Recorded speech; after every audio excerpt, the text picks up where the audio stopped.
Prologue. Jinshi stared at the crackling brazier.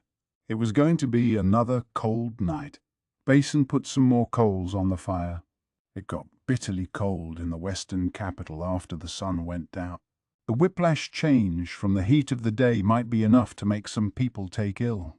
Not Jinshi. He wasn't used to nights in this sandy region exactly, but at the moment he preferred the chill.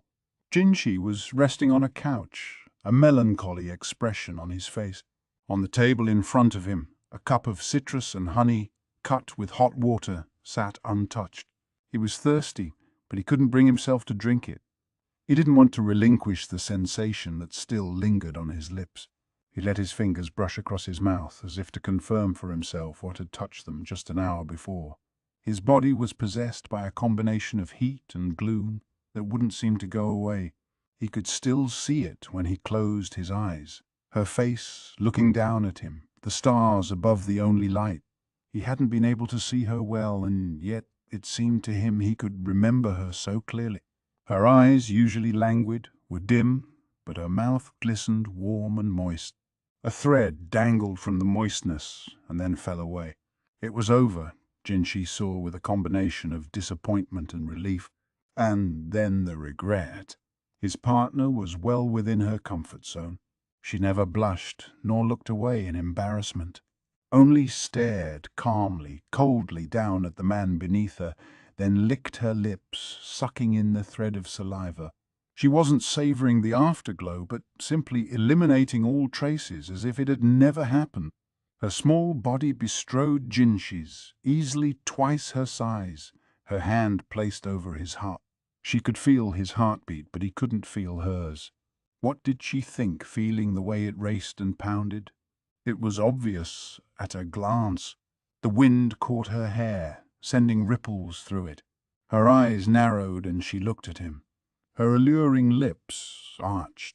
My, done already. She seemed to ask, although she said nothing. Her smile made clear how much she still had left in her. It meant he had lost. Jinshi's shoulders slumped at the memory. He had tried to make some riposte, but the apothecary girl had simply said "pardon me" and left as if nothing had happened. She claimed she heard her cousin calling.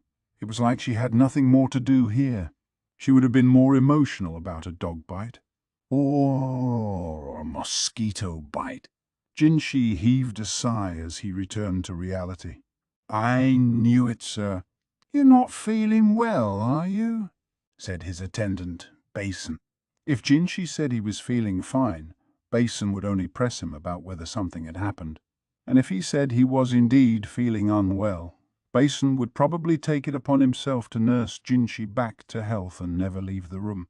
There were moments when Jinshi wished to be alone. He always wondered why Basen hadn't inherited his father Gaoshin's intuition for that. The young man could be a bit dense. Jinshi wasn't the only one who felt out of sorts that day, though. Basen seemed different from usual as well. His cheeks were redder than normal, not like he had suddenly gotten excellent circulation, but more like he was excited about something. Maybe it was fighting that lion. A bandage was wrapped around his right hand, the hand that had been holding the iron bar. It was swollen. When the apothecary girl had spotted the ugly appendage, she'd declared, "It's broken," and promptly begun to check him over, but inside she probably had questions about the obtuse young man. "You look more tired than I do today, Basen.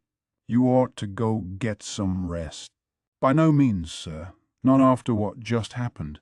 Who knows if they might try something else," he said earnestly. Jinshi really wished he would take a hint. Jinshi picked up the honey water but didn't drink it, just let it warm his hands. Even if he'd changed into his sleepwear and gone to bed, Basen probably still wouldn't have left. There was another couch in the room with a cushion that could double as a pillow if need be. Jinshi couldn't sleep, and it seemed Basen couldn't either. Was it the adrenaline of fighting a large animal, or was it something else entirely? It was more than just the customary furrow in his brow. Basen's lips were twisted into a frown. Some memory seemed to flit into his mind, and each time he would blink, then shake his head suddenly as if to get rid of it. It was very suspicious. One of the strange things about humans is how they become calm when someone else is struggling worse than they are. Jinshi let out another deep sigh. He couldn't go on like this. The night's banquet might have been over, but there were still more meetings tomorrow. He resolved to find some equilibrium. He recognized, though, that being alone would not be the best way to get his thoughts together. Instead, he said, "Basen." "Yes, Master Jinshi," Basen replied, using Jinshi's assumed name. That was easiest for Jinshi. If Basen wasn't going to call him by his true name as he had when they were children, then this was the next best thing. "Have you ever succeeded in bringing someone around?" Frankly, Basen was not a very good choice to talk to about such matters, but Jinshi wasn't looking for a serious response. He could answer his own questions. He just wanted to talk out loud so he didn't sit there with his mind going in circle. Basen didn't need to understand exactly what Jinshi meant. He just needed to offer a yes or no or a grunt here or there. How so, sir? You've spoken to so many people since we got here that I don't know whom you might be referring to." It was true. A great many women had spoken to Jinshi since his arrival in the western capital. How many? One wouldn't wish to say. "You don't have to finish that thought," Jinshi said. Basen's brow wrinkled. "I'm not in your position, sir, and I don't have much experience in such matters, though in the future I may find I gain some whether I want to or not." He probably never had experienced such things, not yet. Even though they had only seen each other a few times a year since Jinshi had entered the rear palace, they were still milk brothers and trusted friends. Jinshi knew that Basen didn't always feel very confident around women. The more womanly, the less he liked to have anything to do with them. The fact that he was able to have a more or less normal conversation with the apothecary girl suggested he didn't see her in those terms, although Jinshi was conflicted as to whether that was a good thing or a bad one. It wasn't misogyny, rather a sign of how deeply Basen's early experiences had influenced him, a misfortune that had occurred because of his particular characteristics. Basen responded to Jinshi's question by stroking his chin. "I can only say I suppose it would depend on the person. There are a lot of people I don't feel entirely comfortable around, but the situation has something to do with it too. How confident and competent the other person is can affect the flow and vice versa. And you have to deal with so many people at once, Master Jinshi. Isn't it a strain? So many at once? I think you're overestimating me." Jinshi hadn't expected quite such a direct answer. He smiled sardonically to hear himself described as if he were crazed with lust. Come to think of it, Basen had been going to the pleasure district in Gaoshan's place a lot lately. Had he managed to gain some experience? Jinshi knew what a cunning saleswoman the madam of that brothel could be. She might well have tried to give Basen the hard sell. Jinshi looked at Basen, conflicted. The Verdigris house was a high-class brothel with excellent courtesans, and Basen idealized women, even if he wasn't very good at talking to them. The educated and very firm-handed ladies at the Verdigris house might be surprisingly congenial for him. Jinshi swallowed heavily. Basen, did something happen? At the Verdigris house? "Whoa, what's this all of a sudden?" Basen asked, startled. The man was a bad liar. Quite frankly, he was a less than ideal adjutant when it came to politics. But that aspect of his personality was exactly what allowed Jinshi to relax around him. "Nothing happened," Basen insisted. "And anyway, I can rise to the occasion when I need to." Rise to the occasion? A somewhat unsettling choice of words. But yes, Basen could indeed do what he had to do when he had to do it. Jinshi was willing to acknowledge that much. He swallowed again, realizing he would have to rethink how he saw his milk brother once more. "What brings this on, Master Jinshi? Did something happen with you?" "No, it's simply that there's someone I would very much like to triumph over," Jinshi said, although he had to struggle to get the words out. He was nowhere near smooth enough to handle so many women at once, and he wanted to avoid inflating Basen's opinion of his abilities any further. He went on, "I'd gotten the idea that I knew how to play this game. This someone can be rather elegant, but in practice I'm supposed to be the superior, and perhaps I trusted too much to that. That illusion was thoroughly shattered tonight, and it's left me feeling quite pathetic. He might not always have a great deal of confidence, but he'd at least had some. He couldn't count how many women had come onto him in his 6 years at the rear palace, and it had given him the more than a little conceited belief that he could make them dance in his palm." Basen was looking at him with a hint of amazement. "This person must be quite skilled, sir, to make you say that." "Yeah." At least Basen didn't seem to realize whom Jinshi was talking about.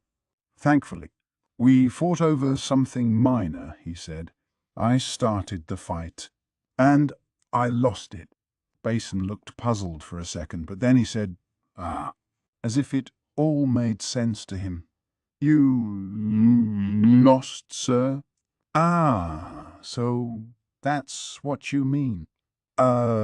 Sparring partner, sir? What a bore they must be." He could be perceptive at the most surprising moments. Perhaps it would sound insulting to suggest Jinshi was startled to realize Basen even knew what it really meant to be rivals in love. But that Rikusen, that was his name, right? He might look like just another pretty face, but he wasn't to be underestimated. He was a direct subordinate of the strategist, Leikan, but he wasn't the one Jinshi was worried about. "So there was someone at that banquet who could make even you admit defeat, Master Jinshi," Basen said quietly, looking profoundly thoughtful. "Don't flatter me, please. I'm aware that I'm still young. My opponent is like a willow tree or like trying to shove a curtain.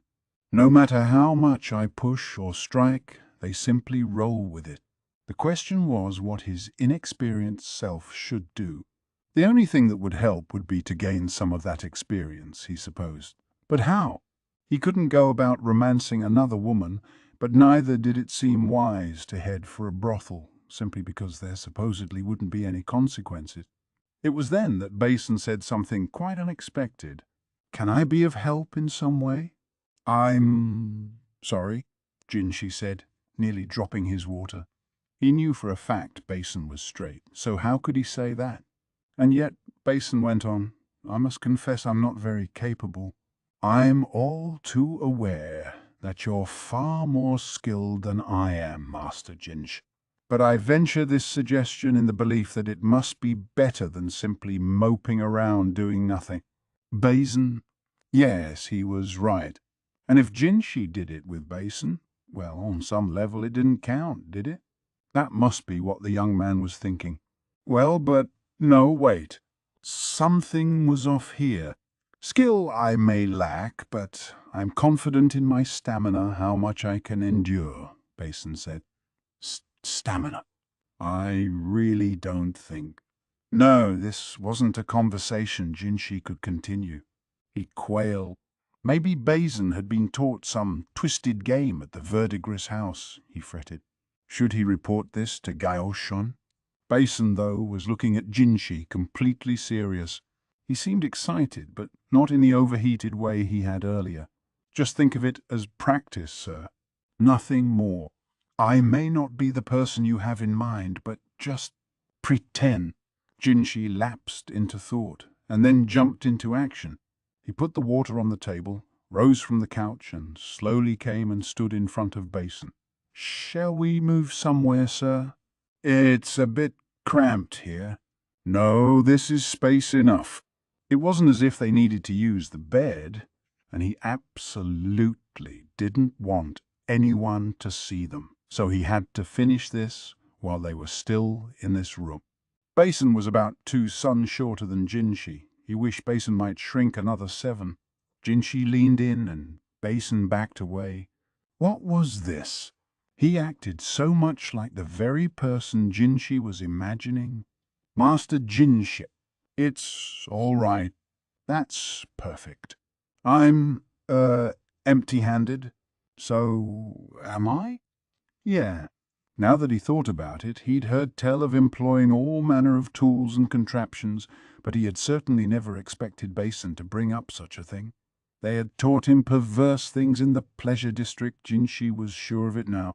But maybe he shouldn't mention it to Gaiashun. All right. No more reason for Jinshi to hesitate then. No reason to be inordinately restrained. Each time Jinshi got closer, Basen opened up the space again, not with the slight stagger of the apothecary girl, but the agility of a trained soldier. Master Jinshi. This person never initiates, but only responds to what is done. So, Master Jinshi, I should. Basen looked at Jinshi, deeply concerned. His back was already against the wall. Jinshi had succeeded at that before. It could almost be called his specialty.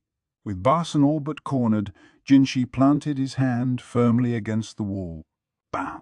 Master Jinshi. No, be quiet. Jinshi focused his imagination. He was picturing not his milk brother, but the person he wished to best.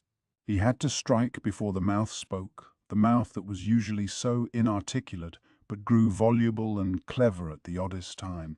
He took Basen's chin with his free hand and pressed his thumb to his lips. Basen had gone completely white, and from this distance Jinshi could see he was covered in sweat. Why did he look so worried? This was his suggestion. Somehow, he almost looked as if he hadn't expected any of this to happen. Could there be some mistake here? Some crucial, momentous misunderstanding? Perhaps it was the tension both of them were feeling. Neither noticed the sound of voices right outside. And just as Jinshi was about to put the pieces together, the door to the room flew open with a tremendous bang. It's been too long since we shared a drink, and I've caught a most fascinating quarry in my net, announced a sprightly but gender-neutral voice. Lady, duo? Cried a guard outside, but the lovely person in men's garb was already pushing past him into the room. The odor of alcohol came with her. She seemed to have been sharing a drink with herself before she'd thought to invite Jinshi. She'd been like this ever since the rear palace, always trying to get him to drink with her. Maybe she was a little soused because the way she entered the room was, well, forceful at best, and the moment she had chosen was an awkward one. Jinshi was almost on top of Basen, who was pinned against the wall with Jinshi's fingers brushing his lips in what was unmistakably a lover's caress. Basen was sweating and his face was completely bloodless. The two guards who had come in trying to restrain our duo covered their eyes with their hands and peeked out between their fingers. As for our duo, her eyes went wide and her mouth dropped open. "Ah," she said. "That's right. You don't have to choose a flower. I guess I was mistaken." With that, she backed out of the room and politely shut the door. Neither Jinshi nor Basen said anything, but after a moment of silence, the darkened yew manor was filled with the sounds of two men shouting at each other. Chapter 1. The Western Capital. Day 4. The sunlight that got past the curtains pried open Maomao's heavy eyelids. The bed, complete with fancy canopy, the bright, clear air, and the elaborate furnishings reminded her once again that she was not in her house at the capital. One more sleep. She sat up, rubbing her eyes. Nights were so cold that she slept under several heavy blankets and some sort of pelt, but once the sun rose it got awfully hot. Already one of the layers was on the ground, and Maomao's feet were kicked out from under the covers. She thought she'd heard shouting in the middle of the night. It had woken her up and she'd slept only lightly after that. Who would do that sort of thing? What obnoxious neighbors! Breakfast should be arriving soon. Maomao was happy they didn't all have to get together to eat, probably a bit of courtesy toward hungover guests.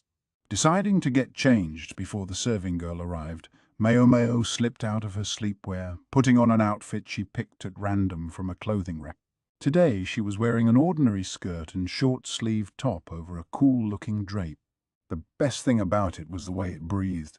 Touches of embroidery on the collar and hem gave it a Western look. The silver hair stick sat on the table. Maomao didn't put it on her head, but used a simple tie to hold back her hair. She did, though, place the hair stick in the folds of her clothes to make sure she wouldn't lose it. She always carried a small package containing medicine, bandages and the like, so she simply added it to that. The knock on the door came just as she finished changing. "Come in," she said, and a maid entered with a cart bearing breakfast. The menu was a little sparser than usual, perhaps taking into account the extensive banquet the night before. Maomao had a couple mouthfuls of the plain congee and was just thinking some black vinegar might improve the flavour when a very loud knock came on the door. Maomao poured some black vinegar into her congee, took a bite, and then, not hiding her annoyance, said, "Come in." "I would swear it took you an extra moment to answer," Basen said as he entered. There was a man with him, but it wasn't Jinshi. Unsure how to feel about that, Maomao swallowed her food and pretended she didn't know what Basen was talking about. "It was your imagination, I'm sure," she said. "You're having breakfast?" Basen asked. Not that it seemed to motivate him to leave. Something, Maomao figured, must have happened.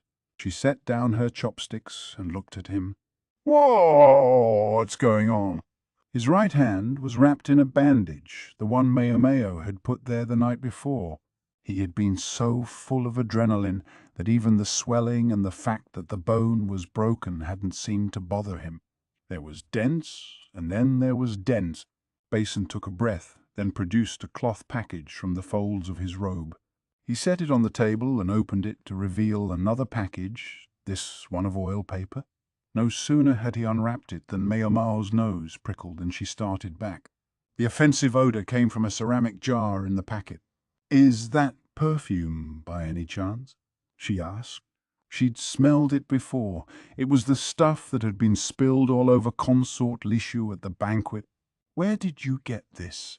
"Funny you should ask," Basen said. His expression was conflicted. He was obviously suppressing a flash of anger. "Lady, Duo brought it to us." "And where did she get it?" she said. "One of her bodyguards found it. Late last night, a serving woman of Consort, Lishu's half-sister, had it. She was out walking when for some reason a stray dog attacked her, and the guard happened to help her." "Just happened to, eh?" What were the chances the guards being there had really been coincidence? Even so far from the capital, why would a serving woman be out and about by herself? The logical inference would be that, in fact, the guard had been sent to tail her because, Duo was suspicious of her, but there was no reason to specifically say that out loud. The mongrel seemed inordinately excited, and despite the presence of other people, it completely ignored them. It made a beeline for this serving woman. "You're saying this perfume was the reason for that?" Maomao pressed a cloth over her nose and picked up the jar. Ceramic war wasn't that unusual. No one made ceramic perfume jars purely for stylistic purposes, so it would be hard to trace the origin of the piece. That would imply that the perfume Consort Lishu was doused with last night belonged to her half-sister. "Yes?" "And this smell evidently has the side effect of agitating wild animals." "I think that's almost certainly correct," Basen said. Had the half-sister purchased the perfume purely as a prank?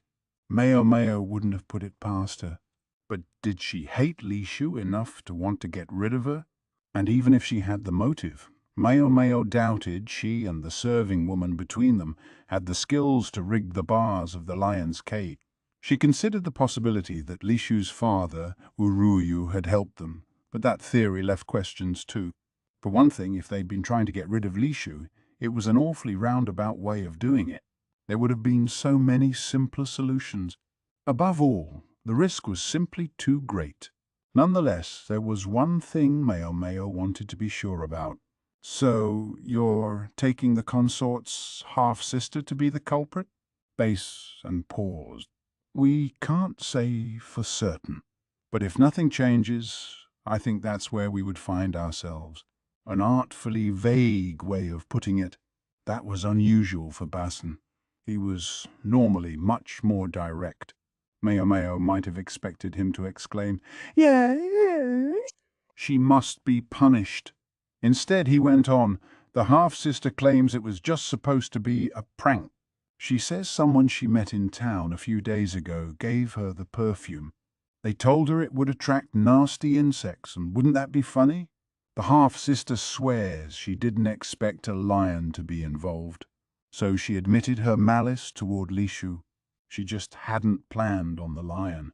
If that was all true, how did it change things? If she was also involved in booby-trapping the lion's cage, that would go beyond a prank, Maomao said. There had been many dignitaries at the banquet besides Lishu, and she would have been putting them in danger as well. If she really had only been going after the consort, she might still get away with it. Lishu was a relative, for one thing, and importantly, she would have some discretion in how hard to push for punishment. The half-sister might not get off scot-free, but maybe with just a slap on the wrist. "You're right. And not only the half-sister, but Sir Uruyu, as well as Consort Lishu herself, might feel the heat from it," Basen said. "You think a little heat is all they're going to feel?" Maomao asked. She expected them to be scorched. Many powerful people from another country had been at that banquet. This could be an international incident. She thought it was naive to imagine that only the culprit would be punished. Basen gave her a sour look. "Why do these things always happen to Consort Lishu?" he said. It was hard to tell whether he was asking himself or Maomao, and she wasn't sure what to say, so she stayed silent. But she thought maybe she was just born into it. Maomao hated to wave everything away with words like destiny, but it did seem to her that some people had better luck than others. This especially struck her when she considered her adoptive father, Luoman. He was smarter and more capable than anybody, but he seemed to utterly lack good fortune. He was now back working at the palace, but it seemed this had only prompted the fox strategist to drop in on him with some regularity, interrupting his work. The situation must have been dire if it was bad enough for him to remark upon in his letters. He'd written that recently one of his medicine cabinets had found itself turned inside out. Maomao couldn't imagine why. "Isn't it all just too pitiful to bear?" Basen said. He's really worried about her, Maomao thought, but she decided not to say anything out loud. Commenting on that which would better go unnoticed was a sure route to more headaches. Still, it was true that the consort, in her consortish way, had her problems. Fundamentally, she always simply allowed herself to be swept along. Maomao knew that was somewhat inevitable. It was how Lishu had been raised, and it was how she had always lived. Yet Maomao couldn't help thinking of the young woman who had come to the pleasure district to sell herself as a courtesan. She'd done it in order to cut ties with her father, to help her sister eat, and to pull herself out of the muck. Maomao couldn't bring herself to hate a personality like that. If the consort had half that much drive, well, maybe she would have suffered a lot less bullying from her half-sister, and maybe she wouldn't be mocked so much at the rear palace. Anyway, that was enough preliminaries. It was time for Maomao to find out exactly why Basen had come to her. "Is there something you'd like me to do, sir?" she asked. "Yeah, there is," Basen said, and took out a piece of paper. It looked like a wanted poster, but something puzzled Maomao. "What's this mean?"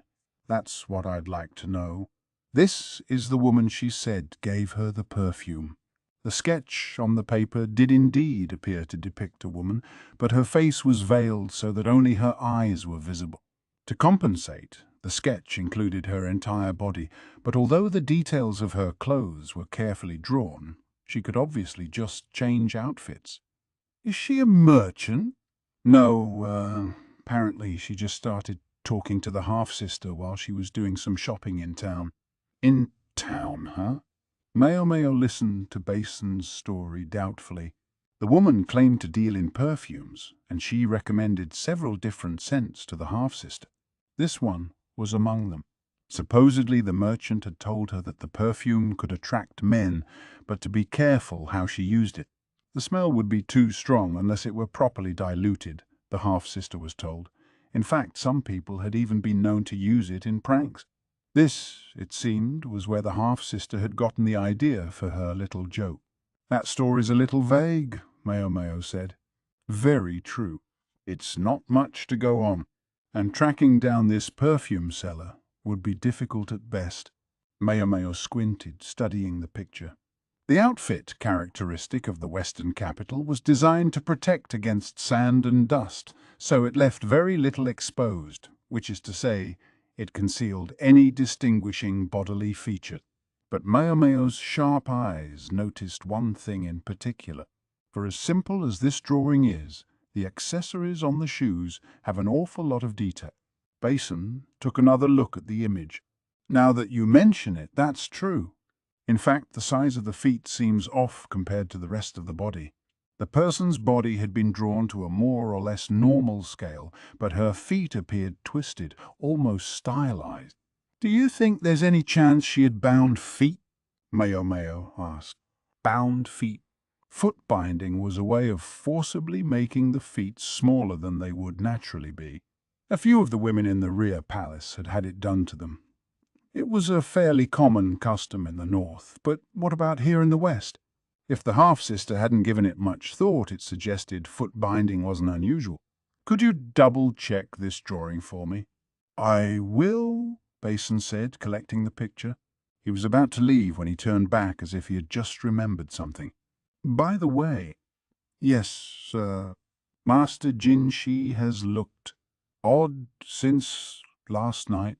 Do you happen to know anything about it? I think he would normally have come on an errand like this himself, but instead he chose to send me." Maomao didn't say anything. "Have you heard anything about him?" "I don't know.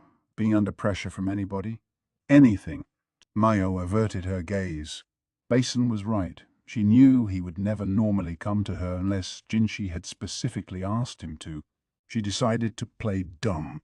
"Who knows?" she said. "Perhaps he's tired. It has been a very long trip." Basen's report came back in less than 30 minutes. The half-sister had evidently been insisting to her lady-in-waiting that she had nothing to do with this and never meant for this to happen. But Maomao, frankly, didn't care. Basen came back in a huff, quite angry about all of it. "It's just as you said," he told her. The woman had indeed had bound feet and had been wearing special shoes because of it, a distinctive detail that stuck in the mind and which the half-sister had subconsciously emphasized as she described the woman for the artist, even if she never specifically said that the woman had bound feet. That narrows it down. "To just a few people, I would say, sir," Maomao replied. You think?" In Lai, the custom of foot binding was found primarily in the north. Here in the west, in fact, it hardly existed. Thus, if someone with bound feet were encountered in the western capital, it seemed safe to assume they had come from points north, or at the very least, that their family had settled here sometime in the last couple of generations.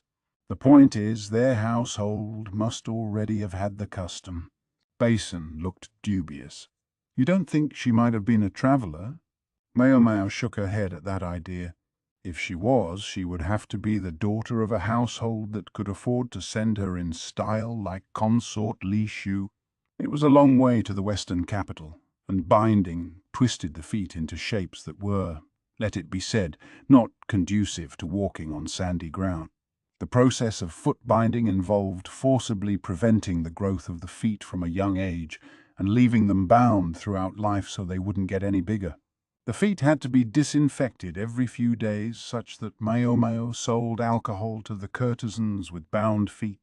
All of which meant that if someone born in the western capital had bound feet, she must have belonged to a family large or wealthy enough to continue the tradition. "And you're sure about that?" "I take no responsibility for anything. I've only offered what I think is the most likely possibility in light of the information I've been given." She couldn't have them expecting perfection of her.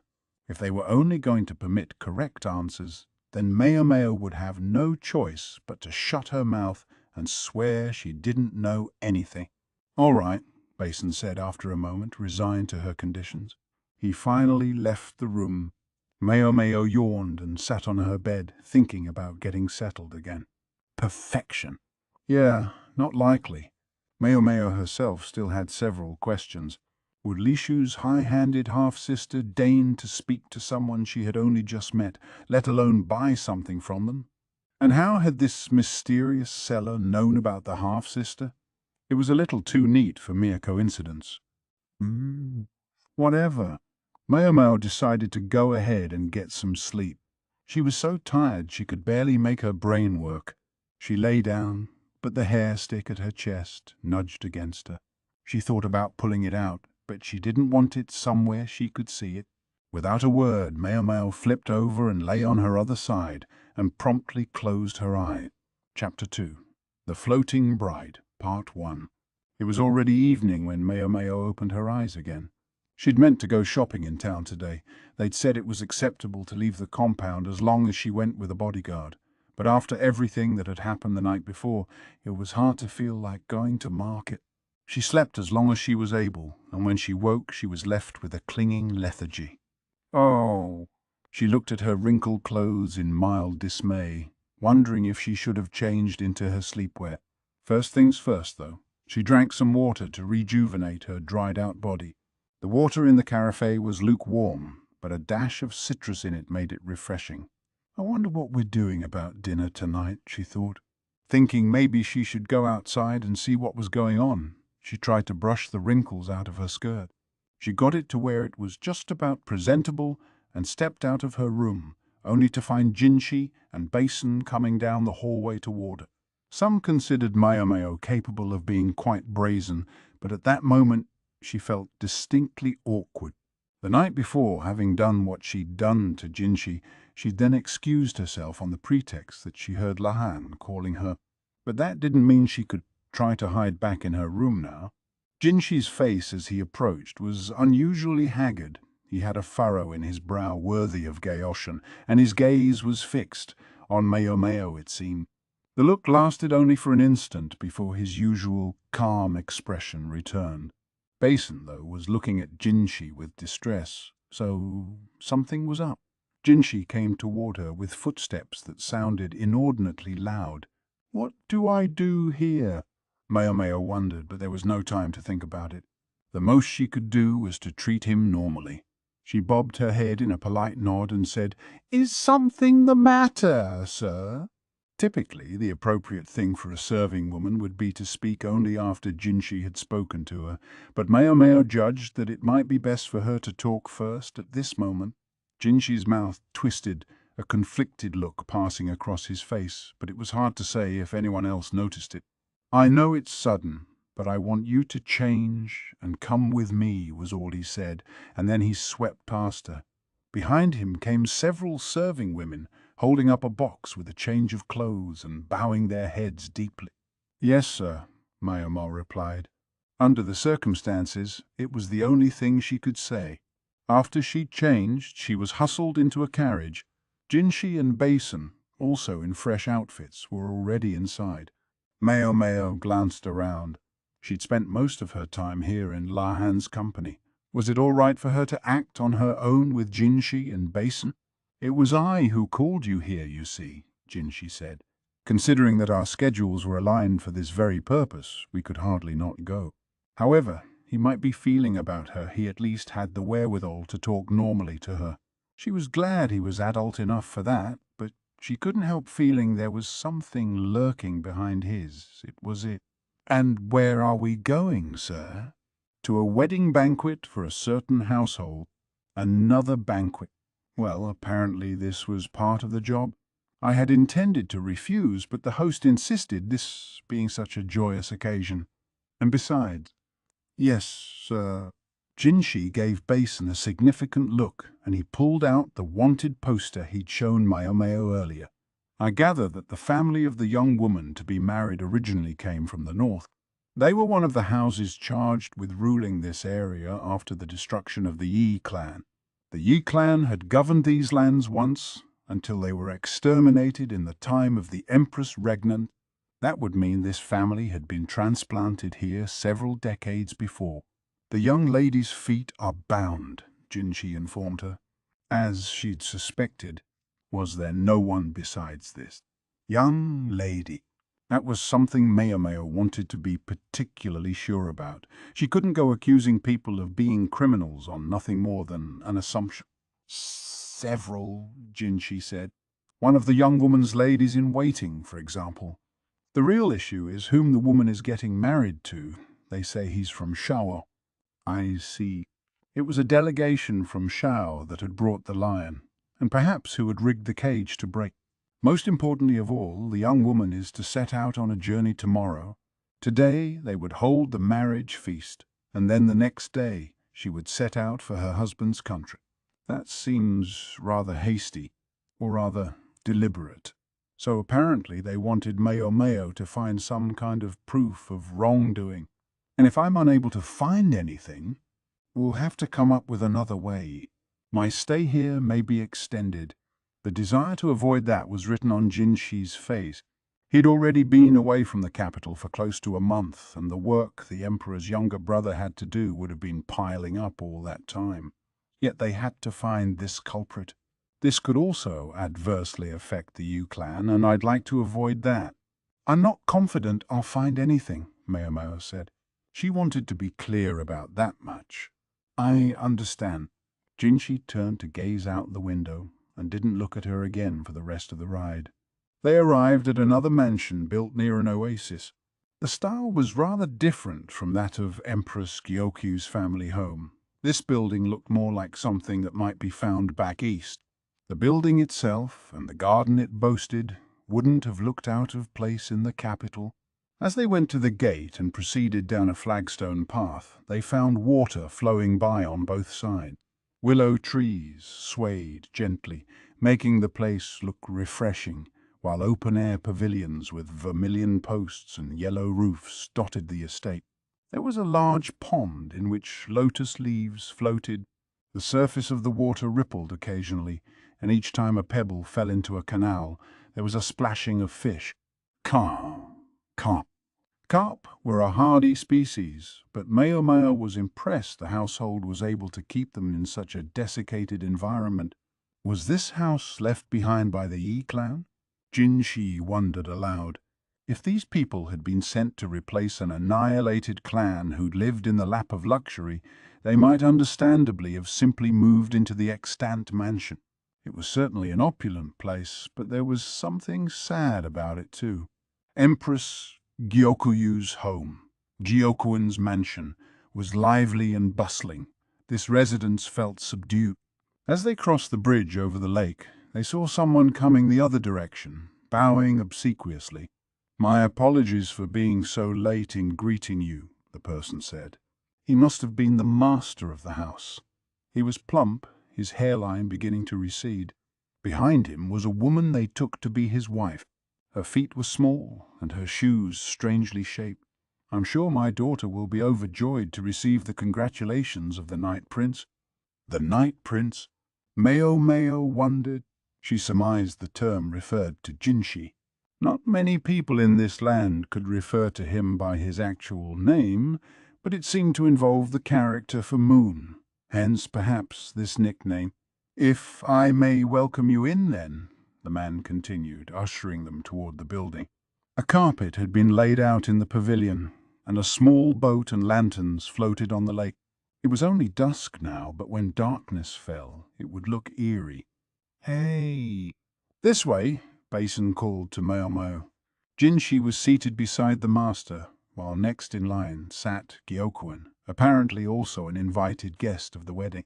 "We pushed the matter a little to get you here," Basen explained, apropos of the seating. "That's really where Consort Lishu should have been. That's why you're a ways off. I'll have a lady in waiting assigned to you. Use her if you need anything." So that was why Maomao's seat appeared to have been prepared in haste. A woman who certainly did look like a lady in waiting appeared from behind Basen, as if it were the most natural thing in the world. There were several other women there besides Maomao, but all of them had large, healthy feet. One of the seats of honor was occupied by a middle-aged man with hair that almost shone and sharp, angular facial features. A foreigner. In the other seat was a young woman wearing a veil over her head. Dressed all in white, she sat as still and silent as a doll. Is that her? Maomao thought. She looked pliant enough, but it could be an act. Resisting the urge to go for the alcohol, Maomao drank some juice. It was somewhat unusual to hold a banquet like this outside at night, but the food and the music all seemed basically familiar. Maomao was frankly tired of banquets, and she didn't feel the need to appraise this one very thoroughly. She was just going to enjoy some good food and keep an eye on the bride. "Oh, what's going on here?" Since they brought Maomao along, she did feel she ought to find something for them. But so far she hadn't had a single chance to act. First, one person had spoken to her a little while before, and then it was like the dam had burst. People wouldn't stop talking to her. Why? Because she was Jinshi's companion, she surmised. Everyone was smiling and sipping wine, but deep in their eyes the emotions burned. Ambition in the eyes of the men, jealousy in those of the women. It wasn't lost on Maomao that this could be why Jinshi had brought her along, to show her what it was like to attend a function with the Emperor's younger brother, and not as his serving lady, as she'd done before. Oh, no. Was it selfish of her to wish he would just act normal, not let the events of the previous night change how he treated her? She wanted her relationship with him to be professional, the way it had always been, as each of them used and was used by the other. That was what would be best for Maomao at this moment. "A most modest young lady you are," someone said. Maomao didn't specifically respond. A veil covered most of her face, and she did a lot of her talking through the serving woman who'd been assigned to her to help ensure she didn't say anything untoward. The nasty edge of pleasure district talk had re-entered her speech lately after all. If that's how it looks to you, fine, she thought. She let her gaze wander to the seats at the center of the banquet to discover that somewhere along the line the bride had disappeared. Maomao's lady-in-waiting seemed to sense where her attention had gone, for she whispered in her ear, "I gather she's gone to freshen her makeup." Maomao got up, thinking she might use the restroom herself, but she was trapped, surrounded by people who couldn't seem to take a hint. She glanced over at Jinshi and Basen, who appeared to be in the same situation. Basen was glumly receiving pours of alcohol from various women. Perhaps it would have been ungenerous to press him about whether his face was red from the drinks or for some other reason. As Maomao was busy trying to think of a suitable excuse to get out of there was a great boom. She turned to find everyone around her looking toward the source of the noise. The lantern-laden boat on the lake was shining brighter than ever. Fireworks were flying across the water, obviously the source of the noise. So the evening had been set to include fireworks. Ah, gorgeous. I love it, a drunken man proclaimed, working his way unsteadily out of the pavilion. He waded into the pond. What was he thinking? And grabbed one of the carp with both hands. Gorgeous. I love it. I wish this were snapper, but I won't carp about it. It was a terrible joke, but in any event he gave the fish to a friend and said, "Would you have this cooked up for me?" The servant obviously wasn't sure how to respond to that particular request, but was rescued by the head of the house, the father of the bride. "Hey, you," he said. "I know this is a joyous occasion for your niece, but that's no excuse to go making an ass of yourself. Everyone's looking." "Ha ha ha. Hello, elder brother." "No, it's all good." The night prince must be appalled. Jinshi, the one who had suddenly been invoked, was smiling. Merely a polite smile, no doubt, but it was enough to enrapture all those around him who, despite his injury, still felt he reminded them of a celestial nymph. "I do pity that poor fish." "Why not put it back?" he said. The party had become a free-for-all, notwithstanding the presence of the Emperor's younger brother. Such a scene would have been unthinkable in the capital. Everyone was smiling and laughing at the exchange. The carp was returned to the pond and somehow escaped without being cooked that evening.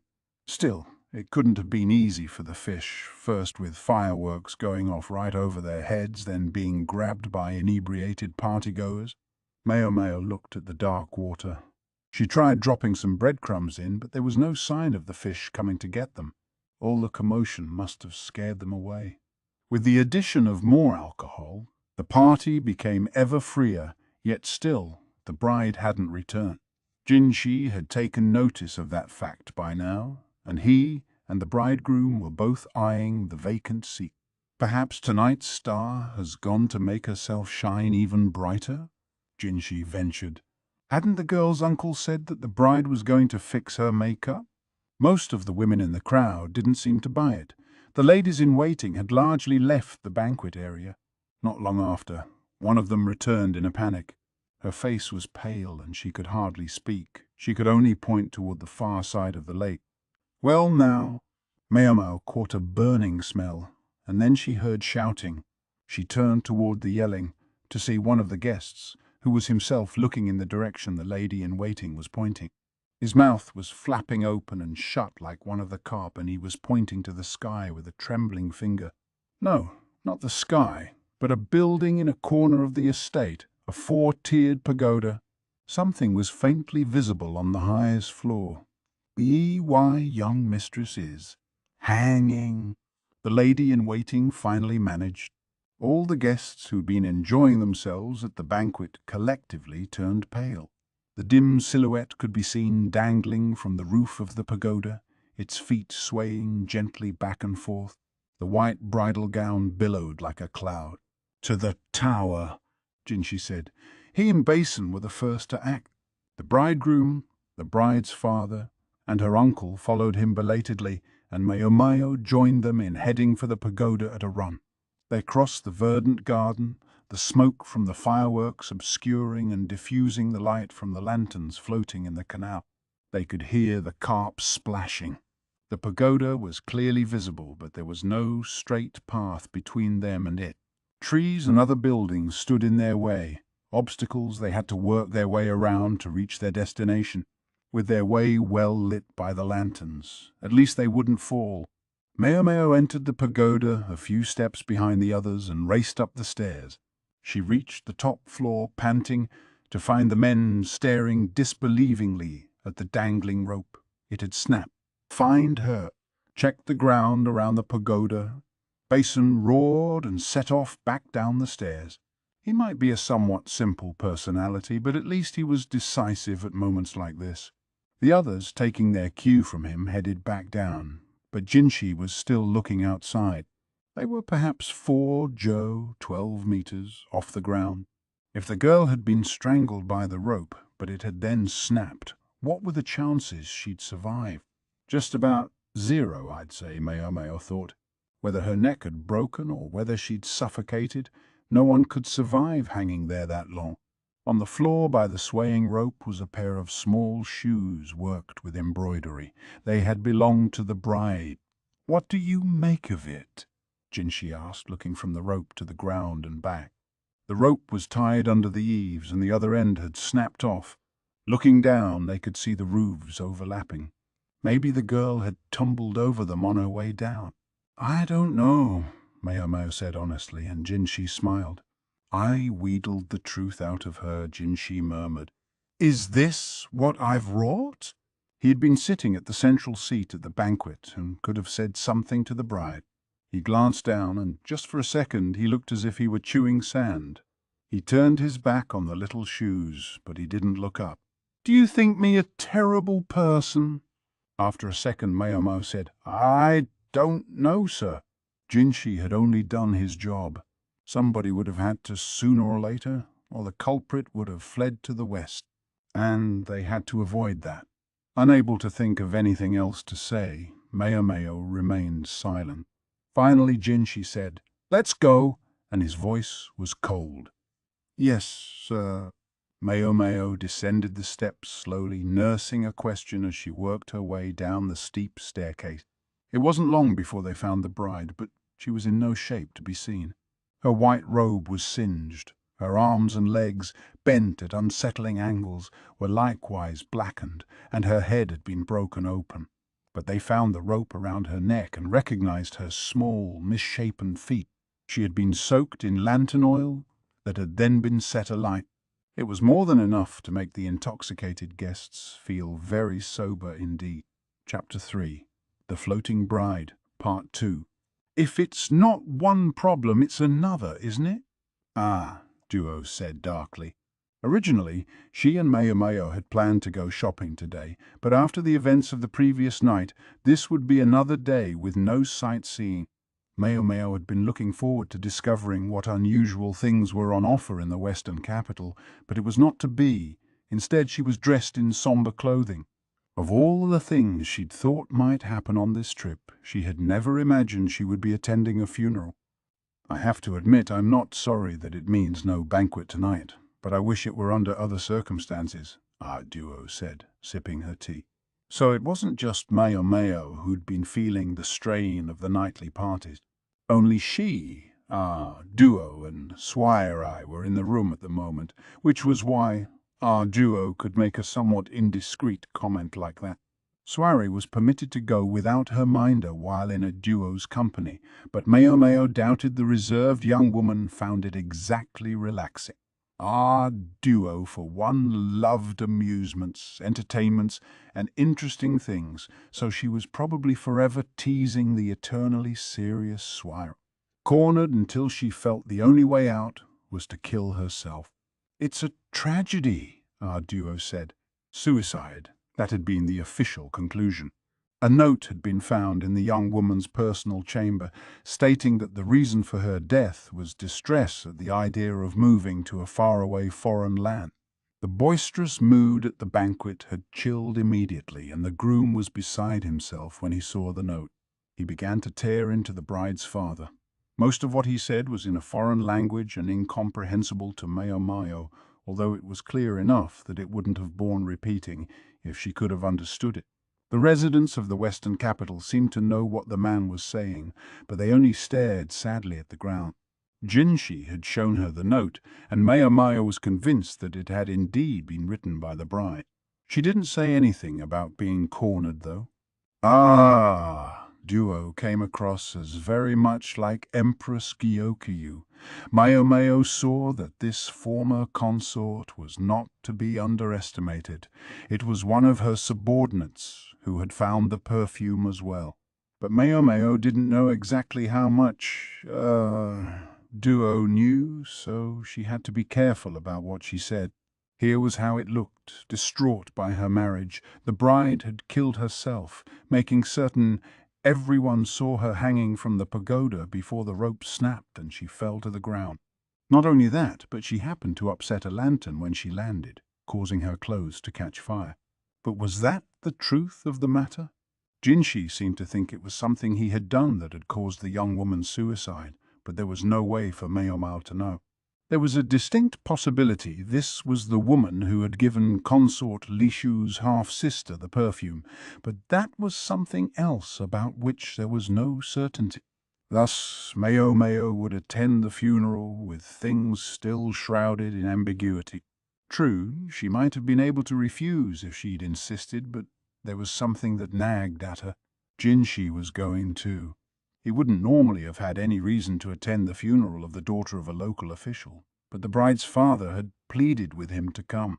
It was Jinshi and Gyokwin whose presence had quelled the raging bridegroom. They learned later that what the groom had shouted was, "This is twice now? Can you get me a third bride?" Twice. Maomao thought. It was fairly simple to deduce that behind this seemingly ordinary marriage, something was afoot. "It's almost time, Mum," Maomao said, rising from her chair. Of course." Duo set down her tea and glanced at Maomao. "Incidentally, if you'll forgive me." "Yes, ma'am." Maomao looked back at her with curiosity. It was an unusually reserved way for a duo to speak. "If the Night Prince is going, I suppose that attendant of his will be with him, yes?" "I should think so." They were referring to Jinshi's aide and bodyguard Basen. He'd broken the fingers of his right hand when he struck the lion, but at the time he had been so totally worked up that even the fact that his fingers were pointing in unnatural directions couldn't overcome his frenzy. Are we sure about him? I've heard he's Gaoshun's son. What's your read on him? After a second, Maomao said, I believe that's for Master Jinshi to decide, and not my place to comment on. Basen's physical prowess certainly left nothing to be desired, but personally he still had some growing to do. Though admittedly, Maomao's opinion of him in that respect might have been coloured by having seen Gaoshun at work. Anyway, she tried to be optimistic. It wasn't like Basen was Jinshi's only bodyguard or personal aide. So it would be fine, right? You really don't feel you're in a position to say anything? Duo looked grim. Soiree poured fresh hot water into Duo's empty cup. No, ma'am. It's not something I have any influence over. Understood. Maomao left the room, casting a mystified glance at Duo as she went. This was the sort of thing a family might usually have wished to handle quietly, but with the young lady's death having been such a public affair, the funeral could hardly be a private one. As the family's estate came into view, they could see a river of white-clad women streaming into it. Wailing women, to judge by their veils. Quite a few of them, Maomao observed. There were wreaths of flowers all over, as well as servants coming out with heads bowed to meet the guest. Maomao wasn't certain that the custom of wailing women existed here in the western reaches, but the family had bound the young woman's feet so they might well observe funerary customs in the manner of the capital as well. At the reception desk, the number of wailing women was confirmed, and they were given wooden tags that served as identification. "Come on, this way." "Let's go," a servant said, and the women followed him. This time Lahan had joined Maomao and the others. Their baggage included money and household goods made of paper. "Don't they use the real thing?" Maomao asked. "Maybe if you're new money," Lahan sniffed. Well, then. He hadn't prepared paper items simply because he was a skinflint. It was customary for attendees at a funeral to give money and daily sundries made of paper, which would be burned to ensure the deceased could lead a comfortable existence even in the next life. Even one's stay in hell, it was often said, could be shortened by an infusion of cash. Lahan had grumbled about being left out of the banquet and only dragged to the funeral, but it was what it was. With him here, Maomao didn't have to stay in Jinshi's orbit. Rikusen wasn't present, he had stayed behind. He probably had his own job to do. Anyway, it's very good paper. No low-quality scrap. True, the material for the paper money was excellent. It could have stood proudly alongside anything from the quack doctor's village, although Maomao didn't know if it came from them or not. When she'd seen the young woman's suicide note, though, she'd had the thought that the Western capital seemed to have a lot of awfully good paper. "That's because this place is a crossroads of trade," Lahan told her. "Nobody sends their worst goods out into the world." Lai had in fact once exported paper, at a time when its products were said to fetch a good price even in the West. When low-quality products began to proliferate, the export business all but died off, but apparently there was still good stuff to be had. The day before, they had been at the mansion amidst the evening dim, and now, in the daylight, Maomao could see a few places where the estate was falling into disrepair. This had once been a lavish mansion, but its new owners lacked the ability to maintain it. A marriage with someone from Shao, she reflected. That seemed odd too. Important for diplomacy, perhaps, but the balance of power struck her as skewed. For example, the banquet had been held here, but everything else about the marriage was to be handled in the groom's land, and the way the man had behaved after the death of his bride could only be called contemptuous. Lahan, it seemed, was already privy to the story which he shared with Maomao on the way. This family was brought here to replace the Yi clan, but also, so I gather, to get them out of the way. The mother of the former emperor, that is to say, the empress regnant, had been a pragmatist. She regarded officials who couldn't do their job as a nuisance, even if they boasted good bloodlines from the central region of the nation. She'd lured several families to the western reaches with promises of a family name if they went to oversee the area. The bride's family had been one of them, but incompetent people don't suddenly become competent thanks to a simple change of scenery. Some of the families were decimated by disease in the unfamiliar climate, others were reduced to ruin and disappeared. Why would the Empress Regnant have done something that seemed so rash when the western lands were widely acknowledged to be crucial to national defense? Perhaps because at that time she had been at the height of her powers, and if a few families fell, well, others were rising to take their place. Empress Gyokuryu's family, for example. The young woman at yesterday's marriage feast was supposed to strengthen her family by going to another country as a bride. This family preferred to do business where they had blood relations. Creating those relations by marrying their daughters off was how the household had chosen to survive down the years. The groom was actually supposed to be married to the cousin of the girl who died. The daughter of the younger brother of the head of the household, I believe, Lehan said. Was the younger brother in question then, the overwatered man from the carp pond? Maybe he'd been celebrating as if it were his own daughter's wedding.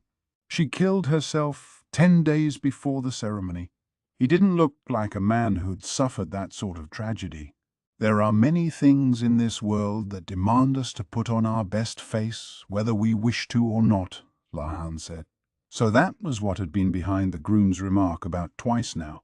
And to think he had lost both would-be wives in the exact same way.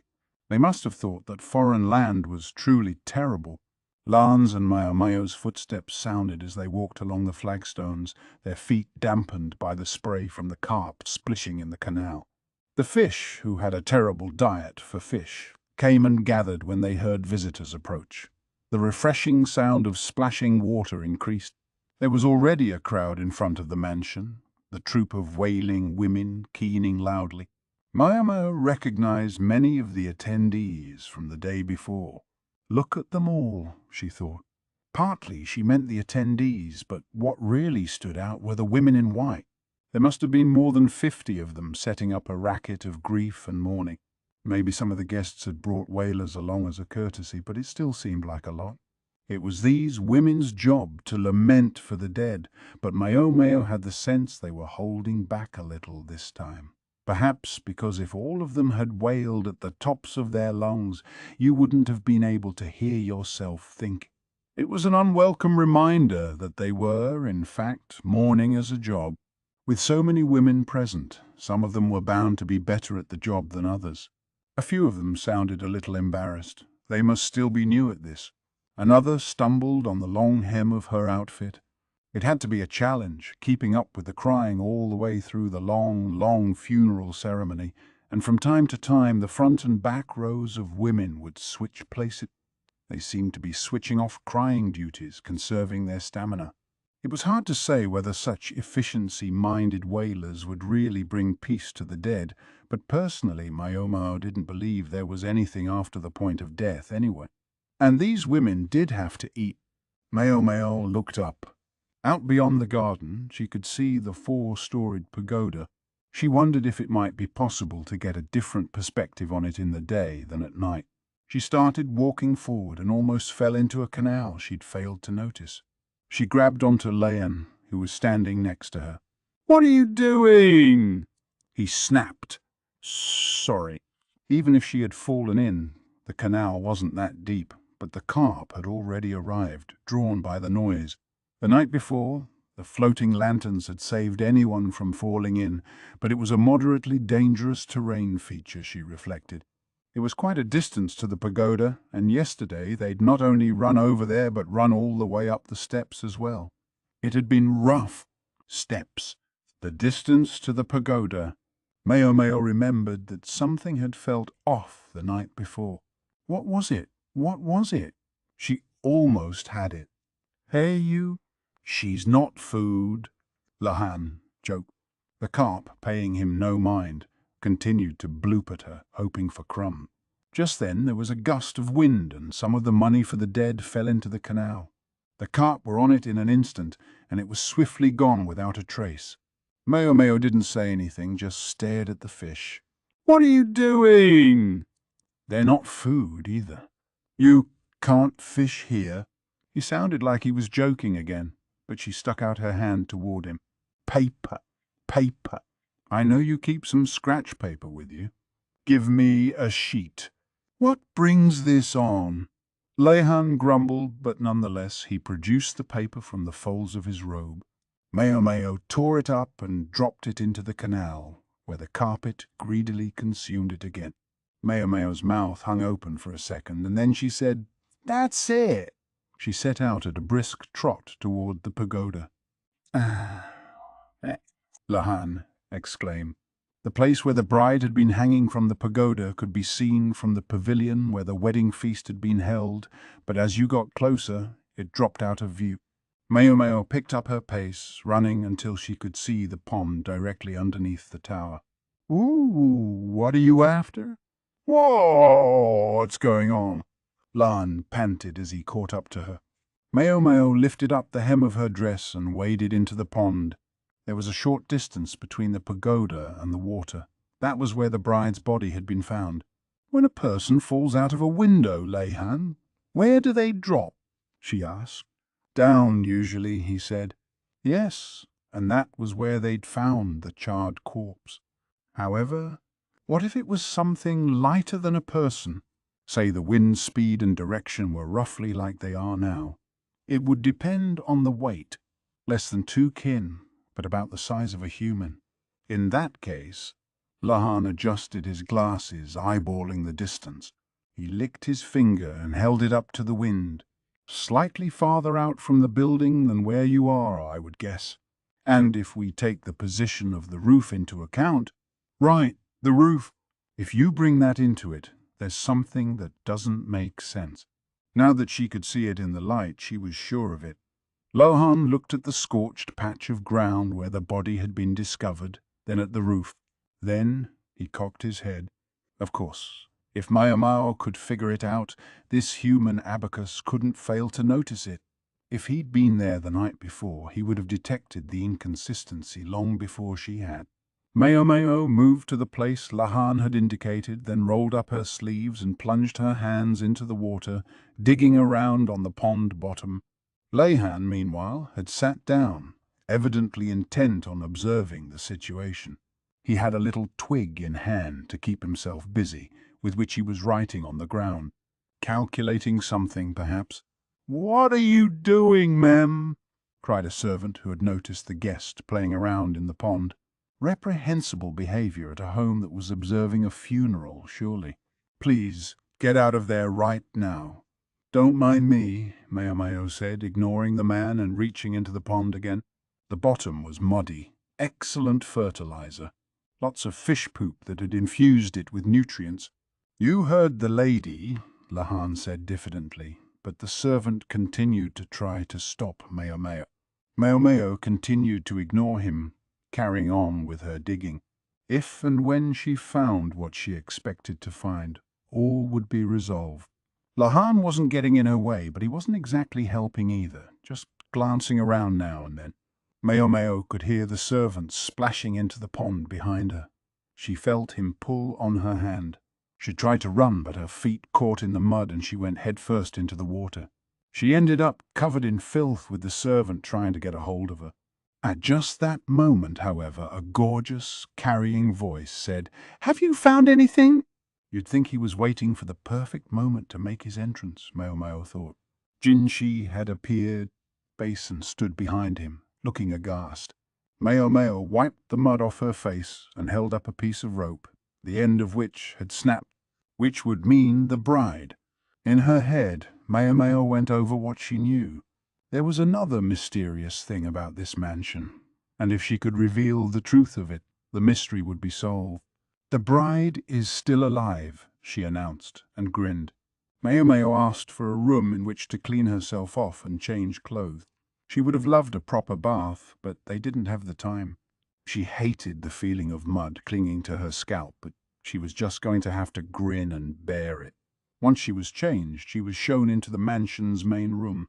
The master of the estate and his family shot her dirty looks as she came in, clearly unhappy about a guest behaving so outrageously at a funeral. Jinshi and Basen were there, along with Lan and the bodyguards, but she didn't see the bridegroom from yesterday. In fact, she didn't think she had seen him participating in the funeral at all. Lying on the table was the piece of rope Maomao had discovered. She looked out the window and saw the women in white still busy crying. The funeral rites would continue until tomorrow, so perhaps the ladies would stay here for the night. The other guests had gone home. Only those women, the people who lived in this house, and Maomao's party remained. "May I ask what in the world you think you're doing?" said the despondent master of the house. He seemed less angry than simply overwhelmed with grief. "This young woman will explain everything," Jinshi said, ushering Maomao to the center of the room. The rope on the table was filthy, yet nonetheless obviously still new. "I know she's supposed to be a lady of the La family, but we're grieving the death of our child," the master said. "Could you not leave us in peace?" Surely even the Night Prince. He was being circumspect, but he was unmistakably criticizing Jinshi. The way he trembled as he did so indicated how much courage it must have taken. "Yes, and I must apologize for intruding on your sorrow. However, if we could ask for but a moment of your time," Jinshi said. He was gentle but firm. "The guests have gone home and we must clean up. Might I at least dismiss the wailing women?" Jinshi glanced at Maomao, but she shook her head. Jinshi took a step back as if to say he was trusting her to handle things from here on. Maomao said, "I would feel the same way you do, if the bride had really died." Then she picked up the rope and went outside. "Come with me." "What's this all about?" The host fumed, but Maomao ignored him and went and stood in front of the women in white. The others watched her, perplexed, as she crouched down. With a hiya, she grabbed two of the wailing women's robes, flipping them up. The spectators' jaws practically fell on the ground. The sun was strong in these parts, and people kept their legs hidden, safe from its light, so the limbs Maomao revealed were suitably pale. Growing ever hungrier for daikon, she went along flipping up the ladies' skirts, the women shouting and shrieking. This brings back memories, Maomao thought. There had once been a merchant with questionable tastes who had assembled 10 or so courtesans and spent an entire night flipping their skirts up. The madam had clucked and complained that it was particularly lowbrow behavior, but the man paid 3 times the going rate, so she wasn't about to stop him. In short, Maomao was essentially behaving just like a sex-crazed old man. The women whose skirts had been flipped quickly crouched down, trying to hide themselves, while those Maomao hadn't gotten to yet panicked and tried to run. "Well, damn. This is more fun than I expected." She hadn't understood what was so great about it until she'd done it for herself, chasing the crying women around, pulling at the hems of their dresses. She finally started to understand what that lustful old man had been feeling. Well, that wasn't good. One of the wailing women stood out as not very athletic. She tried to escape but couldn't run, instead tripping and stumbling. Maomao showed no mercy, standing in front of her and flexing her fingers. The woman's shouts echoed around the yard, but Maomao grabbed her skirt. "You learn some blasted manners?" Jinshi exclaimed. He accompanied his injunction with a smack to the back of her head. She turned and saw that he looked thoroughly exasperated. "I'm very sorry," Maomao said, releasing the handful of skirt she'd gotten. "But I've found what I was looking for." Peeking out from under the hem of the girl's skirt was a pair of shoes. She'd almost fallen out of them trying to run away because the size was all wrong. Her feet were wrapped in bandages, and in fact they hardly looked like feet at all. This wailing woman had bound feet. Next, Maomao took the mourner's veil and slowly pulled it off, revealing a pretty young woman with a tear-stained face. "I'm sorry," the young woman said, crying. Whoever she was apologizing to, it certainly wasn't Maomao. "Ugh!" Maomao began. But before she could come out with, "Here's your missing bride," another woman with bound feet threw herself between them. One of the bride's ladies-in-waiting, perhaps. "What is the meaning of this? Can't you manage even the most basic decency?" The second woman shouted at Maomao. Her eyes were open wide in an effort to forestall the tears that threatened to come pouring out of them. She was biting her lip and her shoulders were trembling. Then she straightened the other woman's skirt and put the veil back on her head. "Get going, quickly. We have work again, tomorrow." With the bound feet revealed, though, the woman wasn't going to get away. Maomao and now Jinshi wouldn't let her. They couldn't have her fleeing on them. It was that thought that inspired the cruel words Maomao spoke next. "The body you burn. Was it your older sister's? After she killed herself?" The wailing woman shuddered. "The body already had marks on its neck. That's why you made such a show of hanging yourself, and then you burned the body so no one could be sure what had happened to it." The young woman could be heard to sniffle, not in a poor imitation of grief. It was an excellent job of crying, one that would certainly have passed muster during her work. The bride's father, who'd watched silently until that moment, finally burst out. "Once again, I have no idea what in the world you're talking about. I must ask you not to desecrate my child's funeral any further. There's no way this wailing woman could be my daughter." He joined the lady in waiting in standing in front of Maomao.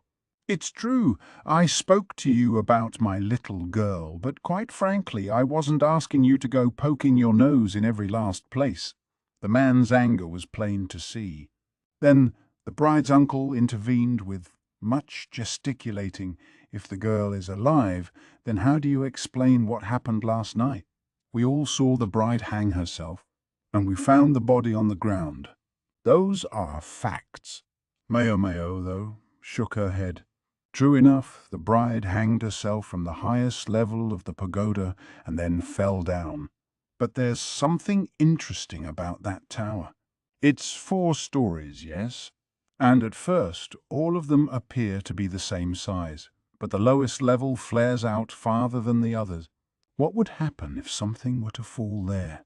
Lahan was better at explaining these kinds of things than Maomao was, so she handed him a branch off the ground. He began to sketch a diagram of the tower in the dust. It was the same picture he'd been drawing while Maomao was busy playing in the mud. "The roof is on an angle, so something that fell on it would roll outward. The force would continue to carry it as it came off the roof," Lahan said, adding an arrow to his diagram by way of explanation. "In other words, if this object came down with undiminished momentum, it would land some distance from the pagoda. However, the burned body had been directly under the eaves in a place that was concealed if you were standing at the entrance to the tower. For if it had fallen into the pond, it would no longer have been possible to burn it to throw people off the trail.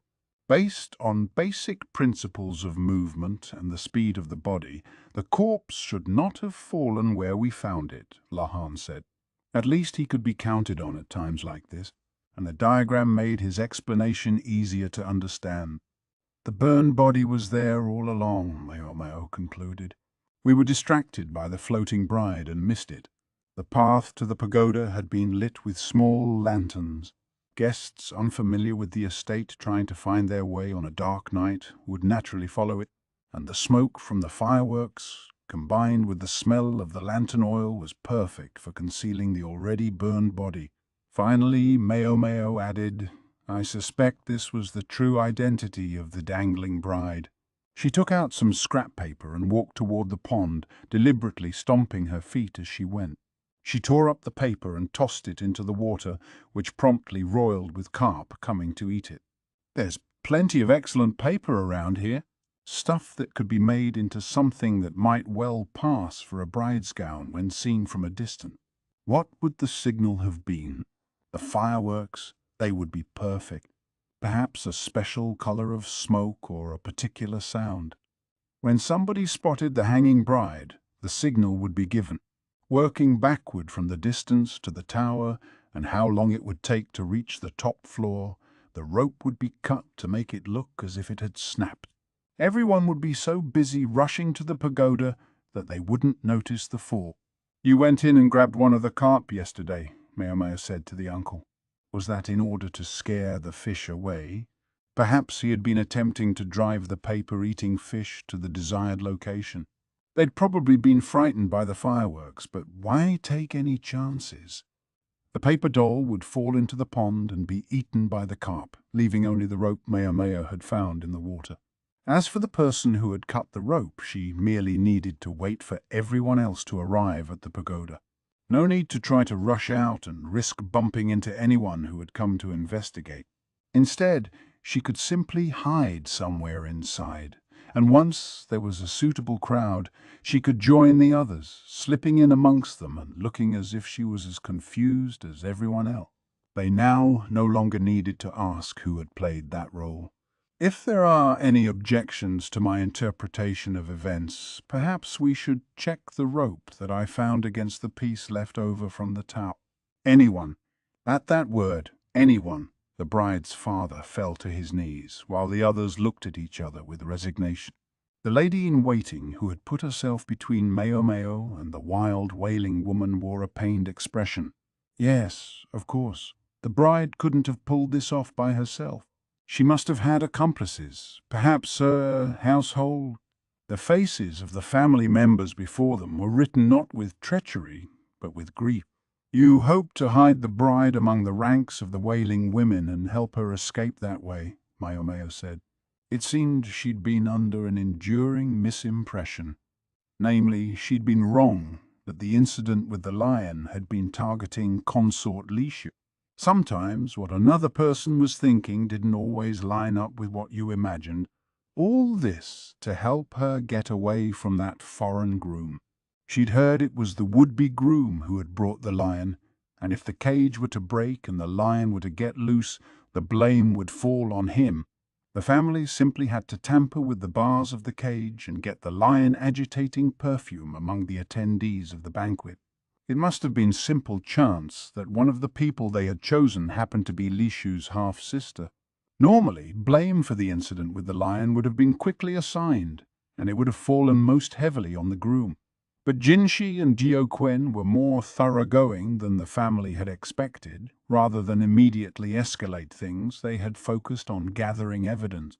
The groom, understandably concerned, had decided to leave the country post-haste, planning to depart after the banquet that had been planned for the next day. That was why he wasn't here now. He was already on his way home. If things had been allowed to go on unhampered, the young woman would now be on her way to live as the man's wife in a foreign country.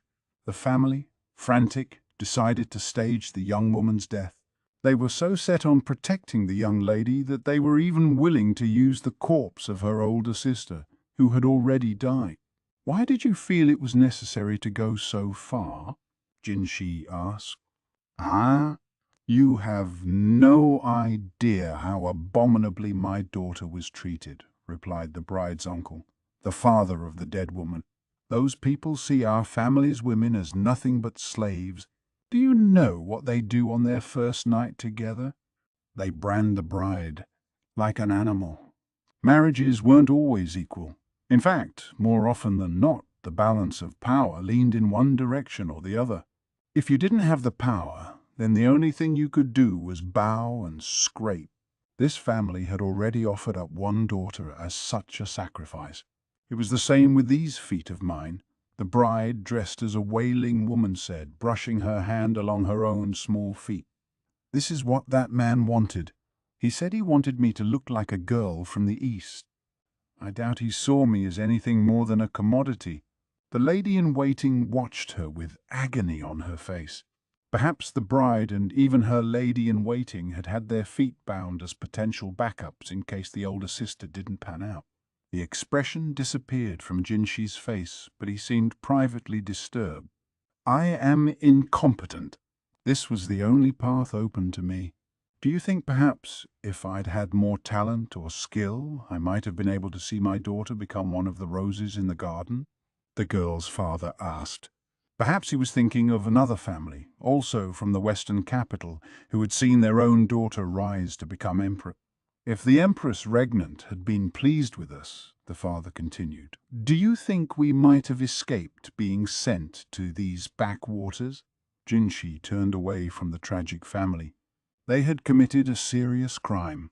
Their attempt to protect their own daughter could have sacrificed many more lives. Do you think we might have been able to save our household? It wouldn't be possible to let them off with a slap on the wrist. The one thing Maomao didn't know was whether Jinshi had grown up enough to accept that. That being said, she couldn't help thinking she saw things differently than they did. Is a household something that must be saved? She said quietly, approaching the two bound-footed women as they clung to each other. Despite all the claims of incompetence, something bothered her. May I ask you something? She said to the women. They didn't say anything, and she took their silence as assent. I believe that among those to whom you gave the perfume, there was one woman with an arrogant attitude and a mouthful of bad teeth. How did you get to know her? The lady-in-waiting looked at the ground. She must have been the one who had made contact with Lishu's half-sister. It was strange. She hadn't seemed like the type to be that friendly with someone she'd just met. I don't remember exactly, but she was 18 or 19 years old with a somewhat plump behind it. Her butt measures 3 shaku and 1 sun around, Lahan interjected. Why? Why? Maomao assumed the number was an educated guess, that he was just eyeballing it, but she silently crushed his toes nonetheless. I urge you to tell us, Maomao said. It would be better for everyone. After a moment, the lady-in-waiting said, The fortune-teller told me. Fortune-teller. The other woman nodded, still looking at the ground. She's been all the talk in the Western capital. Everyone's been going to see her. At first, the lady-in-waiting said, she thought it was all just talk. But the fortune-teller's words had shown an uncanny insight into the young woman and her friends, and she'd been drawn deeper and deeper and deeper in. The dearly departed young mistress used to go to her for advice. I'm impressed she was able, Maomao said. She wasn't trying to attack the young woman. It was just a simple doubt that emerged in her mind. The subject of the advice wasn't something you could talk about with just anyone. The lady-in-waiting pointed toward town. They would talk in the chapel.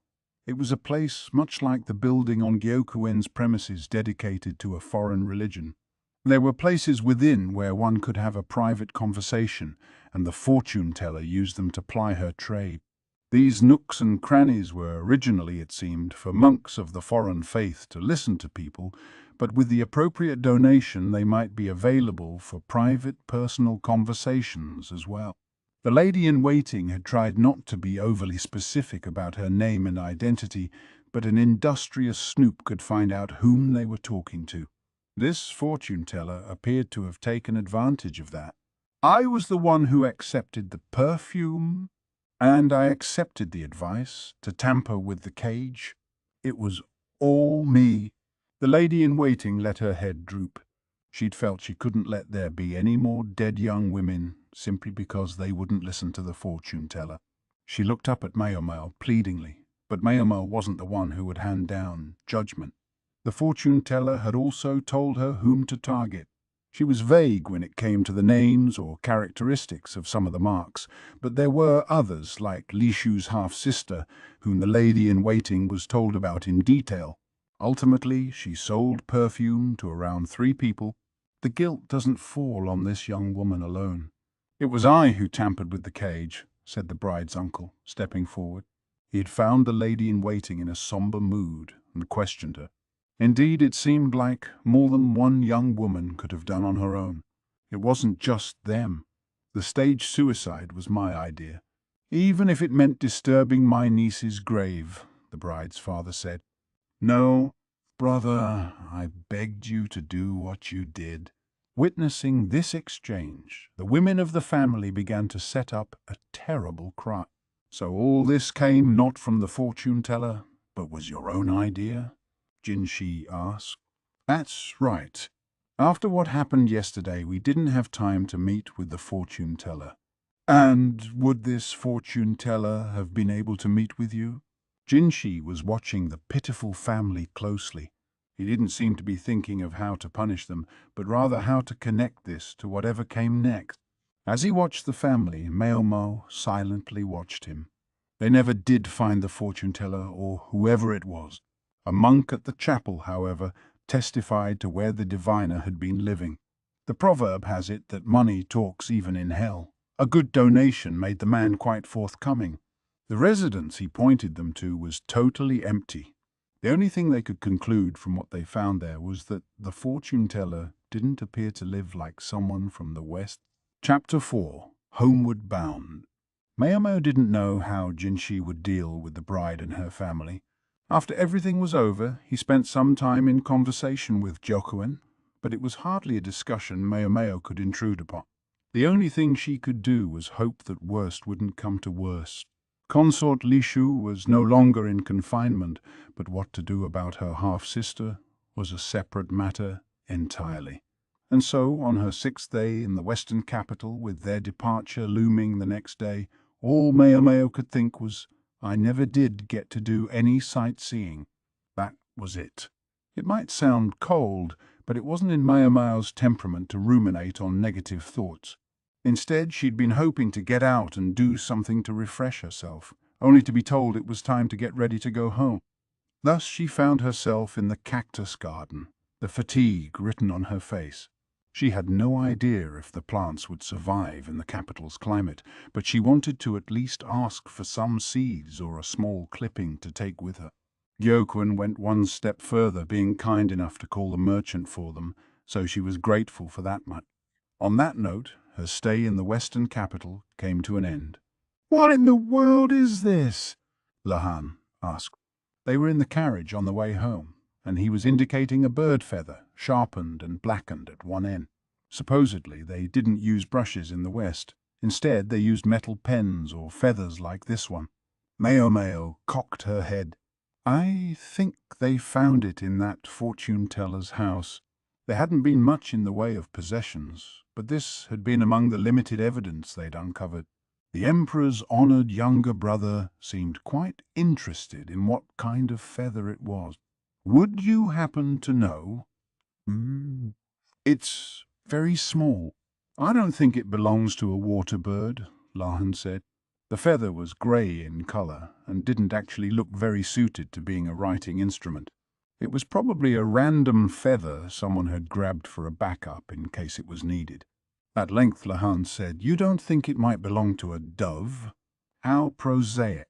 Many people ate dove meat, and there was a custom of releasing the birds on celebratory occasion. Lahan looked a bit deflated. Maybe he'd been hoping for something a little more exotic. Maomao stared out the window. "They said we'd be taking a boat home, right?" "That's right," Lahan replied.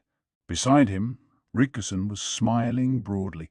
Not obliged to attend either the wedding or the funeral, he at least had been able to tour around a little, and he gave Maomao a piece of silk cloth he'd gotten. She was happy enough to take whatever she was given, but something about it all felt a bit unfair to her, and she couldn't help giving him a modestly dirty look. "Why couldn't you have attended instead?" she muttered. "Oh, I would never have fit in at that household," he said. It sounded humble, at least, and he was smiling, but she had no idea whether he was telling the whole truth. Duo and Consort Lishu were riding in a separate carriage and would make the journey home together. Certainly there was no sense in them staying in the western capital any longer. Lishu's father, Yuryu, had apparently said he would bring Lishu home, but Duo had turned him down. To suddenly develop a soft spot for the daughter he'd ignored for the last 15 years was, well, convenient to say the least. "We'll have to change vessels a few times, but we should make it back in half the time it took to get here. And the wind should be with us at this time of year," Lahan said. Ships had an advantage over carriages in that they didn't have to stop frequently to rest. Going west, however, they would have been travelling upriver and with the wind against them, a time-consuming proposition. But now they would be travelling down one of the tributaries of the great river, and a boat would easily get them to the capital.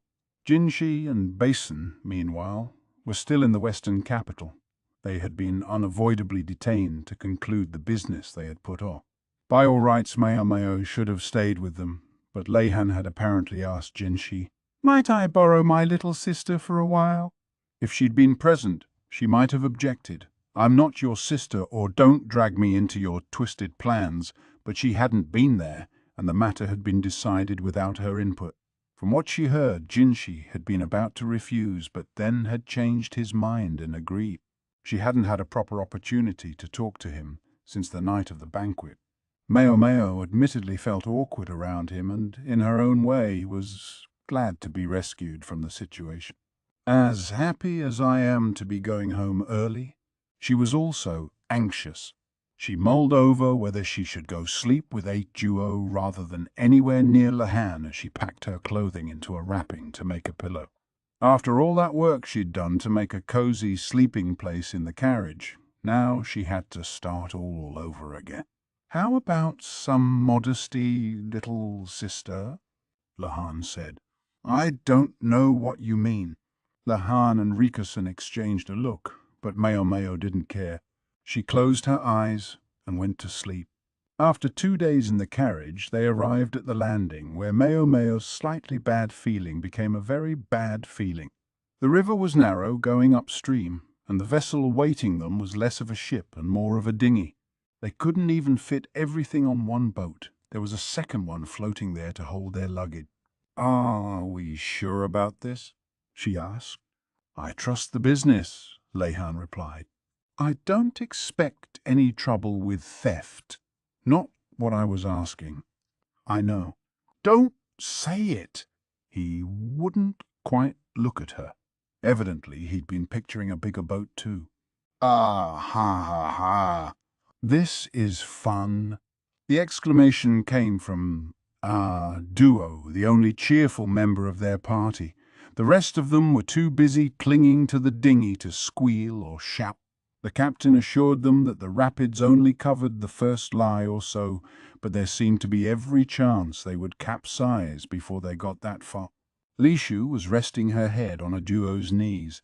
The relentless rolling and rocking of the boat during the first moments of the trip had been enough to make the timid young woman faint clean away. She was secured with a rope to keep her from falling overboard.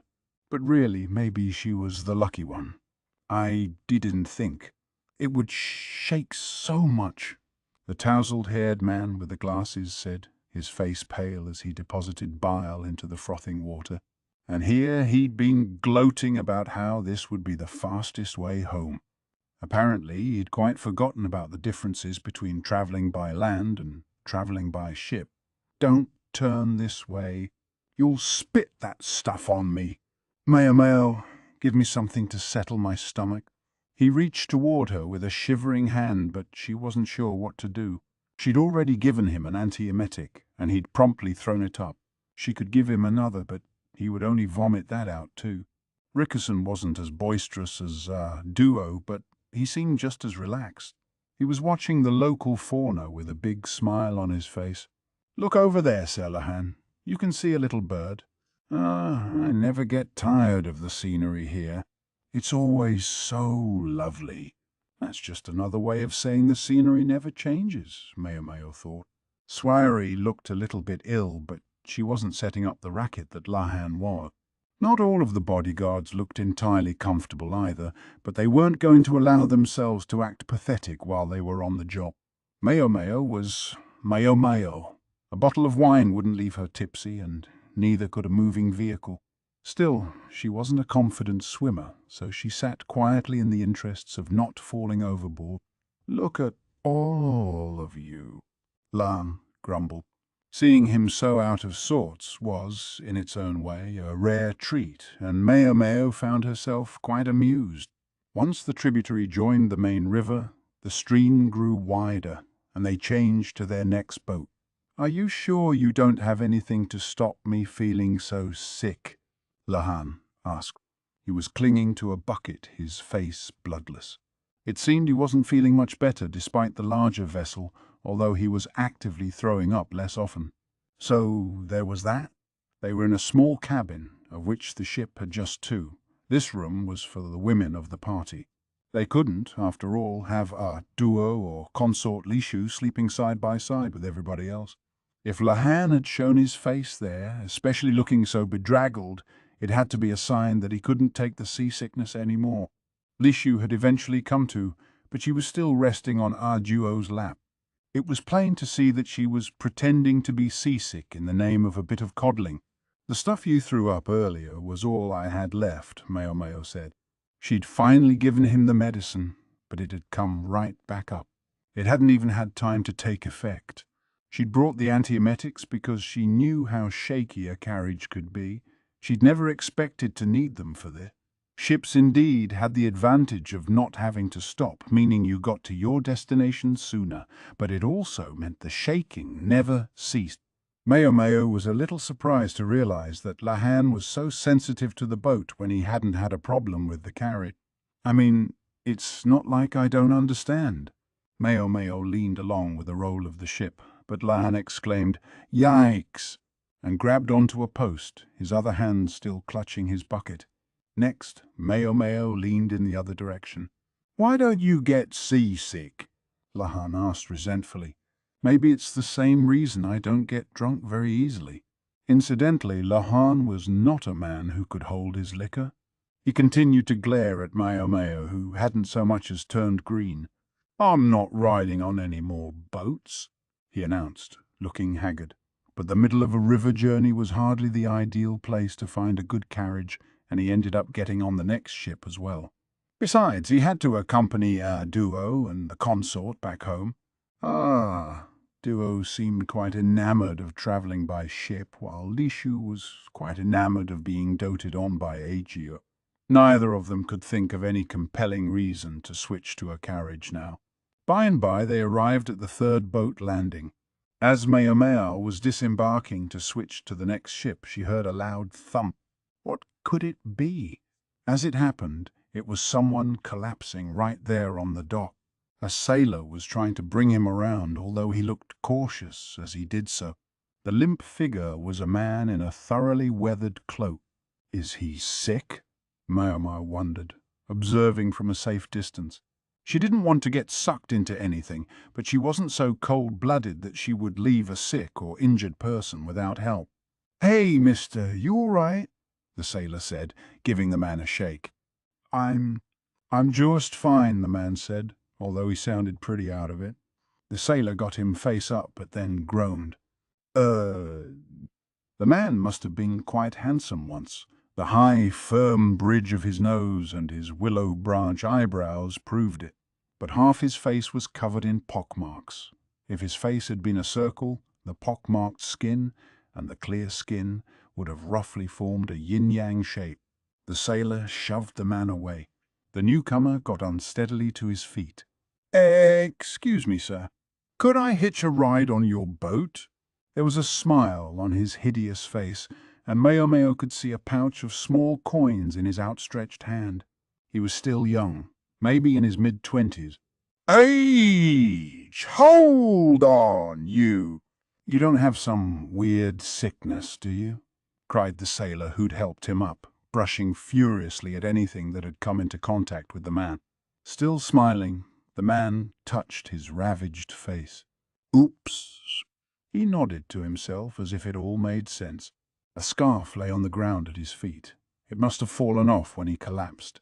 He picked it up and folded it in half, forming it into a triangle. He then used it to cover half his face. At a glance, it almost looked like a bandage. "I know. It's smallpox. That's what that is, isn't it?"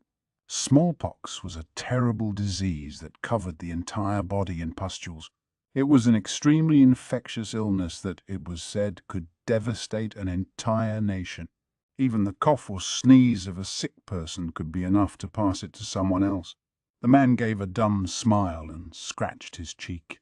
It's okay. These are just scars. I did have smallpox once, but now I'm fit as a fiddle. Just look, like hell. You collapsed not 5 minutes ago. Stay back, I say. I only collapsed because I got a little hungry. You've got to believe me." The conversation inspired everyone else near the man to give him a little extra room. Maomao narrowed her eyes. If he wasn't sick, then she wasn't needed here. "What seems to be the matter?" asked Rikusen, who had been transferring their luggage to the next boat. He seemed very fastidious. Maomao privately decided to dub him Gaoshun too. "That man with the bandage on his face wants to board the ship, but the sailor won't let him," she explained briefly. Said Rikusen, studying the young man. With his pockmarks covered, he really was downright handsome, and he sounded rather light-hearted. "What's the problem?" "Is he trying to freeload?" "No, he has the money, but he's got pockmarks on his face, and the sailor's worried he might be sick." "But it's a moot point, since the ship is full anyway." Consort Lishu was on board, which meant there would be bodyguards. They couldn't have some random stranger getting on board too. Rikusen squinted at the man. "Is he really sick?" "Good question." From this distance it was hard to be sure, but from what Maomao could see, the man had pockmarks but no pustule. He was probably telling the truth. He'd been sick once, but it had been a long time ago. So why didn't Maomao simply say that to the sailor? "Because it's only going to be a headache for me getting involved." It was just that simple. The young man showed no sign of giving up on the boat, though. He practically clung to the sailor. "I'm begging you, let me on board." "How can you be so cruel?" "Let go of me." "Stop. I'll catch your pox." Usually, handsome men with scars on their faces had a dark mood to match, but evidently not this guy. He clung to the sailor's bulky feet and wouldn't let go. The other sailors wished they could help their shipmate, but frightened of possibly catching some awful disease, they stood helplessly at a distance. Something had to be done about this man, or the ship was never going to leave. Rikusen must have guessed what Maomao was thinking from her expression, because he grinned. "I wish the ship would hurry up and go, don't you?" She didn't say anything. What? Was he trying to tell her to do something about it? Looking thoroughly put upon, Maomao got off the boat and went over to the sailor, who by now looked deeply troubled, and the young Mao, who by now had snot coming out of his nose. "Pardon me," she said. "Yeah," the young man replied. It wasn't exactly consent, but she grabbed the scarf off Snotman's face anyway. One look at the ugly marks was enough for her to confirm that he'd gotten them years ago. She looked at the eye on the pockmarked side of his face. It appeared hazy and unfocused. His pupils were different sizes as well. Chances were he was blind in the one. "This person is not sick," she announced. "He has scars, but there's no chance of him spreading the disease to anybody else. Not smallpox, anyway. As to any other diseases he might have, she didn't know and disclaimed all responsibility." With a look of total revulsion, the sailor gingerly picked up the coin purse the man had dropped. He turned it upside down, small change tumbling musically out of it. "And where are you going, sir?" "To the capital." "I want to go to the capital." The capital! He clenched his hands into fists and shook them with excitement. He couldn't have seemed more like a country bumpkin headed for the big city if he'd tried. "And once I'm there, I'm going to make so many medicines." Medicines. Maomao's ears perked up. "Yeah, I may not look like much, but I'm kind of a big deal." The man pulled a large bag from somewhere under his cape, and when he opened it, a distinctive odor wafted out. Maomao took the clay pot from the bag and opened the lid to find it was full of ointment. She had no idea if it was effective, but it had been made very scrupulously, with thoroughly powdered medicinal herbs blended to the perfect consistency. Such care in preparation was even more vital to the quality of the final product than exactly which herbs were used. Maomao looked at the man afresh. He was grinning widely and said to the sailor, "Want some? Works on seasickness." But of course no sailor was going to buy a medicine like that. "Puff, tightwad! Why not just buy some?" "Oh, actually, forget about buying anything. Can I get on the boat? Yeah. The boat? No. This ship is rented out. You'll have to wait for the next one. What? Seriously, I have to wait. The man looked less than thrilled, but seemed to accept it. Then he looked at Maomao and grinned again. Thanks, you were a big help. To show my gratitude, let me give you some of this seasickness medicine. The way he talked made him sound very, well, young, but he seemed to be more grown up than he acted. He at least appeared to be older than Maomao. No, thanks. I don't get seasick, Maomao said. No, shame that. The man was just about to put the medicine away when, from behind Maomao, someone bellowed, Hold it! Lan came veritably flying off the ship. The medicine. Gee, give it to me, he said, breathing hard.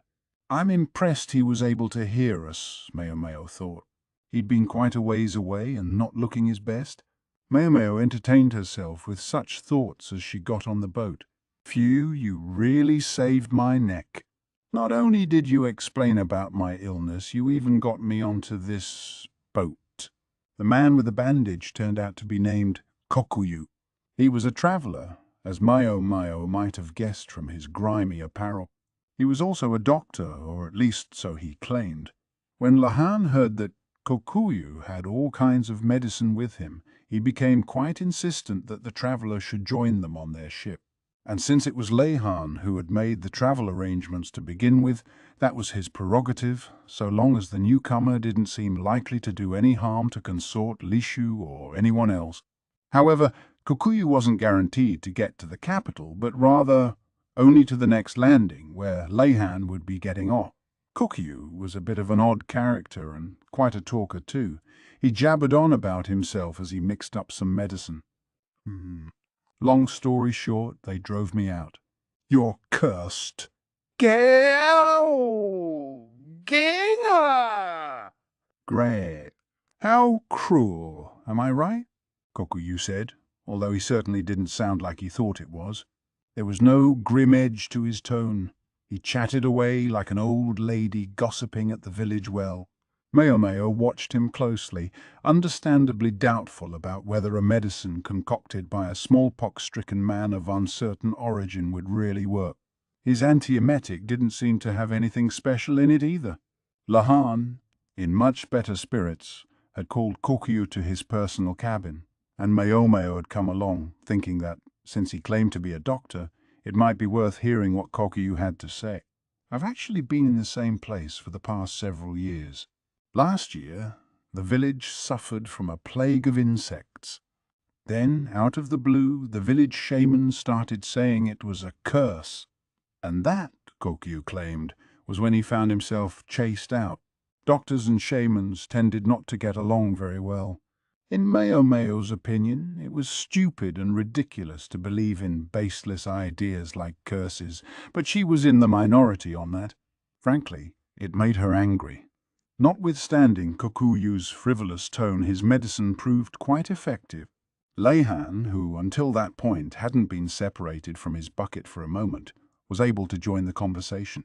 It might have helped that the ship no longer rolled quite as violently as it had before, but in any case Lahan appeared very satisfied. So you say you're going to the capital in search of work? He asked. Yes, well, yeah. I suppose that's about the size of it. Lahan hummed again and stroked his chin. He appeared to be calculating something, but Maomao jabbed him with her elbow. Don't drag us into anything weird. The man might seem a little odd, but if his medical chops were for real, then he would be able to make a living in the capital. If, that was, he hid his smallpox scars. Insofar as they were still travelling with a duo and consort Lishu, it wasn't ideal to have a strange man with them. Lahan knew that. He looked at Maomao and took a piece of paper from the folds of his robes. He dashed off a quick note and said, "If you ever need anything, come to this address. I might be able to lend you some help." Lahan had written down the address of his house in the capital. Kokuyu took the paper and gave him a guileless smile. Wow, I sure bumped into some nice people. He's not doing it out of the goodness of his heart, Maomao warned privately. Lahan was the scheming type. He'd only given Kokuyu his address because he thought there was some way he might be able to use the map. Incidentally, if I may ask, what happened with the plague of insects last year? Maomao said. She would have loved to interrogate Kokuyu and find out how far his medical knowledge went, but this question took priority. It wasn't bad enough for them to eat through tree roots or make money so tight that people couldn't feed their children. The little kids did get weak from malnutrition, but it didn't get any worse than that. Kokuyu looked suitably sad as he made his report. Malnutrition made one more susceptible to illness, and who treated illness? Doctors. Maomao wondered about the current state of the village that had chased him out. If they had a fairly abundant harvest this year, I think they should be fine, Kokuyu said. Maomao didn't think that was very likely, and the man evidently agreed with her, for he said, I hope the villagers can keep helping each other out until they get one. It was such a nice thought, helping each other. But there were always ifs involved. You could help your neighbor if you had the resources to spare. If you had enough to eat, then you could give someone else some of the extra. That was what helping usually meant. Supporting someone else while you yourself starved was pointless. Yes, there were some idiots out there who would share everything they had at their own expense. But most of them were holy men and women in storage. If people were going to treat doctors and apothecaries as if they were sages like those, they should make their physicians' lives nice enough to put them in the mood. One's basic needs had to be met before one could practice medicine. What would be the point if, leading a deprived life, the doctor got sick themselves? The village that had chased this man out might be finding themselves wanting a physician right about now, but it would be a little late. Spilled water didn't go back to the cup. All right, be seeing you then? Kokuyu delicately folded the piece of paper with the address on it and put it into his own robes. They'd paid his way only as far as he would be sailing with them. He would have a place in the bodyguard's cabin. It doubled as a way of keeping an eye on him. Now that I think about it, Kokuyu's mention of insect plague reminded her. One of the accumulated problems was the one Lahan had taken on. What are you planning to do about the plague of insects? I mean, the stuff the golden-haired lady was talking to you about? Maomao asked, referring to something the emissary had said during the banquet at the western capital. She wanted grain exports to Shao, and if that wasn't possible, then she had requested political asylum. What benefit does it hold for us? The export idea was very risky, and the asylum idea was downright dangerous. Maomao and Lahan were the only ones in the room. That was why they could have this conversation. Even Rikusen hadn't heard about this. What do you think? That she had me wrapped around her little finger? That I would do whatever she asked without thinking about it, just because she was pretty? Wouldn't you? She was joking, sort of. This was, after all, the guy who wouldn't shut up about Jinshi's look. Lahan was obviously unaware that Jinshi had something of a complex about his own appearance. I have a few ideas of my own. Like what? Our little sailing adventure is going to be over when we reach the next landing. I assume you don't mind me splitting off from Lady... the others? Maybe Lahan was finally tired of being seasick. Or maybe this was why he'd brought Maomao all along. I'll continue to accompany them then. Now, slow down, Lahan said, waving a hand to keep her from going any further. I guarantee you'll be very interested in where I'm going. How so? Lahan produced an abacus and started flicking the beads along it. Well, we might turn out to be counting our chickens before they hatch. But he seemed to be saying it was worth a shot. Then, however, he said, we're going to go see my dad. So that was what Lahan called him. Not something respectful like father. Just dad. Chapter 5. Wrapping up in the western capital. Shall I take that to mean I should come to the capital sometime? Gyokwen asked. Yes, that would be correct, Jinshi responded. They were in Gyokuen's annex, a pleasant, cool place facing a pond. It was just the two of them. Basen and their various bodyguards were outside. Neither man had anything resembling a weapon. This was their chance to talk to each other in complete and full confidence. Jinshi reflected on how difficult this was as he picked his words. He was the Emperor's younger brother, and though Gyokuen might be the Empress's father, Jinshi still outranked him. The problem was he constantly felt like he was about to slip back into the more deferential tone of a eunuch. Everyone else had gone, leaving Jinshi and Basen in the western capital, where Jinshi proceeded to take care of one thing and then another. Diligent, methodical. Yes, it's just as you imagine. Especially considering the accession of Empress Gyokyu, the feeling is that it would be best if you had a name as soon as possible. The consort had become Empress, but her official presentation had been delayed on two grounds. One, that Empress Gyokyu had thick Western blood, and two, that Gyokuen still lacked a family name. There wasn't much to be done about the former, but as to the latter, the obvious solution was simply to hurry up and give him one. The subject ought to have been addressed sooner, but with so many guests it ended up being put off until after everyone had gone home. Gyokuen had probably known this was coming. The idea had been in the air, and the more perceptive might have guessed Jinshi would do something like this. Jinshi had wondered if Yuryu might try to object, but the incident with his own daughter had left him without a leg to stand on.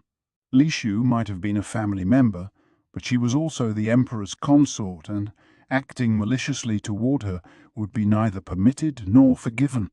Worse was his transparent attempt to destroy the evidence. And this, when Consort Lishu's ladies-in-waiting at the rear palace still played pranks on her on a regular basis. And to top it all off, Yuryu himself seemed far more partial to Lishu's older sister. Normally, this would have brought punishment down upon their heads, but Consort Lishu hadn't wanted that.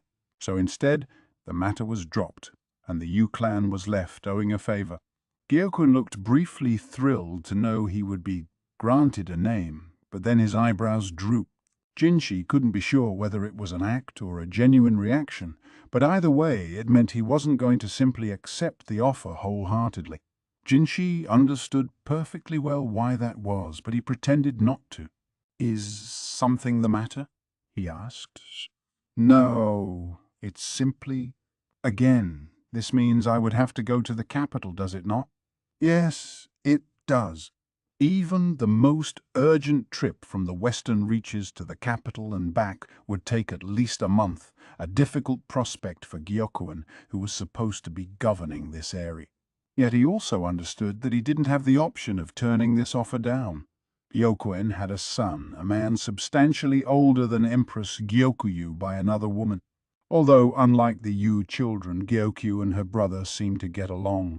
"I do have a son, and if all seems quiet, he shouldn't have any trouble here in my stead." Yes, if all seemed quiet. There was the rub. It was very clear why Gyokyu had been made Empress. The Emperor wished to focus on what was happening in the west. Beyond the western capital was the land of Shao. Shao was not such an issue in and of itself. The real problem was the country that stretched above it, Hokwaren. The Emperor would bind himself to Gyokuen's clan in order to strengthen the western border, but if anything were to happen while the clan leader was away, well, the prospect was frightening. Neither could Gyokuen's son travel to the capital in his father's place. It was expected to be the head of the clan who appeared to receive the name. Some argued for ignoring such mouldy old customs, but it was Empress Gyokyu who was likely to suffer if her father chose to break with precedent. Gyokuen was and had always been a functionary from the western capital.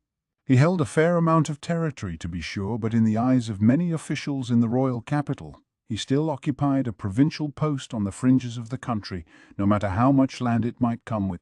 His swift rise to prominence after the destruction of the Yi clan couldn't be denied, but it was also the source of much resentment and resistance against him. "I'm very sorry, but I must ask that you come regardless," Jinshi said. He did feel for the man, but it was the only way. Jinshi, as well as the emperor, knew they were asking something almost impossible of Gyokuen, but the demand didn't come from them. It came from the high officials in the capital, perhaps including several with relatives in the rear palace. This is only the first part of their plan to punish an upstart rube, I suppose, Gyokuen said, yet he looked more or less relaxed. Perhaps, if you couldn't handle needling of this kind, you simply didn't have the disposition for politics. The word upstart might be taken to imply a weak position, but that didn't seem to be true of Gyokuen. In any case, I understand, he said. He'd known he'd get this answer eventually, but actually hearing the words gave Jinshi a rush of relief. However, Gyokuen wasn't finished. If I may, though, I'd like to stipulate a condition. A condition? Yeah. I'd like my son to have someone to help him. He's known only the Western lands his whole life and has little experience of the world. If possible, I'd like him to be attended by someone with knowledge of the central region. In other words, I'm going to do this impossible thing you ask, so give me some decent personnel in exchange. Yes, that seems reasonable. Did you have anyone particular in mind? It was, in fact, an understandable request. Yokuen's son would one day succeed him, and he would need to know about life in the region around the capital, even if his knowledge thereof was only minimal. Yeah. During the banquet, young Basen seemed like an entirely different person when he threw himself in front of that lion. Him. If Gyokuen had his eye on Basen, that could be a problem. He might not look like much, but he was very important to Jinshi, someone who could speak frankly to him and around whom Jinshi could relax. Please don't misunderstand me. That's not what I'm asking. I would never seek something so far beyond my station as to have a member of the Mei clan attend upon my son, Gyokuen said quickly, grasping the import of Jinshi's reaction.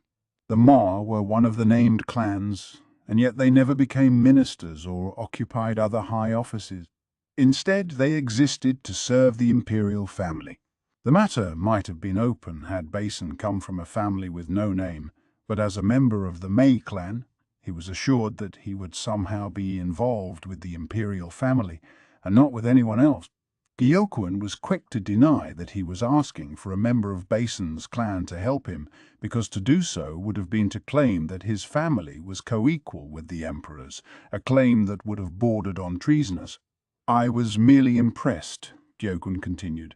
I don't know how many men there are who could act so decisively when confronted with a wild animal instead of trembling in terror.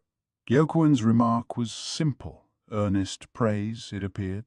It felt somewhat strange to hear someone laud Basen so unreservedly, but Jinshi agreed with him, for as easily as he got out of sorts under most circumstances, when push came to shove, Basen showed remarkable composure. He'd acted quickly as well. The more dangerous a situation, the more one acted not on thought but on instinct, and Basen's instincts had not steered him wrong.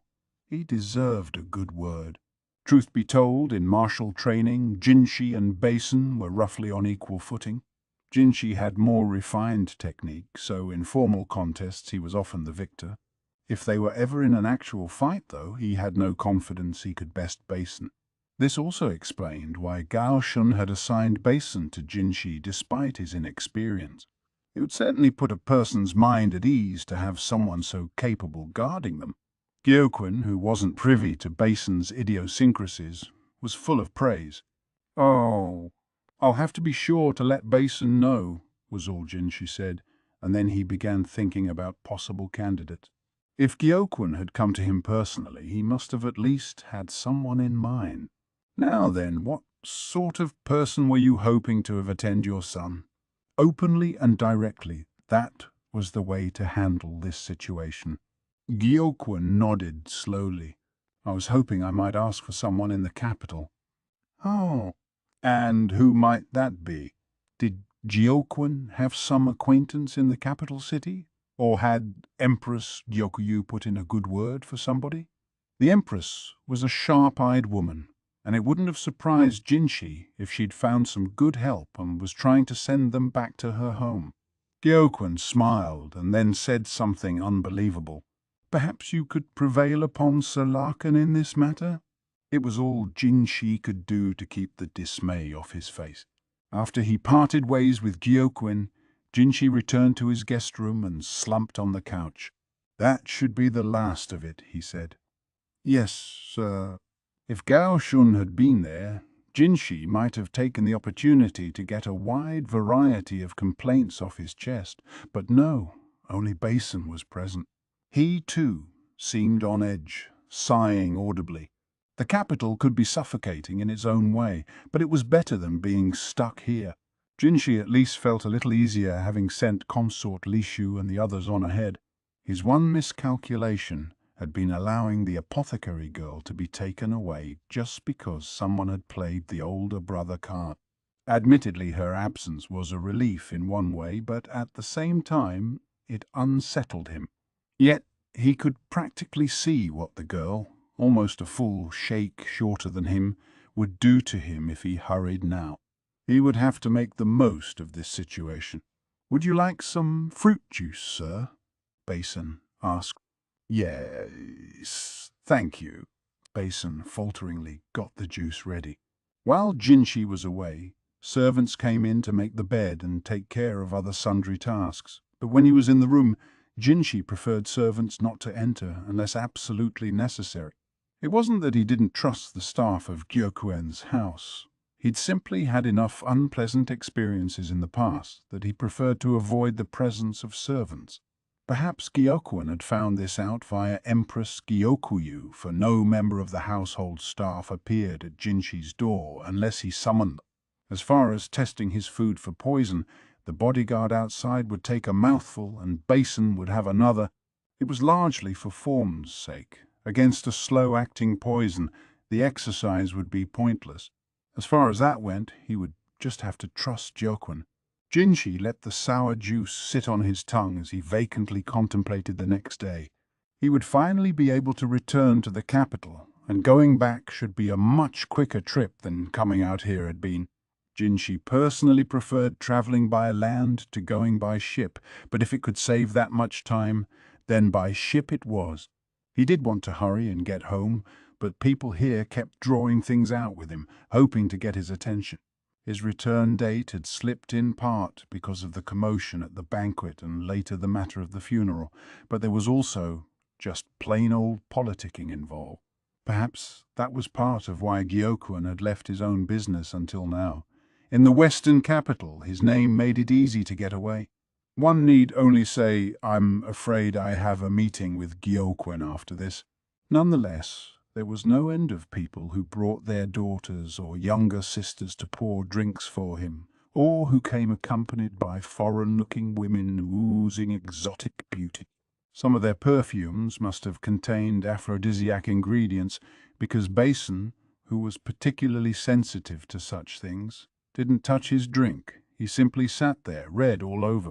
It was convenient, in a way, as a sort of litmus test. Even though Basen was Jinshi's milk brother and an old friend, there were still some criticisms of him Jinshi could have offered. The other day, during the incident that had invited such a terrific misunderstanding on Eijuo's part, Jinshi had thought that perhaps Basen had finally grown up a little, but he seemed to have been wrong about that. The young man remained a late bloomer when it came to women his own age. Only with Maomao did he seem completely at ease, and in a way that might only have been a sign that he couldn't imagine himself breaking up. Jinshi himself felt that, notwithstanding her imperviousness to poisons, she was still a small and delicate-looking girl who seemed as fragile as the next young woman. But strangely, he found he couldn't imagine her breaking like that.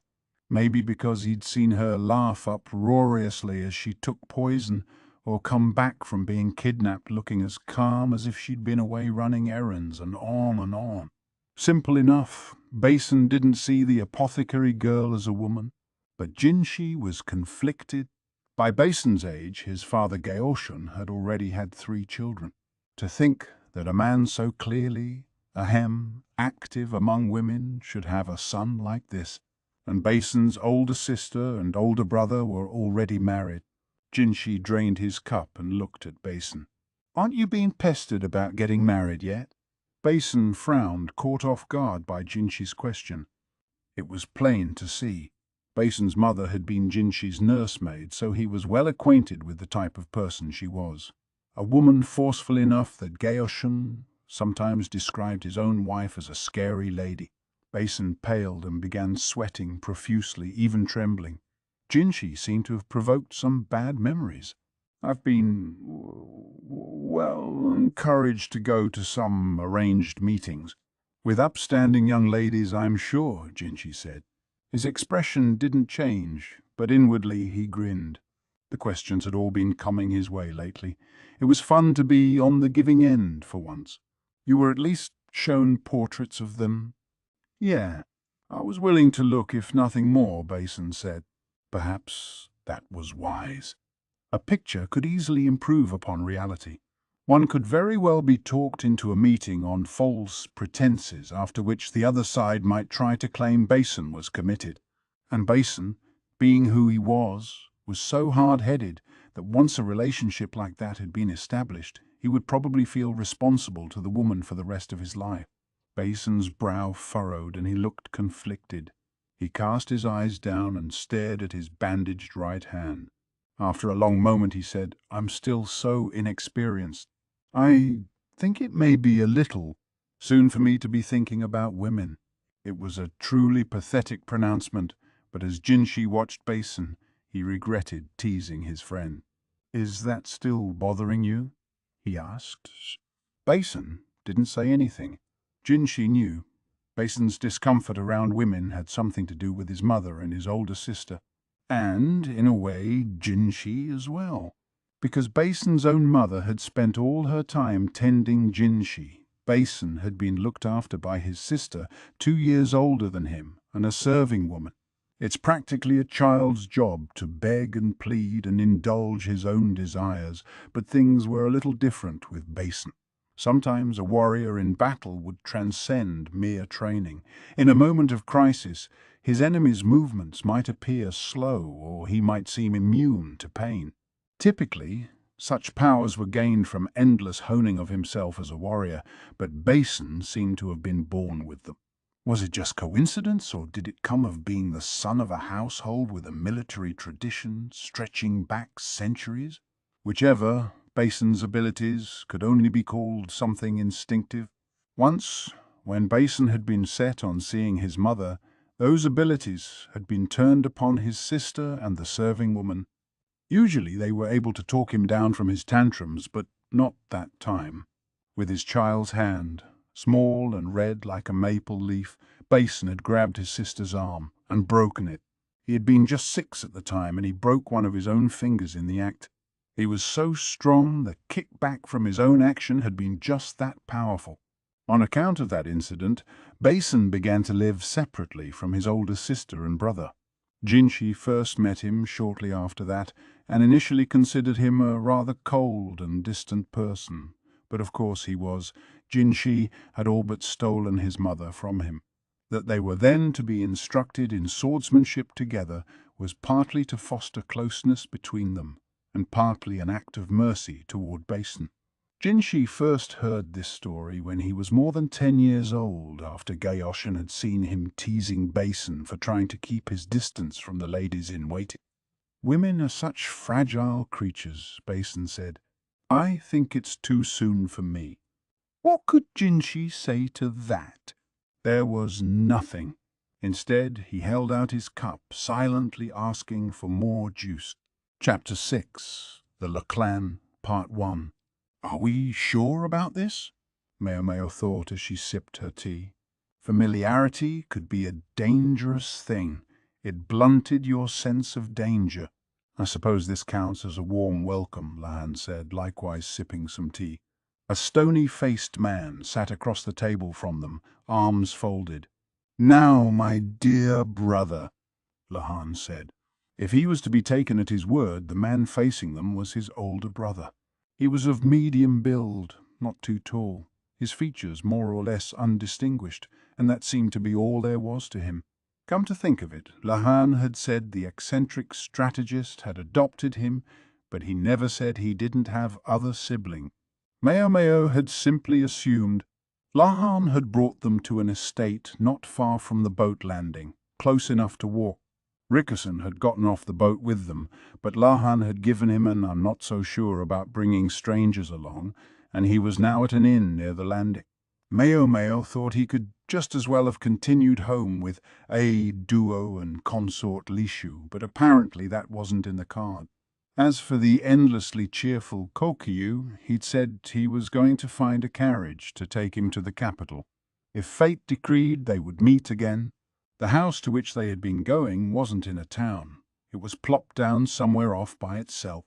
A reasonably sumptuous house it was, but it was just sitting out here in the countryside. Maybe some high official from the capital had been banished out here. It would have been humiliating for someone like that. Is it really all right for us to just drop in somewhere like this? Maomao could see what appeared to be crop fields all around. Small houses dotted the landscape in the distance beyond them, but they were too far apart to constitute a village.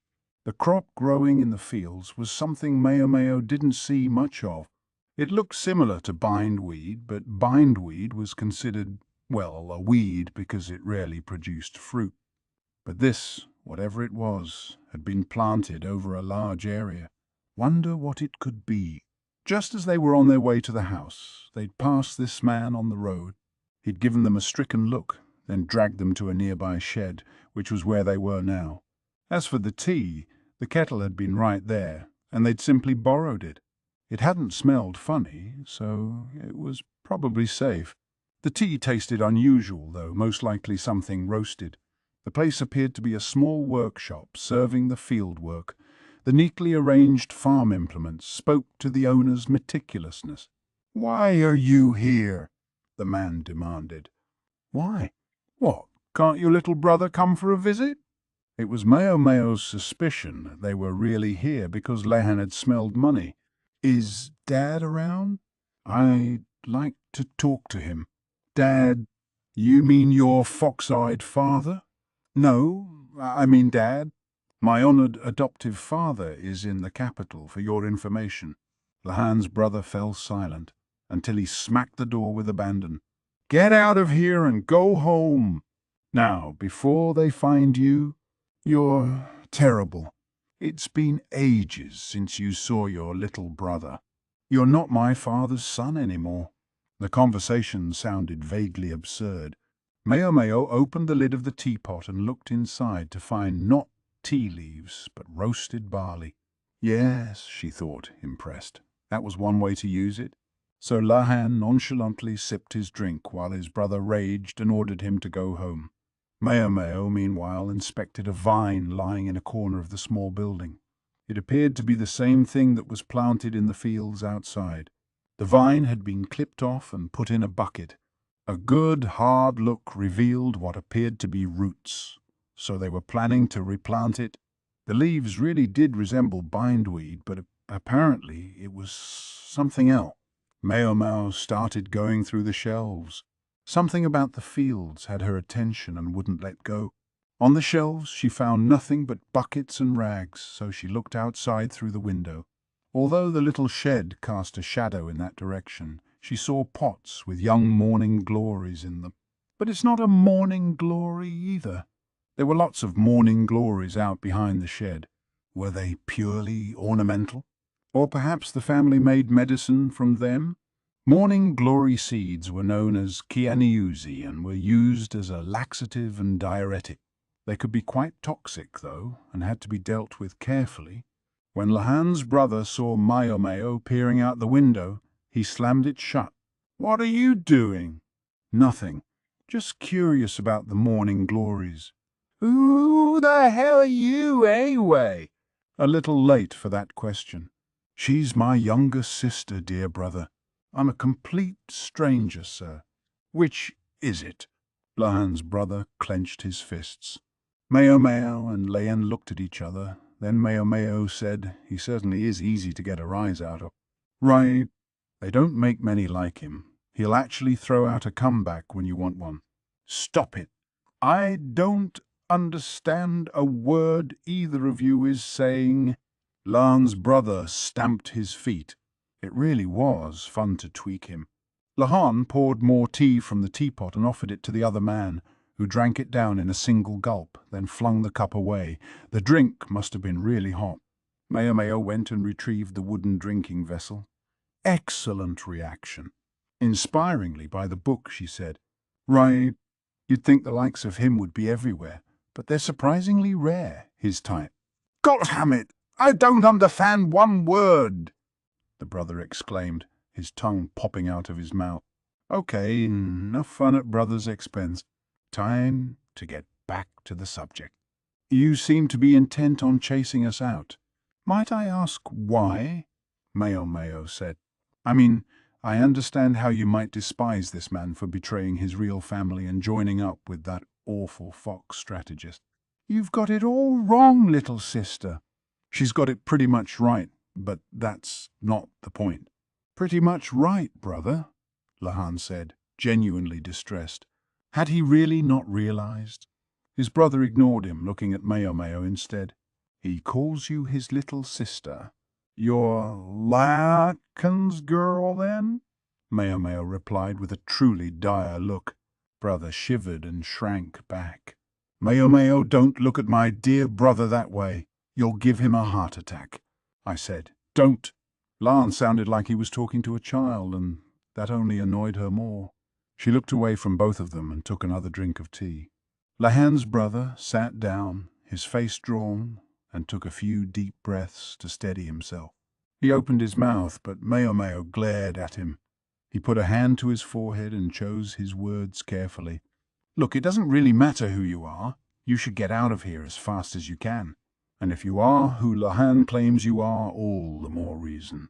I take it from your tone that this is no small matter, Lahan said. If you understand that, then stop quibbling and go. Being treated like that, though, could only pique a person's curiosity. Lan's spectacles flashed. Brother, what has happened? It's safest if you don't ask. We just want to know what's going on. Then we'll be good and go home. If I tell you, there will be no escape. Brother, talk like that is going to have exactly the opposite of the effect you want, Maomao thought. As the conversation went on, Lan kept trying to wheedle out the information he wanted. Eventually, Maomao suspected he would get the truth, except that the plot twisted first. The door opened with a clatter, revealing an elderly man with a cane, a middle-aged woman, and several of what appeared to be servants. I thought I heard ruckers out here, the woman said, narrowing her eyes at Maomao and Lahan. Lahan's brother went pale. It's been a long time, Lahan. 3 years, if my memory's not failing me. It has indeed been a long while. Lan stepped forward and bowed deeply. Mother, grandfather, mother, grandfather, Maomao thought. In other words, these were the family who had been chased out of the capital. The old man was the picture of stubborn age, weathered around the eyes, his face set, his beard very long. As for the woman, she had a lovely face, but her narrowed eyes made Maomao think of a predator. She looked like the woman from the Shai clan, Lulan's mother. In short, she was intimidating. Her outfit was a bit, loud, and she wore a white bracelet around her wrist. Maybe she hadn't quite caught up with the current fashions yet. I see you've brought some scruffy little waif with you. Who's this, your maid? The woman said. It seemed to be practically obligatory for new acquaintances to ridicule Maomao, and she was used to it by now. She stayed quiet and kept her eyes on the ground. Oh, heavens, mother, this is my little sister. Laha. Older brother started to cry out, but slapped his hands over his mouth. Little sister. Larkin's daughter, are you? The old man interjected. Maomao continued to look at the ground, but her face contorted into a scowl. There was one person there who looked at least as offended by the name as Maomao did, and it was Lahan's mother. Maomao could even hear her grinding her teeth. Yeah, Yes, that's right, Lahan volunteered. Even his brother had him fixed with a staggering glare. So this was why he'd been so intent on getting Lahan and Maomao out of there undiscovered.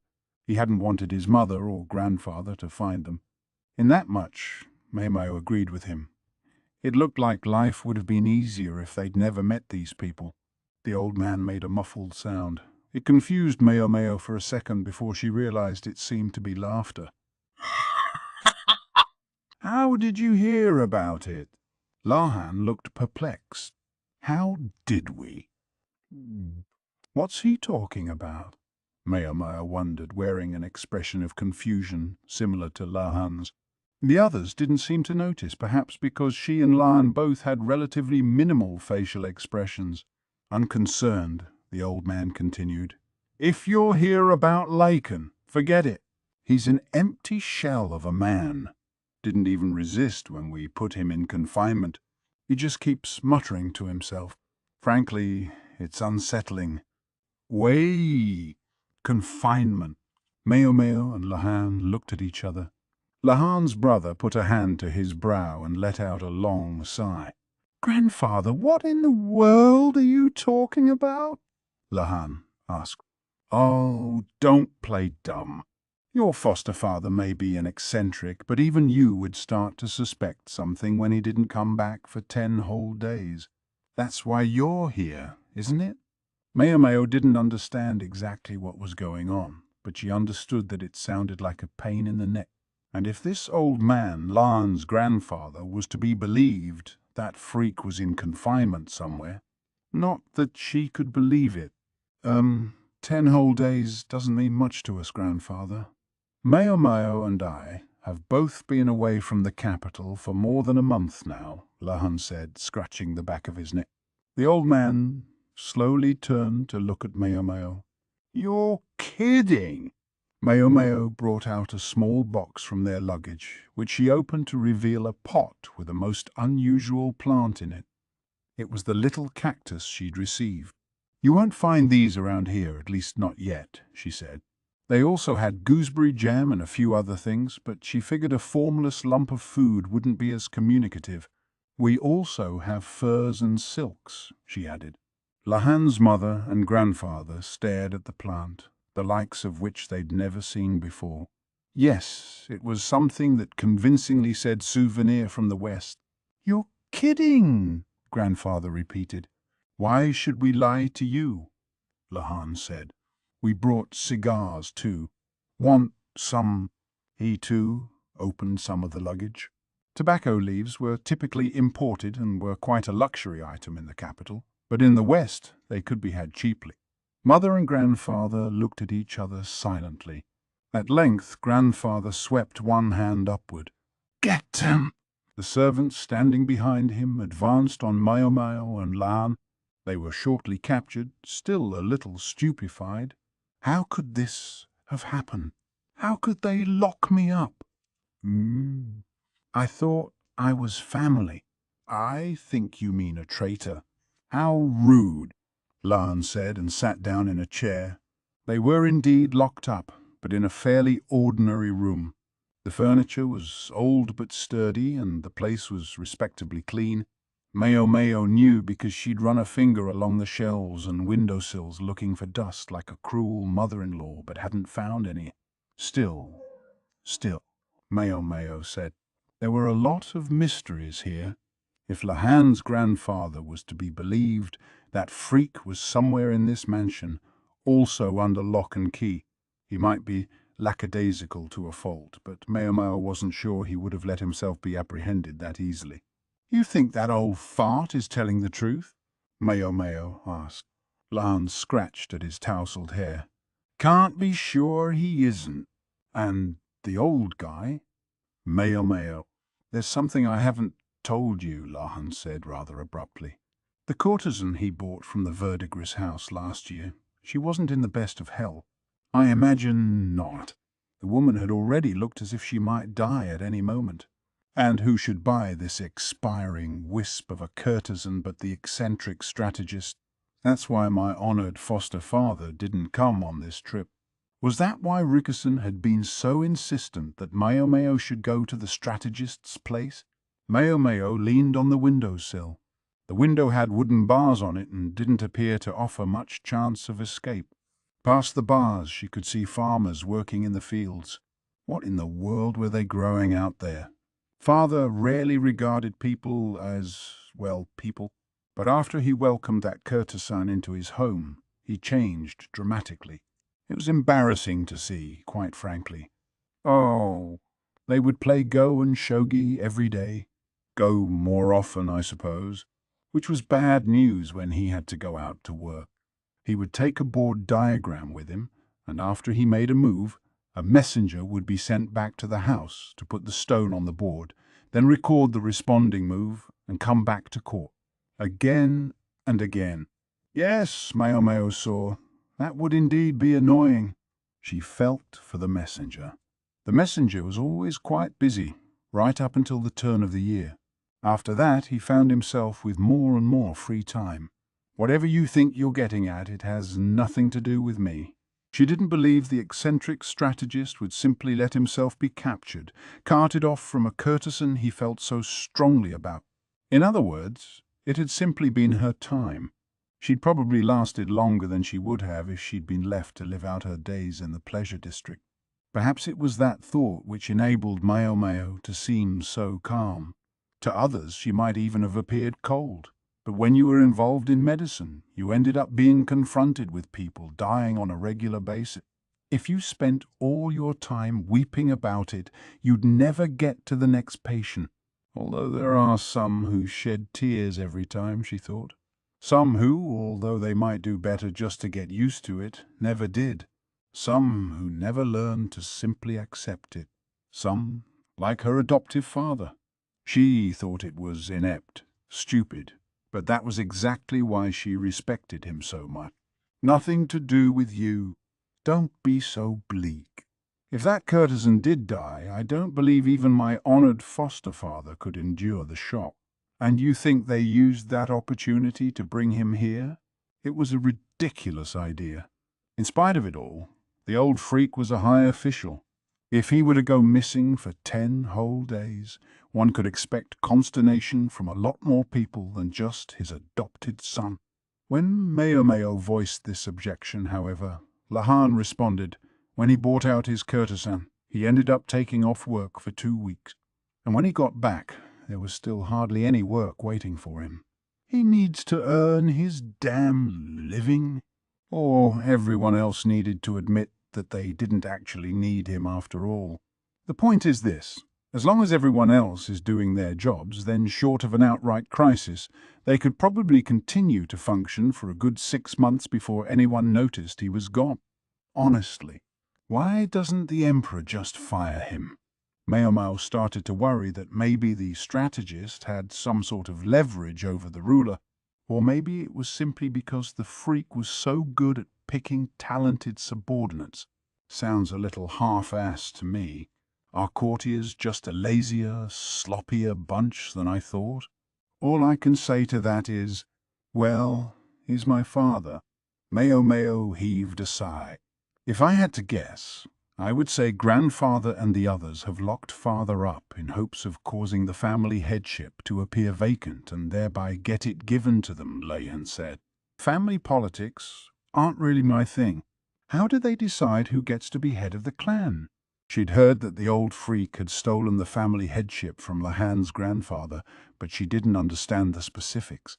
Maybe there was some kind of paperwork involved, something that showed who owned what. Typically, among the named clans, there's an object that's passed down along with the name. Whoever possesses it is head of the clan, and they bring it with them when they present themselves at the palace.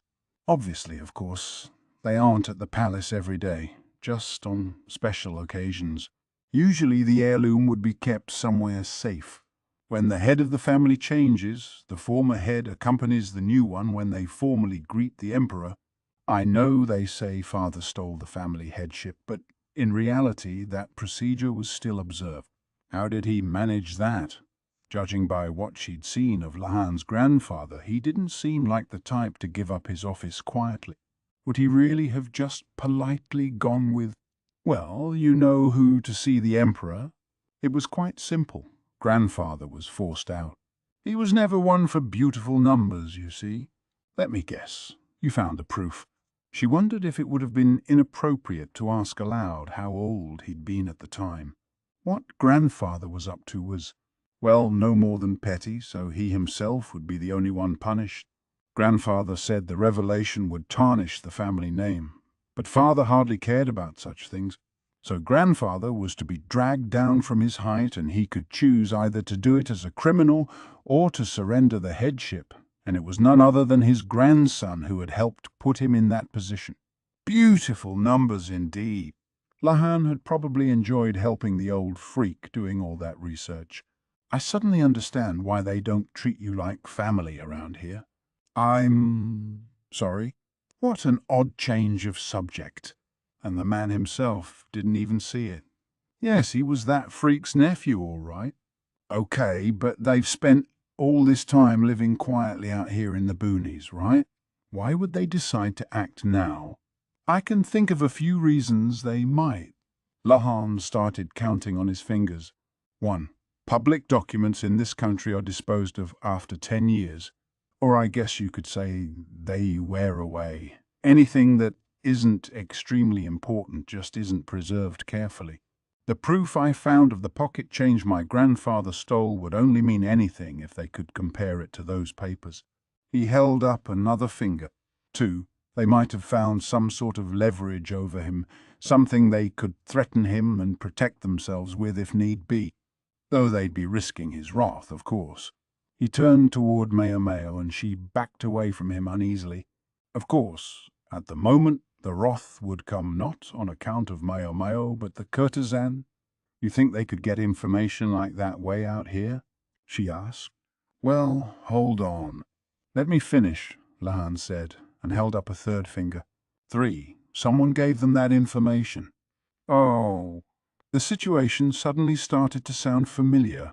You think that's what's happening here too? Here too. Both the bandits who had attacked Consort Lishu and the story about the fortune teller in the western capital had made her think of the White Immortal. The mole was similar in both cases. I'm only floating a possibility, but one that can't be ruled out. Yes, he was right. They couldn't be sure about anything, but they should work on the assumption that it was possible. That, however, left Maomao with a question. If all these incidents are related, then one thing bothers me. What? She couldn't shake the sense that the shadow of the White Lady hung over the succession of mysterious events lately, and several things about this one smelled of the same perpetrator. But she wondered, we've had cases in both the East and the West that could seem to involve the immortal. Do you think she's actually connected to them all somehow? She would have to be extremely fleet-footed. Even if we assume it's not the lady herself, but her agents doing the work, information would seem to travel too quickly. True, the fortune teller in the western capital might have acted a lot like the White Lady, but how would she have heard of the half-sister of Consort Lishu, who was far away in the east? If they were sharing information, how were they doing it? The question remained unanswered. What if the White Lady had a co-conspirator in the capital? Lahan asked. Then she would be able to find out who would be traveling west. How do we explain the very existence of the fortune teller then? She was already there at least 10 days ago. That's exactly it. It seems impossible, Lahan groaned. Still, Maomao murmured, gazing out the window. Still what? Lahan asked. I can't help wondering if they're going to feed us, she said, looking at the fields. The farmers were still working industriously. Maomao's fears turned out to be unfounded. They were given a meal, and it wasn't bad. Decent ingredients, meat and fish. The fish was a little salty. The farther inland one went, the more frequently one encountered salted seafood. Fish in the capital was taken fresh from the sea and rushed to diners by swift horse, so one never saw pickled seafood there. What turned out to be surprisingly tasty were the sesame buns. They were filled, not with sesame paste, but with crushed chestnuts or red beans or something. The filling was thick and sweet. Maybe they'd used honey or syrup to give it that consistency. No, wait. Is this sweet potato? She wondered, chewing the food thoughtfully. That would make sense. Even Maomao, who wasn't a big fan of sweet treats, ate 2 of the buns. Lihan wolfed down no fewer than 5 of them. Look at you go. I'm almost impressed, Maomao said. For your information, using one's brain makes one crave sweet food, Lihan replied, then stuffed another bun into his mouth. I wonder if the family here has a sweet tooth, Maomao said. Sweet potatoes were an unusual food item. Having lived in both the verdigris house and the rear palace, Maomao had encountered them before, but they weren't readily available in the marketplace. The rest of the ingredients involved in the meal were unremarkable. Maybe the people here were particular about their filling. Not really. At least I don't recall them being that way. I mean, not that they hate sweets either. Maomao sipped her post-meal tea. This time it didn't taste of roasted barley, but of actual tea leaves. Then, grabbing onto a passing thought, she said, I don't think we've seen your dad yet. What's going on with him? Yes, what is he doing? I wanted to see him too, Lihan said, licking the grease off his fingers as he spoke. It reminded Maomao of the fox-eyed strategist and earned him a scowl. Do you think this father of yours is caught up in all this? She asked. I doubt it. My foster father only asked that the clan head seat be vacated. Rumors have a way of spreading, though, and my grandfather was a proud man. He found he couldn't stay in the capital any longer. Dad, he could have stayed there if he'd wanted. He just chose not to. A fact your mother seems distinctly less than pleased about. Lihan smiled sardonically. Yes, it was grandfather who chose Mom. She and my foster father get along like oil and water. It would have been more surprising if they had been friends, really. Maomao pictured the archwoman and felt a pang of sympathy. I do wonder about the wisdom of putting us both in the same room. I hope they'll at least give us separate places to sleep, Maomao said. If they make us sleep in the same room, who cares? It's not like anything's going to happen. You've got that right. That was all there was to say about it. They both looked at each other as if they couldn't believe they were having this conversation. Speaking of which, have you and the Emperor's younger brother? I think I'll get some shut-eye, Maomao said, flopping over onto the bed beside her. Hey, where am I going to sleep? There's a couch right there. You should have more respect for your elders. I thought you elders were supposed to dote on us kids. Lihan evidently had some issue with this arrangement, but Maomao didn't let it bother her. Instead, she lay in bed, trying to get the facts straight in her head. Lan and the eccentric strategist did appear to be giving the former head of the clan and his family enough money to live on. They had the resources to hire servants, after all, although perhaps not to update their furniture to the cutting edge of luxury or eat fancy food. At every meal, it seemed like a sweet enough arrangement to Maomao, but someone who had once lived in the lap of luxury in the capital might well find it deeply degrading. The humiliation had festered over many long years, and now was on the point of explosion. But who had lit the fuse? Maomao recalled the white bracelet Lihan's mother had been wearing. She hadn't gotten a very good look at it, but it had reminded her of the white, snake-like twist of rope. She hoped it wasn't just a misunderstanding, but it brought back some bad memories. That immortal sure is tenacious, Maomao thought. She was like a phantom. Her traces seemed to be everywhere. It was almost enough to convince Maomao that she really did have the supernatural ability to be in many places at once. Maomao fell asleep, wishing someone would hurry up and catch the woman. The next thing she knew, it was evening. She came out of the bedroom yawning to discover not only Lan but his nasty old grandfather. If it had been just Gramps, she might have body slammed him and tried to escape, but she could see a servant behind him. The old man's face twisted when he saw Maomao.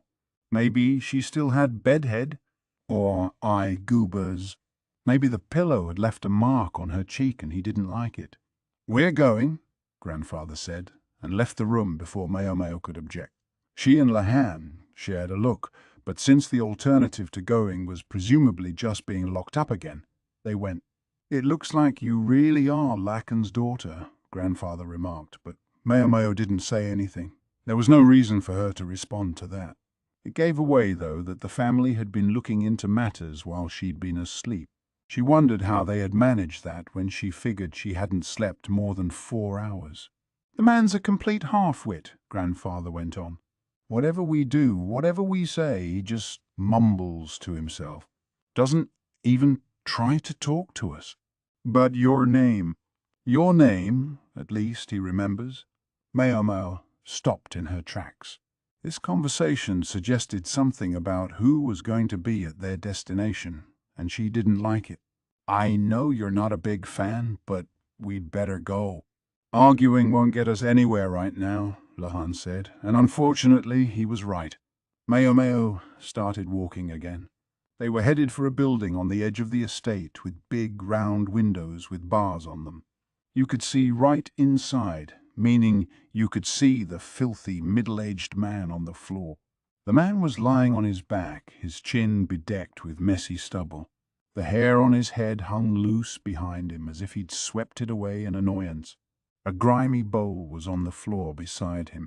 Grains of rice were stuck to his clothes and fingers as if he'd been eating with his hands instead of chopstick. "Father," Lahan cried, rushing up to the bars. The sight of the man, obviously out of it, must have stirred something in him. There did indeed appear to be something wrong with him. His mouth kept moving, forming silent words.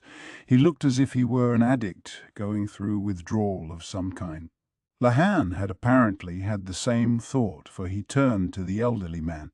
"Grandfather, I know you said father wouldn't listen to you, but you didn't give him opium or something, did you?" I can't speak to that, but I do want him to cough up the location of the heirloom." The old man looked at Lahan imperiously. Then he spread his arms and said, "Anyway, I didn't summon him. He summoned me, and I went to the capital for him. He was like this when I found him." Maomao actually agreed with him. This definitely wasn't opium poisoning. There were no servants or anybody else at the house. Just him, the codger, bent over a go-board and muttering to himself. Grandfather alleged that he'd brought the strategist here on the grounds that there was no one else around. No one. Maomao wondered. She looked at Lan. That didn't seem possible. Did he have to fire all his servants or something because he was too deep in debt to pay them? No, he retained a minimum of household help. He needed someone to do the cooking and cleaning, to look after the patient. Then, however, Lahan added, "Still, I figured this might happen." What was he referring to? Rather, who? He had to mean the courtesan the strategist had taken in last year. The servants might all be gone, but she would still be there, and the fox-eyed strategist wouldn't have gone away and just left her at home. The fact that he was here and looking shell-shocked must mean that the courtesan had died. He looked as if his very soul had fled his body, and yet the body moved. He appeared to be facing something that could not be seen. He was sitting before someone who was no longer there.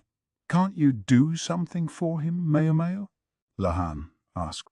Just for an instant, the eccentric strategist twitched, but then he resumed his relentless, mumbled litany. He was in bad shape. "You're supposed to be what passes for his children. Don't you have any idea where the family jewels might be?" Grandpa demanded. "I'm afraid you can yell all you want, sir, but," Lahan said, shaking his head. Maomao was more direct. "I have no idea." She, too, shook her head. "Then maybe you remember this?" The old man took a sheaf of papers from the folds of his robes. They were covered with numbers of some kind. "Larkin had this on him. This sort of thing is your specialty, Lahan. These numbers must reveal a hidden location or something. The old man was evidently under the impression that the numbers were some kind of code. Lahan took the paper and squinted at it. Maomao peeked over his shoulder. They both saw what it was immediately. The paper had 2 numbers on it, side by side, and there were dozens of pages. They also knew that the sheaf didn't contain the answer the old man was looking for, but under the circumstances there was no reason to tell him that right away. Instead, they felt they needed to do something about the deflated freak. Frankly, Maomao would have been just as happy not to have anything to do with him, but sooner begun was sooner done. "Do you have a go board in this house?" she asked. "The hell does that have to do with anything?" "Do you have one?" she repeated, not changing her tone. The old man clucked and called for a servant who brought a go board and stones. They entered the strategist's room. When the board was placed in front of him, his shoulders shivered. Maomao sat across from him, on the other side of the board. She took the black stones, while Lahan placed the white ones where the strategist could reach them. Maomao picked up a black stone and placed it on the board, following the numbers written on the paper. In response, the freak took a white stone and set it on the board with a click. She believed the papers were notes kept by the messenger while the strategist and his courtesan played Go. In addition to the 2 numbers, running numbers had been carefully inscribed along the upper right. Maomao simply played according to the numbers, and the strategist responded. Maomao wasn't a particularly good Go player. She knew that the opening part of the game involved something called joseki, sequences of moves that were largely set. Thus, she could expect the strategist to make the same moves he had in the actual game. She just kept turning the pages, playing and turning the pages again, until she was down to the last 3 sheets. Lan, watching, cocked his head. That was a bad move. He was referring to the stone Maomao had just placed, but she'd played it exactly according to the paper. The strategist narrowed his eyes for a moment, and then, click, he made another move, putting the stone there. It would have to be a sacrifice play. But why? Why would she do it that way? Lahan muttered. Maomao didn't know much about Go, but Lahan had some acquaintance with it. Whatever, she just kept playing the way the paper said. When they reached the end of the paper, though, they were still in the middle game. "No, you'd never make a mistake like that," the monocled freak murmured. There were grains of rice stuck to his stubble, and Maomao had to fight down the urge to tell him to wash his damn face. "You know I would never miss it." "So why?" The strategist didn't move to play the white stone in his hand. He just stared at the board. After a silent moment, Maomao grumbled. Maybe she was just sick of normal moves. She didn't know much about Go, but over the many, many years of its existence, common wisdom had been established. With such and such a board situation, this is how you should play. Then the other player would likewise respond in a particular way. "It's certainly true you'd normally do this in this situation. Then the response is here, and then black moves here." Monocle kept mumbling to himself, fretting with the white stone in his fingers. But then he seemed to come to some kind of realization. Click! The stone went on the board. "But that," Lahan said, his expression darkening. Apparently, it wasn't a very good move either. Without the paper to guide her, Maomao no longer knew where to play, so instead she slid the bowl of black stones toward the strategist. He picked one up and clicked it down on the board. Lahan, who obviously knew more about Go than Maomao did, folded his arms and watched. At first he looked skeptical, but one of the ensuing moves seemed to spark something in his mind, and his eyes widened. "Hey, this is no time to sit around playing games," Gramps burst out. "Hurry up and—" "Hush," Lan said. "It's just getting good." He watched the board with a studious expression. Getting good? The freak was playing himself. Then again, in his own mind, it seemed to be someone else holding the black stone. The color gradually returned to his formerly ghostly pallor. The only sound was the click-click of stones on the board, move after move after move. Finally, the freak stopped. "We're down to the end game." He set down his hand as if to indicate he was through playing. Then he squinted at the board. "The outcome is pretty well obvious, including 5.5 points Comey. Black wins by 1.5 points. Lohan looked at the board too. He's right," he said. Evidently, he was just as quick at reading territory in Go as he was at every other kind of calculation. The strategist pulled his knees to his chest and rested his chin on them. He rolled a ghost stone across his fingers, still staring at the board. "I had to wonder. I just kept asking myself, how could you go before our last game was finished? You always hated to lose. I was sure you wouldn't leave before it was over." The words seemed to tumble out of his mouth, and I wondered, why would you make a move like that one? It had to be a mistake, I was sure, even though I knew you would never make a mistake. He was talking to himself. What he was saying wasn't directed at any of them. He was interrupted by the old man.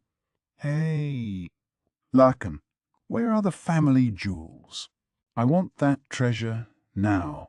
He shoved Lan aside and loomed in front of the eccentric strategist. The strategist looked up at him balefully for a second and muttered, "You're a rather noisy go-stone." But then he clapped his hands and said, "Ah, Father, is that you? Father, is that you? Fuck. Don't you remember your own parents' face?" It wasn't a matter of remembering, though. The man simply couldn't distinguish one face from another. Parent. Yeah. Yes, that reminds me. He sounded completely out of it, but he took a cloth-wrapped package from his robe. "I'm afraid I'm telling you this rather, belatedly, but I've taken a wife." Inside, the package was hair. About 5 sun in length, tied with a hair tie. Maomao knew whom it belonged to. Grandfather turned beet red and aimed a blow of the cane in his hand at the strategist's temple. "Father," Lahan cried, rushing up. Maomao took a handkerchief from the folds of her own robe. The cane had slid down the strategist's temple, brushed his cheek, and wound up hitting his nose. He hadn't taken a direct blow to the face, but his nose was still dripping blood. "You're always like this. You never listen to what I say, just babble about things that make no sense. And just when I think you're completely self-absorbed. What is this?" Gramps was pointing at the sheaf of papers. "Are you mocking me again?" "I'm not mocking you. This is why I called you." Maomao suspected that much, at least, was true. The man might make an ass of himself around court, but she had a sense that he hadn't done the same thing with this old guy. Lahan's grandfather had talked about the strategist summoning him. To think this was the reason. However, that was to speak from the strategist's perspective.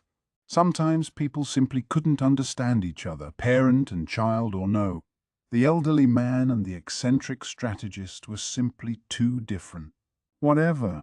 The jewels, man. Make with the jewels. Gramps was in high dudgeon now. He grabbed his cane again, and a blade emerged from within it. It was a sword cane. "You know what'll happen to you if you hold out on me, right?" The strategist looked up, but not at the blade. His eyes were fixed on something else. Maomao. "What are you doing here?" So he had noticed her at last. Maybe he would never have been so pliant if he hadn't. It just went to show how intent he had been on his game. "So you've come to see your daddy?" "No." Maomao wished he would focus on the situation they were in. Sensing danger, she moved to the wall. Maomao is here." "Today we must have a feast," the strategist said, clutching the hair clipping. Then he turned the hand toward Maomao. "Won't you say anything? Just a word to your mother."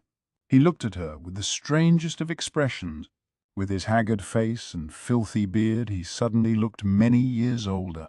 Normally, Maomao might have simply ignored him, but now, surprisingly, she dipped her head respectfully in the direction of the hair. No, she had nothing to say, but she could do that much.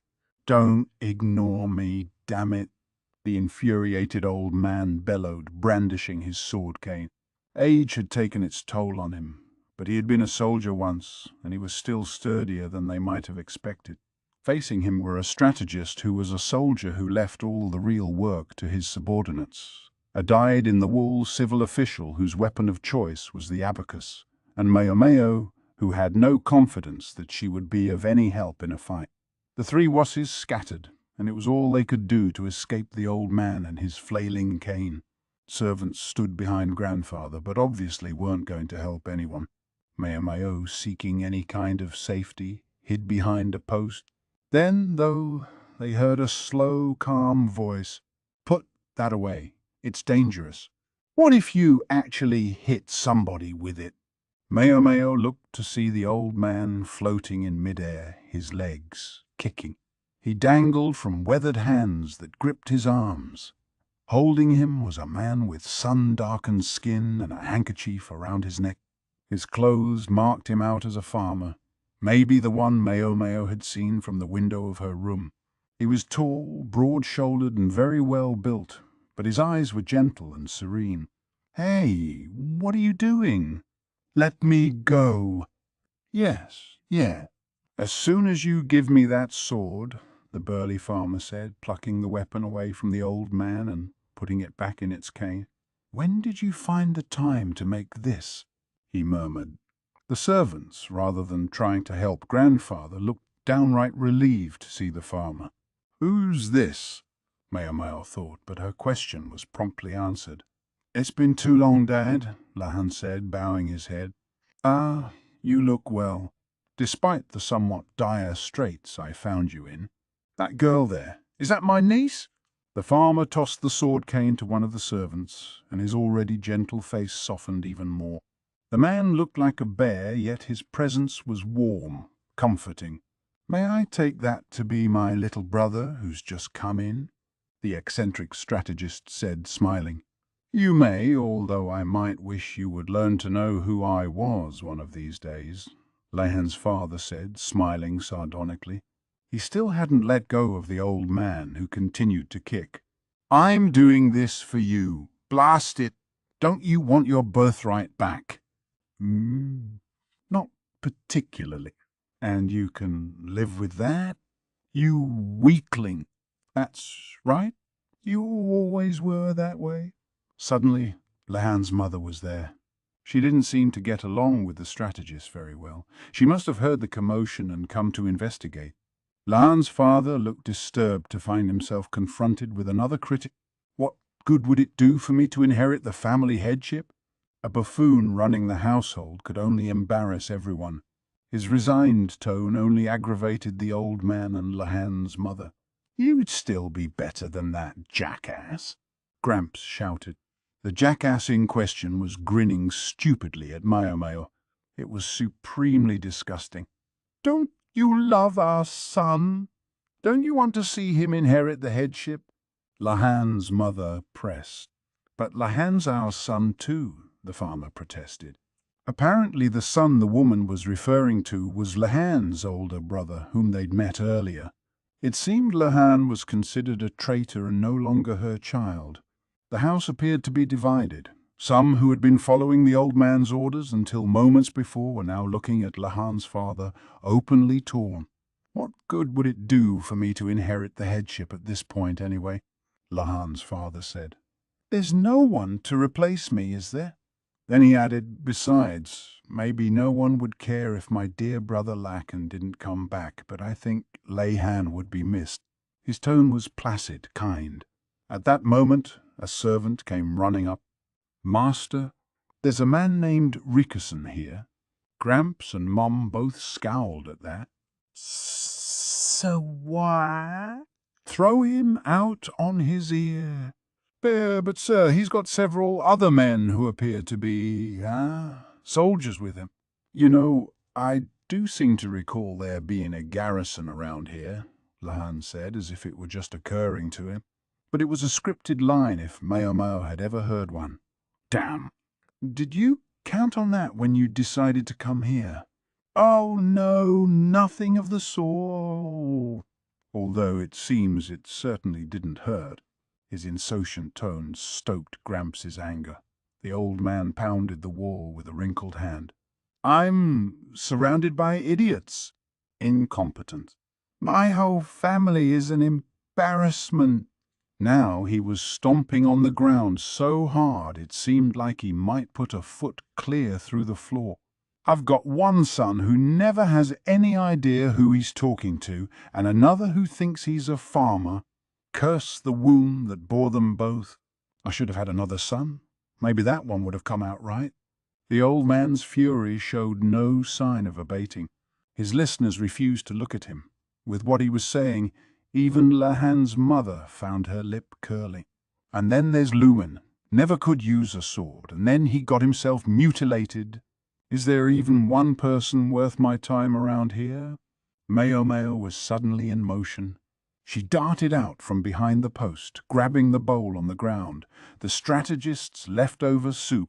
The next moment, she was in front of Gramps, and then she dumped the rotten stuff all over the old man. What the hell are you doing? Gramps raged. He slapped Maomao with an open palm, leaving her cheek burning. Maomao stumbled backward. Maomao, the strategist cried. He tried to catch her, but she dodged him deftly. The old man's hand she hadn't been able to avoid, but the strategist she could easily escape from. I just didn't like your tone, Maomao said in a quiet voice.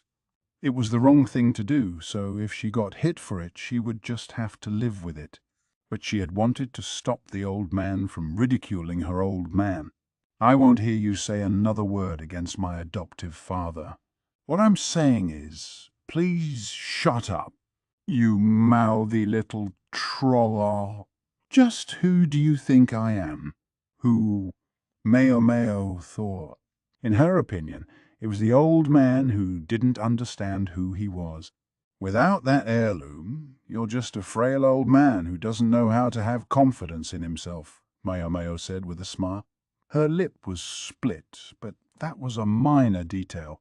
The old man's face went tight, and Lan's mother blanched as well. Forget the family name. Forget the headship. What have you done with your own two hands to be proud of? Maomao asked. Listen to this scrawny whelp. The fact that he responded not with an actual reply, but with inarticulate cruelty, was answer enough. He coasted along on the family headship, committing a series of minor offences. She didn't know whether his failure to push into the territory of serious corruption was down to a genuine rational streak or simple cowardice. Maomao had a few more things she would have liked to say to the old man, but then someone was standing between the two of them. I'm sorry, young lady, but please. That's enough. The owner of the kind voice was Lahan's father, his eyebrows furrowed in concern. I know you cherish your uncle, but please do remember that this man is my father. His face, with its hint of sorrow, reminded her of her own old man, Lumen. With an effort, she swallowed what she had been about to say. Chapter 7. The Lachlan, Part 2. I wondered what was going on. Rickerson heaved a sigh. He had eventually made his way into the mansion, and Gramps and Lahan's mother were now sequestered in a separate room. Rickerson had made the call within moments of seeing the strategist's beleaguered state. Truly, he was another of the fine subordinates the freak had found for himself. I'm very sorry. If my brother Lacan had regained his sanity sooner, this could all have been over much quicker, Lahan's father said, sounding tired. Maomao felt a strange affinity for him, perhaps because he so much resembled Lumen, not in his appearance, but in something less tangible. Figuring the prison room wasn't exactly congenial, they'd moved to another part of the house. At the moment, Lahan, his father, Maomao, Rickerson, and the strategist were all together, along with several men Rickerson had brought with him. Maomao felt a little bad for them having come all this way when ultimately they hadn't been needed. Rickerson would give only his official story, namely that they'd come to bring their superior officer back home, but there was no question the men were intended to intimidate. Maomao, meanwhile, Didn't want to be in the same room as the freak strategist, but she knew she couldn't be pushy about it just then. In the blink of an eye, though, he was beside her and jabbering about something. She wished he would shut up. She knew she ought to take pity on him in his weakened state, but she discovered she just wasn't able. Maomao, we should go have a dress made for you sometime. We'll get lots of the finest fabric and we can have a hair stick made too, the strategist said. Maomao didn't say anything. And then we should get all dressed up and we can go see a show. Yes, let's do that. Maomao didn't say anything. You like books, don't you, Mao? I've got an idea. Why stop at just reading them? What if you were to make a book yourself? Even when she ignored him, he wouldn't let up. She almost twitched at the idea of making her own book, but she managed to force down the reaction. Elder brother, we're trying to talk here. Perhaps you could sit quietly for a moment? Lahan's father, the strategist's younger brother, tried to talk him down, but without much conviction.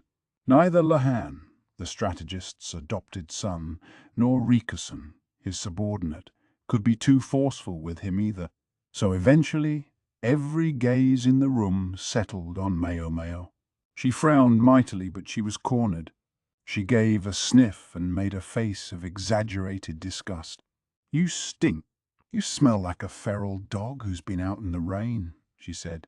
The strategist brought his own sleeve to his nose and sniffed. Then he looked at Lahan's father. Where's the bath? Take her right out of this room, and it's at the end of the hall. I'll ask the servants to get it ready for you right away. Yes, please. Right away, the strategist said, and left the room. And don't forget to brush your teeth, Maomao called after him.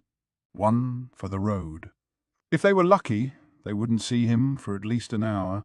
I guess it's tough having a daughter, Lahan's father commented sadly. Not that I was able to get through to him on my own. Just watching it breaks your heart, Rikusen agreed, sipping his tea. Be that as it may, you got here awfully quickly, Lahan said to him. I thought you might take your time yet. Lahan had been staying at an inn near the ship's landing, and Lahan must have known that when he and Maomao failed to return, Rikusen would get suspicious and come to the mansion. But it hadn't even been an entire day since they'd left, a rather short timeline. I had a tip, Rikusen replied, gesturing at Lahan's father. Not so much from me personally, the man said. Someone else went and told them. Someone who doesn't always own up to his true feelings. Lahan's father looked out the window where Lahan's older brother could be seen listlessly dragging a green vine around. He moans about being stuck doing farmer's work, but you see how devoted he is to it. No, he isn't always forthcoming about his feelings, but he's a good boy. He's just okay. I guess he's not a bad person, Maomao said. My older brother's not precisely a paragon of virtue, but he's not capable of true evil, Lahan added. The two of you aren't exactly bursting with praise, Rikusen said, watching the young man in the fields with a touch of pity. They say the father exists for his son and his grandson, but it doesn't seem like that to me. That boy's even less cut out for politics than I am, Lahan's father said. With his tanned skin and hulking body, he looked like he could have made a very capable soldier. But ultimately one had to reckon with personality. Sometimes a person was more suited to the hoe than the sword or the spear. This man looked every inch the farmer. I do have to wonder, Lahan said, cocking his head. Why would they bring all this up now? If they were waiting for the evidence of grandfather's corruption to be expunged, I would have expected them to move sooner. Maomao wasn't sure that was such a smart thing to say with Rikusen sitting right there, but apparently it was all right. Fair question. Larkin called for your grandfather on account of his new bride, and that was fine as far as it went. Normally, I think my father would simply have ignored him and not gone to the capital. Except Lahan's father took a piece of braided rope from the folds of his robes.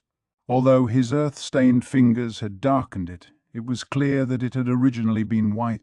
It was much like the one Lahan's mother had worn around her wrist. I'm so sick of those things, Maomao said, pointedly looking away from it. I haven't said anything about it yet, Lahan's father said, appearing bemused. You don't have to. Let me guess. Your wife fell under the sway of some fortune teller or something. That's exactly right. And she asked how that freak was doing. I don't know for certain, but we learned there was no one around him.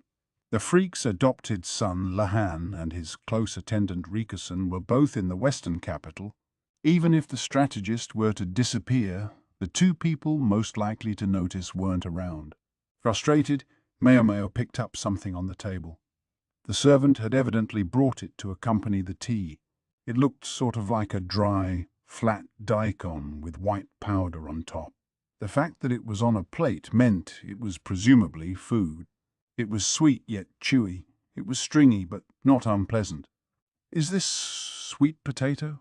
Maomao had eaten processed sweet potato before, but almost always stuff that had been steamed and turned into a paste. This one appeared to have been cooked and dehydrated. This is pretty good. Am I right that this is sweet potato? She asked. Oh, Lahan exclaimed, leaning forward as if he had suddenly remembered something. That's right. Dad, you said something about an interesting potato. Potato. Oh, yeah. I suppose so. Lahan grabbed some of the snack off Maomao's plate. You said you thought you might have an idea. Did you mean this?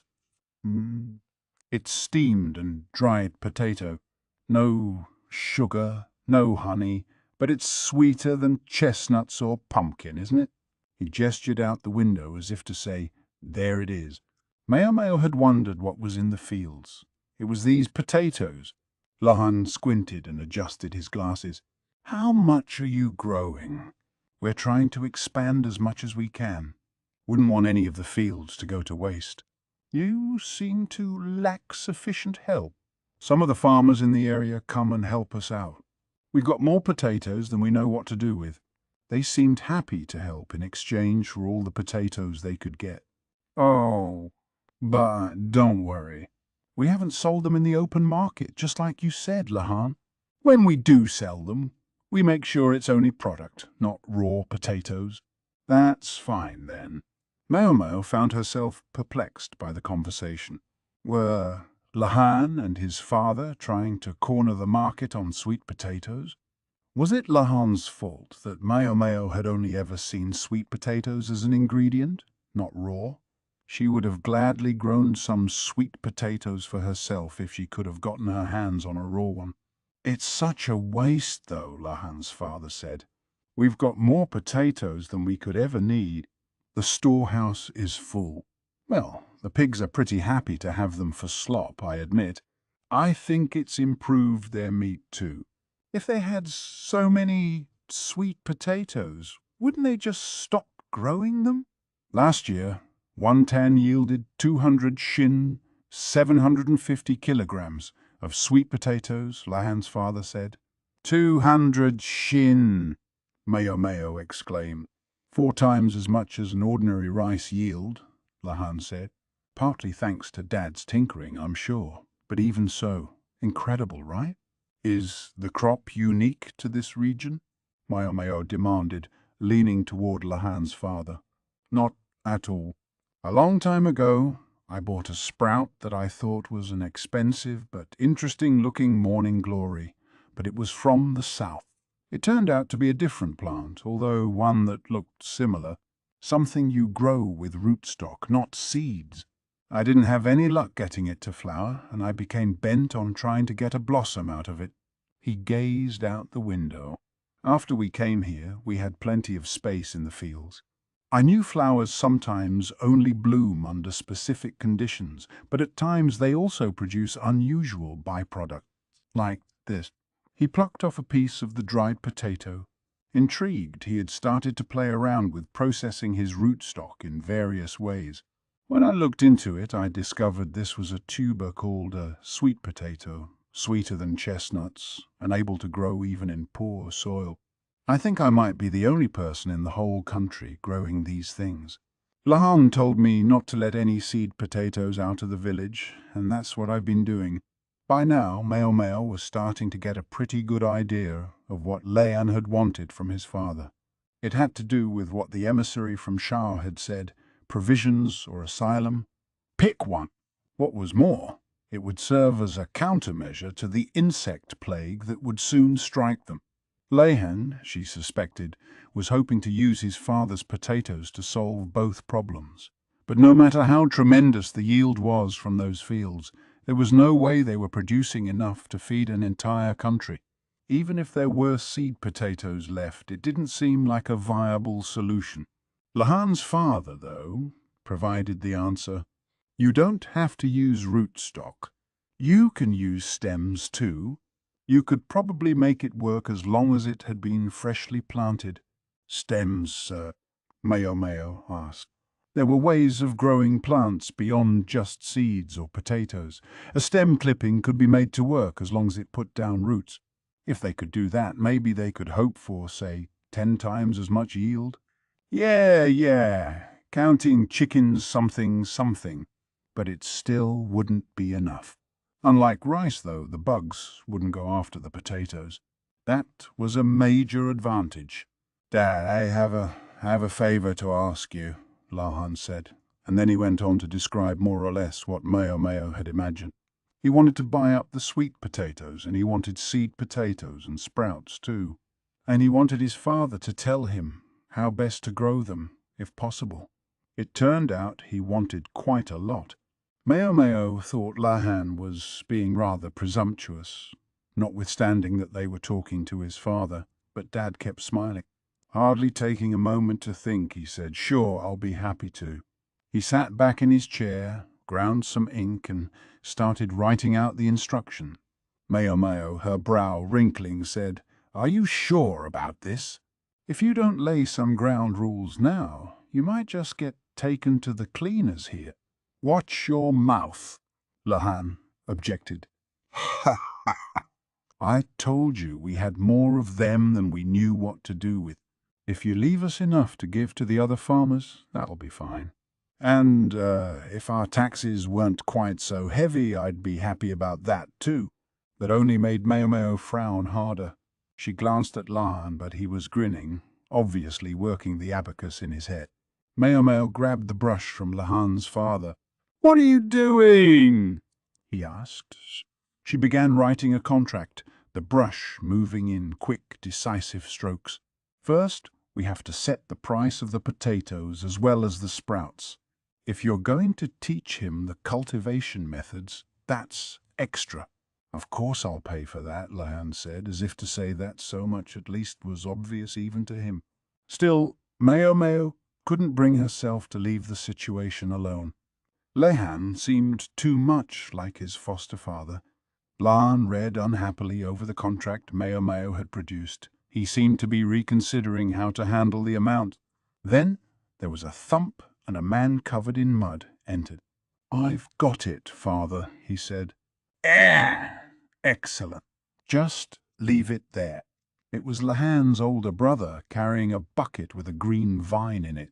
At least one of them must have realized Lehan might be after this. Their preparations were very thorough. Lahan's father picked up the vine. "They taste better if you don't let the vines overgrow. You have to cut back the roots periodically."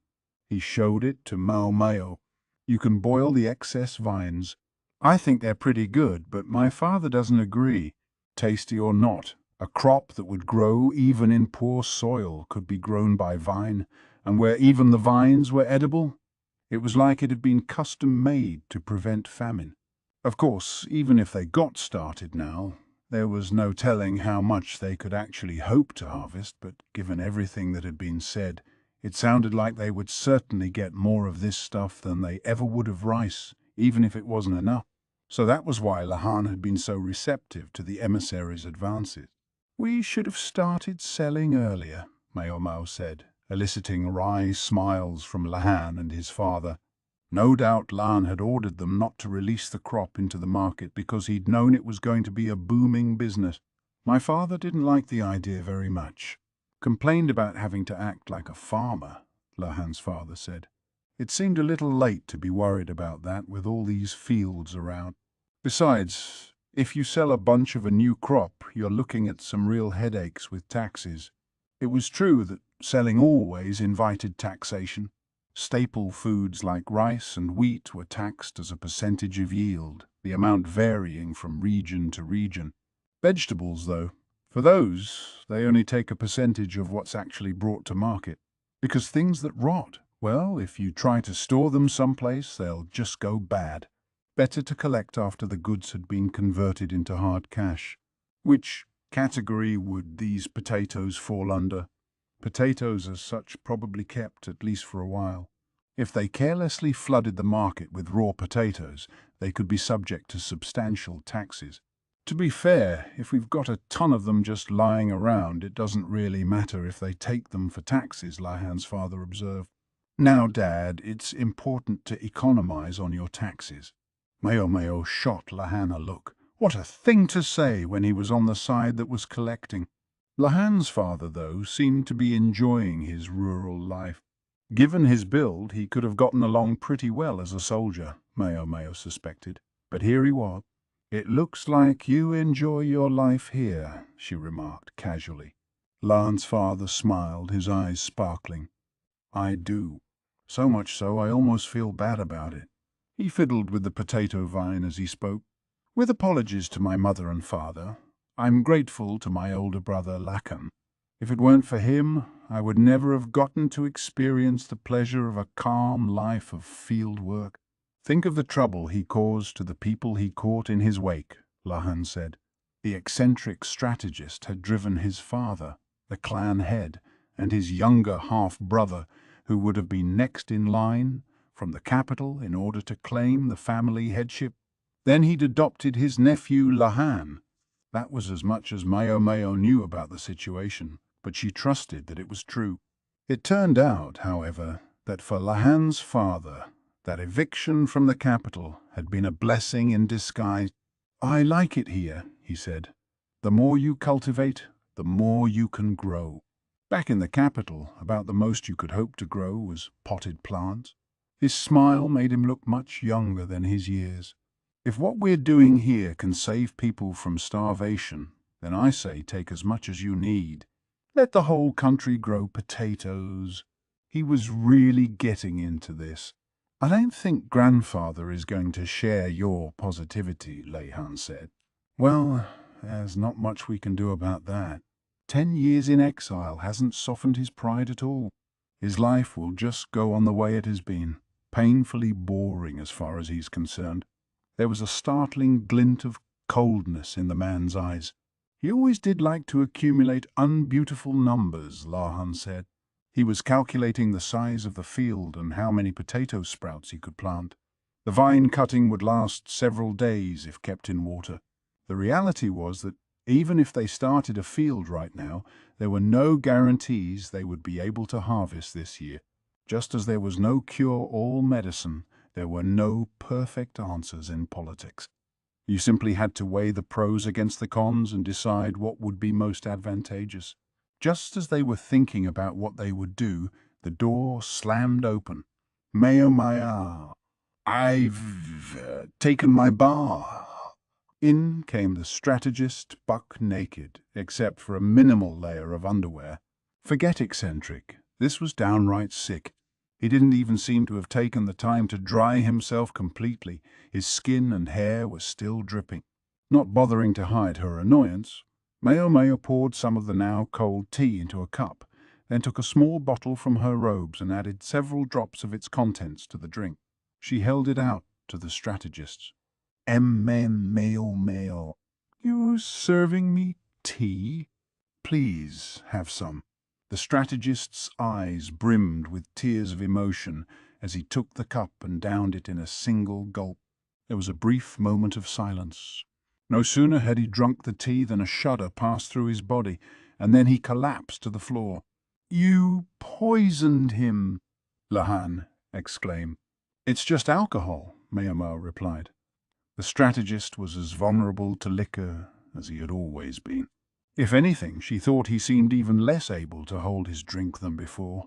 Thoroughly not interested in seeing any more of the man's naked body, she brought a blanket from the bedroom and draped it over him. Lan and Rikusen carried the freak to the couch with looks of exasperation.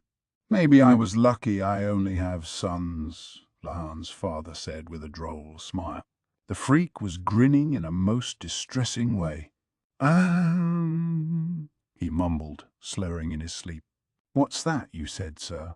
Rikusen asked, leaning closer. "I'll make a go." Rikusen looked stricken. "He wants to make a go book for some reason," he said, looking like he didn't really understand. Maomao, though, glanced at the table.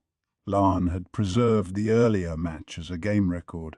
There were, supposedly, many more records of many more games between the freak and his courtesan, enough to fill a book.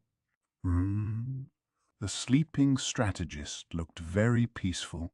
Maomao had expected him to be more depressed about things, but it seemed not. He gave no hint of being weighed down by grief, but was his usual freakish self, driving ahead. Normally, when one buys a courtesan, one makes her a mistress. Then one doesn't need any approval from one's parents, which would have been convenient considering the relationship between my honored adoptive father and my grandfather, Lahan told Maomao. "Yeah, so even then, he seems to have wanted to make formal introductions, to the point of calling for my grandfather, whom he'd left here for so long.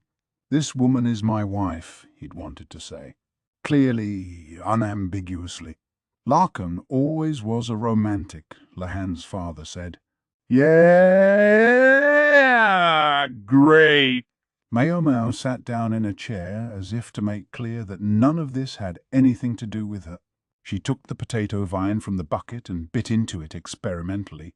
"It's terrible raw," she said, and dumped it back in the bucket with a frown. Chapter 8. The conclusion of Lishu's journey. "It's been a long trip, but it's almost over," Duo said as she stood on the deck of the ship and savoured the breeze. "Yeah." Consort Lishu had a firm grip on the railing.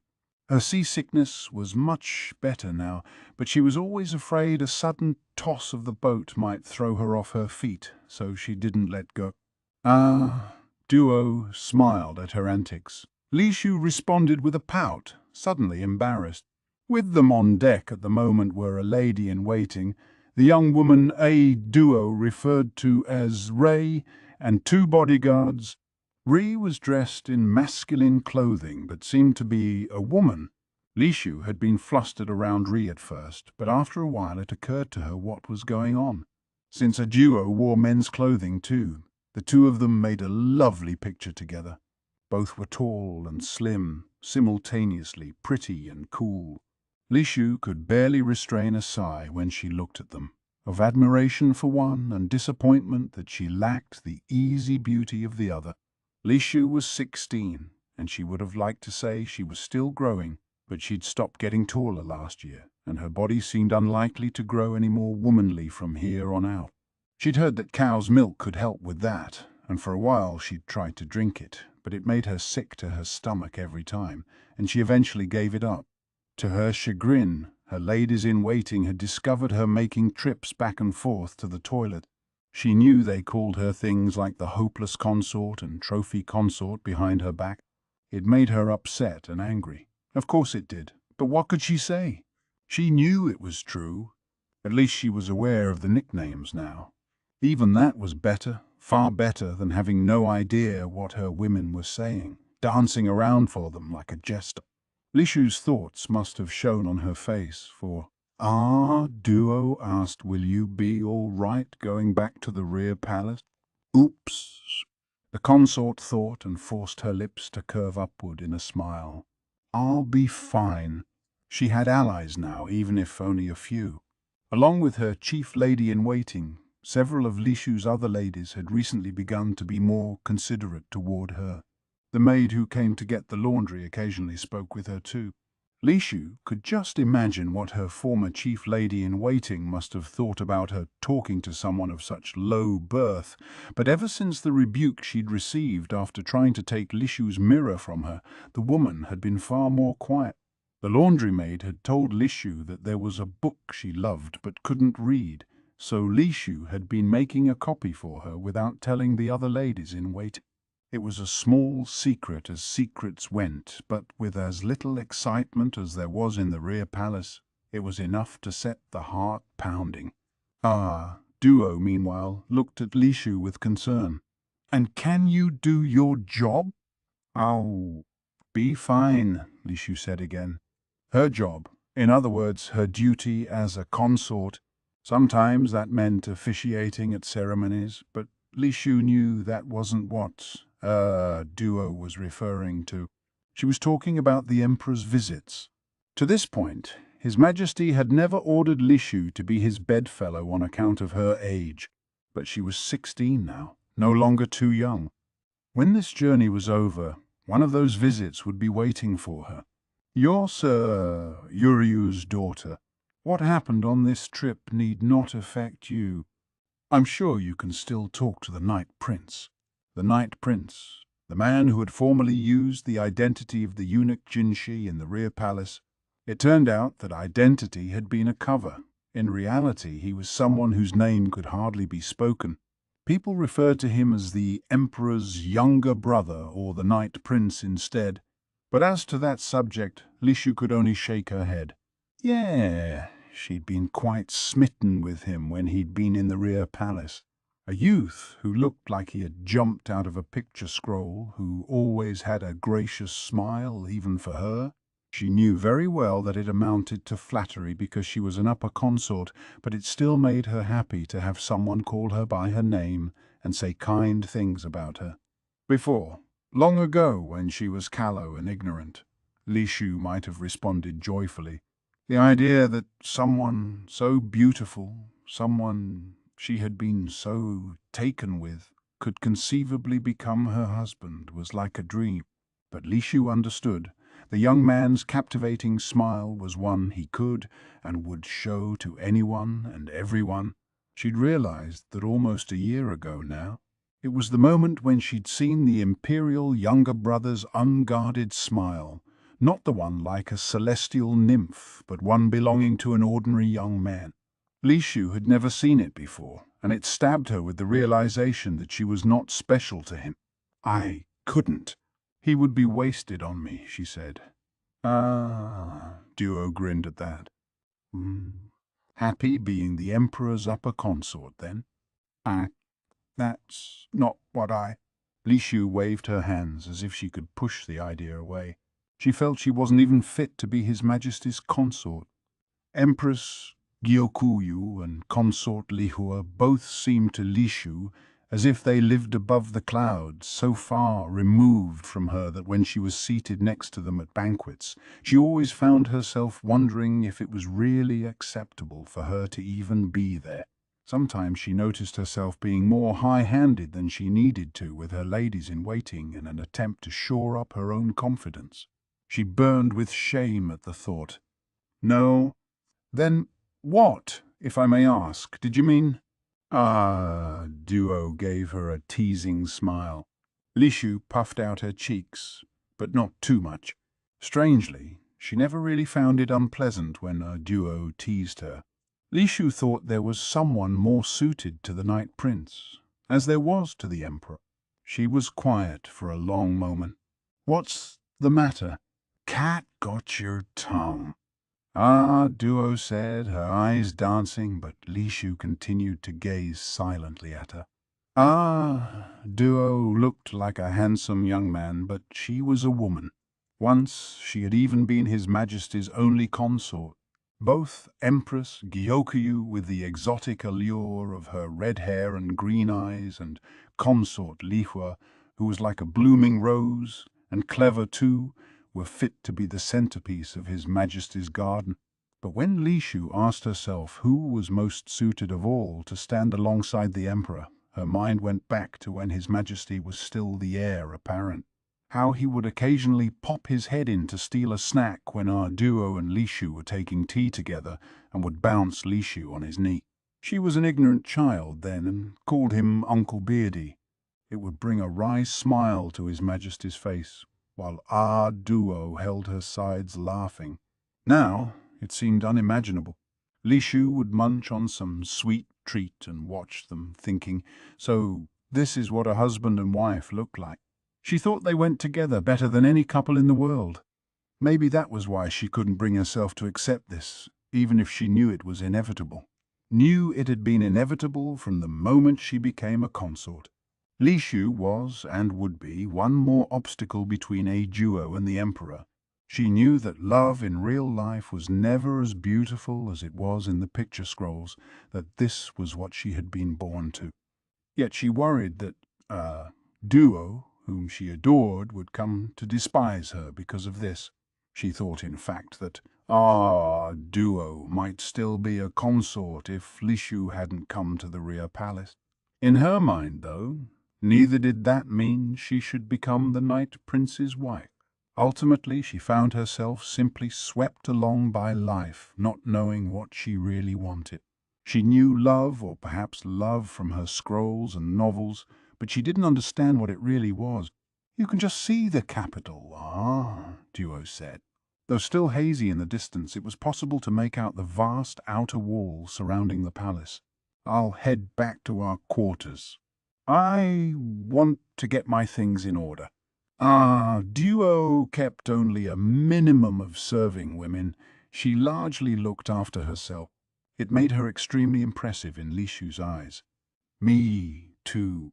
Lishu let go of the railing and made to follow Duo. "Ow!" she exclaimed. The wood of the railing was somewhat rough, it seemed, for a splinter had pierced her palm. She tried to press her palm with her finger to draw it out, but all she succeeded in doing was making herself bleed. Frustrated by the shock of pain, she found another memory bubbling to mind. A servant of the Night Prince had saved Lishu 2 separate times, the first from bandits, the second from a wild beast from a foreign land. On the first occasion, he had easily driven off the bandits, but Lishu, cowering behind, hadn't been able to see his face. It was only when the lion had attacked that she'd seen him face to face for the first time. She'd imagined he would be older, but she realized they couldn't have been more than 5 years apart. She heard later that he was a member of the Ma clan. The young man had hurt his hand. Was it because of the all-out swing he'd taken at the lion? And was being tended to. Ree had tried to treat him, but the young man had declined her. The apothecary girl had noticed, however, and given him first aid over his objection. The apothecary was so aloof, and the young man, despite his griping, had allowed himself to be treated. Lishu saw that they must be good friends, and the thought made her sad. More than once during their stay, she had fretted about whether she ought to thank him, but in the end she was so embarrassed that he'd seen her reduced to a sniffling wreck that she couldn't work herself up to talk to him. The young man might be someone else's servant, but he also came from a respectable house himself. Maybe he took Lishu for a little girl who didn't know her manners. She wished she could at least send him a letter, but her position didn't allow that either. Even if she could have sent one, though, she knew she never would have. She just didn't have it in her. Lishu felt a wave of depression. She returned to her cabin, gazing at the splinter in her hand. "I guess this is goodbye for a little while, then," Duo said lightly as she climbed into another carriage. Originally, they were supposed to part ways at the ship's landing, but Lishu had begged and convinced Duo to let her share a carriage back to the capital. Lishu really wished they could have been together all the way to the palace, but she gave up on that idea. Duo might have indulged her, but Lishu could see her own attendant growing ever more uncomfortable. She decided not to bother Duo any further.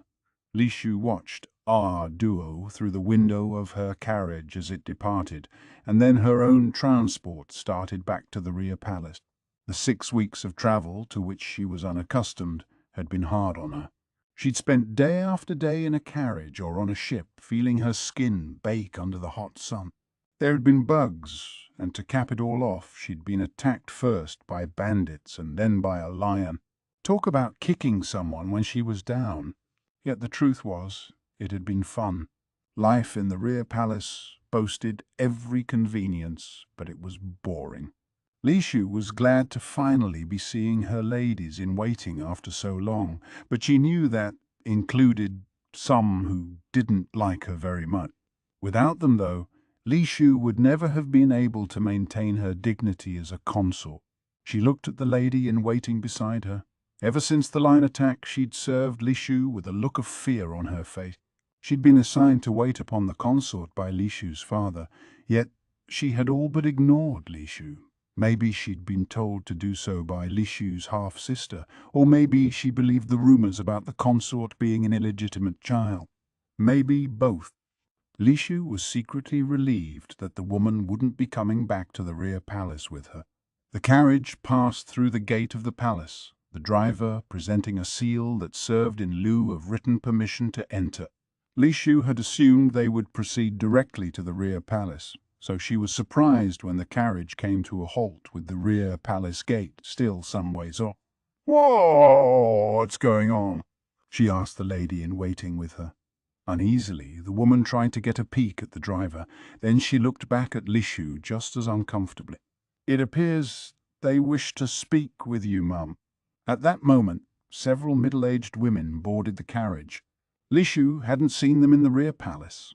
From their outfits, she assumed they were court ladies who served in the palace proper.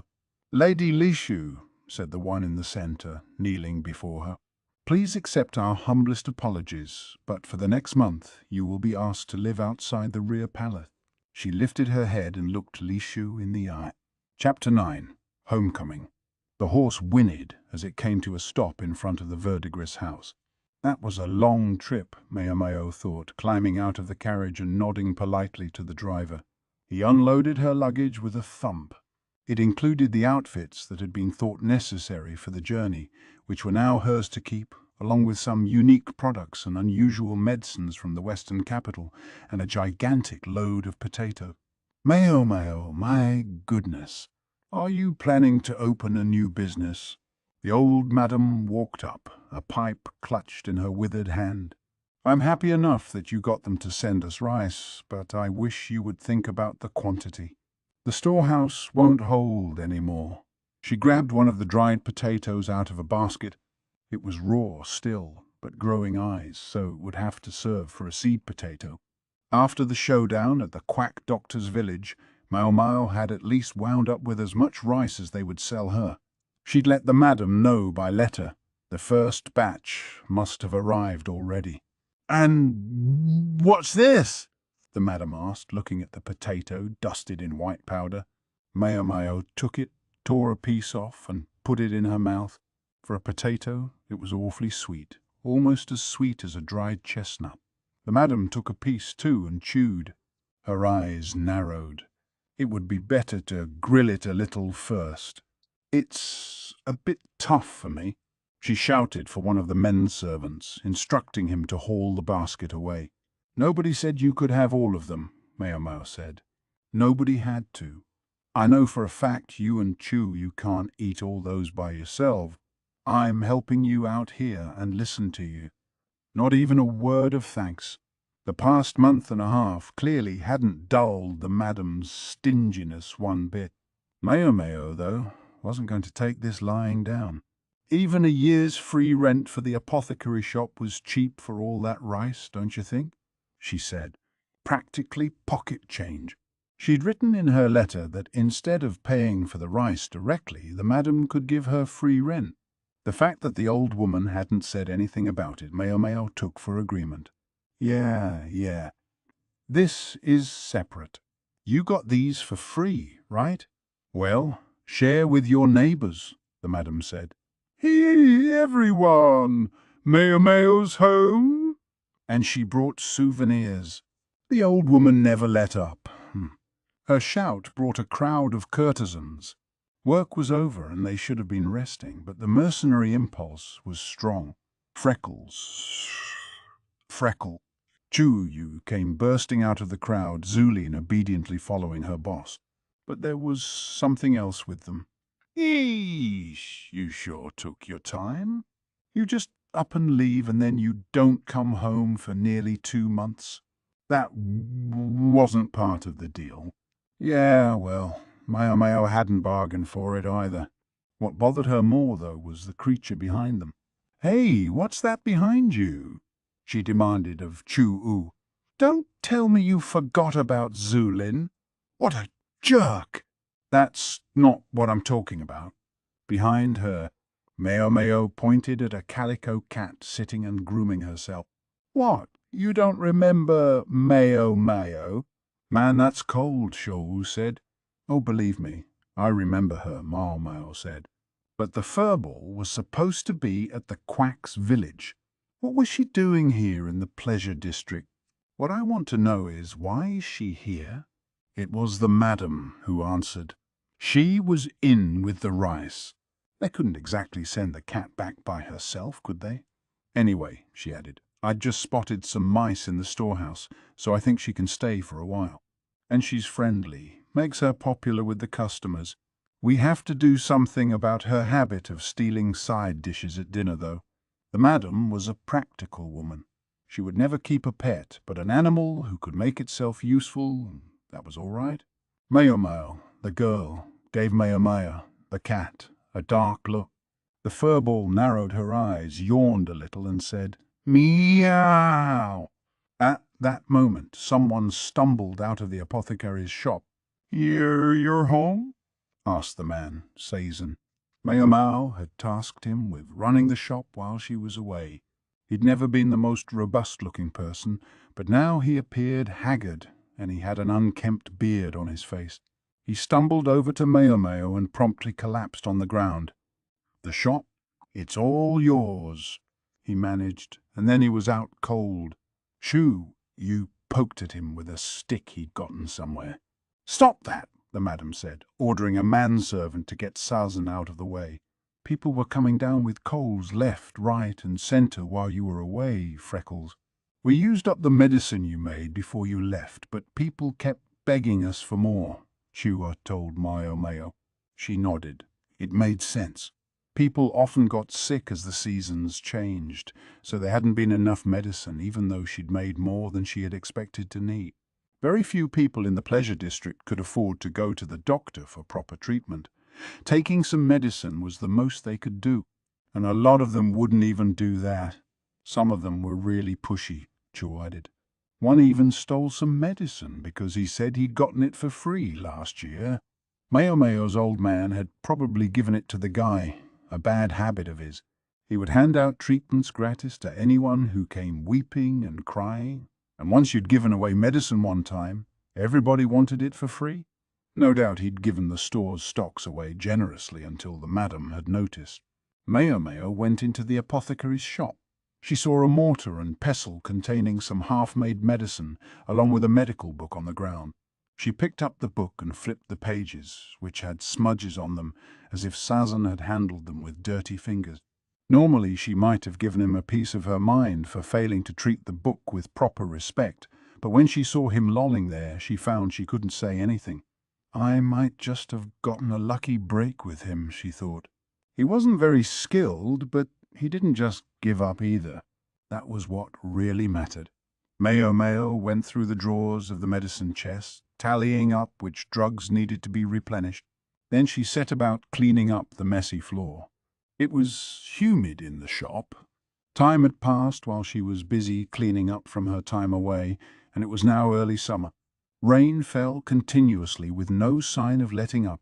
A young man, the scion of an important merchant house, walked by with a prostitute Maomao knew, trotting along under an umbrella as if to illustrate that this season had its own charms.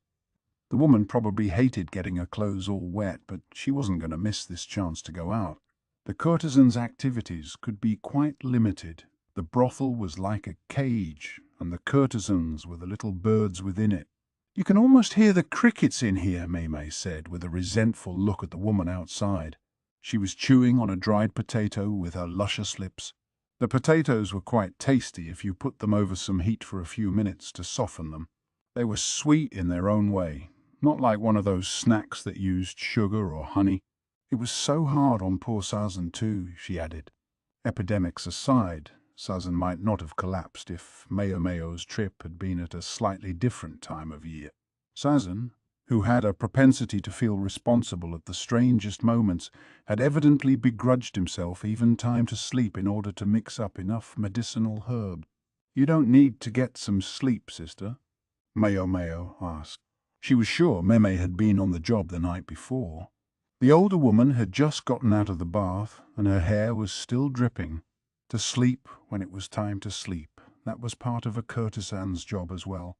Meanwhile, a high-class courtesan like Mime had practice in the afternoons to keep her skills sharp.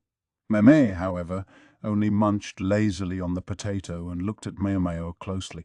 "Listen, yesterday, my patron." "Yeah." Meme had 3 men who were her patrons, as Maomao recalled. One was a civil official, and the other 2 were merchants. All of them loved board game. "He said I should come to his place," Meme said.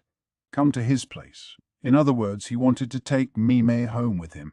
If he was talking like that, he wasn't just asking her to go for a little walk with him. He wants to buy you out. That's what it comes down to. For a courtesan, being bought out was akin to getting married. It was an opportunity to be freed from the cage of the brothel. Meme, though, didn't look happy about it. Maomao could understand. Her taste in men was extraordinarily poor. "He's bad news, this customer?" Maomao asked. "No, I wouldn't say that." "Is the madam opposed?" "Oh, she loves the idea." That might seem to make everything simple, but this decision would influence the rest of Meme's life. Maomao could well imagine she wouldn't want to make it too lightly. It was not a choice that could be easily undone once it had been made. Meme was still a popular courtesan, but who knew how long that would last? Age was the unavoidable barrier for some in her line of work, and most women would have retired from the profession long ago. "This guy, his wife has passed away, but he's got kids," Meme explained. Maomao didn't sound particularly interested. She hadn't meant to respond so apathetically, but she'd suddenly found herself picturing the freak strategist. In the end, she'd given him an alcoholic drink to knock him out and then made her escape before he woke up. Lahan had come with her, keen to get back to the capital so he could coordinate about the potato. Rikusen had effectively drawn the short straw and had to stay behind. The strategist had been muttering in his sleep again about making a book, and at the moment he was probably ignoring all his work to focus on that task. Maomao wondered if Meme still had feelings for the likes of him. Did she know there was no longer a bought courtesan at his house? Maomao briefly wondered if she should tell her older sister about it, but the information seemed as likely to make Mime's life more difficult as easier, so she stayed quiet. "Kids don't tend to like me very much," Mime said. "Can't you just ignore them?" Maomao replied. "Interesting idea." For some reason, she seemed to be studying Maomao. She had finished the potato and was wiping the grease from her fingers with a handkerchief. "Speaking of kids, where's that naughty tyke of yours?" she asked, attempting a change of subject. "Chew up." No idea. Probably with Yukio or Seizen. There's something I'd like him to draw for me. Porno." Meme grinned and gave Maomao an affectionate pinch of the cheek. Maomao regretted the question. She realized that sort of joke was more Perrin's thing. "I thought for sure everyone would be sick of him by now, but his popularity seems surprisingly enduring," Maomao said, rubbing her reddened cheek. Chu had been doing booming business drawing portraits of the courtesans and menservants, but Maomao had assumed the interest was mainly driven by novelty. "Sure. That boy, he's talented." Meme ducked out of the apothecary's shop and went for the clerk's desk, where she picked up a folding fan. The bamboo frame was covered with quality paper and decorated with a picture of a cat playing with a ball. The animal was a calico. Maybe Shu, who had taken Maomao for his model, and despite the paucity of lines used to depict it, the creature seemed startlingly alive. Just at that moment, almost as if she knew what they were talking about, Maomao the cat came by. Her tail stood up and she let out a meow. When his portrait business started running out of steam, the boy began coming up with things like this, Meme said. He knew lots of courtesans like cats. I wondered why he was spending all his time following Maomao around. And then he came up with this. Maomao, the girl this time, didn't say anything. Shu, you certainly was thorough. And although the fan's frame was old, the paper was new. He'd refreshed it with stuff presumably sent from the quack's village. So the paper had been given to him and he'd refurbished the frame. In other words, the materials had been free. Maomao had to admit that Chu U's drawing ability appeared to have improved substantially. Maybe it just had to do with how quickly children grew and matured. She was sure that before, his drawings had been more superficial. Oh, that's right. The boy's learning from a painter, I think, Maomao said. That's news to me. Maomao frowned. You were away in the West for so long. A customer from a big merchant house brought this guy along. A cutting-edge painter, or so he said. Ah, Maomao replied. It was a familiar story. Rich people bought paintings or ceramics all the time. It was sort of a sport for them. When that wasn't enough, they would surround themselves with the artists who created works they particularly liked. It was an expensive hobby, one only the rich could indulge in. Believe it or not, he said he'd introduced the guy to Joker, Maomao added. Yikes. Joker was one of the 3 princesses of the Verdigris house, but she despised men. Civil officials or students might at least be able to talk to her about poetry or the civil examinations, but painting wasn't exactly her wheelhouse. That's not all, Maomao said. This painter, it turns out he specializes in portraits of beautiful women. Her gloom of moments before was gone, replaced by a grin and excited, gossipy waves of the hand. I'm guessing our dear sister didn't take it well, Maomao said. Oh, no, she didn't. She was so angry. And you know what she does when she gets angry? She writes poetry. Then some ignorant rookie courtesan copied one of Joker's poems exactly and sent it to a customer. There was a ruckus. Joker was a specialist at poems and lyrics, but one had to take care with anything she wrote in anger. The verses might look beautiful at first glance, but they were soaked with venom. She couldn't be allowed to write to customers when she was in a bad mood. The madam would make sure to check Joker's outgoing mail at moments like that. While Perrin's appetite for men could make her hard to handle, Joker was at the other end of the scale and was equally troublesome. Maomao, the cat, wove around Meme's legs and mewed for a treat. Meme picked her up and put her on her knees, scratching her under the chin. So this is the painter Chu Yu has been learning from? Maomao, not the cat, asked. Joker was hell-bent on sending that nasty letter, and she used Chu Yu as her messenger. Mr.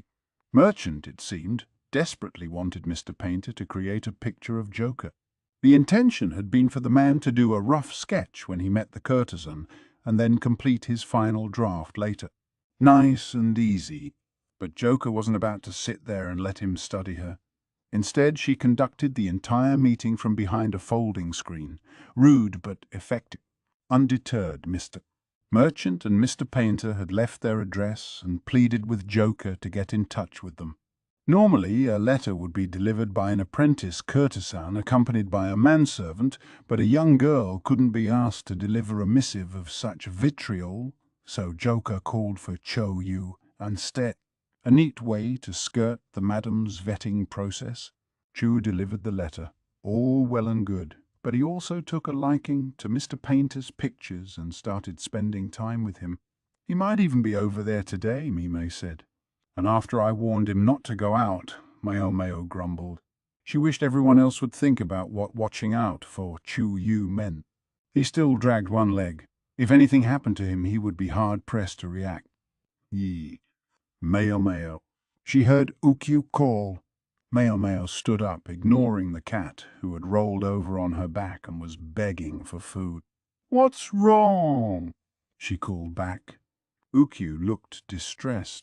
It's Chu U. What's he done this time?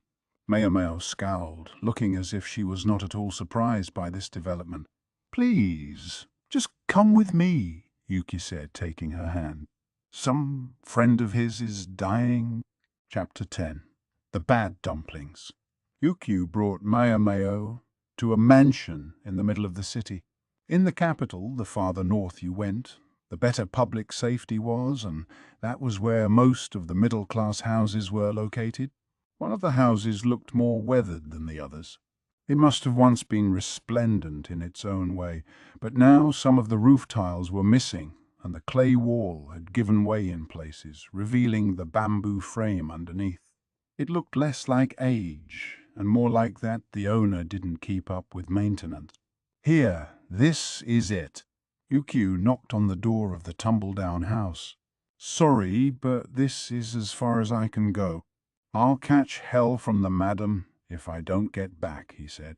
"Yeah, I understand," Maomao said, but when she went into the dilapidated house, it was with a look of some curiosity.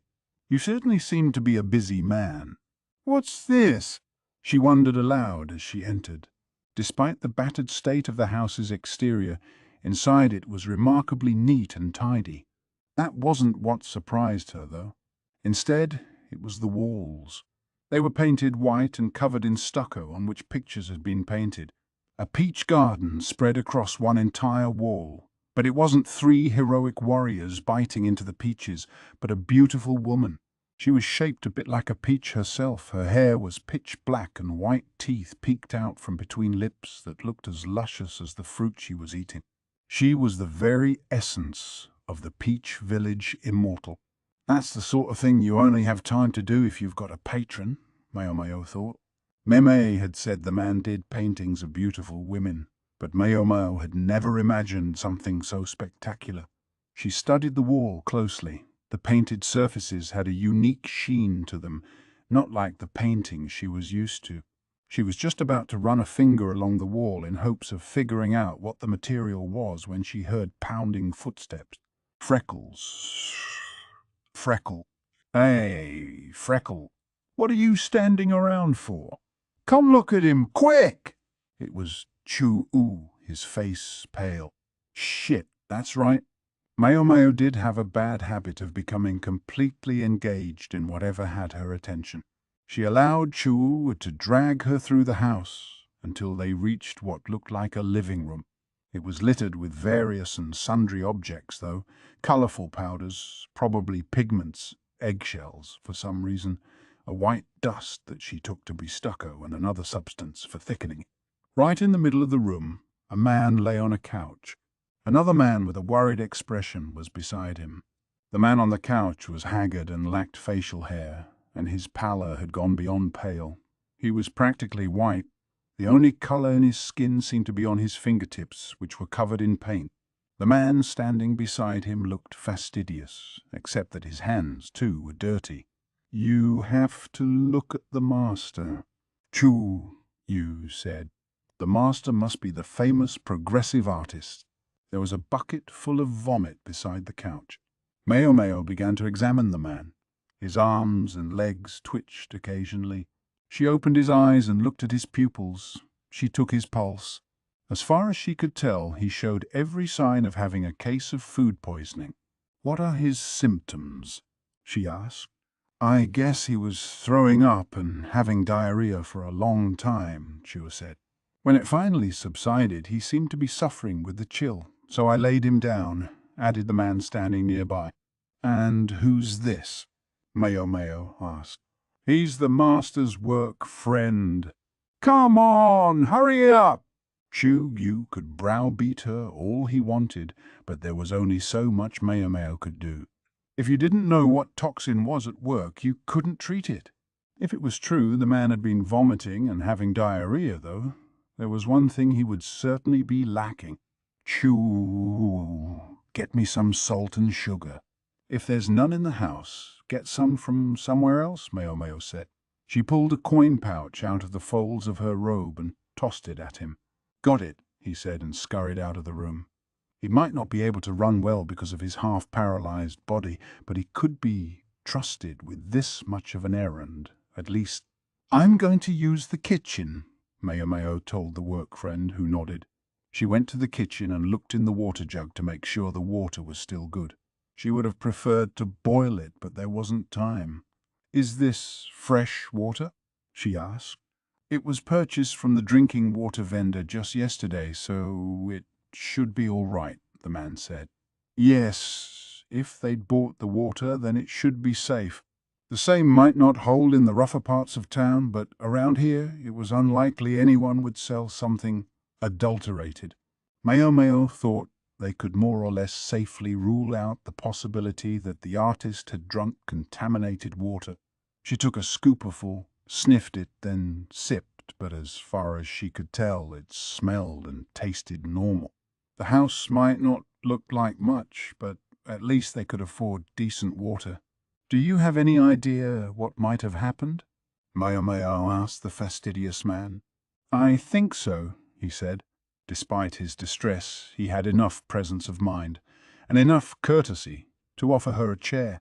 He sat on a barrel instead. "He's more than happy to eat spoiled food. It's a bad habit of his." "I suspect that's the problem here." Food poisoning, then, as Maomao had thought. He found some stuffed dumplings that he ate. They tasted spoiled, so we spit them out right away, but he swore up and down that they would be fine if we cooked them, and he ate them up. Who's? Ah, the kid was with us." "Ah, the kid?" That must have been what they called chu-u. Bad food didn't magically become good again just because you cooked it a little more. The poisonous element of the spoilage often remained. A mouldy dumpling, for example, could still be toxic even if you scraped the mold off. Not many people worried about it, though. Sometimes they didn't have the luxury to worry about a touch of poison when they were facing a choice between eating bad food and not eating at all. What am I going to do? Even if he gets back to work on the painting, it won't be done in time." The man brushed his fingers across a large board resting against one wall. It was painted white and bore a sketch, a faint outline of a woman. No doubt the next step would be to colour her in, the picture growing ever more lifelike as the colours became more vivid. He promised it would be done 10 days from now. 10 days. So there was some sort of deadline involved. "I'm back," Chul said, coming in with sugar and salt, which he handed to Maomao. She put them in the water she'd prepared, mixing them in, then taking some cotton she had with her and dipping it in the water. She let the water drip from the cloth into the man's mouth, administering fluid several times. She was torn about whether to keep him warm or induce a fever. If nothing else, the filthy clothes he was wearing now wouldn't be able to absorb his sweat. She had them change the artist into a cotton overgarment that could soak up the perspiration. It couldn't be doing him much good lying on a couch either. She got a proper bed ready and then set about preparing stomach medicine. The man vomited 2 more times while she was doing all this, but there wasn't much to bring up. Only the acrid smell of stomach acid pervaded the room. Maybe keeping the sweat off him and giving him liquids was having an effect, because by night time he seemed calmer and his spasming had stopped. Maomao, Chu-U, and the man's partner were all exhausted. There was nothing in this house except painting supplies, and even getting the bedroom in a usable state had required asking for help from the neighbours. The mattress had been as hard as an old rice cracker and just as mouldy. What kind of life had this man been living? Maomao and Chu-U were each slumped in a chair.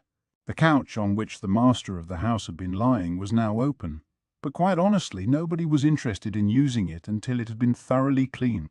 "You think he'll make it, Freckles?" Chu asked, concern in his voice. "Probably," she said.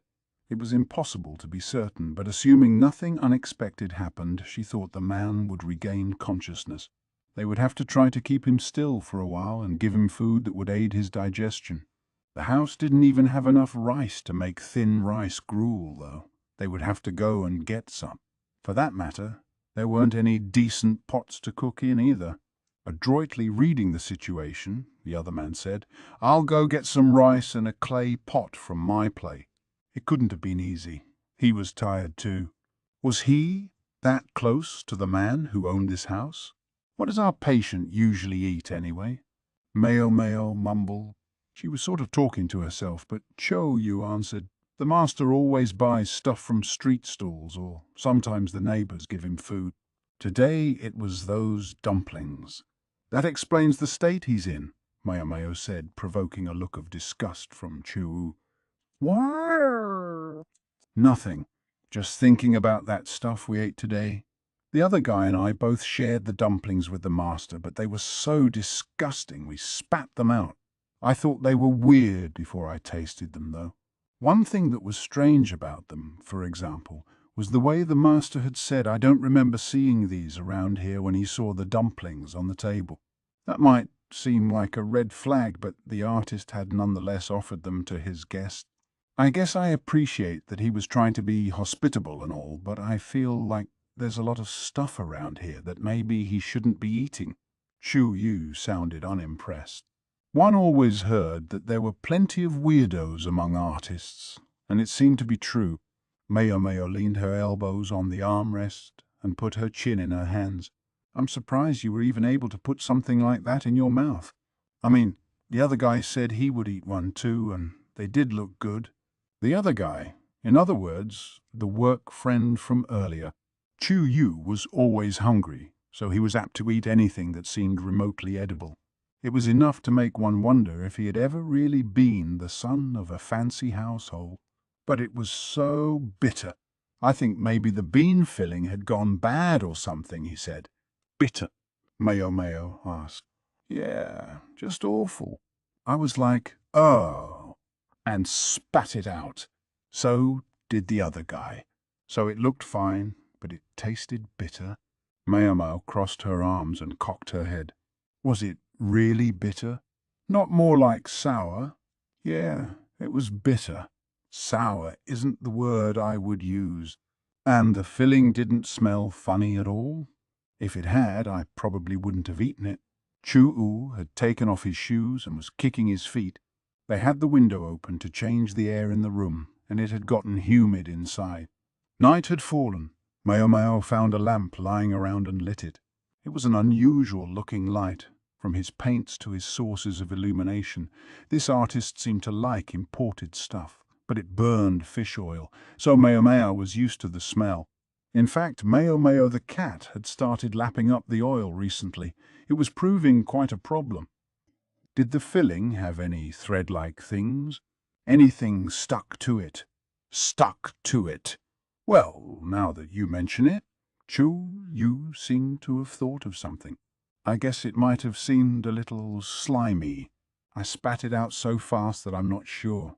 The other guy said it was rotten, and to spit it out. We washed our mouths with water and didn't swallow any of it." Maomao was perplexed. "But I don't think those dumplings would have tasted better just because you cooked them. I wonder if there's something wrong with the master's tongue." Chu looked at the sleeping man with real exasperation. Something wrong with his tongue, Maomao thought. She was beginning to see a light at the end of this tunnel. "What did you do with your leftovers then?" she asked. "Threw them away. They're in the trash bin, outside. The master was all upset about us wasting food, but at least he didn't go try to take them out of the trash." No sooner had Maomao heard that than she grabbed the lamp and went outside, where she located the wooden box for the trash. A disgusting odor emanated from it. The garbage was still inside. Right on top were 2 half-eaten dumplings. Maomao was glad she'd made it before the men came to take the trash away to be slop for pigs. "Yikes. What are you doing?" "That's gross," Chu-Yu said when he saw her digging through the garbage. But Maomao had no compunctions about picking up a mangled dumpling with her bare hand. She looked at the filling and discovered minced pork and several kinds of vegetable. She pulled the dumpling apart, trying to figure out exactly what was inside. Chu-Yu watched her. "Freckles. Freckle. Please stop grinning while you pour through raw garbage. It's super scary." A smile must have come over her face without her even realizing it. If she was smiling, it was from excitement. She couldn't ignore the rush. "Is this what your master or whoever cooked and ate?" "Yeah, I guarantee he's got no sense of taste or something. It tasted awful, but he kept saying how delicious it was. A hypothesis was beginning to solidify in Maomao's mind. What about that other guy? What did he come here for today? Probably to stop the master, I guess. The master swore that when he finished the job he was doing, he was going to leave on a trip immediately. Chu, you look down dejected. What kind of trip? Well, he said he studied painting in the West once, way back when. He saw this beautiful woman there, and he never forgot her. That's why he only ever paints pictures of women, he says. The West, it reminded her of the lamp, the paints. Everything had had a strong whiff of the exotic about it. The other guy keeps trying to tell him that there's no way a woman he saw decades ago is still around, but he's desperate to find her again. The flow of time was not merciful. No matter how beautiful, no woman could ward off the effects of age. Even a lady who once wept tears of pearl could end up as a withered, greedy old hag. If there were such a thing as a woman who didn't age, she would have to be an immortal or a fairy or something. Oh, what in the world are you doing? Ah, speak of the devil. The other guy had returned with rice and a pot. He was so shocked that he dropped the pot and came running over. In the darkness, covered in garbage, Maomao must have looked a fright. She still hadn't wiped the unsettling grin off her face either. Even she found it weird to be smiling so hard, but she couldn't stop. Instead, she grinned at the man, clutching handfuls of trash in both hands. Then she looked at Chu Yu. Chu, you can go home. One of the men servants should be coming for you soon. She assumed Yukyu, thoughtful as he was, would show up to see what was going on now that the sun had gone down. He could ask someone to cover for him at work. What? No way I'm leaving yet. You've got to be tired. At least go to sleep until someone comes to get you. Yeah, well, wash your hands, Freckles. He had no real comeback, meaning he was tired. He yawned and went inside. Honestly, what are you doing? The painter's partner asked, again watching Maomao from a safe distance. He was looking at the garbage in her hands. Could I talk to you for a few minutes? I'll wash my hands first. Maomao put down the garbage and headed for the well. Maomao and the man were sitting in the kitchen again, Chu-U and the master asleep in the next room. They spoke quietly so as not to wake them. What was it you wanted to talk about? The man asked. Do you know much about poisonous mushrooms? Maomao said. I can't say I thought that's where this discussion was going, the man said, but he wouldn't quite look at her. A few things about this case had struck Maomao as unusual. For one, you'd expect something rotten to taste sour. Sure, some things might turn bitter when they went bad, but a bitter flavor wasn't enough to be certain you were dealing with rotten food. And if the taste was bad enough to cause the other two to spit it out, why hadn't it bothered the old master? Then there was the question of where the dumplings had even come from. Did you know that there are certain mushrooms that are bitter when raw, but that the unpleasant flavor goes away when they're cooked? What's more, those mushrooms are poisonous. They're often behind cases of food poisoning at this time of year. This particular mushroom was frequently mistaken for an edible variety used in cooking. The surface was slightly slimy, which would fit with Chuyu's description, as well as the mushrooms Maomao had observed in the filling of the dumplings in the trash. If they'd gotten the food from a street stall or something, there might have been a public outcry about it, but in any case nobody would go on eating something that tasted truly terrible. Had they gotten the food from someone in the neighborhood? But there hadn't been any talk of people getting upset stomachs. Someone would have told them if there were. Neither the street stall nor the neighborhood explanations seemed very likely. May I ask who brought the dumplings? Maomao said. She looked at the paintings of beautiful women that seemed to adorn every wall. Each looked like a gorgeous female immortal, and each had distinctive, individual characteristics, suggesting the artist had used a different model for each one. The deadline for the work the artist was doing now was drawing near, and when it was over, The master had claimed he would leave for the West. This man here had been trying to stop him. He claimed to be a colleague, but there was nothing about him that really said artist. "What are you trying to say?" "It was just food poisoning," the man said. "Yes, it certainly was that. Food poisoning caused by some mushrooms. The dumplings weren't actually rotten, but they were poisoned and had been from the start." "Why did you do it?" Maomao asked. "Why did you put poison in the dumplings? Why were you so desperate to make it look like an accident that you even got Chuyu involved?" "I don't know what you're talking about." "I don't get the impression you intended to kill him," Maomao said, "and the man didn't respond. If anything, I think you sincerely don't want him to die. Am I wrong?" The man was silent for a moment. Then he closed his eyes and let out a long sigh. The poison proved more potent than I'd expected. This man was the straightforward type. This seemed as good as a confession. I was wrong to bring the kid into this, but if it saved him, then I'm glad I did it. Maomao didn't know what she would have done had the man turned out to be the violent type, but he stayed calm. More than anything, he sounded worried about the old painter. On his face was a combination of relief and regret. "I see how glad you are that he's all right. Why poison him in the first place, then?" Maomao asked. "Because he was leaving. He wouldn't shut up about his trip to the West, but he doesn't mean to come back. He was moving there permanently." "Yeah, he's consumed with the idea." Again, the man got up from his seat and went into the next room. He gazed lovingly at the assembled paintings, then went to another room deeper into the house. This room, too, had walls covered in pictures of beautiful women. "These paintings are stunning," Maomao said, squinting at them. It occurred to her that if a certain elegant beauty had been there, he could practically have blended right in. An irrelevant thought, if there ever was one. He was probably stuck under an avalanche of work at the palace by now. "I hear there are even merchants who want to collect his work. If he were to take commissions, he could probably make a comfortable living." "Yeah, but he can't send the painting out until it's finished." "And this westward journey of his, he talked to you about it?" "Yes, but he insisted it was just a trip. I guess he felt he had to lie even to me.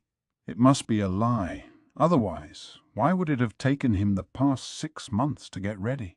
This man had just wanted to give the artist a bout of food poisoning, a reason to postpone his deadline.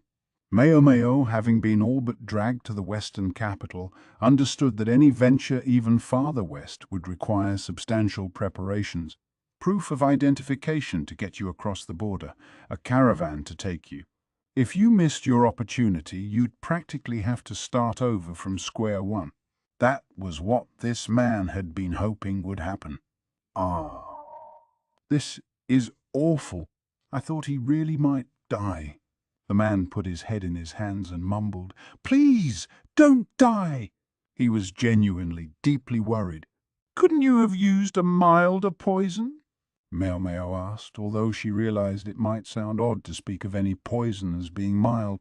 "No, he's got an iron stomach and a constitution to match," the man said. It was that indefatigable stomach that had convinced the artist that anything could be eaten if cooked properly, and which had convinced this man that only a good, strong poison would do the job. That's why he had needed Chuyu to make it look like it really was food poisoning. With a third party to testify that the dumplings were spoiled, nobody would suspect anything else when the painter got sick to his stomach. Maomao could hardly believe this. "Why didn't you just talk to him then?" "I did, more than once. At first he didn't even tell me about his plan at all. Eventually, though, the artist had hit trouble trying to arrange everything he needed for his trip and had turned to this man for help. Even then, he'd stayed quiet about his intention to relocate. This man had claimed to be a painter, but really he was just an assistant on the master's work. He would mix paints, purchase pigments, and find merchants who wished to acquire the master's paintings. I'm hardly more than a gopher. Without the master, I'm not capable of doing anything." "Do you really believe that?"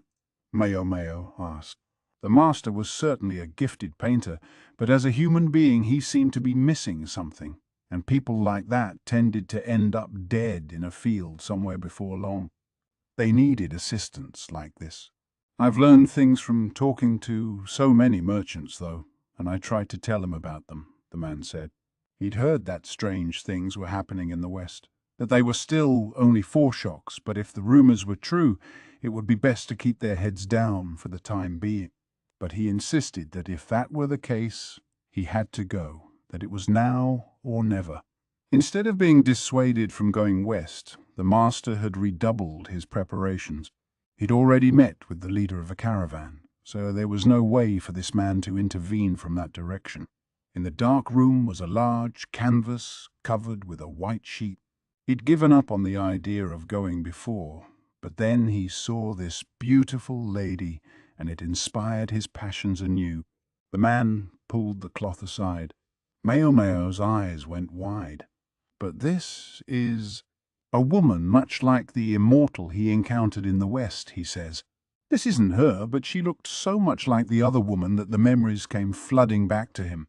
I guess I don't blame him. How could you forget someone like this? That's what this is about, Maomao thought, cold sweat running down her neck. The master said she was a shrine maiden he'd seen in Shao, the man explained. The painting depicted a woman with white hair and red eyes. Chapter 11. The Dancing Water Sprite. What am I even doing this for? Maomao asked herself, pouting as she prepared the cloth-wrapped package. It was the sort of thing she used when purchasing medicinal herbs. She didn't grow and harvest everything herself, after all. Sometimes she turned to a specialist, the same way one would get one's marchi from a place that made nothing but pounded rice cake. Maomao looked for Sazen and found him listlessly sweeping the foyer of the verdigris house. He'd slept for several days straight after Maomao had gotten home, but as he started to look healthier, the madam began to work him harder again, and meanwhile Maomao was making him study apothecary's work in his spare time. Could you watch the shop for me? I'm just going to the next village. I'll be back this evening, she said, leaning out the window. Sazen flinched and rested his chin on the end of the broom. You mean it and is watching the shop all I have to do? Under Maomao's relentless tutelage, Sazen had become a pretty competent worker, but it seemed he was still leery of having to take over for very long. Take down any of the herbs hanging from the ceiling that have dried and powder them. Preserve them just like we always do. Yeah, sure thing. Sazen leaned the broom against the wall, then reached under his shirt and scratched his belly, which Maomao rewarded with a glower. She could see the dirt getting underneath his fingernails. And make sure you wash your hands, she added. Don't have to tell me twice. Under your fingernails, too. Yeah, Sazen was a quick study, but he could do with a little more interest in hygiene. Plenty of their customers would complain if he wasn't. Maomao would have to keep reminding him. I wonder if I'm still in time for the shared carriage, she thought. Renting a carriage all for oneself was expensive. Carriages came to the capital several times per day to deliver provisions, though, and since they unloaded their cargo here, they had room to serve as shared rides on the return journey. It took time and was about the most uncomfortable way to travel, but it had one unquestionable advantage. It was cheap. You going somewhere, Freckle? Chu asked, revealing front teeth that were starting to grow back in. His loyal henchman Zulin was beside him. Maomao gave them both a sour look, then pushed past the children and out of the apothecary shop. Hey, you are going somewhere, aren't you? Chu called after her. Is it the market? If you're going shopping, I want to go too.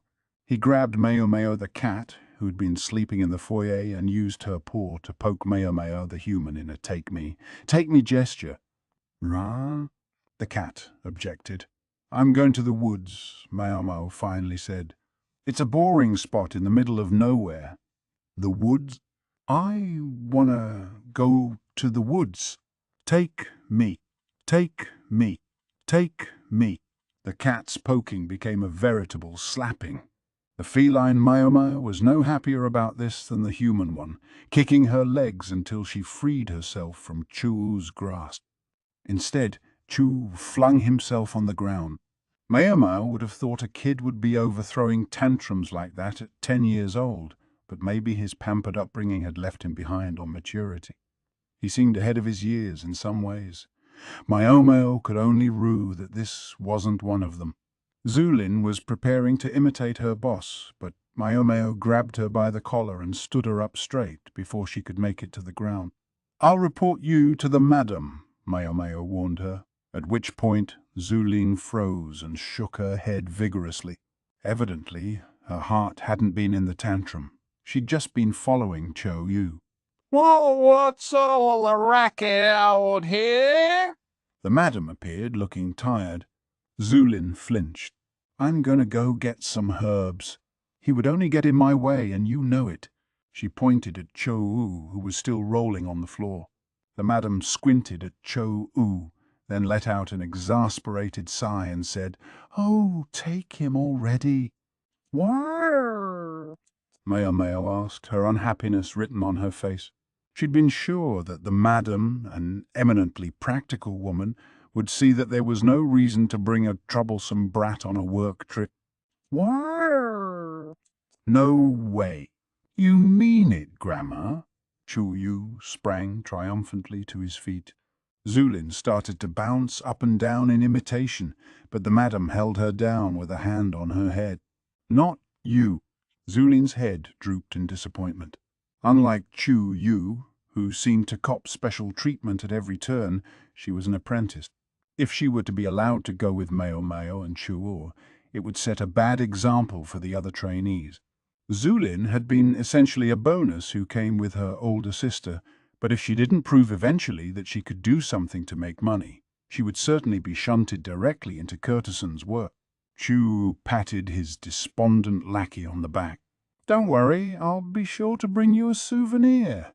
"And who's going to pay for this souvenir?" Maomao interjected immediately. Chu ignored her, instead continuing to Zulin, "You'll be able to go outside one day. Just hang in there. I'll buy you out eventually." Maomao almost choked. Where had he learned to talk like that?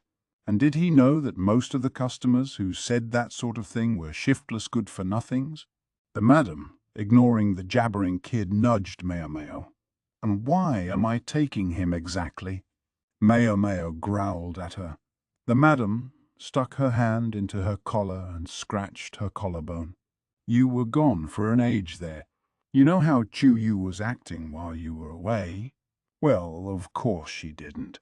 Probably shouting and playing like he always did. He was pretty close to Yukio the manservant. He could get along fine without Maomao. "Believe it or not, he was depressed," the madam said. "Think about it. The boy comes here with no parents, and then even you leave him. Anyone would be upset." "Not what I expected to hear from a monster of an old lady who would gladly buy a little girl from a procurer," Maomao replied, the sarcasm thick in her voice. Until Lumen had adopted her, she'd been left alone in a room, ignored no matter how hard she cried. And when the infant Maomao had realized that crying never got her anywhere, she had ceased to do it. It might have been one reason her emotional expression seemed so subdued. She didn't specifically resent anyone for that. For that matter, she didn't personally remember it. The woman who had borne her had work to do, as did Perrin, who'd been the one to give her milk. At the time, the Verdigris house had been on the edge of collapse, and Maomao had been the object of some anger. She considered herself lucky no one had simply strangled her. If they're being sold by a procurer, then their fate is already decided. It's their parents' karma and not my problem. But I raise them and educate them so they can do useful work. Don't you think that's awfully kind of me?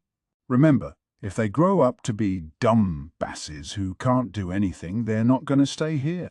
And what about Chu Yu? Figuring out what to do with him is your business. I'm just keeping an eye on him to make sure he doesn't die. I do get paid for my trouble, after all." Maomao wondered solemnly exactly how much the madam was getting out of this. As for your transportation, you can skip the shared carriage. I'll arrange one for you. You should be grateful, the madam said. Gee, awfully generous of you. I'm not paying fare, you know. It'll help cover the potatoes, the madam replied, then headed for the menservants' room. Maomao watched her go, tilting her head in puzzlement. I really don't want to take him, she thought. She was heading for a place the man last night had described to her. Maomao had gotten him to tell her what he knew about the woman in the picture, where Shu's master had seen this woman with white hair and red eyes. She was curious, too, about the story of the painter's encounter with another such woman in Shao all those years ago, but for now she had other things on her mind. It was more than 6 months ago that the painter had seen the woman in a village where he went to get pigments. He claimed she truly looked like an immortal. He said she danced on the water, the man had told Maomao. The scene was so uncanny that the painter thought he must have dreamed it, in part because he'd wound up at the lake while thoroughly drunk. He collected his pigments, but by then it was late, so he had stayed the night at the village. Before he knew it, it was morning, and he was sleeping in a nearby shed. By then, the master felt sure this was no dream. It reminded him of the woman he had seen long ago, and he seemed to take it as some sort of sign. That was when his ridiculous talk of moving west had started. Maomao knew the village the painter had gone to. She'd been there several times to purchase medicine, the perfect excuse for her to go there again. She gave the bubbling Chu one more glare and sighed. After an hour bouncing and rattling along in the carriage, they arrived at a village near a forest.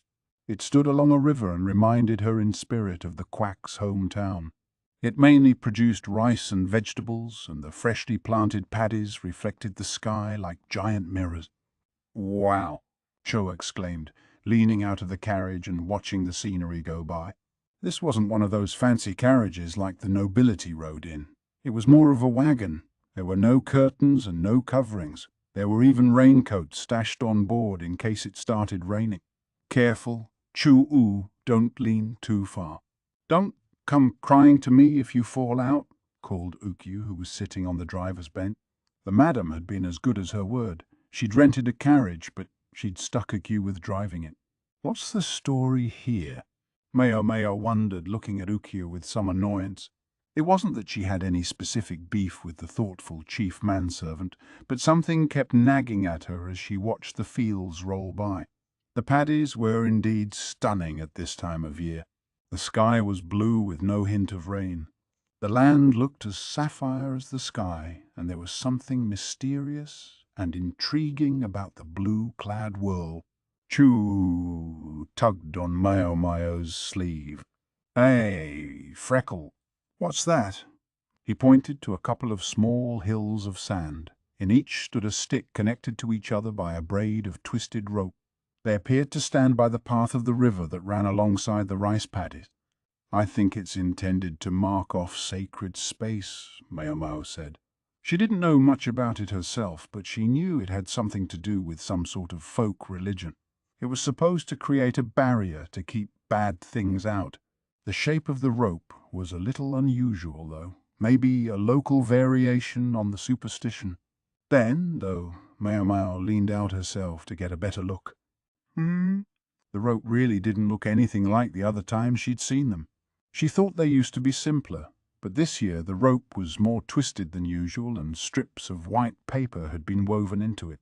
It struck her as a bit more sophisticated than before, but she also knew you didn't just go changing the shape of cultic objects on a whim. "We're here," Ukyu said. Maomao hopped off the carriage and looked into the woods. "I'll hang around the village," Ukyu informed them, pointing to what appeared to be the only place in town for some refreshment. They probably at least had some moonshine on hand. "What do you want to do, Chu?"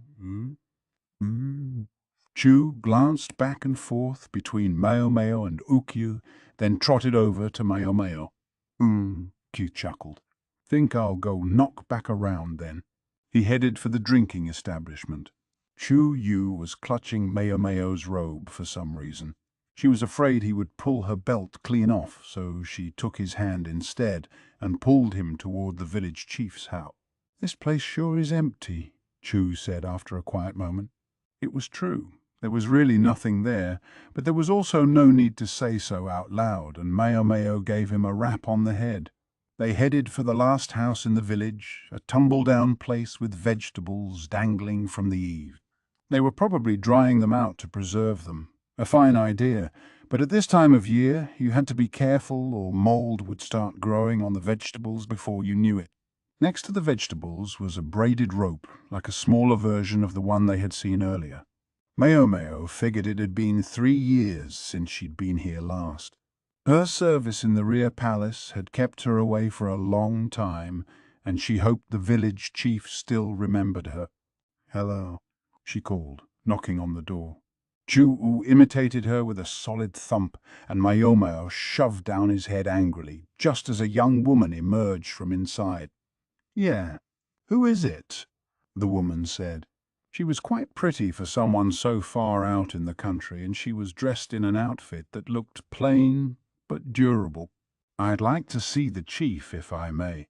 Tell him the disciple of Luoman the apothecary is here," Maomao said, identifying herself not by her own name, but by her father's. Most people would hardly believe her if she claimed to be an apothecary. Getting a few years older might help with that, but Maomao felt she had no reason to boast of being an apothecary, so she stuck with a name the chief was more likely to recognize.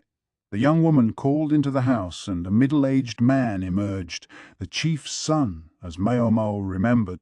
He must have remembered her too, for he said, "Ah, yes," and nodded. "I'm afraid my father caught a severe cold last year, and had died of it, sadly." "I see," Maomao said. Far be it from her to ridicule him, to say it was only a cold. Left unchecked, a cold could quickly get worse and become pneumonia. Her recollection was that the former village chief never took medicine. He was a gregarious personality who was fond of saying that anything could be cured with a good drink and a good sleep. His philosophy had made him a bad customer, but Maomao nonetheless had never disliked him. "I insisted he should see a doctor, but, well, it's a moot point now," the son said. "Then, sorry, that's enough sentiment. You're here to go into the woods?" "Yes, sir." Maomao gave him the amount she always paid, but he shook his head. "Keep it. You'd better get in there before the sun goes down." "I'm certainly grateful, sir." Maomao couldn't help wondering, though, what had inspired this change of heart. She was about to put the coins back in the folds of her robe, but Chowa stuck out his hand. "Freckles. Freckle. You should use that to buy me candy instead." "Come on, do it!" "You've got your own income," she said, stashing the coins safely where they belonged and turning toward the forest. "Lots of snakes this time of year." "Be careful," the new chief said. "Of course, I know that. And they make excellent ingredients." "Not these snakes," the chief replied, pinching the rope that dangled from the eaves between his fingers. When Maomao looked closer, she saw that each end of the rope was shaped a little differently. It narrowed at one end, while at the other it got thicker and the end was split.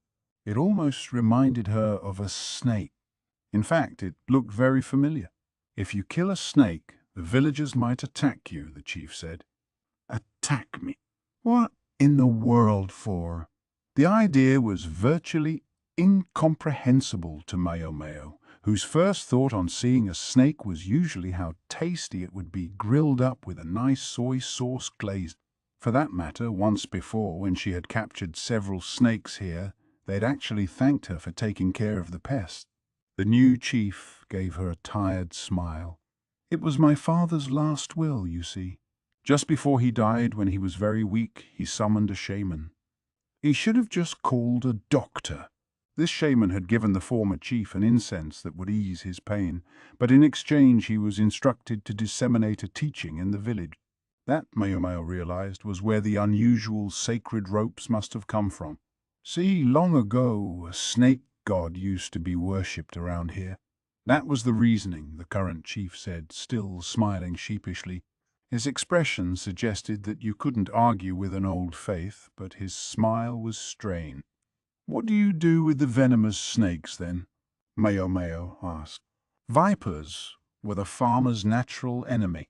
If one of them bit a person, they were all but done for. Still smiling that strained smile, the chief whispered, I've been killing them secretly. I know some of the faithful wouldn't approve, but what am I supposed to do? The chief had appearances to maintain. The young woman, probably his wife, was eyeballing the visitors. It couldn't feel good to watch her husband have a private conversation right in front of her. Maomao had the permission she wanted, though, so she had no further business here. She decided it was time to make herself scarce. Come on, let's go, she said. Yep, Chu, you said. Ah, there's one more thing you should know, the chief said. It's not just snakes. Apparently birds are off limits too. Not that you could probably catch one without a bow and arrow. This shaman sounds pretty demanding. You couldn't even slaughter a chicken with a rule like that. The prohibition is only on flying birds. Maomao spread her hands and shrugged. It made no sense to her. Instead, she headed for the woods, with Chu Yu right behind her. Aren't you done yet, Freckles? Chu asked, sitting on a stump with his legs dangling. This is why I didn't want him here. Brats like him got bored so quickly. The trip over was all well and good, but it had been obvious that Chu Yu would be dead weight sooner rather than later. Maomao felt sure that the old lady had forced her to take him with her so the little rat wouldn't get in the way of the men servants doing their work. Lonely, her ass.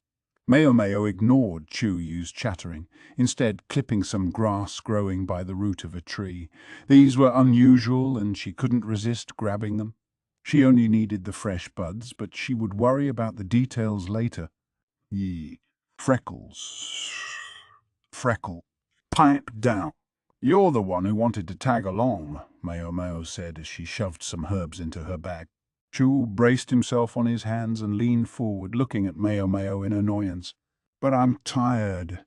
They hadn't walked far, but with the overgrown grass and fallen leaves, the footing was difficult. It would be fatiguing for Chu U, who was still partially paralyzed. Fair enough, but Maomao wasn't about to cut him any slack for it. If she took it easy on him now, he would expect her to do it all the time. Just wait there, then, she said. I'm going farther in. What? No way. Chu let his mouth hang open to show his annoyance. You're just gonna leave me here? You said you were tired? You would give me a piggyback ride. Sorry, but you're too heavy for me. See you. Maomao promptly started off. Chu Yu grimaced, then jumped down off his stump.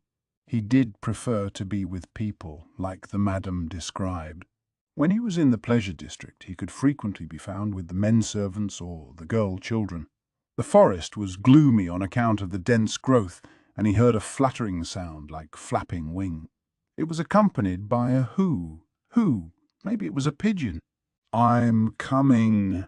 I'm coming already, just don't leave me here. Chu Yu called and started after Maomao, dragging his leg. Maomao, keeping one cold eye on him, continued into the woods. The place was full of different trees. Many were broadleafs. The place must be rife with nuts and berries in the fall.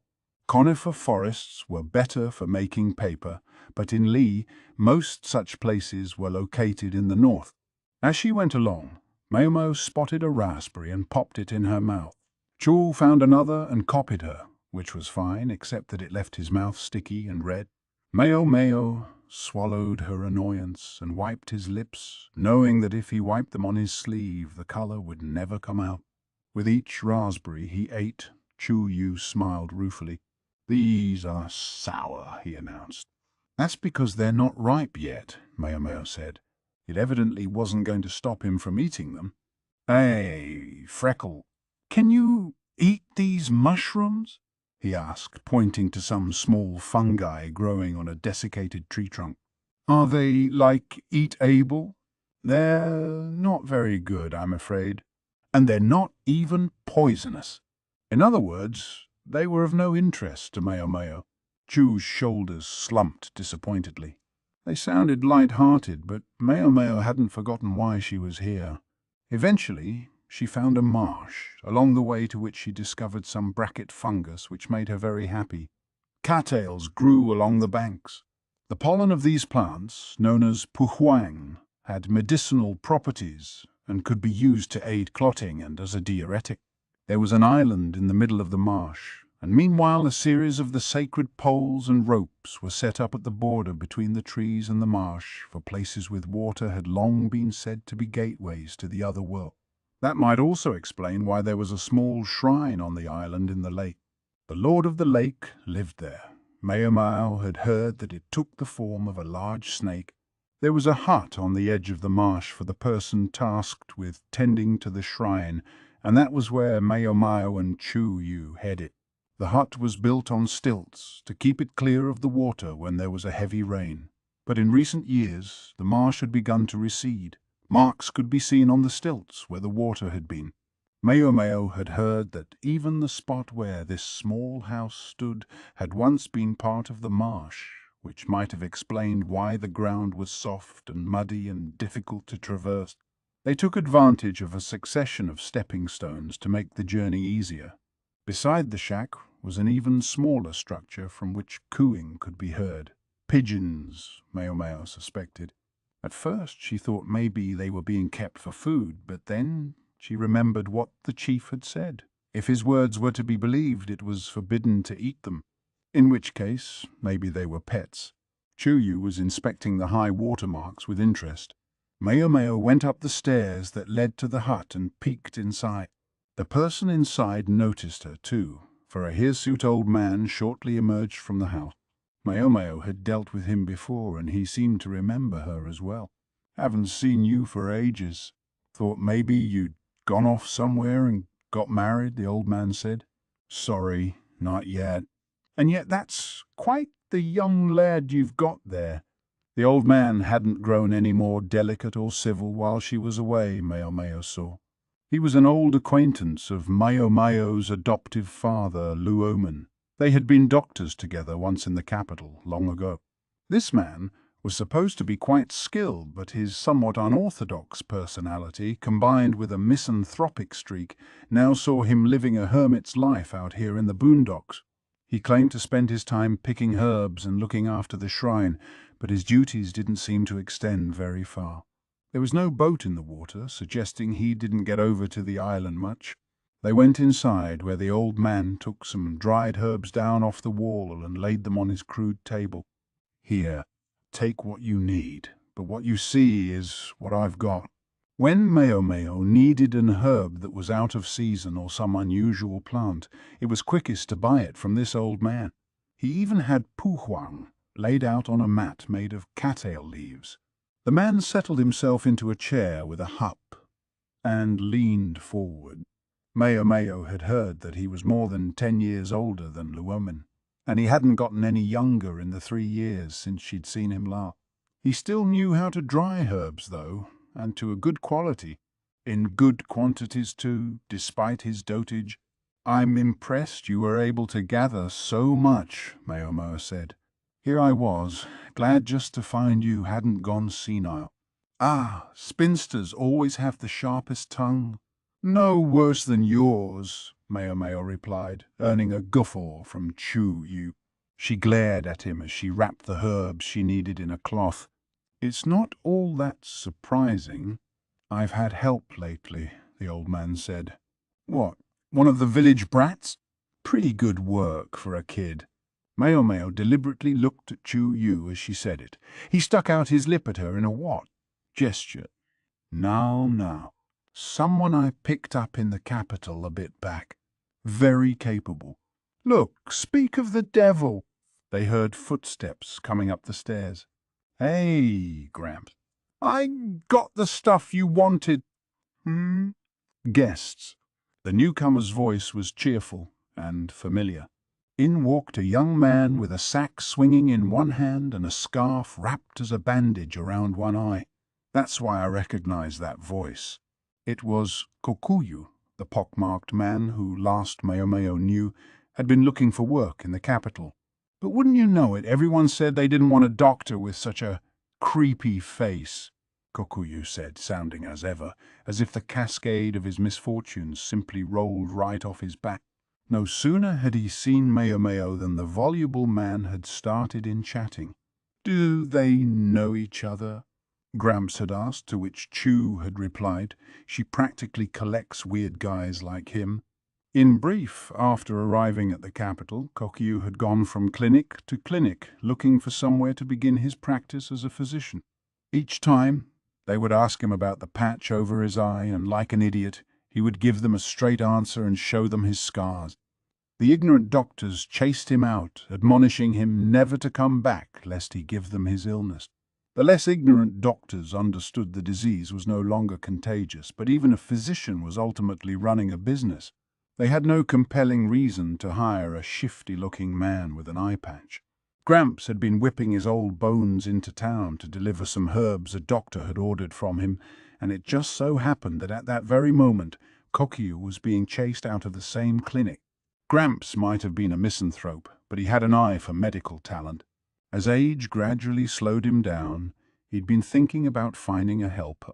He quizzed Kokuyu on his medical knowledge and was surprised to discover the man knew more than Gramps would have expected, and so here he was. A man with an eye patch would be less conspicuous here than in the capital, and anyway, the elderly physician had explained things to the village chief. "Ha ha ha! Life can sure be tough, huh? But anyway, at least I get to eat. Gramps got a good helper, and Kokuyu, well, he was Kokuyu. Both of them seemed happy enough. If I'd realized, maybe I would have asked him to join me, Maomao thought with a twinge of regret, but she couldn't go back in time. Even if she had brought him to the shop with her, the madam would only have worked him like a dog, the way she had lure men. Maybe Kokuyu was better off here. Besides, Basen was finally starting to get his feet under him, and Maomao didn't want to dent his confidence. Kokuyu put his herbs on the table. Fresh from the forest. He grinned. Chu peered up at him, then made a face like a particularly dumb-looking squirrel and stuck out his hand. "What's under the eye patch, mister?" "You want to see?" Kokuyu said, and then with a word of warning. "It's pretty gross." He lifted the eye patch. "Oh, yuck!" Chu exclaimed. Politeness was not his strong suit, and pounded Kokuyu on the shoulder. "Too bad for you, mister. You could have been pretty popular with customers if it weren't for that. You said it." "And here I like to think I'm good with people," Kokuyu replied. "Our girls might liked your face too." "Darn shame. Our girl." Nice, Maomao thought, but otherwise she ignored their chatter, instead taking an appraising look at the herbs. She squinted at one of them, a large leaf she didn't recognize. "What's this?" she asked. Kokuyu broke away from bantering with Chuyu long enough to say, "That's an incense leaf." An incense leaf. In other words, tobacco. The madam and the prostitutes loved to smoke, but somewhat surprisingly, the practice hadn't caught on among the common people for the most part. Once, Maomao had repaired a damaged smoking pipe and had tried to return it to its owner, for she simply assumed it must be important to him. Tobacco was a luxury item. It was addiction that kept the otherwise stingy madam smoking. Lumen informed Maomao that too much smoking was bad for your health. In any case, as far as Maomao knew, the leaves were usually imported, and she'd only ever seen them in a pulverized state, so she hadn't recognized the plant when she saw it. "They're not actually that hard to grow," the old man interjected. "Oh," Maomao asked, studying the leaf with great interest. She was thinking that if she could get this to grow in their garden, it might prove a profitable side business. She doubted, though, that these two would simply cough up some seeds for her. She might at least be able to get them to share some of the leaves, but she questioned the wisdom of further entrenching the smoking habit among the courtesans by providing them with a cheap source of tobacco. It couldn't hurt just to float the idea, she figured. She asked, "How much would you sell these for?" "They're not for sale," the old man said, picking up the leaves and bundling several of them together before hanging them under the eave. "For his own use." Maomao wondered, but she hadn't seen any smoking paraphernalia in the house, and she'd never seen the old man smoking. As if in response to Maomao's unspoken question, the old man picked a jar up off the floor and set it on the table. He opened the lid and a distinctive odor came wafting out. "Geez, Gramps, that stinks," Chu said, dramatically holding his nose. It didn't stop him from peeking inside, though, where he discovered a brown liquid. "You're not gonna ask us to drink this, are you?" "No, and you'd better not. It'd kill you dead. It's got incense leaves steeped in it." "Oh, why would you have something like that around?" Chu asked, sitting back down on a wooden box on the floor. "We use it to keep the snakes away," the old man said. Maomao clapped her hands. Tobacco leaves were poisonous if eaten, and she knew the toxin affected insects. For the first time, it occurred to her that it might also work on snakes. Bugs were one thing, but snakes she always tried to catch. She never would have thought of trying to drive them away. "It's the best we can do with all this nonsense about not killing snakes. We have to be careful. Wouldn't want to cause any problems. But we also don't want to get bit while we're out picking vegetables, and I keep pigeons to boot." The old man was practically frothing. Kokyu maintained a smile as he made tea. Chuyu's eyes sparkled as he saw steamed buns emerge from the cupboard. Nobody gave two shits about this shrine for decades. Now they won't shut up about some messenger of the snake god appearing. "It's a little late for them. The bridge to the island is good and broken," the old man said. "Ha ha ha. Shamans are the worst, aren't they?" Kokyu agreed cheerfully. Was there, perhaps, just a hint of personal animus in his jollity? Maomao, meanwhile, found herself wondering about something. Last will and testament of the previous village chief or no, she questioned whether anyone in a small village like this would actually be so hesitant to kill a snake. Was it actually because a snake deity was once worshipped here?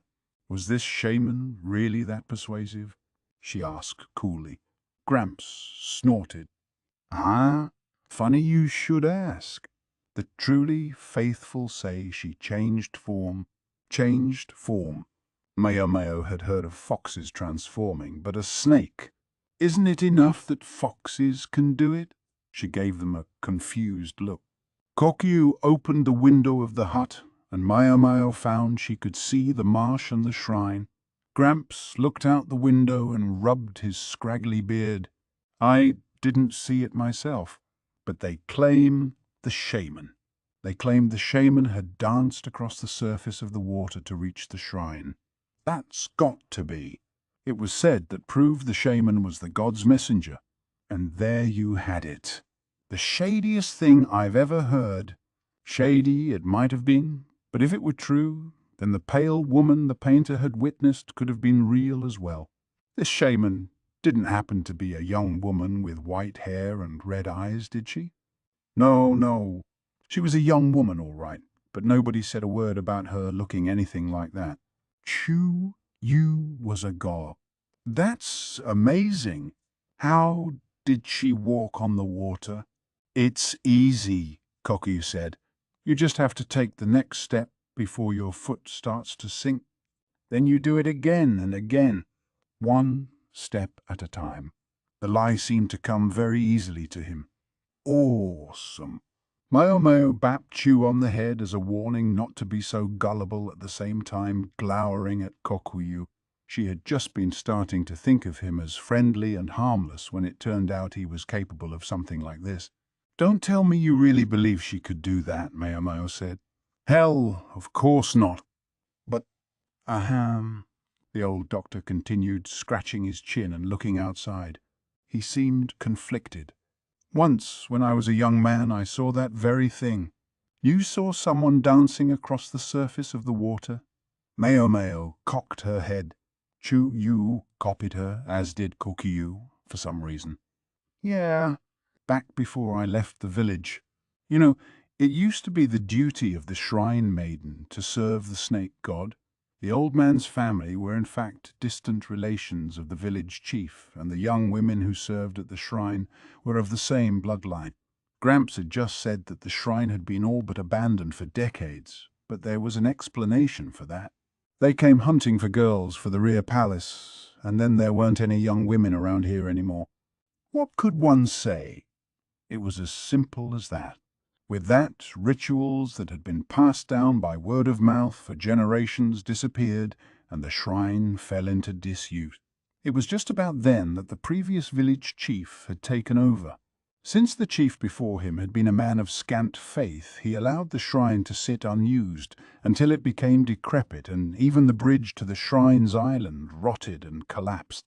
Then Gramps returned to the village and became the keeper of the shrine, even if only nominally living here in this hut.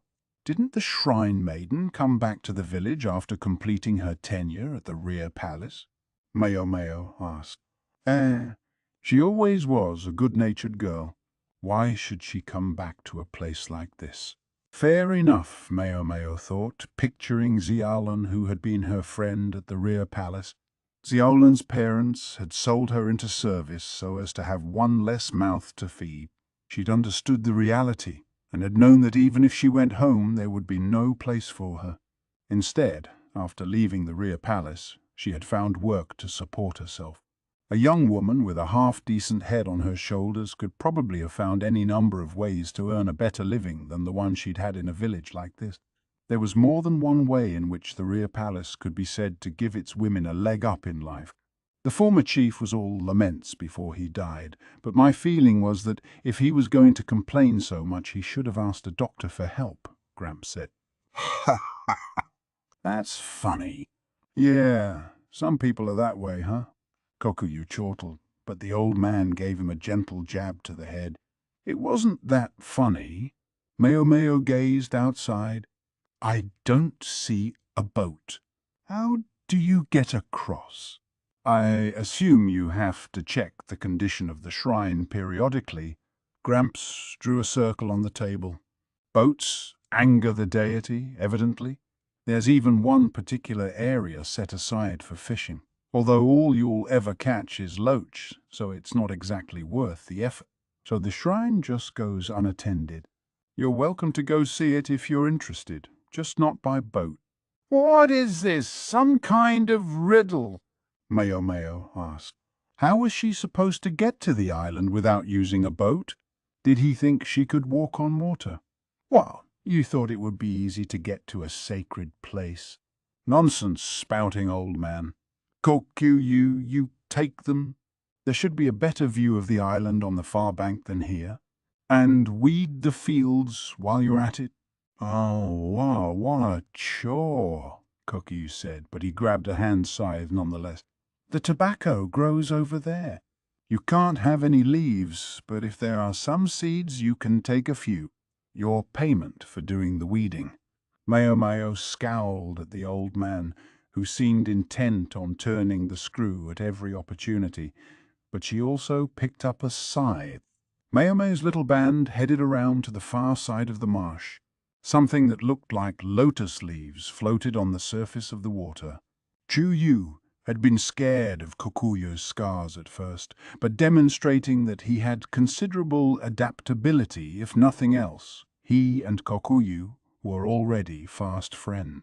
Chu-yu was even wheedling piggyback rides out of the young doctor, although, unlike the men servants, Kokuyu swayed a little under Chu-yu's weight, and it looked dangerous.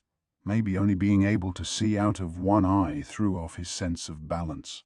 There it is over there, Kokuyu said, as a bridge connecting the bank to the backside of the small island came into view. The bridge was rotten, though, and there wasn't much of it left. Maomao looked at it in disbelief. Even the foundation was coming apart. It hardly looked like it could support a wooden board. Kokuyu, evidently much on the same page as Maomao, produced a wooden board from somewhere. Here we go. he said, placing it across the rickety foundation. Is that safe? Maomao asked, feeling a growing sense of unease as she watched him. Ha ha ha! Sure it is. You'd be surprised how sturdy this thing is. To demonstrate, he jumped up onto the board, which promptly gave way, dumping him into the marsh with an oops. What are you doing, man? Chu said, reaching out to help pull Kokyu to his feet. With a glorp, though, Kokyu sank deeper. A thrill of fear ran through the group. I don't suppose this is one of those bottomless swamps, do you? Kokyu asked, still smiling. For a second, neither Maomao nor Chu said anything, but after the instant of silence, everyone burst into activity. The more Kokyu struggled, however, the deeper he sank. Just as he was up to his neck in marsh water, Maomao managed to find a robust-looking vine in the woods and drag it out so the man could use it to pull himself free. You're going to give me a heart attack, mister, Cho said. Ha ha ha. Sorry about that, Kokyu replied, scratching the back of his head with a muddy hand. Thus, the one remaining clean part of him got as dirty as the rest. Maomao grabbed a bucket of irrigation water from the nearby field and brought it over, after which she took the path of least resistance, namely dumping it over his head. Kokyu shook himself off like a wet dog. Oh, yeah. The old guy told me that it was around this marsh where they say kids get spirited away, Kokyu said. Yikes, Chuyu said, not looking pleased. There was no telling how many people were buried down in the muck. Maomao looked at the decaying bridge. They really didn't take any care of it. Maintenance costs money. I guess there's something about the composition of the mud here that does more damage than ordinary water. The marsh might not be bottomless, strictly speaking, but it was certainly deeper than Kokyu was tall. Replacing the foundation regularly would have been nothing short of a problem. Elements of the foundation could be seen extending well beyond the marsh, implying that the marsh had once occupied that entire area. A panoply of wild plants grew all around the shrine on the small island. They were bright and colourful, suggesting that they might be flowers, but it was hard to tell from this distance. The one thing that was certain was that it was a colour one rarely saw in this area. Birds flew over frequently enough. Maybe the seeds had made it down here in some poop. All right, let's get down to business, Kokyu said, sounding energetic despite still being speckled with mud in places. He was suddenly wearing a reed hat. Where had he gotten that from? The field was bristling with weeds. Maomao was about to say exactly what she thought of that, but Cho beat her to the punch. Ah! He exclaimed, his shoulders slumping. After that, she felt she couldn't say anything. Instead, she dutifully went about weeding, keeping her eyes open for any tobacco seeds. But there weren't any. Wily old bastard, she thought, resolving to be sure she wrung some seeds out of him before she went home. Kokyu hummed cheerily as he went about the job, and Maomao felt compelled to help out. Chu-U, who seemed not to have had any intention of helping to begin with, went around collecting pebbles and drawing in the dirt. For a while they focused on their work. The humidity was high in the marsh. The muddy soil looked rich in nutrients, but by the same token, they would cause roots to rot in a hurry. That might have explained the dash of sand mixed into the soil of the field. Thankfully, it made the weeds easy to pull out. Hey, did you know? Kokyu said. He'd stopped humming, but he almost sounded like he was talking to himself. Wah! Maomao said. About the shrine maidens they used to have in this village. Maomao gave him a perplexed look. How would she know anything about that? Gramps told me that their job was to placate the great snake spirit, but the maidens were originally slave girls. Maomao didn't say anything. Shu-Yu was still drawing, oblivious to their conversation. Kokyu continued whispering, so only Maomao could hear. I guess the river used to flood here a lot. Until they developed flood control, the fields used to get inundated every year. Even the houses were underwater sometimes. What did people do in those olden times, when they were powerless in the face of catastrophic natural disasters? They engaged in meaningless behaviors. It said they bought slaves to use as sacrifices. That was when there was money to spare, of course. When there wasn't, they probably chose some poor village girl. So shrine maiden was just a pleasant epithet for a human sacrifice. But then, one day, a shrine maiden possessed of spiritual powers appeared. She even, so it was said, danced across the water in the sight of all the villagers. Gramps has really opened up to this guy, Maomao thought. All these stories were new to her. The old man must have been privy to this lore because of his family's connection to the shrine maidens. It seems strange that at the same time he was also distantly related to the village chief. I guess that meant that if you didn't possess those powers, you could expect to be sacrificed sooner or later, Kokuyu said. Whether you were sacrificed to the god of this or the lord of that probably didn't matter much to the person suffering the ritual. But then just when she thought she'd escaped, she gets sent to the rear palace instead, thus given not to the master of the lake, but the master of the land. No wonder she didn't want to come back. Maomao saw now why the young woman had never returned, as the old man had told her. Who could blame her if indeed she felt some anger at her hometown? Maomao gazed distantly at the water. The surface rippled, but to judge by Kokuyu's state after falling in, it was mostly mud down there. She picked up a stick lying nearby and jabbed it into the water. Once it sank into the muck, it was hard to pull back out. Less of a marsh and more of a bog. The flood measures might have dispersed the water flowing into it, but maybe the shrinking marsh has made it muddier, Maomao said. She stood up from where she had been crouching. Do you know when the marsh started shrinking? I guess I don't.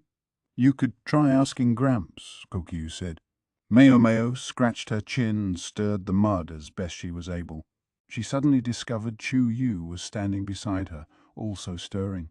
You drop something? He asked. No, Maomao said. It rained a lot at this time of year. The water level probably wasn't at its peak yet. That meant the marsh would only be even more muddy during the dry season. Suddenly, Maomao jumped to her feet. What's the matter, Freckles? Chu Yu asked, looking at her, but she ignored him and ran off. Hey, Freckle. What's going on? Kokuyu asked. Maomao didn't answer him. She made a beeline for the hut where the old man lived. She didn't want to stand and chat with the two of them. She was desperate to test the idea she'd had as soon as possible. Even as she ran, a smile came over Maomao's face. Boy, where'd that come from? What's she think she's doing? Chu Yu grumbled, but he and Kokyu followed along just the same. Choyu must have gotten tired of running part way there, because when they arrived at the shack, Kokyu was carrying him on his back. Maomao vaulted up the stairs and knocked on the door. No sooner had the old man opened it than she burst out, "Give me some tobacco seeds!" Gramps was slurping some noodles, looking almost as if he were eating his own beard. Is that what you're here about? If there weren't any seeds in the field, too bad. He began to chew his mouthful of noodles noisily.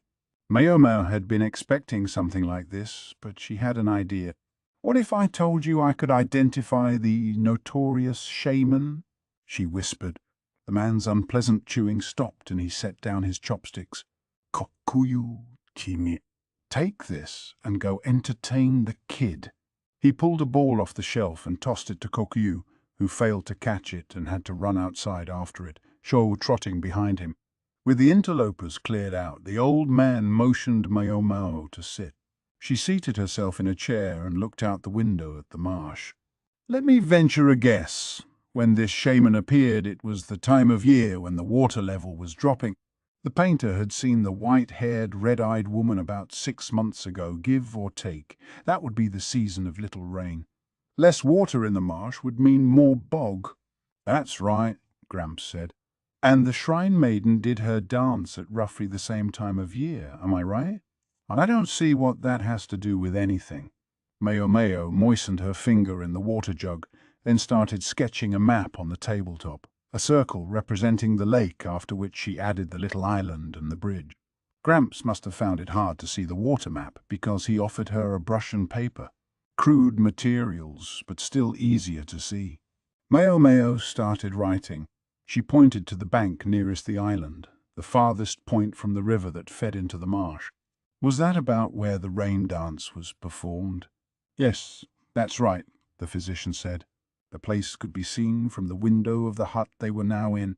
This shrine maiden, or shaman, or whatever she was, invoked the blessing of the great snake god and walked across the water. What if I told you I could do the same thing? Asked Maomao.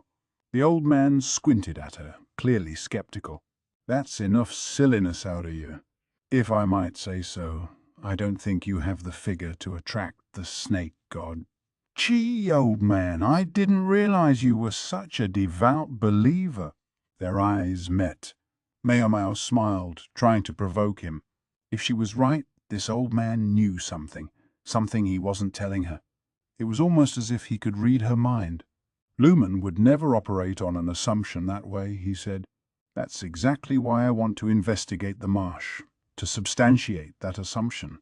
Gramps gave her a glare, but got up as if inviting her to follow him. You're not one for having a little mystery in life, are you? Not that I'm one to talk. The thing to do at a moment like this is just to believe that immortals and shrine maidens really exist. The old man almost spat the words out, but then he called to the pair playing with the ball outside, "Go buy something that'll pass for dinner." He gave Kokuyu some change. Evidently, he didn't think the ball would distract them for long enough. Now listen, kid, this schlub is always getting ripped off. Sorry, but do you think you could go with and keep an eye on him? Sure.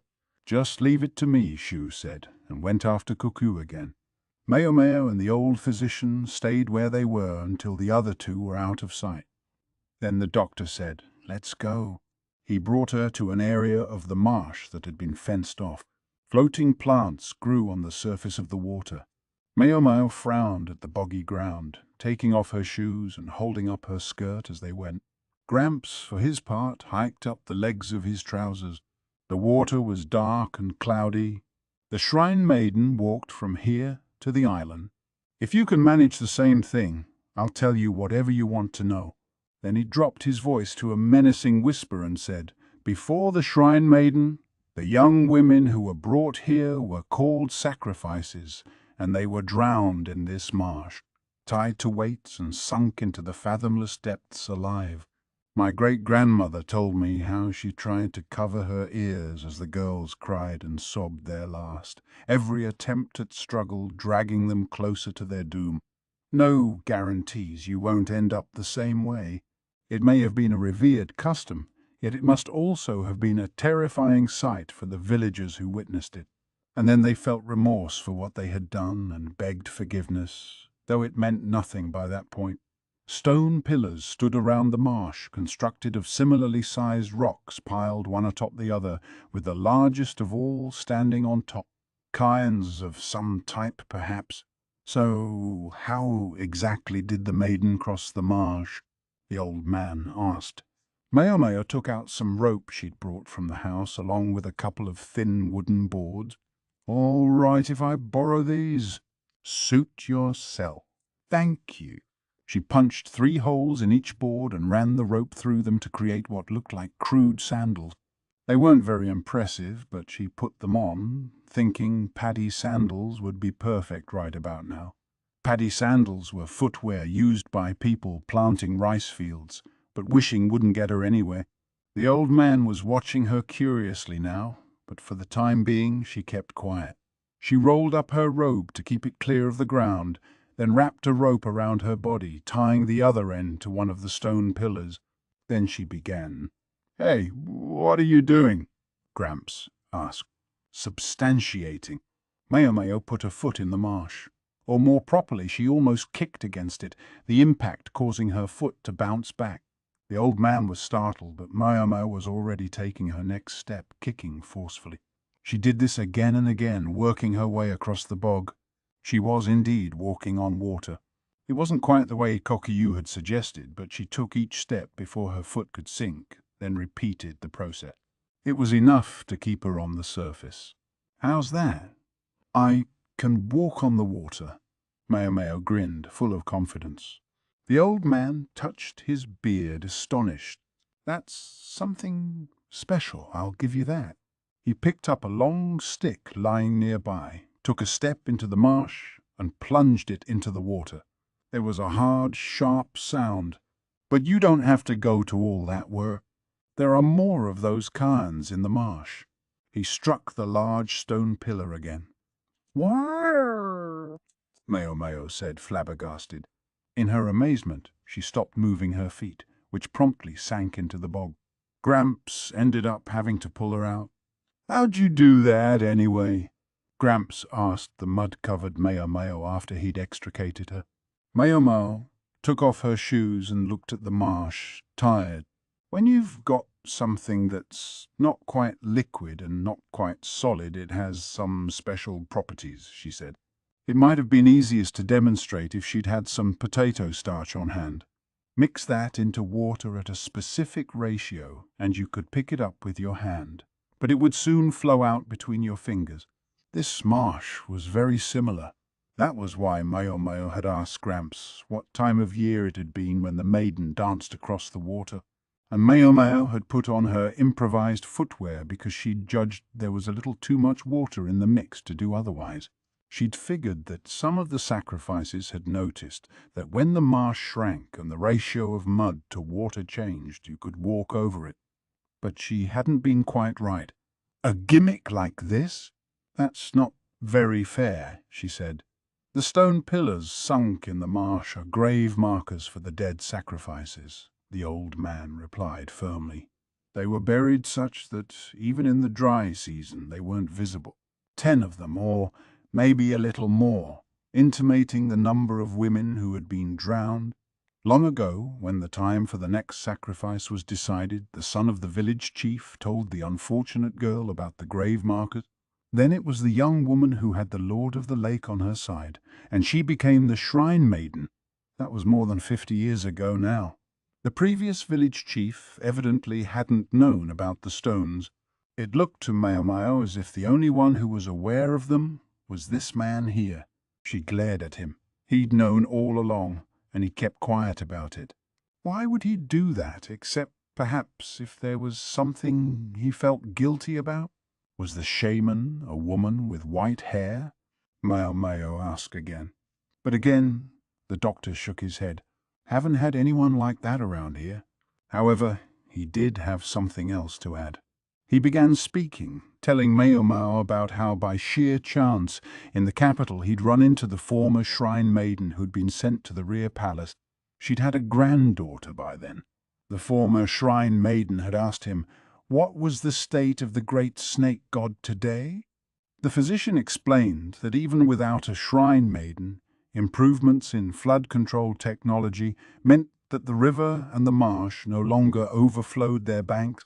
The snake god became simple superstition, his shrine went to ruin, and no one now visited it. I can't help thinking maybe it would have been better if I'd told her the shrine was doing well, that thanks to the great snake we were safe from flood. Even if it wasn't true, he said. The former shrine maiden had been incredulous at what the old man told her. It was as if all the shrine maidens who had gone down to the depths had died in vain. The thought enraged the woman. Not long after, she and her granddaughter came to the village. The former shrine maiden said she served a new snake god, and that was when she had her granddaughter cross the marsh. A new snake god? Maomao thought of the white sacred ropes, the snake deity, and the white-haired woman the painter had seen.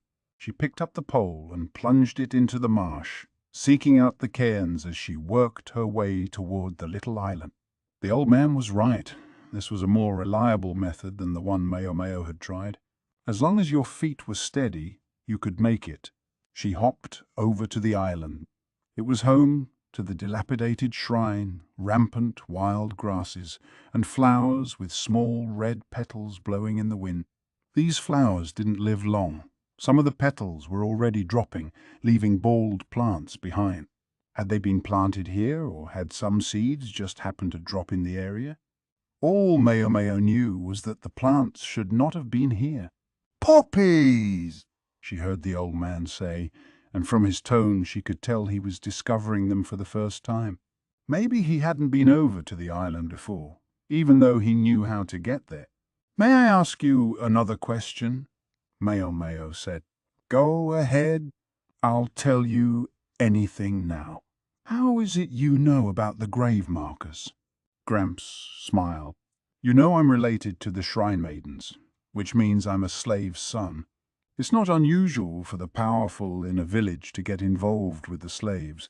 He'd said it was the village chief's son who had told the former Shrine Maiden about the existence of the burial pillars. That would seem to imply the chief had gotten a slave woman with child, and that child was Gramps. When the chieftain tired of this slave, she was passed on to the next villager, until finally, when starvation threatened, she was used as a sacrifice. For there to be grave markers, there had to be someone to put them up, to cut the rock and pile stone upon stone over the course of years. Not to mention to then carry the stones to their location across the other markers already in place. This marker, just in front of the island, is the last one. It saved my little sister from drowning, the doctor said. Then instead, she had been sent to the rear palace. It was not the village chief's daughter who had gone, but the offspring of the slave woman and whomever she had been passed on to. When the child came back decades later, she discovered that the villagers who had murdered her mother and used her own life for their ends had forgotten all about the local deity and the women who had been sacrificed as shrine maidens to it. Maomao looked at the tobacco leaves on the far shore. "Did you, perchance, get those from the former shrine maiden?" "I did, but not the poppy seeds. She gave the tobacco to me as a sort of souvenir, asking 2 favors in return." "And will you tell me about those too?" "Yes, it's time I told someone. The water level's still high right now, so they've stayed hidden, but when the autumn comes, the tops of the grave markers will peek out. I was able to keep everyone off the trail until last year, but I don't think I can manage it anymore. The shaman would be revealed as a fraud. The first favor was this, that I stay quiet, even knowing what I knew. The injunctions against the villagers killing snakes or birds were probably the shaman's small form of revenge. This old man might object to her methods, but he chose to look the other way." The elderly physician looked at his stilt hut.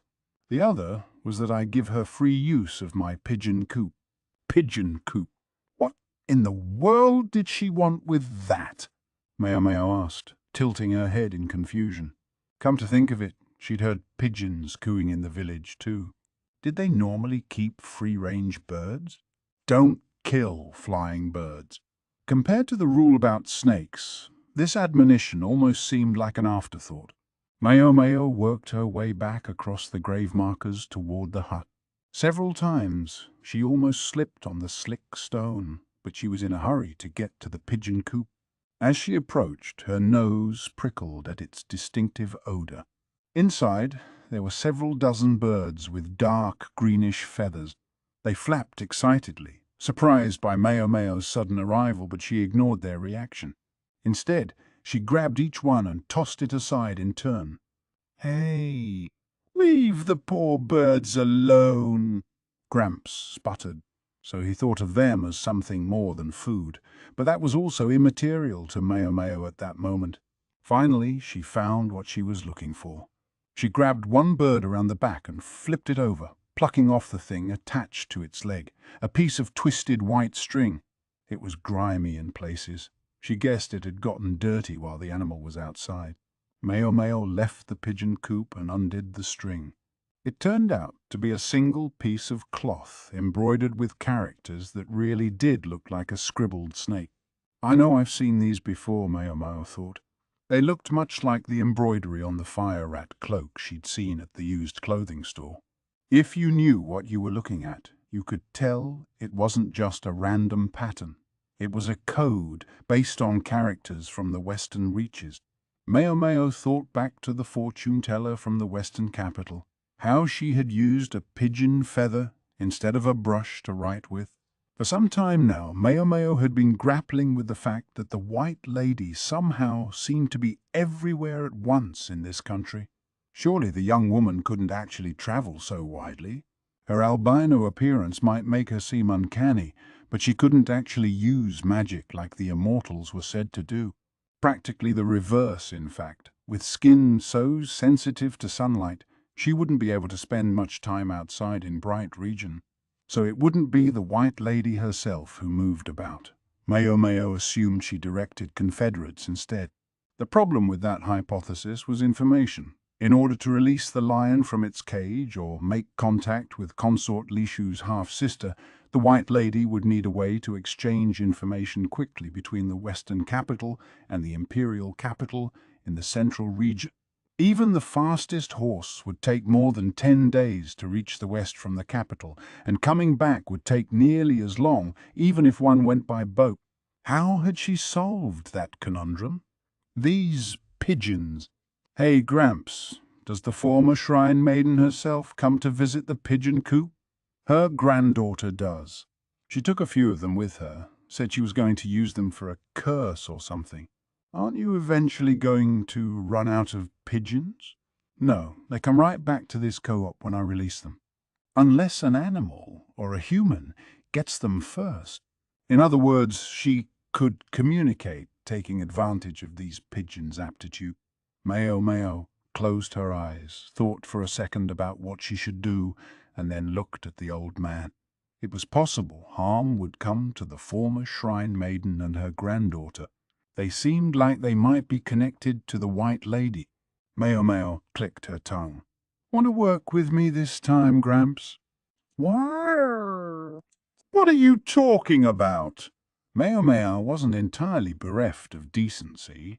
She could just go straight to Jinshi without saying another word to the old man, but she chose not to. Instead, she began to negotiate, feeling out how far he would go, where in the middle he would meet her. Chapter 12. The Trials of Consort Lishu.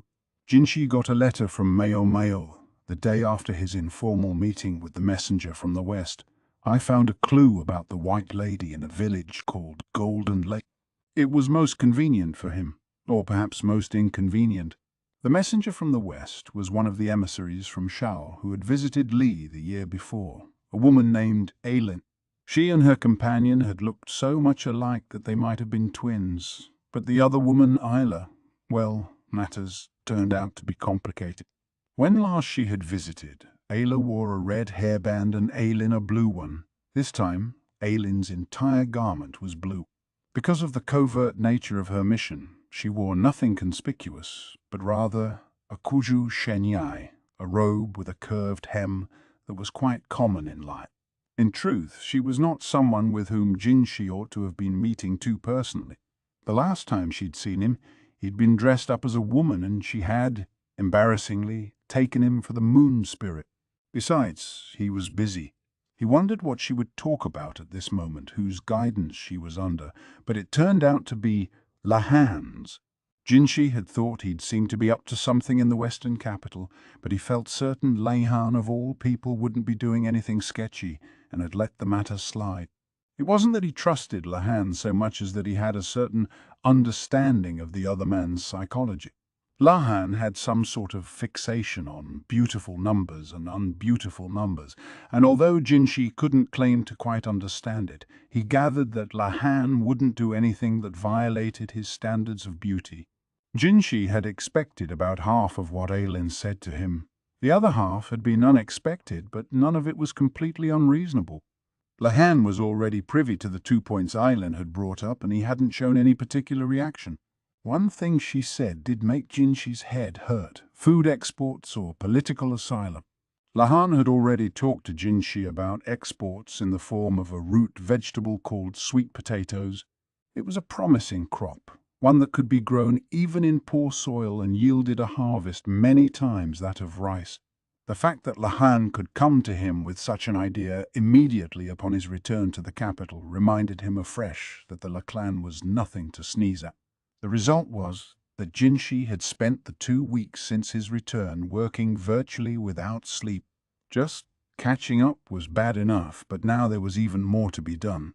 His concerns at the rear palace were not over either. Another headache-inducing situation had arisen. He would have to find a way to justify exports to Shao to the bureaucracy, and it was unlikely that claiming they were a hedge against insect plague would do it. All the various measures Jinshi had already taken against the plague had seemed like enough. Any preventative moves the members of the bureaucracy made would be to forestall a catastrophe they foresaw falling upon their own heads. They didn't want to give themselves more work to do because of some groundless anxiety. That was the reality of it, so Jinshi had come up with a pretext. The forced labor to which the criminals captured during the Shi clan rebellion would be put would be agricultural work. No one would object to the opening of new lands for that purpose. And when it came to land, there was plenty of it in the former Shi clan domain of Shihokushu, with the Shi stranglehold over the region broken. Negotiations were likely to be easier than before. And there were lots of former farmers among the criminals. Their livelihoods would have gone back to how they had been before the clan had hired them. It might even be a little harder than it had been before. Jinshi wouldn't even have to put the plan into motion himself. He had somebody to handle things on his behalf. Specifically, a high official put in charge of Shihokushu after the destruction of the Shai clan. Someone who had been born and raised in the area, in fact, and had worked their way up the ranks as a regional official. They had experienced famine in the past, and when Jinshi had explained how growing sweet potatoes would prevent further starvation in the future, his case had been eagerly heard. Any necessary personnel could be recruited in Shihokushu. There was a ready supply of third sons of farmers, men who weren't entitled to any field. If the rear palace could be considered public service under the Empress Regnant, then so could this. That was as far as Jinshi's planning had gone. He was quite capable, but he was no genius. There were still kinks to smooth out in the idea, but he would leave the details to those carrying it out. There would be pressure, yes, but they would just have to rise to the occasion. Jinshi didn't love to simply delegate matters, but he had other things to do. He was always slightly overworked, but he liked to think he had a sense of the scope of his duties. Jinshi lacked many truly trustworthy subordinates, but he did have a few. Each had their strengths, roles to which they were best suited. He picked up his cup as he considered what he would do about this letter. His ever-attentive lady, Swiren, saw the cup was empty, and with a "well, now," poured him more juice. Jinshi watched her, and spontaneously decided to show her Maomao's letter. "Do we have anyone available right now?" he asked. "Yes, several who just came back." "Pick someone suitable, then." "All right." Swiren put her hand to her cheek, thinking. "Why don't we try somebody new? It should be interesting." "Are you sure that's safe?" Jinshi asked uneasily. Swiren, though, continued to smile broadly. "Have I been wrong yet?" Jinshi could only offer a rueful smile in response to this display of confidence.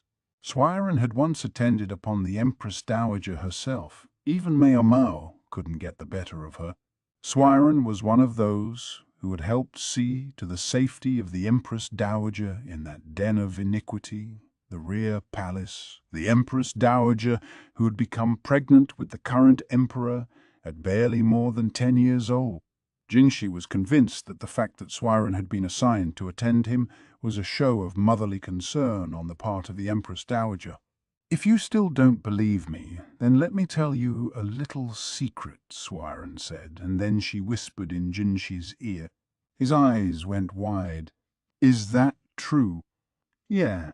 I was administering a bit of punishment when I discovered."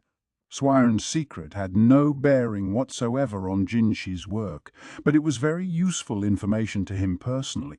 He wondered, though, what was this punishment she was talking about? He decided that for the moment some questions were better left unasked. "I'm sure you'd like to emerge victorious from time to time, young master," Swiren said with a gesture that was girlish and charming, despite her years. No sooner had Jinshi registered that, though, than she had returned to the prim, capable lady-in-waiting. "I'll see to it immediately," she said. She bowed and exited the room without so much as the sound of a footstep. Jinshi knew Swiren would take care of things. He could focus on other work. The other problem brought to him by Special Envoy Aelin, for example, something that appeared to be news even to Lahan. Jinshi hadn't wanted to hear it. He would have preferred to plug his ears. It was enough to threaten to shatter his impenetrable smile. What kind of problem was it? It had to do with the White Lady, and because of it, he would miss another chance to visit the apothecary shop in the Pleasure District. The White Lady has been apprehended. She was informed 2 days after the events at the village and its marge. Considering that it would have taken her letter a day to arrive, things had happened about as quickly as humanly possible. It was Basen who brought the message, and Yukyu who brought Basen to the shop when he'd spotted the young man standing uncomfortably in the foyer of the verdigris house. Basen had visibly relaxed when Maomao had told him that her sister Perrin was with someone that day and wasn't in. The shop was rather cramped, so Maomao asked the madam to ready a room for them. The brothel had many chambers that were excellent for private conversations, but only assuming Chu Yu didn't find them. The overcurious brat would inject himself directly into any conversation. Thankfully, Yukyu volunteered to distract him. Maomao took a sip of the tea that had been served to them. "Is that right? I expected more enthusiasm," Basen said. "I assure you I'm quite shocked." Basen, it seemed, still wasn't accustomed to reading Maomao's expressions. Jinshi or Gaoshun would certainly have registered the slight furrow in her brow. After the discovery that the White Lady was using pigeons to facilitate her information network, they had quickly turned the setup against her. Maomao had assumed they could read one of the letters, snatch the person who came to get it, and probably learn something, but she'd never imagined it would go quite so easily. What had really made the difference was that she was able to bring in help. With that help, Maomao had gone to the old man who worshipped the great snake. She believed he had the interests of his somewhat duplicitous sister and her granddaughter at heart, and she knew that somehow or other, to a greater extent or a lesser, they were connected with the White Lady. The man could stay quiet, but it wouldn't save the women from punishment. "So," Maomao urged him, "he should defect. Call it blackmail if you must." We staked out the pigeon coop, and when we detained the person who visited it, they led us to the villa of a particular bureaucrat, Basen said. They had asked the old man's younger sister and her granddaughter whether they could identify the official in question, and the women said they knew him. They also identified several other bureaucrats who were friends with this man. One of them, it transpired, was harboring the White Lady.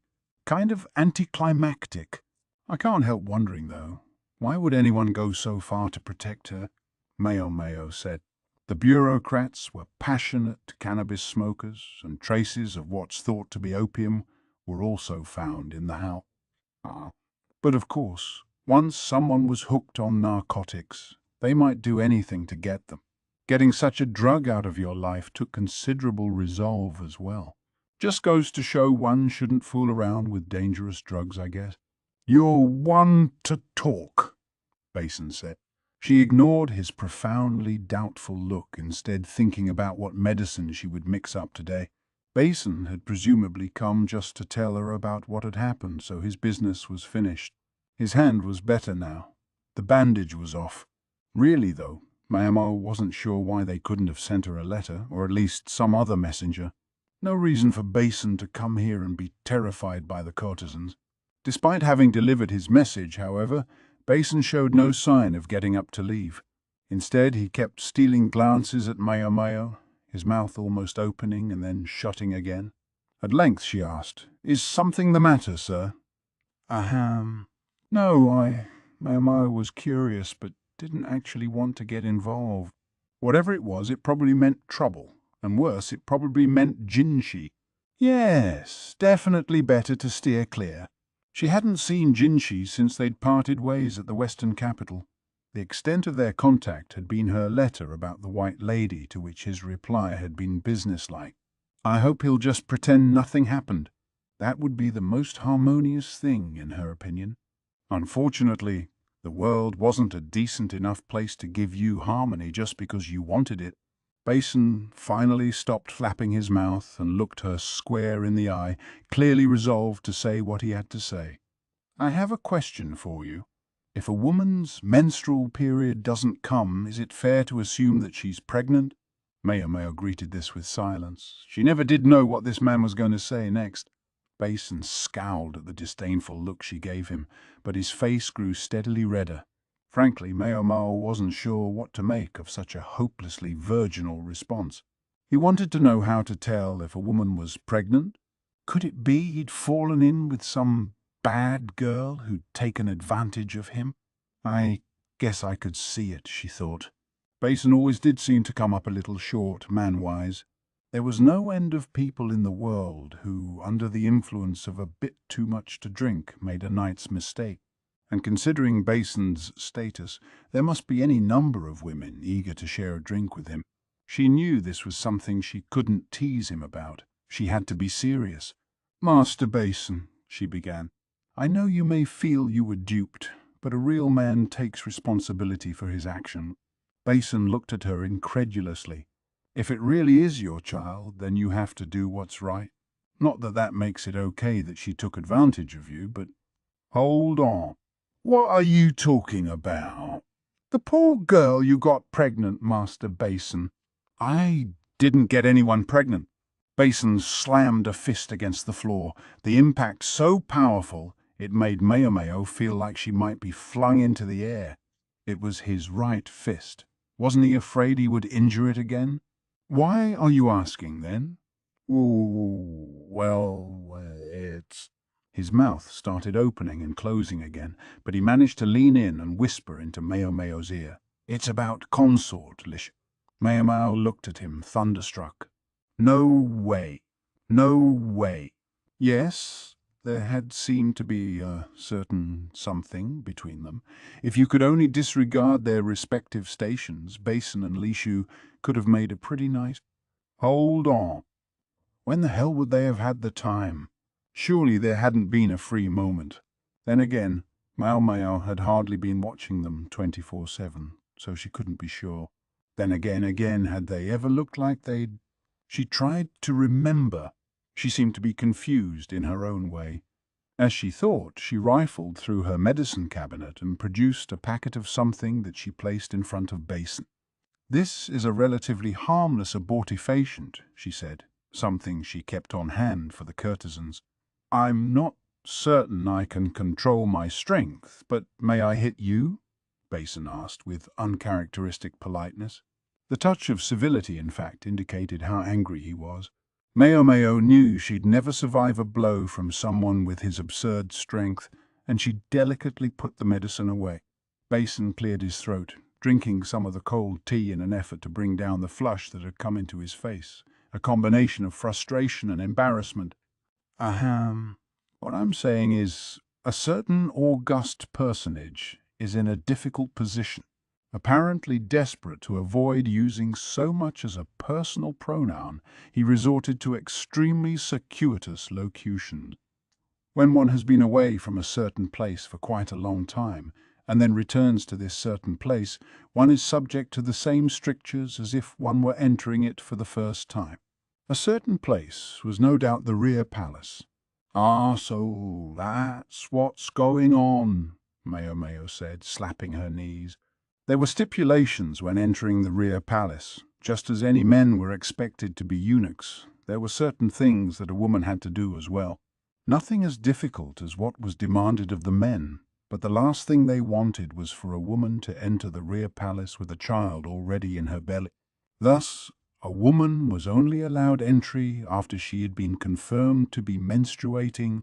There were occasional exceptions for temporary leave, but these were typically in order to pay one's respects to a groom's family on the occasion of a woman's marriage. The name of her partner was recorded, so if she did get pregnant, they knew who to blame. Most women then left before the child was even born. A woman who had been away from the rear palace for almost 2 months, and a high consort at that, couldn't expect to simply walk back in. Lishu's problem was that it had now been more than a month since she'd returned from the western capital. So, her period is late? Maomao asked.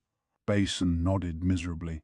Well, Consort Lishu is young, so they might be irregular, and when you consider the toll that travelling must have taken on her, it can't be that surprising if she's a little late. That, though, was speaking purely from a health perspective. The fact that Basen was talking to her and that he knew such personal information meant there was something else going on. What might happen to a woman who was suspected of getting pregnant outside the confines of the rear palace, one of His Majesty's highest consorts? At that, especially when the reason she'd left the rear palace on this occasion was that she might be given to the Emperor's younger brother, Jinshi, in marriage. If Basen was aware of this situation, it was likely Jinshi was too. If that girl didn't have bad luck, she'd have no luck at all, Maomao thought. She had to sympathize with all the tribulations Lishu had been subject to, considering they were no fault of her own. She was already bullied and ridiculed. If people thought she was engaged to Jinshi, jealous stares would start coming her way. Pregnant thought. Consort Lishu hardly seemed qualified to get pregnant. She'd never even been visited by the Emperor. In light of which, Maomao was starting to think she saw what Basen was driving at. You want me to prove that nothing untoward happened with Consort Lishu? That brought an undisguised look of relief to Basen's face. You'll do it. I will. I'll need to be able to go to the palace, though, and I'm not sure they'll let me in. A doctor, maybe, but a random apothecary?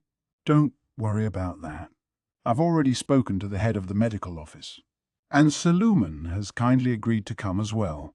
That made things easy. So Basen had already had everything in place when he arrived. As for why Lumen was involved, it was likely Basen didn't trust the quack to handle this, but knew that not just male doctor could attend on the consort. Maomao's adoptive father was the perfect compromise. Maomao was excited at the prospect of seeing her old man again. It had been a while. She felt bad for Lishu, but she personally was downright happy. Basen, by contrast, continued to look grim. Maybe she should have pursued the matter with him, but she wasn't thinking about it that deeply at the time. The next day, a messenger from the palace arrived. Maomao left Sazen in charge of the shop as usual. Please don't be long, he said. What was he, her pet dog? He was always like this. Maomao had made sure Chu-Yu would be out shopping with Yuki when she left, and she was glad she had. She'd talked to the madam, and even the old lady understood the boy couldn't possibly go with her to the palace. Chu-Yu might have been gone, but Maomao the cat nuzzled at her persistently until she picked her up by the scruff of the neck and put her on Sazen's head. Hey, I'm hot, he said. But he didn't look especially unhappy as he savoured the white fur of the cat's belly against his face. It seemed to be a perk of these outings that they felt she needed to be presentable, and so gave her new clothes whenever she was summoned on these errands. They never asked for them back, so Maomao always either sold the outfits to the used clothing store or put them up for auction among the courtesans. In addition to the usual robe, this time there was a white overrobe, something to serve as a doctor's apron in this warm season. If they were summoning Maomao, it implied that the consort's period still hadn't come. She decided to prepare some Wenjing Tang, a concoction that aided blood flow, just in case. There were several other remedies that might help, but Maomao picked one with minimal side effects. She assumed Luomen would have some ready as well. How could he not, being so much more experienced than she was? But she thought the consort might be less intimidated to receive the medicine from a fellow woman rather than a eunuch. The carriage rolled through the palace grounds, stopping somewhere near the rear palace.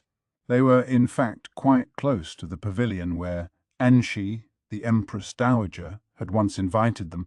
Maomao put on the white overrobe, ignoring the heat, and got out of the carriage. She found herself facing a relatively small pavilion, smack in the middle between the Empress Dowager's residence and that of the current Empress. It must have been put up long ago as a place for a royal consort to live, back before the rear palace had been established. As for the building in which the former emperor had spent so much of his time, which Maomao had visited the year before, it was long gone. She had to admit the place looked a little more barren without it. Waiting in front of the pavilion was a physician with a benign look on his face and a cane in his hand. It was Lu Men. "Ah, you're here," he said, dragging one leg as he came toward Maomao. They'd sent letters, but it had been nearly 6 months since they'd last seen each other. Lumen was accompanied by 2 other men who appeared to be medical officials. Both were small and elderly, not at all threatening. Perhaps that was simply how doctors tended to be, or maybe it was a gesture of consideration for Consort Lishu. "This way, please," a woman said. It was one of Lishu's ladies in waiting from the rear palace. Maomao recognized her, but didn't know her name. The woman, though, clearly knew Maomao. One could catch an audible tesk from her. Apparently, attitudes among Lishu's women hadn't improved. Maybe they had even gotten worse. "This way," the woman reiterated, and then led them on what seemed to Maomao to be a very long, very circuitous route. They went up to the 2nd floor, then the 3rd, then to the innermost room on the floor, before the woman said, "I'm ever so sorry. I forgot the mistress changed rooms. Is she that eager to make our lives difficult?" Maomao wondered. The 3 physicians with her were all old men. Maybe their mild looks caused the woman to take them lightly. At length, Maomao and her companions were shown to the innermost chamber on the 1st floor of the pavilion, which looked like a perfectly typical room for a consort. Emphasis on for a consort. The furnishings were of a quality that your average commoner might never see in their whole life. Consort Lishu lay on a canopied bed with her chief lady-in-waiting, who was also familiar, standing by her side looking quite distressed. Lishu briefly quailed at the sight of the male doctors, aged though they were, but seeing Maomao with them relaxed her. For a brief second, before she quailed again, for altogether different reason, Lumen said simply, "We assumed there might be concerns about us, so we brought a proxy and looked at Maomao." Lishu was suspected of being pregnant, and even if she wasn't, if anything had happened between her, a high consort, and a man who was not the emperor, her life would be forfeit. Not that I think that's remotely likely. For one thing, she didn't think anyone as transparent as Lishu could keep a secret like that for very long. Probably not from Maomao, and almost certainly not from our duo who had been with her the entire trip. It was impossible to be absolutely positive, of course, but it seemed unlikely. So it was that Maomao found herself standing in front of the terrified consort, flexing her fingers. The quickest and simplest solution would be to check whether Consort Lishu was intact, a task for which Maomao, raised in the pleasure quarter, was uniquely suited. She had all kinds of ways to know. "Let's hurry up and get this over with." "That'll be easiest for everyone," Maomao said. "Why?" "Wait. No." Lishu wailed. "You're all right. I'll be done before you can count the wood grains in your bed." "Done with her, huh?" The consort reached out desperately for her chief lady-in-waiting, but Maomao closed the curtain around the bed. As for the elderly physicians, they stood discreetly in a corner of the room with their backs turned. For a while, the only sound was Lishu's whimpering. "She's pure." "Of course," Maomao announced flatly, wiping her hands with a cloth. Lishu lay on the bed, completely drained, provoking consternation from her chief lady-in-waiting. It should have been fine. Maomao was a fellow woman. She'd even done something similar when assessing whether Empress Gyokyu's child was in breach, but evidently Maomao had been wrong to think a complete virgin would take the exam the same way as a woman who had already given birth. Lishu looked even more exhausted than the time they'd plucked out her hair in the bath. "Maomao, you could stand to be more gentle," Lumen said, although it was a little late for that. The other 2 physicians wore strained expressions as well. Just when Maomao was thinking the job was over and she could relax and write up the paperwork, a woman's voice said, "Excuse me." The door opened, and 3 of Lishu's ladies-in-waiting came in, flanking the consort's former chief lady-in-waiting, the one who had been reprimanded by Jinshi. She looked like trouble, as usual, but today she seemed to have taken it to another level. "Yeah, can we help you?" the current chief lady-in-waiting asked. She was technically the superior in this situation, but she'd started life as nothing more than a food taster, and she felt an understandable shock of fear when confronted by the woman who had previously held her position. The former chief lady-in-waiting simply ignored her, turning instead to Maomao and the elderly physicians. "Were you able to ascertain the consort's chastity?" she asked. "Yeah, we've just finished the examination," Luoman said, whereupon the woman glanced toward Maomao. "But you didn't perform the examination, did you?" It was that woman there, a known acquaintance of the consort. "Don't you see a problem here?" She seemed to be suggesting that Maomao might lie to protect Lishu, an attitude Maomao rightfully found irritating. "Perhaps you'd like to join me in conducting a re-examination, then?" she said. "Maybe we should call a midwife too, just to be extra safe." Her idea provoked looks of distress from Lishu and her chief lady-in-waiting. The consort looked like she might die of embarrassment if she was subjected to any more such humiliations. The former chief lady-in-waiting, for her part, simply shook her head. It was almost like she thought she was the one in charge here. She'd certainly gotten more self-important since Maomao had seen her last.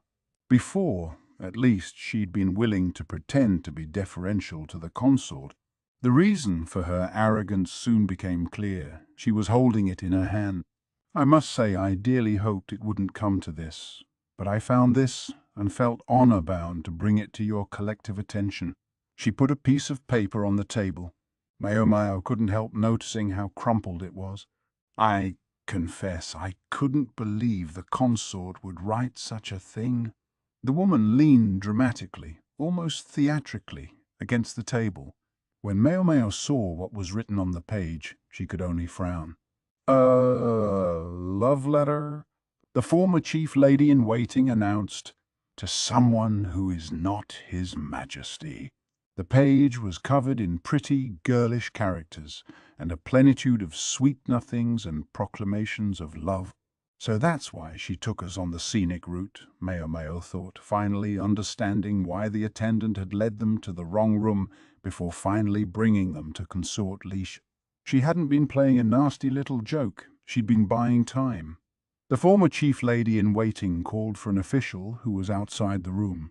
Maomao wasn't sure why she would be so eager to do that. The consort's infidelity would have consequences for her ladies-in-waiting as well. Above all, the question of whether the letter was really Lishu's bothered Maomao, but the handwriting had already been examined and determined to be hers. Maomao and the doctors were shooed out of the building before they had a chance to question the consort. It seemed the former chief lady had wanted to act before Maomao could do her examination, but the delaying tactic hadn't gained enough time for that. Instead, one might say, she'd resorted to force. Maomao and her companions decided to go back to the palace medical office. Maomao was an outsider, while Luoman and his 2 fellow physicians were none of them forceful personalities. If they were ordered to leave, there was little they could do but leave. Maomao was determined to at least write up a report on her findings. The former chief lady-in-waiting had insisted that Maomao's word wasn't trustworthy, but that wasn't hers to judge. If nothing else, the doctors with her had seen Lishu's face, and they seemed to believe that Maomao was right. "That was rather brazen," remarked elderly physician No. 1. He had a lanky frame that made one think of a barren tree. "Yeah, it was almost too much to watch," responded elderly physician No. 2. A portly man with fingers like sausages. Luoman was hardly younger than the 2 other doctors, but as the newest member of the office, it was he who served the tea. Maomao got up to help him, but he sat her back down, insisting that she focus on writing. The rear palace has always had people like her, but it's always disappointing to realize that kind is still alive and well, said the first doctor. You said it, said the second. I'm not saying women are evil, just that some of them make a room a darker place. It's the same in the palace at large. Maomao cocked her head, surprised. They talked as if they'd been to the rear palace. You're not eunuchs, are you, sirs? No, we're not. We were in the rear palace, but we're not castrated. We got out of there before they got us. Back in the day, a doctor didn't have to be a eunuch to go to the rear palace, although they did make you take a strange drug any time you visited. Maomao remembered. The most notorious scandal in the rear palace had taken place decades ago, when a doctor had gotten involved with a woman serving there and made her pregnant. Or at least, that was the story. It had in fact been the doing of the former emperor, but the deed was pinned on the unfortunate physician, who was banished along with the child. Problem solved, as far as the bureaucracy was concerned. These days, the old quack was the only doctor in the rear palace, but at the time of that incident, there had been many physicians serving there, naturally enough, as it hadn't been necessary to give up one's manhood in order to do it. Well, good for them. I was a little late making my exit, and here I am, Lewin said blandly as he placed teacups on a tray. It's your own fault, Xiaoman. You never think anything is urgent enough to rush about? Elderly physician, no. One chuckled. That's right, but you sure helped us. No. Two chortled. They both seemed to be having a good time, while Lumen simply looked a bit bemused. What else could he do? From their attitudes to the affectionate nickname, it was clear they were old friends. Elderly physician, no. Two turned to Maomao. So you're Xiaoman's adopted daughter, miss? So is that eccentric L? Maomao's face began to contort until it took on an unabashed glare. The portly doctor quickly shut his mouth. Young ladies always have a few subjects they prefer to avoid. Let's respect that, the lanky doctor said astutely. Clearly, age had brought him wisdom. Most helpful. Getting back to the subject. So the rear palace has always had plenty of people like her? Maomao asked. Yeah. Chaotic element. When the Empress Regnant had been in power, the women in the rear palace had been engaged in kicking each other down. Officials were selected, and selected frequently, on the basis of ability, and so the rear palace became a microcosm of the tension that pervaded the entire court. And people say there were lots of spies too. Spies? Evidently, the endless battles amongst the consorts inspired them to start using maids in hopes of scrounging up inside information. Once in a while, even ladies-in-waiting would turn traitor, the physician said. A lady dissatisfied with her situation could easily be talked around, turned into a pawn in someone else's game. Or again, one might lean on the power of one's parents to exploit a weakness of the target's parents, and so the pecking order in the rear palace could change with dizzying speed. It got exceptionally bad when the current Empress Dowager became pregnant. Women driven mad with jealousy even attempted to kill her. That's true. I don't know how she survived until the Empress Regnant took her under her protection, the other doctor said. It was all thanks to the astounding lady-in-waiting she had. She really knew how to handle herself. They say she even got the assassins to turn on their mistresses. What is this? A novel? Maomao thought, sipping her tea and looking unimpressed. Anyway, I haven't seen something so distasteful for a long time, the first doctor said. This brought a question to Maomao's mind, she said. From the way you're talking, it sounds like you think someone else in the rear palace is conspiring to bring down Consort Lishu. You think not? Why else would a person turn so spectacularly against the great lady she serves? It was a fair point. Until now, the former chief lady-in-waiting had never gone beyond garden-variety harassment. This time, though, she was clearly bent on destroying the consort. If she was successful, Lishu would be banished from the rear palace, and her ladies-in-waiting would be out of a job. In fact, they would be lucky not to suffer the same punishment as their mistress. That almost seems too superficial, Maomao said. Elderly physicians' nose. One's two looked at each other. If you're Exiaomen's daughter, I'm sure you're a very smart young woman. But not everyone is as careful and thoughtful as you, the lanky doctor said patiently. I understand that, Maomao said, but this was too much. People like that aren't thinking about the future, only about their pride. They might start by nettling someone they happen to dislike, but when there's pushback, it only makes them angrier. You don't think she would hesitate even a little? She's dealing with a high consort and she's only a lady in waiting. That's exactly it. If a person feels trampled on, it only takes someone to give them the smallest push and they go tumbling. Humans are funny that way. It was a simple way to make us spy.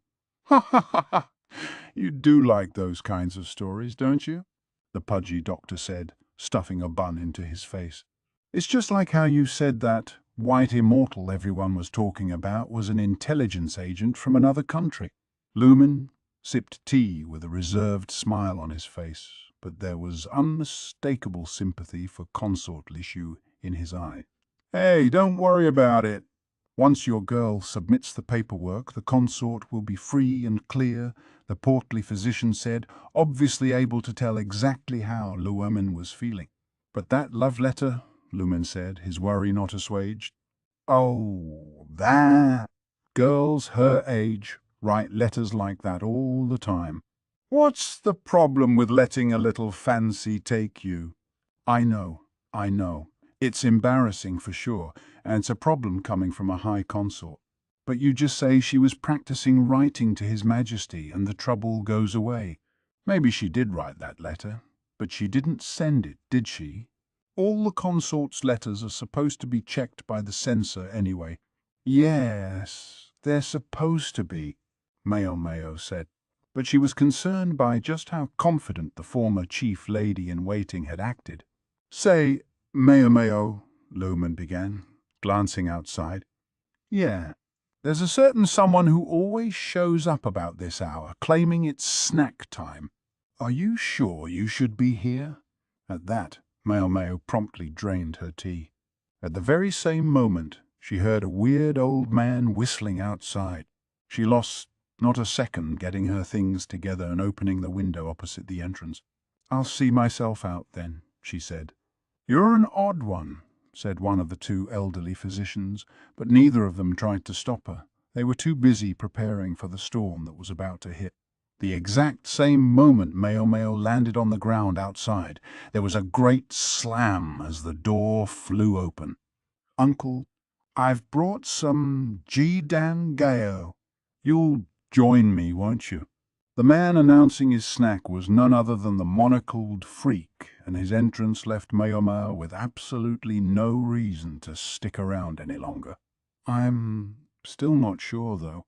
Would Lishu's trouble really be over now? The question made her uneasy. She hoped there was nothing bigger going on, but Maomao's bad feelings had a tendency to be right. Chapter 13. Scandal, Part 1. Some days later, Sazen came to her with an unsettling story. He appeared at the shop, his face drawn, saying he wanted to talk. Maomao wondered what he could want to talk about, but it turned out to be none other than Consort Lishu. If a rear palace consort had been meeting secretly with a man, would she be put to death? The question came completely out of the blue, and Maomao could only muster a befuddled "Ha!" Sazen seemed to take her response as vaguely insulting. He stomped on the floor and said, Would she or wouldn't she? I'm an ignorant pumpkin. Just tell me. His gaze was piercing. Maomao realized her reaction hadn't been ideal. Sazen, she knew, had once served the Shi clan, and while he had no loyalty to his former masters, she suspected he had some attachment to Lulan. I guess that would be sort of unavoidable in cases of infidelity, wouldn't it? An ordinary palace lady might be one thing, but this is a consort you're talking about. Why are you talking about it, though? What brought this on? Sazen pursed his lips and wouldn't quite look at her. I heard about it at the market. They say the Emperor is preparing to subdue another clan. Is it the Yu clan by any chance? No idea. But I heard it was because of a high consort who's only 16 years old. Maomao didn't say anything to that, but she wished she could put her head in her hand. If even Sazen had heard about this situation, probably everyone in the capital had. She'd been sure to be explicit in her report that Consort Lishu was innocent. Whatever the consort's former chief lady-in-waiting might be pulling, Maomao had tried to tell herself that it wouldn't amount to much, but it sounded like she'd been wrong. Normally, she might send a letter to Jinshi and simply wait for him to do something about it, but there wasn't time for that now. Sazen cried when she jumped up. I'm going to need you to watch the shop for a bit. What again?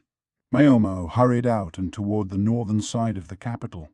That was where the palace was, along with a whole district of high-class homes. One of them was one of His Majesty's villas, home to a duo, herself a former high consort. Is Lady Duo in?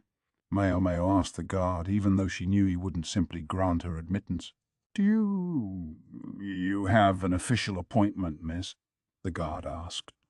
The fact that he was willing to speak so politely to a mere apothecary, and not a particularly well-dressed one at that, was probably because he remembered Maomao from her other visits here. But that wouldn't be enough to gain her admission. I'm afraid I don't, sir, but I simply must see Lady, Duo. Sorry, rules are rules. I can't just let you in, the guard said, looking genuinely apologetic. It briefly occurred to Maomao to try to force her way past him while he was busy feeling sorry for her, but she knew all too well that it would only end with her under arrest.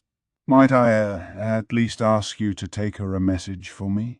I'm afraid she's not here right now. Maomao made a face like she had bitten down on something particularly bitter.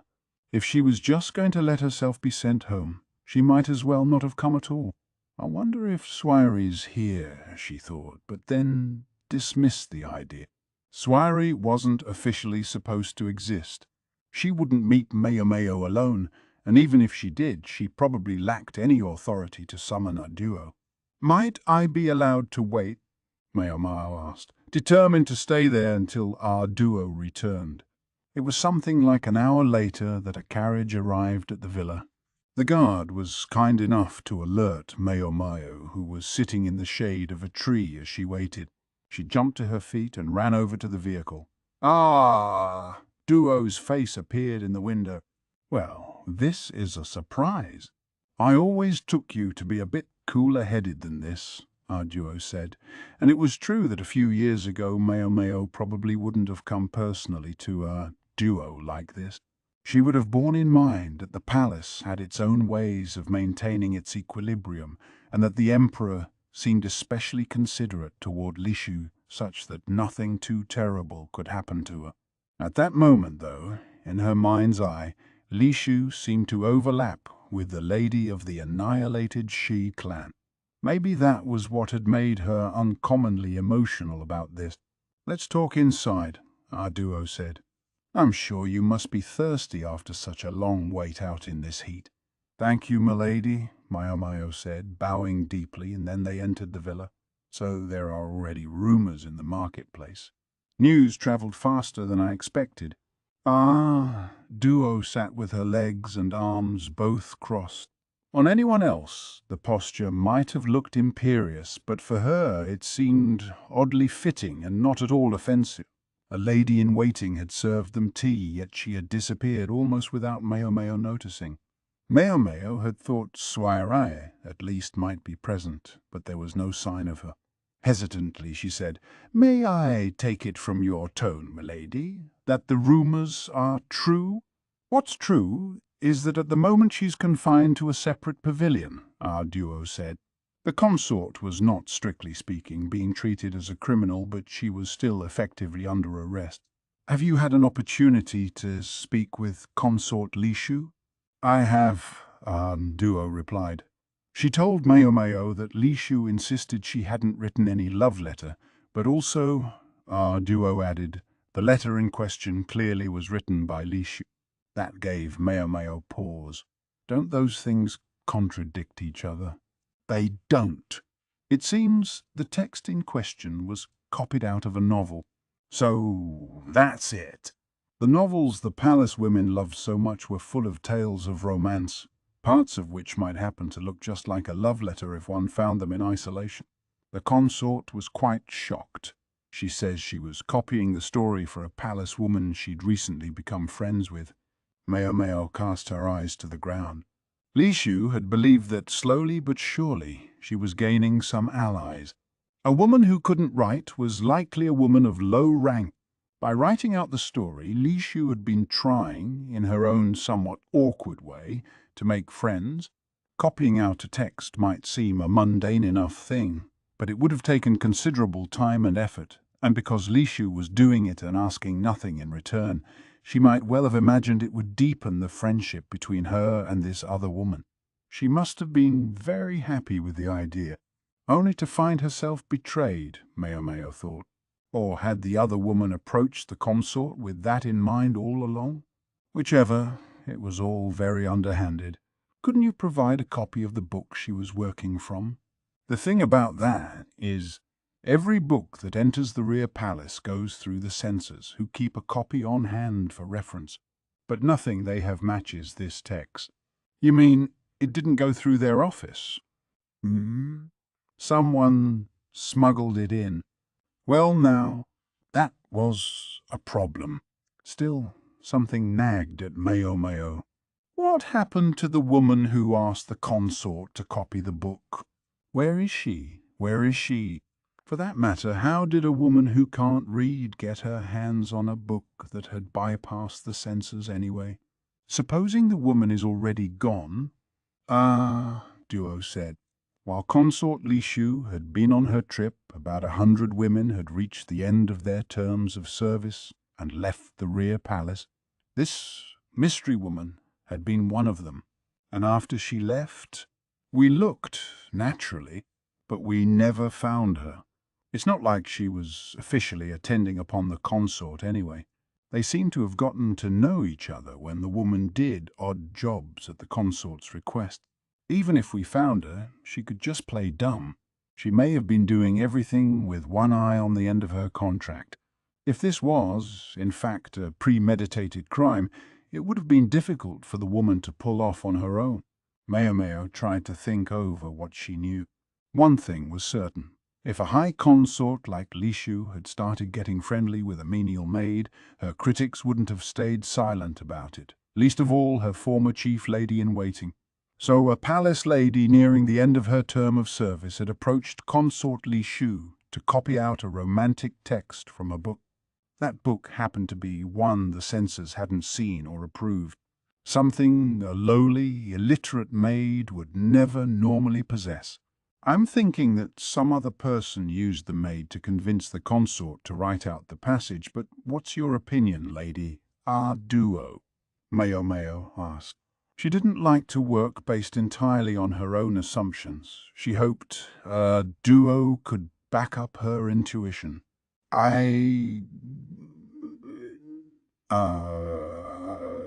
Duo said, but then she added, Consort Lishu's lady claimed she found their letter in the consort's room, but it was actually found somewhere else, somewhere outside the rear palace. Had it actually been sent to some lordling somewhere? If it had still been in Lishu's chambers, then it would be easy enough to claim she was going to send it to the emperor. Problem solved. But if it was already in the possession of some other man, then it was hard to blame them for treating her as unfaithful. Yes, unfortunately.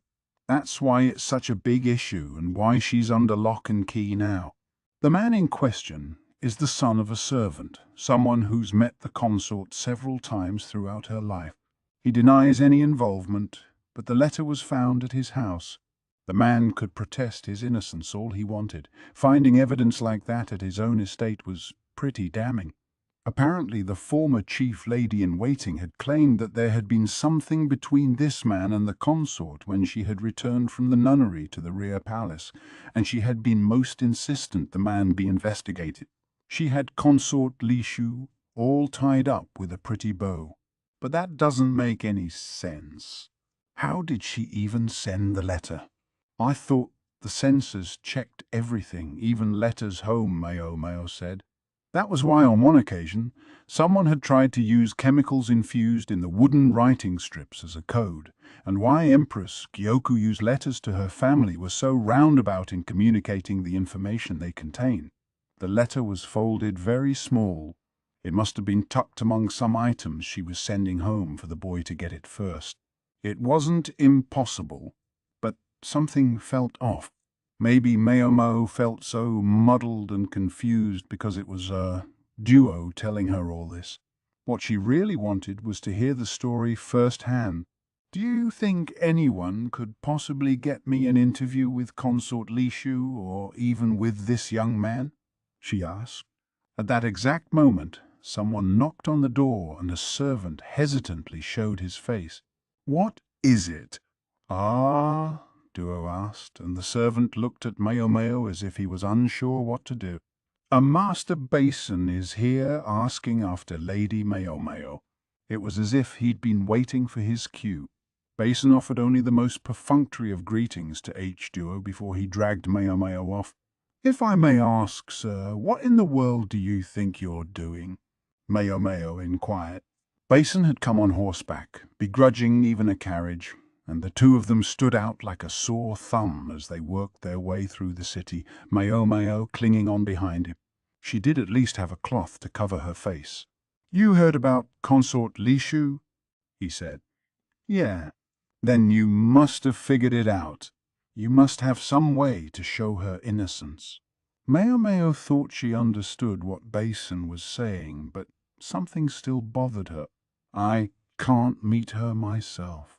"I was told to find a proxy," he said. "A woman under suspicion of infidelity would certainly find it difficult to meet with a man. True enough." Much as Basen couldn't have been more of a lifesaver for her, Maomao decided to tweak the headstrong man. "You were told by Jinshi?" she asked. "I'm using my own judgment." "Oh, I see." Yes, something did bother Maomao, but as she didn't wish to upset the person in control of the horse, she kept it to herself for the time being. Consort Lishu had been relocated from the pavilion she'd occupied a few days before. That building had been not unlike the one she had in the rear palace, showing that she was still being treated as her station merited, but now she had been moved to the western part of the city, and her residence was less a palace than a tower. It looked something like a pagoda one might see at a temple, but on a larger scale, 6 stories tall, with several overlapping roofs, and although it was somewhat lacking in color, that only made it look all the more imposing. The impression was reinforced by the ring of gigantic trees surrounding the place. Truly impressive, as buildings went, yet rather poor quarters for a royal consort. The burly men standing guard at the entrance didn't make it any more inviting. During the time of the Empress Regnant, a powerful courtier who turned against her was brought here on the pretext of having an incurable illness, Basen informed Maomao. They claimed they'd brought him here to attempt a new medical procedure. It's the same place the former emperor's brothers were brought when they contracted the illness that killed them. All of them met their ends in this tower. So this place has a history. Maomao was about to say it out loud, but she refrained. The sad tale somehow robbed the place of its gravity, turning it instead into nothing more than a gloomy prison. Did His Majesty order this? She wondered, he wondered. She'd always believed he was partial to Lishu in his own way. "If we can just find a way to undermine their evidence, she could get out of here," Basen said. What he meant was he wanted Maomao to talk to the consort and find the truth. Luckily for him, Maomao wanted the same thing. There was, however, one thing she had to be sure of first. She pulled aside the cloth over her head so that she could look him square in the eye and said, I'm going to do what you ask, Master Basen, because I share your objection to Consort Lishu's treatment. Maomao did feel compassion once in a while. She'd originally taken Lishu for nothing more than an unpleasant little princess, but as she saw misfortune befall the young woman again and again, she had come to sympathize with her. Surely no one could blame Maomao for trying to do a little something to help the consort. At the rear palace, Maomao had been then Consort Yoku's woman, and so she couldn't be too vociferous in support of Lishu. But now she didn't have that concern. What about Basen, though? Do I understand correctly that we're doing this not on Master Jinshi's orders, but at your own discretion? She asked. You do. And what motivates this behavior, sir? It was the obvious thing to ask. So obvious, in fact, that she hadn't been able to ask it, even though it was on her mind. Who wouldn't want to help an innocent consort in trouble? Basen said. How do you know she's innocent? Maomao said flatly. Lishu and Basen had only just met on their recent trip. They'd seen each other at the banquet, true enough, but they hadn't had a chance to talk, and otherwise there had been few opportunities for them to even see each other's faces during the journey. The only time they were face to face was when the lion attacked. Again, they had hardly spoken to each other even then. For the most part, Basen simply peppered Maomao with questions about Lishu. Now he was acting to help this young woman with no official orders, entirely on his own. Why? I wish he wouldn't.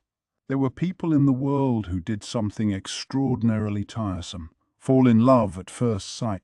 They would completely ignore personality and social status, feeling love well up, as it were, at nothing more than a person's appearance. Maomao was quite certain. At that moment, Basen was operating under the influence of exactly such irksome feeling. True, she'd known him to get a little emotional from time to time, but for the most part, Basen was quite aware of his place as Jinshi's attendant, a place of which acting on his own volition to prove Lishu's innocence was emphatically not a part. All this being the case, Maomao wished to be very clear about one thing. Even if we establish the consort's innocence, the best you can hope for is that she returns to the rear palace. Yeah, I know that.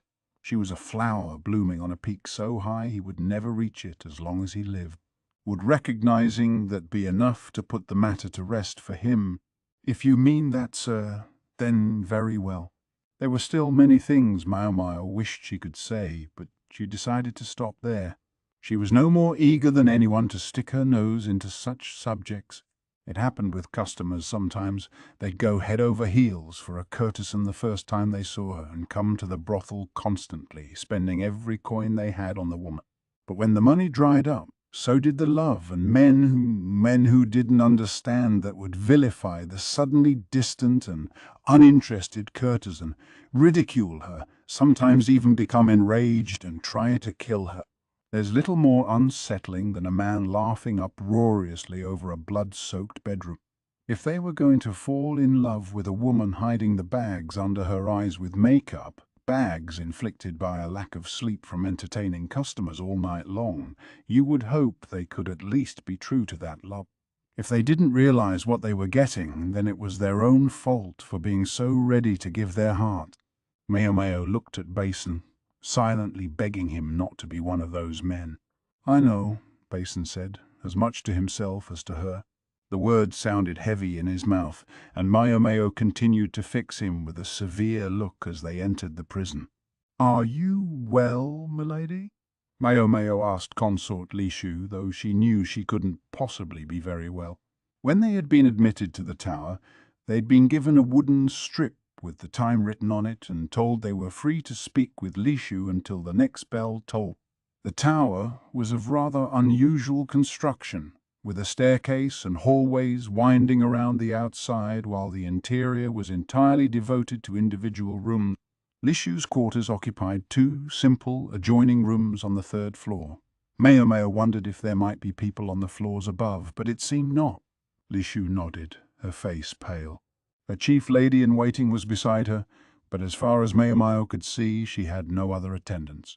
The room itself was well appointed for a criminal's cell, but for a member of the nobility, it must have been an acute embarrassment.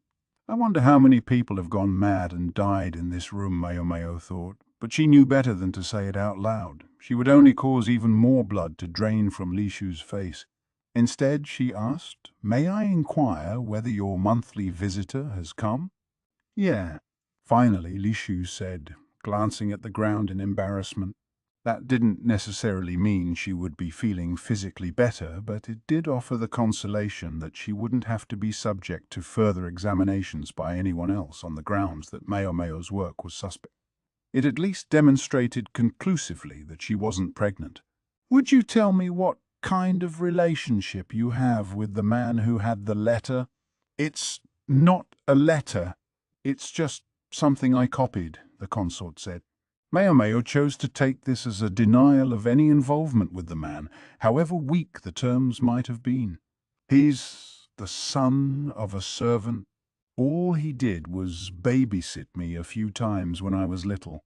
The last time I saw him was at the mansion when I came back from the nunnery. My nursemaid told me he was a very serious, grown-up person." None of this sounded like Lishu was lying. Maomao was inclined to believe the consort. "I never sent him any letters, and the only reason I sent anything home at all was because they sent His Majesty a gift and he thought they should be sent something in return. I wouldn't send them anything myself. The closest thing I get to a letter from them is when word comes from my father via my nursemaid."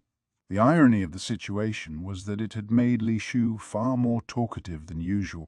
Each time her eyes met Maomao's, however, she would look away again.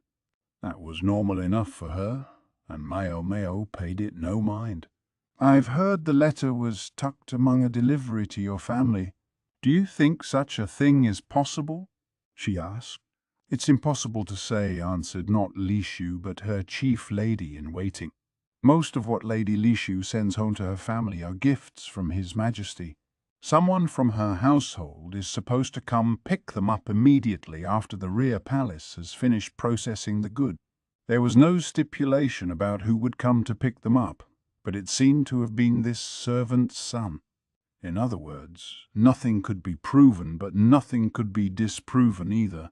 If Lishu's former chief lady were intent on discrediting her, it would be natural to look into the matter. And there's no sign that the former chief lady in waiting herself sent anything to anyone?" Maomao asked, but Lishu and her current chief lady both shook their heads. "I know at least that she didn't send anything after I wrote out that copy," Lishu said. "If the imperious former chief lady hadn't sent anything, her lackeys wouldn't have been able to either. Records were kept of such things in the rear palace anyway, and so would have been easy enough to check. How, then, had Lishu's handwritten copy gotten into the young man's house? She claims this letter was packed with the shipment, but I'm having trouble imagining how it actually got in there," Maomao said. "It wouldn't have been possible to physically wrap anything with that paper.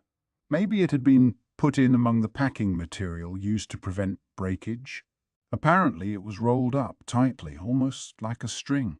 The paper we saw was very dirty and awfully tattered," the chief lady replied. "Is that right? That would make the whole job easier for the culprit. Even if the wrong person got the letter, they wouldn't know what was inside it. They would think it was a piece of string and treat it accordingly. So what if they threw it away?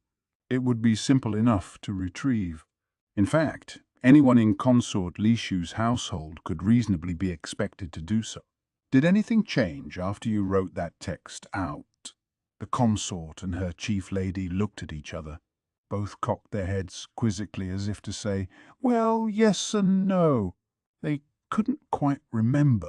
Suppose for the sake of argument that the former chief lady in waiting really was the criminal here.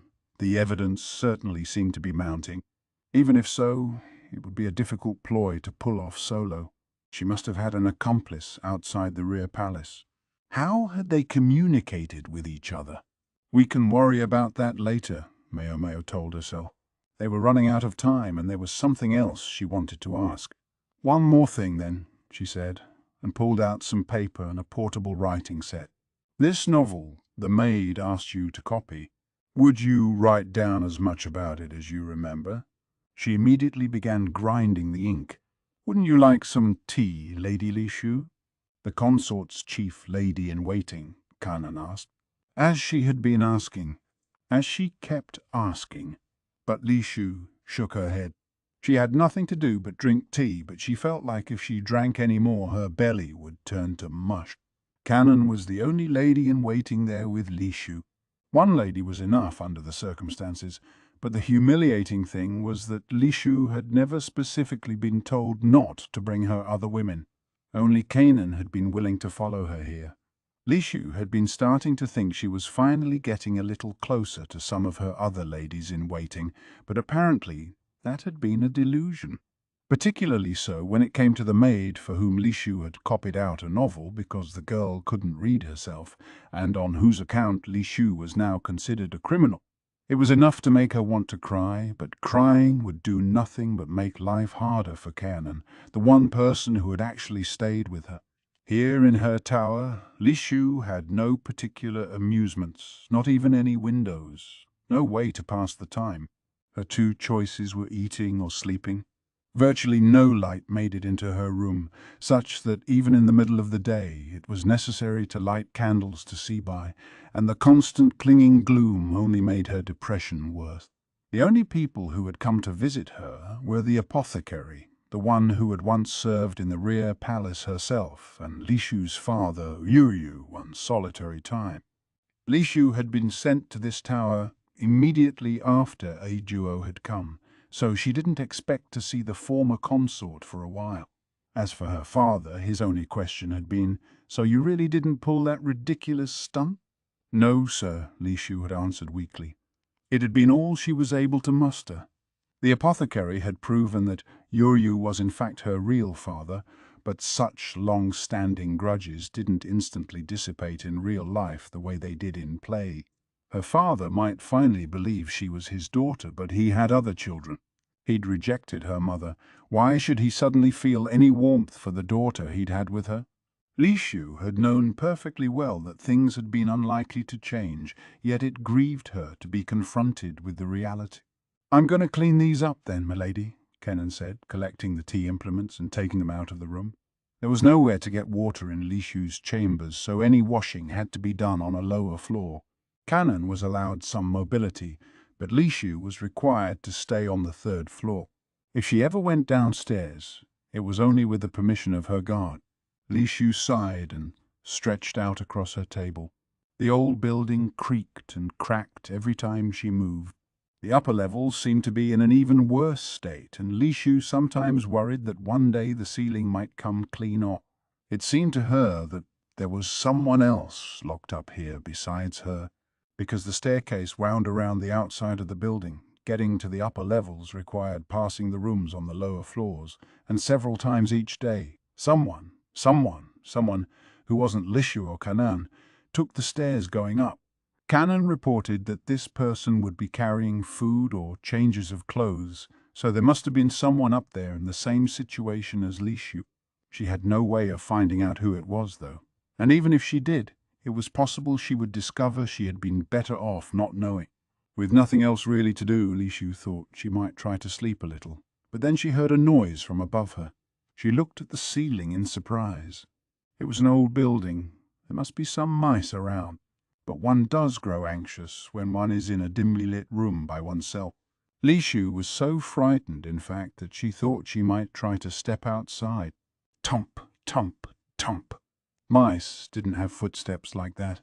Lishu was still frightened, but now she was also strangely intrigued. The sounds seemed to be coming from above the next room, so Lishu took the cover from her bed and, draping it over her head, peeked cautiously through the door. "You're just a little mouse, right?" "Say squeak." It was a silly request. Before, back when Lishu had been ignorant of the mockery of her ladies-in-waiting, she had taken an imperious attitude with maids who came to her pavilion, frequently issuing just such childish demands. She'd been told that you had to assert yourself with these lowly types so that they knew their place, and she had believed it uncritically. No wonder the maids hadn't liked her. She couldn't do anything for herself, yet she went around giving orders. The muffled thumping stopped, but just as Lishu was letting out a sigh of relief, there was a tremendous crash, accompanied by a tinkling sound of something breaking.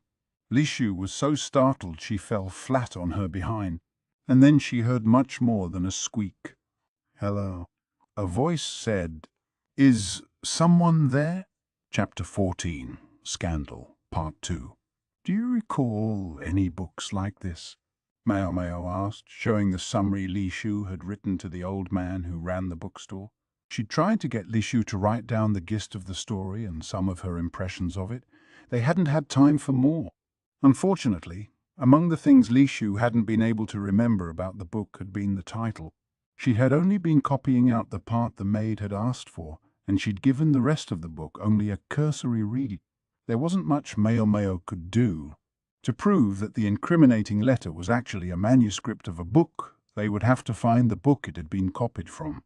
Lishu told them that the book she'd been given was handwritten, not printed, but it had had an attractive cover suggesting that perhaps it was a product for sale, just one with a small distribution.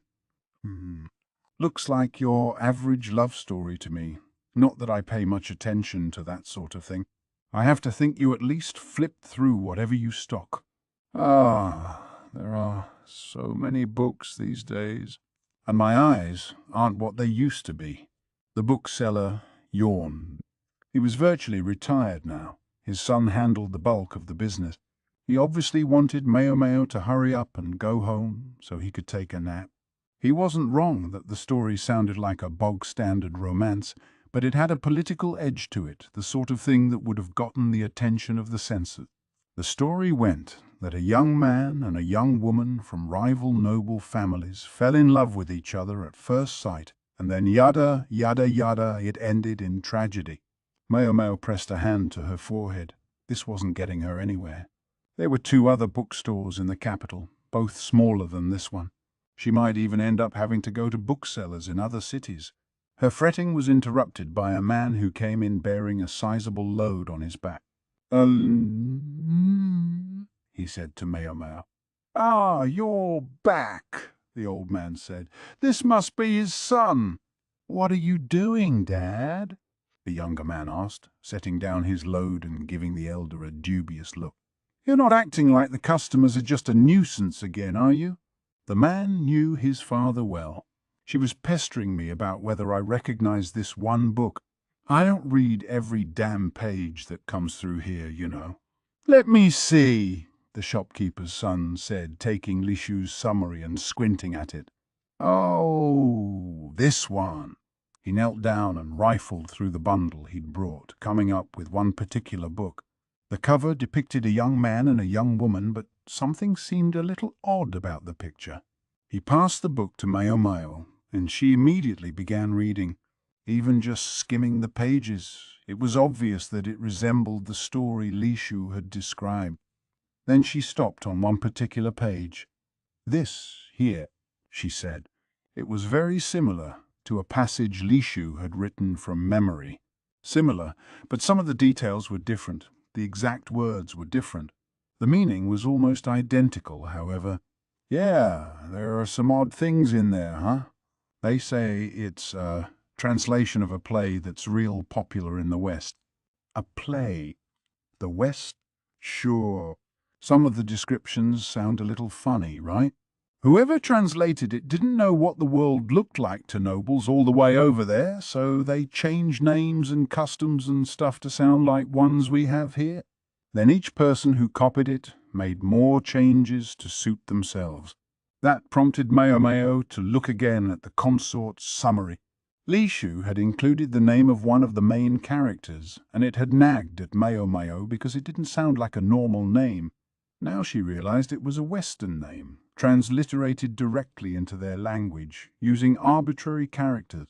She flipped the pages of the book again, searching for that unusual name, but she couldn't find it. She did, though, find another very similar passage, albeit one that used perfectly ordinary names. I wonder if she was reading some earlier copy of this book. "This one is supposed to be pretty old, though," the son said. "Where can I get a copy of this?" Maomao asked. I bought it from the copyist. I think they said they got it in last summer. We're hoping to print it, though, so if you're going to go try to buy one now, we'll chase you out." In other words, Consort Lishu had most likely used a copy that had been in circulation prior to the previous summer. Maomao stopped cold. Hadn't something else happened in the rear palace right about then? The caravan? What's that? The girl does like to talk to herself, doesn't she? The old bookseller remarked. He and his son both peered at Maomao, but she had other things on her mind.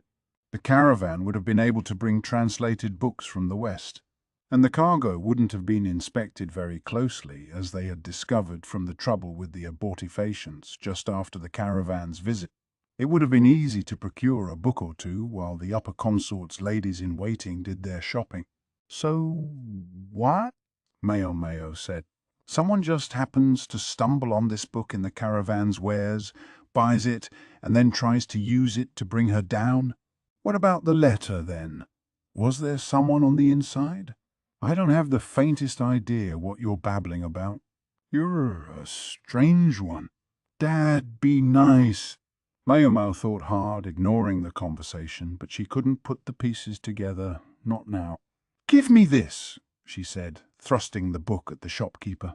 10 silver pieces," the old man wheezed, looking at his feet. "That's robbery."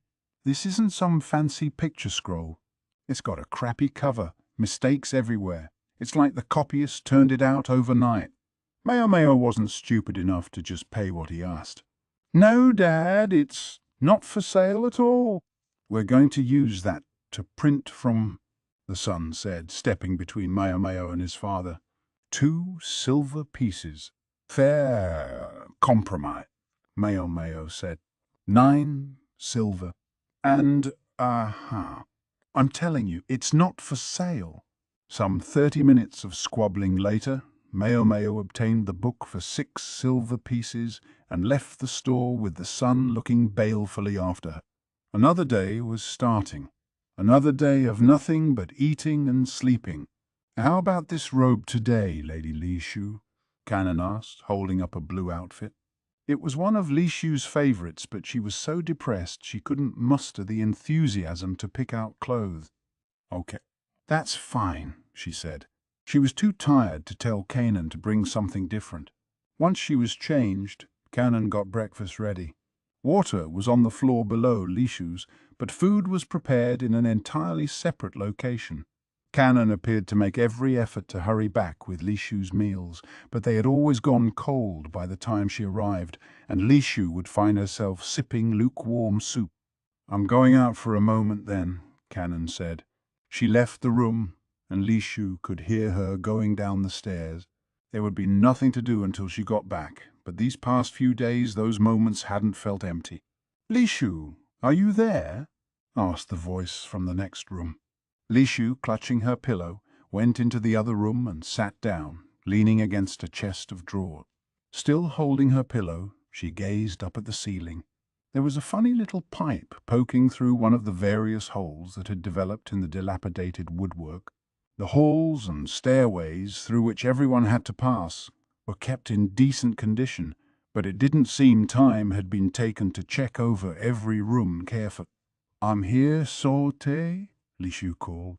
In response, an aroma wafted down through the ceiling. At once sweet and bitter, it was most unusual. At first it had seemed very strange to Lishu, but it had become a source of comfort. No doubt it was some perfume the person above her wore.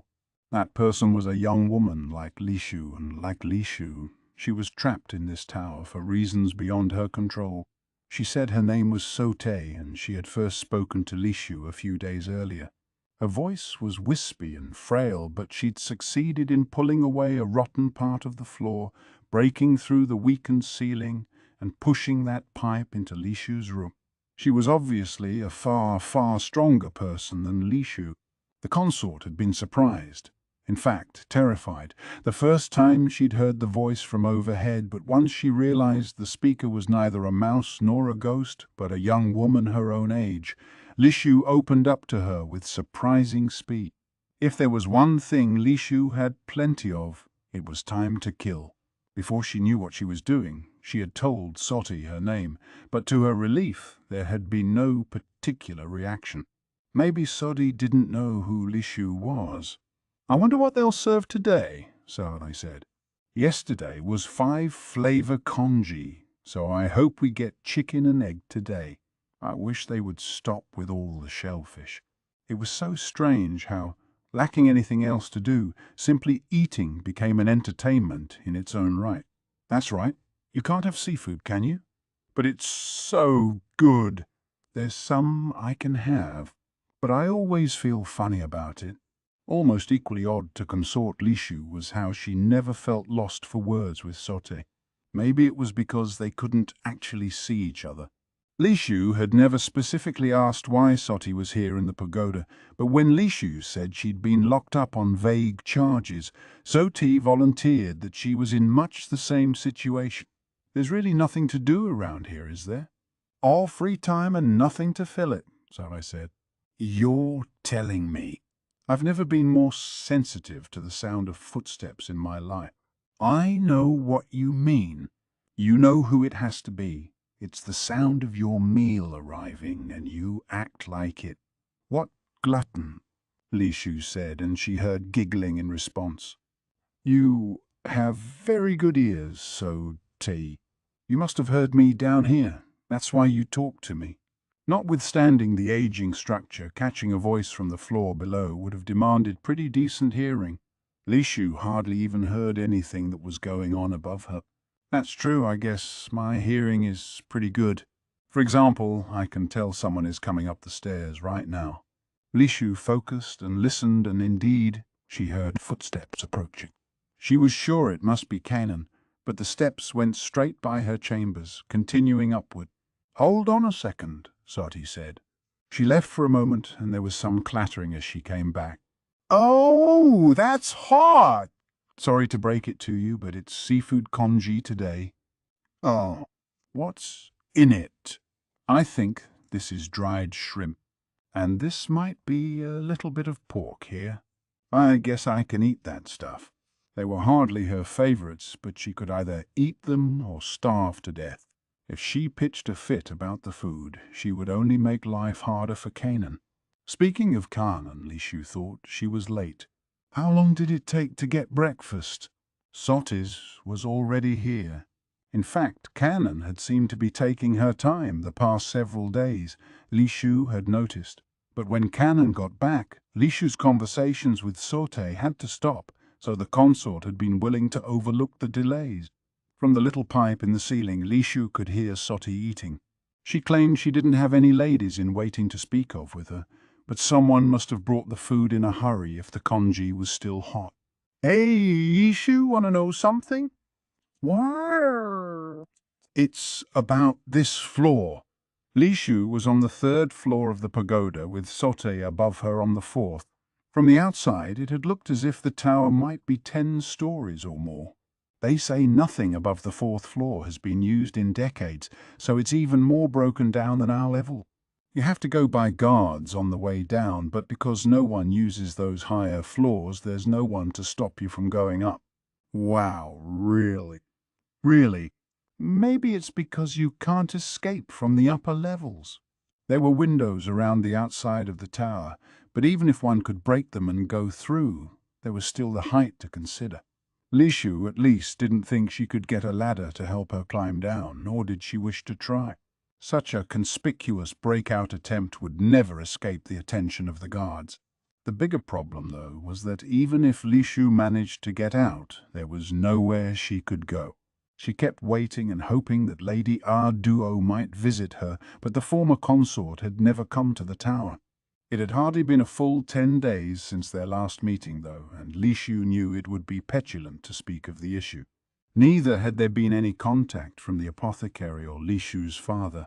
It was easy enough to say that it hadn't been that long, but every day that passed heightened Lishu's anxiety. If she hadn't had Soti to talk to, she thought she might have lost it already. "I've got an idea. Want to try going to the upper floors?" That suggestion, at that particular moment, sent a shock through Lishu's heart. What do you mean, the upper floors? The guard between the third and fourth floors is changed 3 times every day. The guard on duty goes down to summon the next person, and for those few minutes there's no one there. They don't change all the guards at once, of course, so you can't go downstairs, but you could go up. I could do it any time. There's no one above the 4th floor. She could go upstairs. We could see the whole capital from up there. Why not take a look? What's the harm? Lishu didn't say anything right away. As Soti's words drifted down to her, they were accompanied by that almost sweet, almost bitter smell. Lishu felt she would very much like to see the capital, but as yet she didn't take a single step. I have a lady in waiting with me, she said. If I disappeared, she would notice right away. You haven't told her about me. Why is that? Lishu found that question hard to answer. A voice from the ceiling seemed like a tricky thing to explain, and she was afraid Canon would try to make her stop talking to Sote. Are you worried what she'd think about it? Her, an attendant who leaves you alone while she enjoys being free of this tower? Lishu felt a chill run down her spine, but she couldn't deny what Sote was saying. Lishu knew perfectly well that there was only one of Canaan, her chief lady in waiting, and she couldn't be with Lishu constantly all day, every day. And yet, even at this very moment, wasn't she out there, savouring the open air while Lishu languished here? The consort shook her head vigorously as if she could shake the thought away. That's not what she's doing. No, of course not. She's much too nice a lady to leave you here and forget about you, Lishu. Sote seemed to be trying to walk back her words a little, perhaps out of kindness to Lishu. I just wish you could see the view from up here. I wish I could share it with you. If you ever change your mind, just come on up. Tell your lady in waiting to take half a day off. That should be plenty. They changed the guards at... Lishu stared at the ground and listened to Soti describe the timing of the changes of guard. Then Soti left to clean up her meal, withdrawing the pipe from the ceiling so Kanan wouldn't notice it. Footsteps came again, and this time it was Kanan who entered the room saying, I'm sorry to keep you waiting so long, Lady Lishu. There appeared to be some perspiration on her face, but at some point she'd found time to change clothes, including a new sash. Canon set Lishu's breakfast on the table, and the consort picked up the bowl, taking a lotus leaf and starting in on the loathed seafood congee. It was stone cold, the gruel like glue in her mouth, thick and sticky and flavourless. Chapter 15. Scandal, Part 3. I don't understand it. That was the only appraisal Maomao could offer of the book on which she had spent so much money. She'd read it twice through, thinking maybe she had missed the interesting part the first time.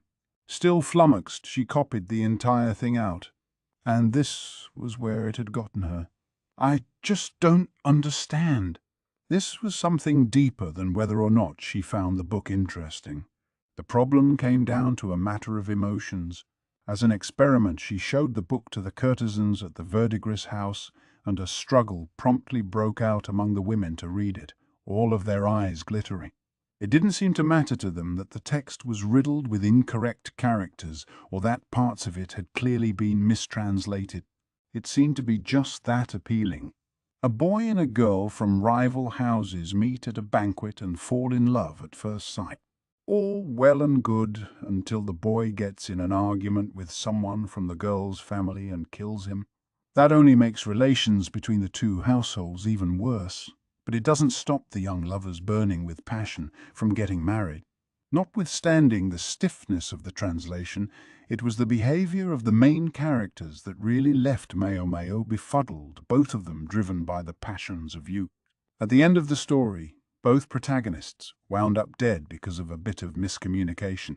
They could have avoided the whole problem, Maomao thought, if they had been a little more methodical in keeping in touch with each other and explaining what they were going to do. When she offered this opinion to the enraptured courtesans, however, it was greeted with some fist-shaking and the pronouncement, "That just goes to show how fiery and passionate their love was." Someone else took her by the shoulders and explained, "You see, it's precisely those hiccups of destiny that make tragedy shine so brightly." Maomao did not understand the first damn thing about it. So this was what Consort Lishu had been copying out? Had she seen anything especially attractive in it?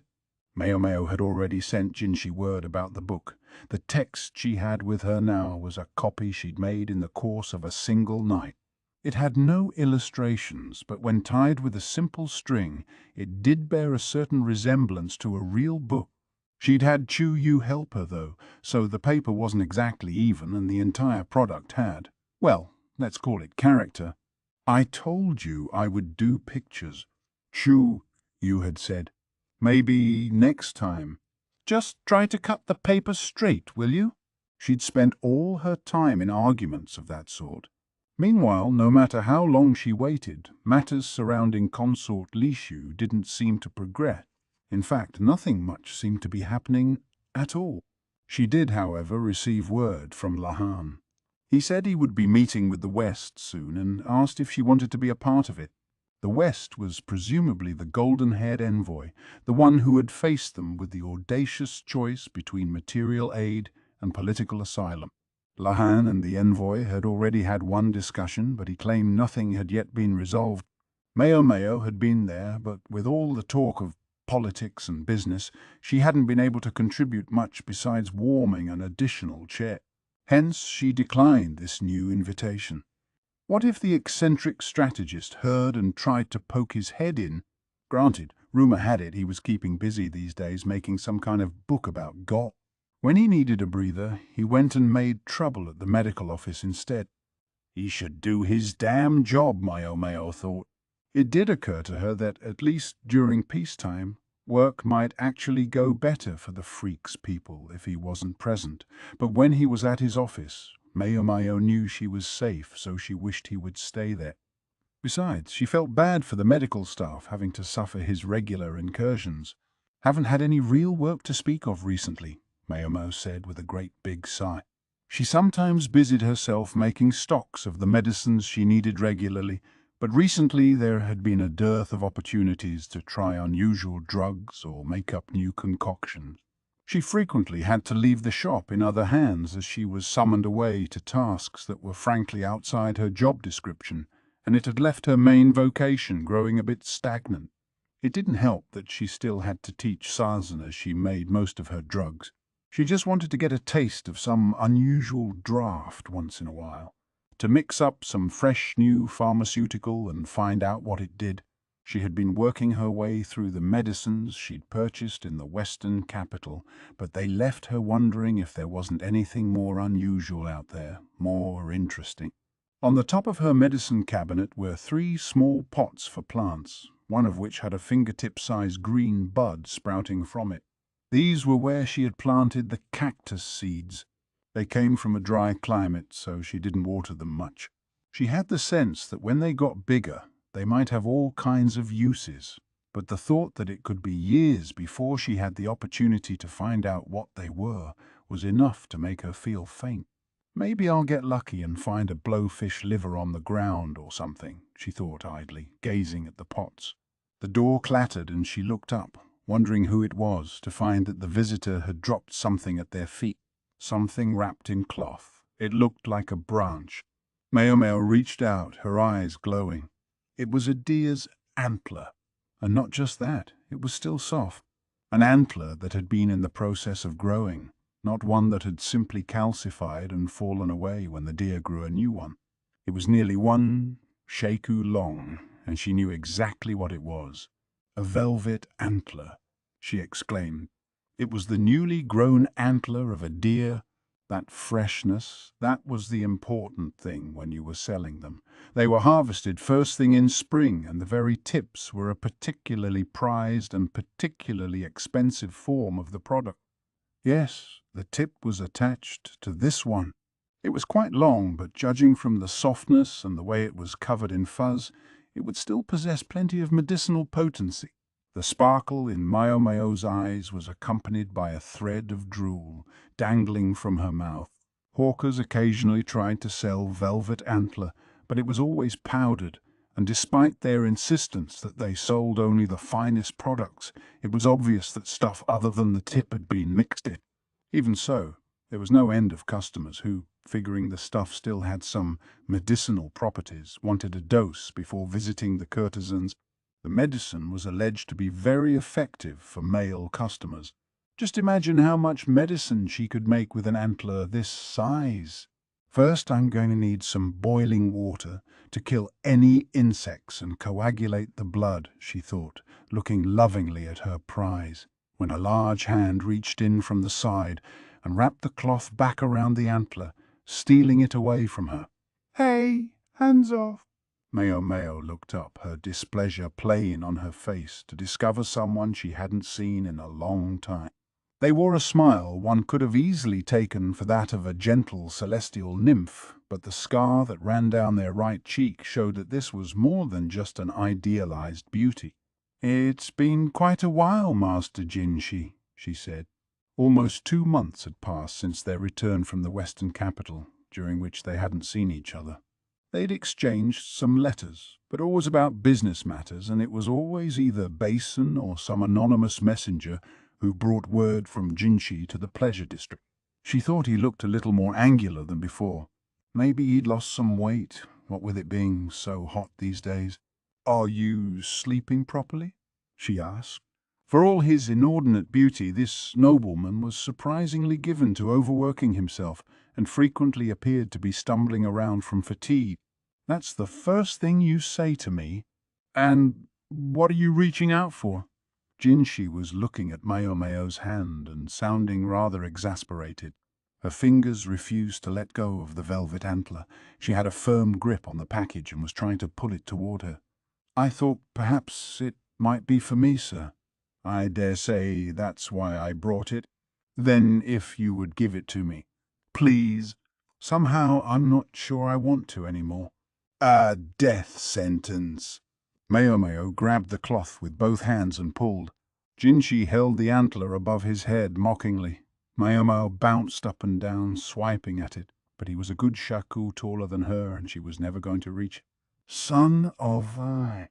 In spite of her imprecatory internal monologue, she was actually somewhat reassured, for this was the same kind of reward Jinshi had always offered her.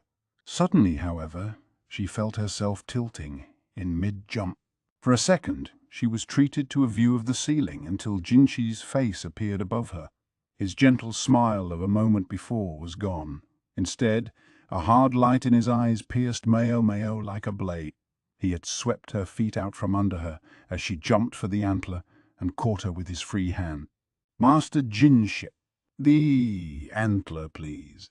Somehow, it was the only thing that would come out of her mouth. One might even say that if she'd said anything else, she wouldn't be Maomao. "Listen to what I have to say, and then I'll think about it." "Please change I'll think about it to I'll give it to you." Oh. Just thinking about it was too ambiguous a commitment when it came to a social superior, and that concerned her. She didn't want an offer he might renege on at any moment. She wanted an assurance. "Fine, I'll give it to you, but listen to what I have to say. If all I have to do is listen, then okay." He narrowed his eyes at her, but didn't protest, which, somewhat unilaterally, took as agreement. "While we're at it, might I ask you to let me go?" she said. "I refuse." No dice there. So she was going to end up hearing him out on an incline with her back leaned against his knee. She considered trying to look for help, but the door and windows were shut. Even if they'd been open, the other residents of the verdigris house would probably have just looked on grinning, so maybe it wouldn't have mattered.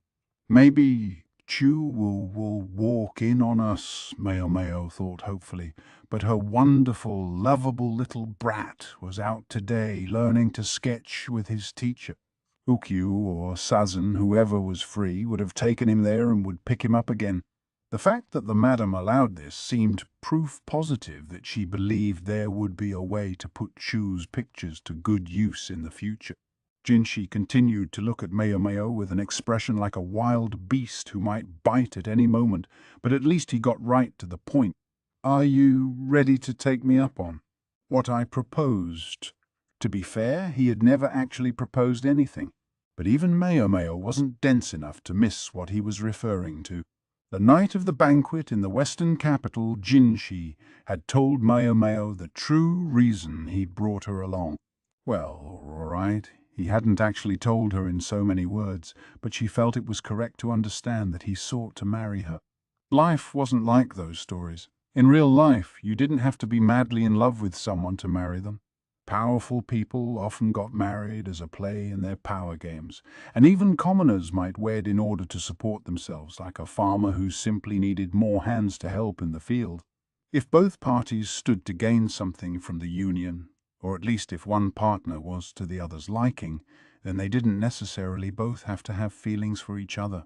So long as the proposed match wasn't completely distasteful, it might be best simply to accept. He's got strange tastes, though. Surely Jinshi could have had his pick of beautiful, noble women. Who would choose a weed like wood sorrel when he was surrounded by peonies and roses? There must have been someone better suited to him than Maomao. Like Consort Lishu. Sure, she was currently under arrest on suspicions of infidelity, but as long as Jinshi knew she was innocent, then where was the problem? People would say whatever nasty things they wanted, but Jinshi surely wasn't the kind to believe them. Yet here he was, urging his suit on her again, the next act of their little drama.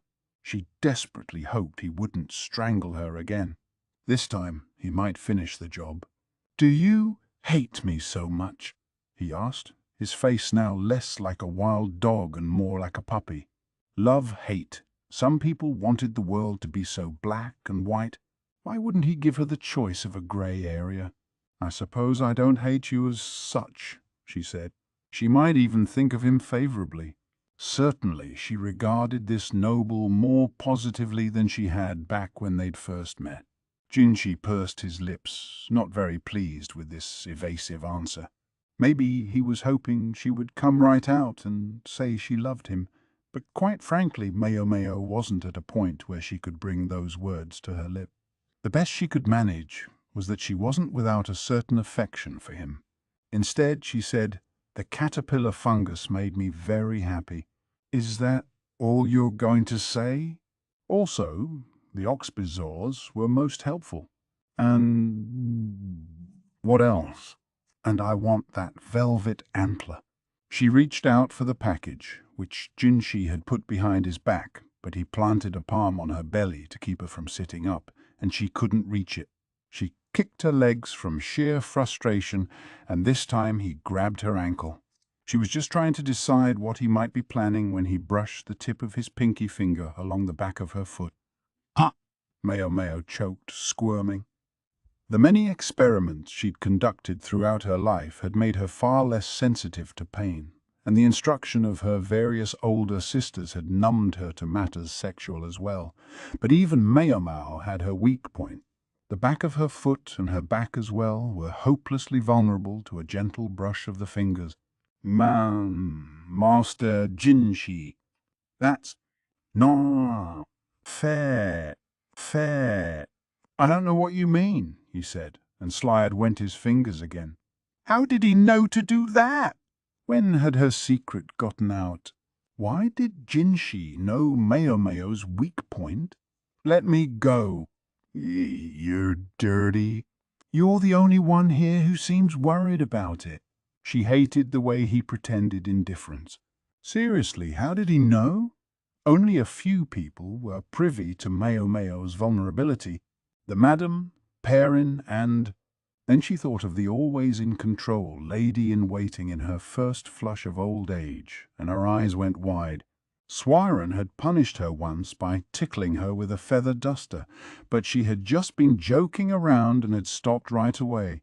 Maomao didn't think she had given away what a vulnerable spot that was. To think Swiren had figured it out from that brief encounter. She was truly terrifying. The tickling had moved down her foot now. She gritted her teeth and twisted, pressing her lips together and trying not to make so much as a sound. She wasn't quite successful. The long fingers worked their way to the arch of her foot, inducing a thrash from her, whereupon they went to her other heel. The tickling kept moving before she could become accustomed to it in any one place, landing on her toes, the top of her foot, her ankle, and even her calf. Jinshi looked down at her with a smile, totally in control of things. He seemed to be savoring the sight of Maomao flopping like a fish despite her best efforts to control herself. Teasingly, he brushed the top of her foot, which was by now arched like a bow. She'd never imagined he might get even for last time quite like this. Finally, unable to hold it in any longer, laughter burst out of her. The book on the desk, the one Maomao had been copying, tumbled to the floor. At last, thinking, perhaps, that he had gone too far, Jinshi let her go. Maomao got her breathing under control, straightened her robe, and wiped the tears that had welled up in her eyes. At that, Jinshi swallowed audibly. He looked conflicted and wouldn't meet her eyes. His gaze landed instead on the book, which he picked up. "Have you ever read that, Master Jinshi?" "I have. What did you think of it?" There was a wry smile on Jinshi's face. He seemed to feel about the same way Maomao did about the book. He understood exactly what it would mean for someone of noble birth to let their actions be dictated by their own romantic impulses. If he didn't, he couldn't have worked in the rear palace all those years. "I think there must have been some other way. Talk like that could see you scorned by all the world's women. Not including yourself, I suppose. Impatient youth gave rise to burning passion, and love that ended in grief was counted beautiful because it was so tragic." The text stated that the young woman at the center of the story was 13 years old, but given that this was a translation from the West, that would probably make her 14 or 15, by the count used in Li, where a person became a year older at the start of each year. That was still young, though. Young enough that she might still be ruled by her passions, making it impossible to dismiss the story out of hand. Maomao would never have done such a thing. By that age, she had already been thoroughly indoctrinated into the thinking of the pleasure district, and Jinshi would have been established in the rear palace by then. They had spent that most impressionable age in environments that were, in their own way, very similar. "I wonder if I might have been capable of such things had I grown up somewhere else," Jinshi said, and Maomao could tell that he was speaking from the heart. She couldn't deny that it might be true, but it was, ultimately, just a possibility. Hypothetical. Instead of answering, she murmured, "I don't want to be an enemy." Jinshi gave her a sidelong look, as if to ask whose enemy she meant. "To Empress Gyokyu," she said. Would Jinshi understand what she was saying? If not, that was fine, Maomao thought. There were things even he didn't know. "You?" He seemed about to ask her something else when a horse whinnied outside. There was a sound of rushing footsteps, and then someone shouted, "Master Jinka!" It was a name he had used before when visiting the pleasure district, and often assumed. Jinshi frowned, wondering what it was this time, and opened the door. A man stood there, out of breath, one of the servants who often accompanied Jinshi and Basen. "Pardon me, sir," he said, kneeling once, and then taking a step closer. He glanced around. It seemed he didn't want Maomao to hear what he had to say. "It's about the matter of the white flower." "Then she's more than welcome to hear about it," Jinshi said. Maomao looked quizzical at the code word, but the servant promptly dispelled her confusion. "Consort Lishu has escaped her room in the tower and is on the highest floor," he said, his face a mask of horror. "Let's take a quick trip back in time." The sweet, bitter scent wafted through the room. Lishu sat in the corner, leaning against her chest, wrapped in her blanket. "Has it smelled a little funny around here recently?" Canon asked, but Lishu shook her head. The pipe wasn't protruding from the ceiling. Soti, with whom Lishu had been speaking until moments before, had withdrawn when she heard Canon's footsteps. Canon had taken a look at the decaying ceiling and said she would call someone to repair it, but Lishu had urged her not to. She didn't want some stranger coming into the room, and anyway the whole place was falling apart. Fixing that one bit of the ceiling wouldn't change anything. Thankfully, Canon relented. "Lady Lishu, your meal is ready." Lishu could hear the clatter of the tray being set down, but she knew it was just cold congee and soup on the table. Sometimes the portion of the side dish was stingy too. At first she even looked forward to this poor fare, but these days she just didn't care anymore. She would force herself to eat half of it because Kanan was watching, but even that was a struggle.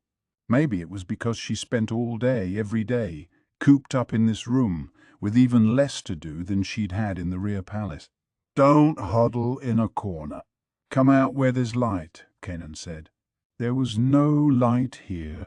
There was a window in the other room that looked out onto the hallway, which was arguably a tiny bit better than the room Lishu was in right now, but that was all.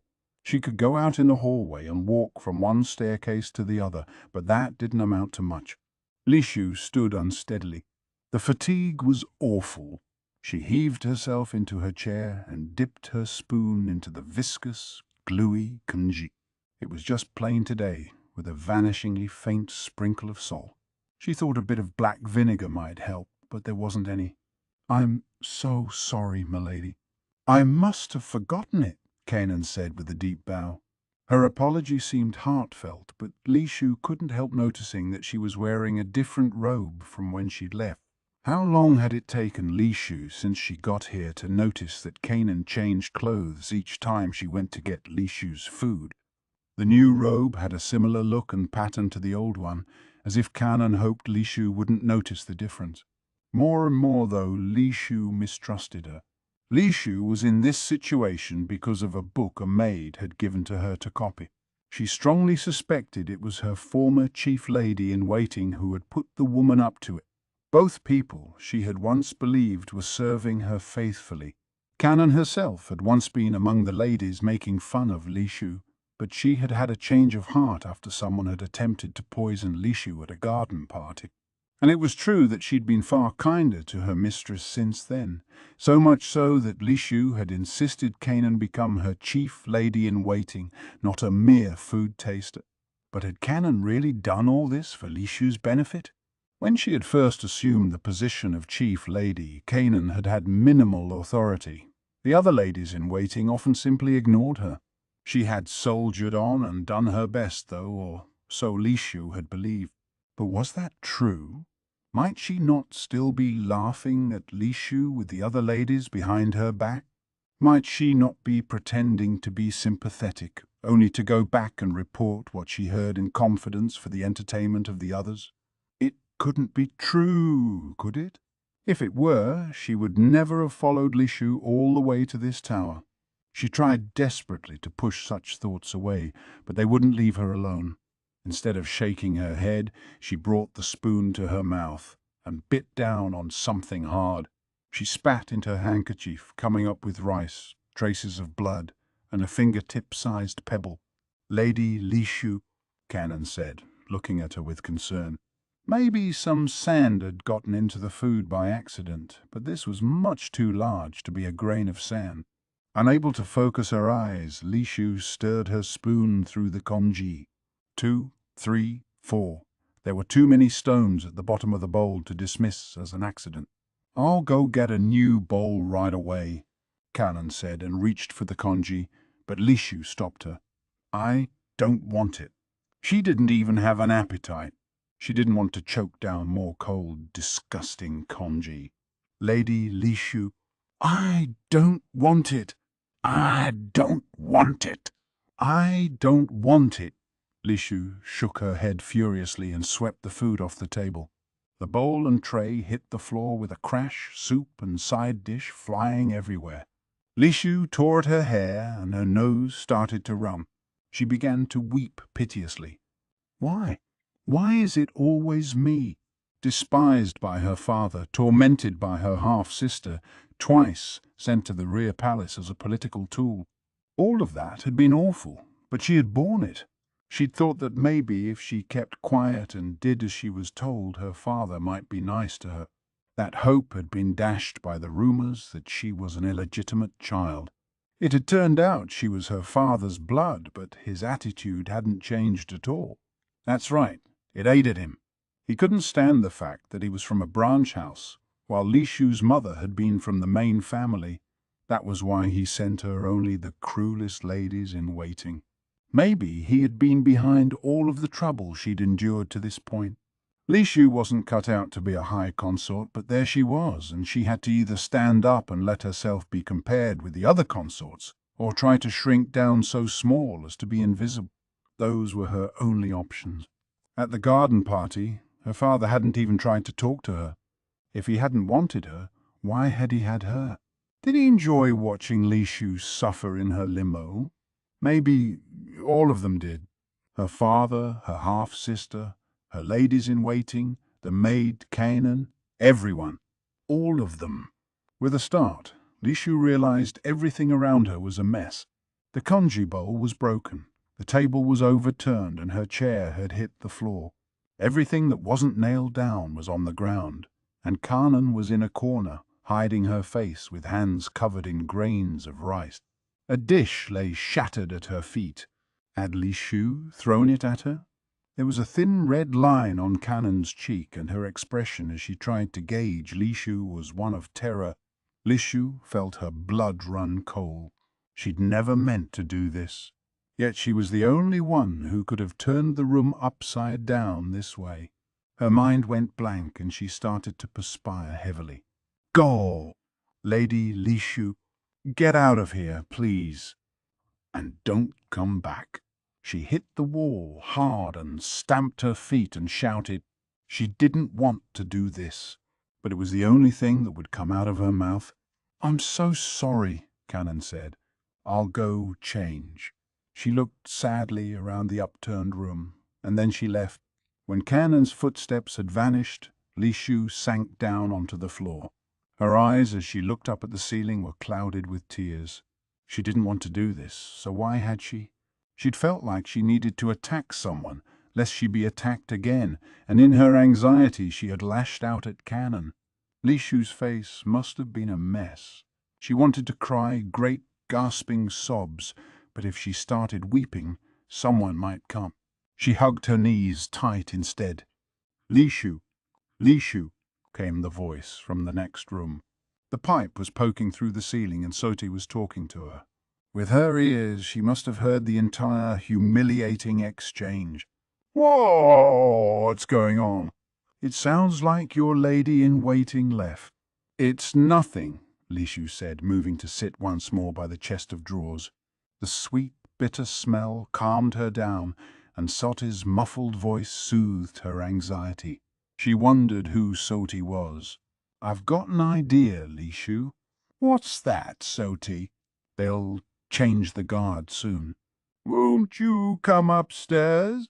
Her voice was sweet, pleasant. Any other time, Lishu might have dithered about the decision and then turned her down. But now she didn't have it in her. She had no reason not to accept Soti's suggestion. Lishu pressed her ear to the door and listened for the footsteps. She listened as they came down from above, went by, and continued downward. She heard the pounding of her own heart, so loud she was afraid the passing guard might notice it. She tried not to breathe. It wasn't as if the guard would think anything was unusual should he hear a sound at that moment, but what Lishu was about to attempt had her in a state of absolute anxiety. She heard the footsteps reach the bottom of the stairs, heard a door open and shut.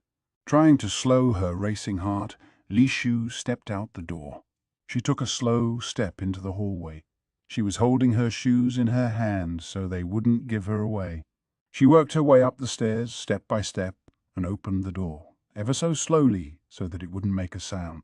The next floor up was in even worse repair than the one Lishu lived on. At least her chambers had been swept, but this level seemed rife with dust.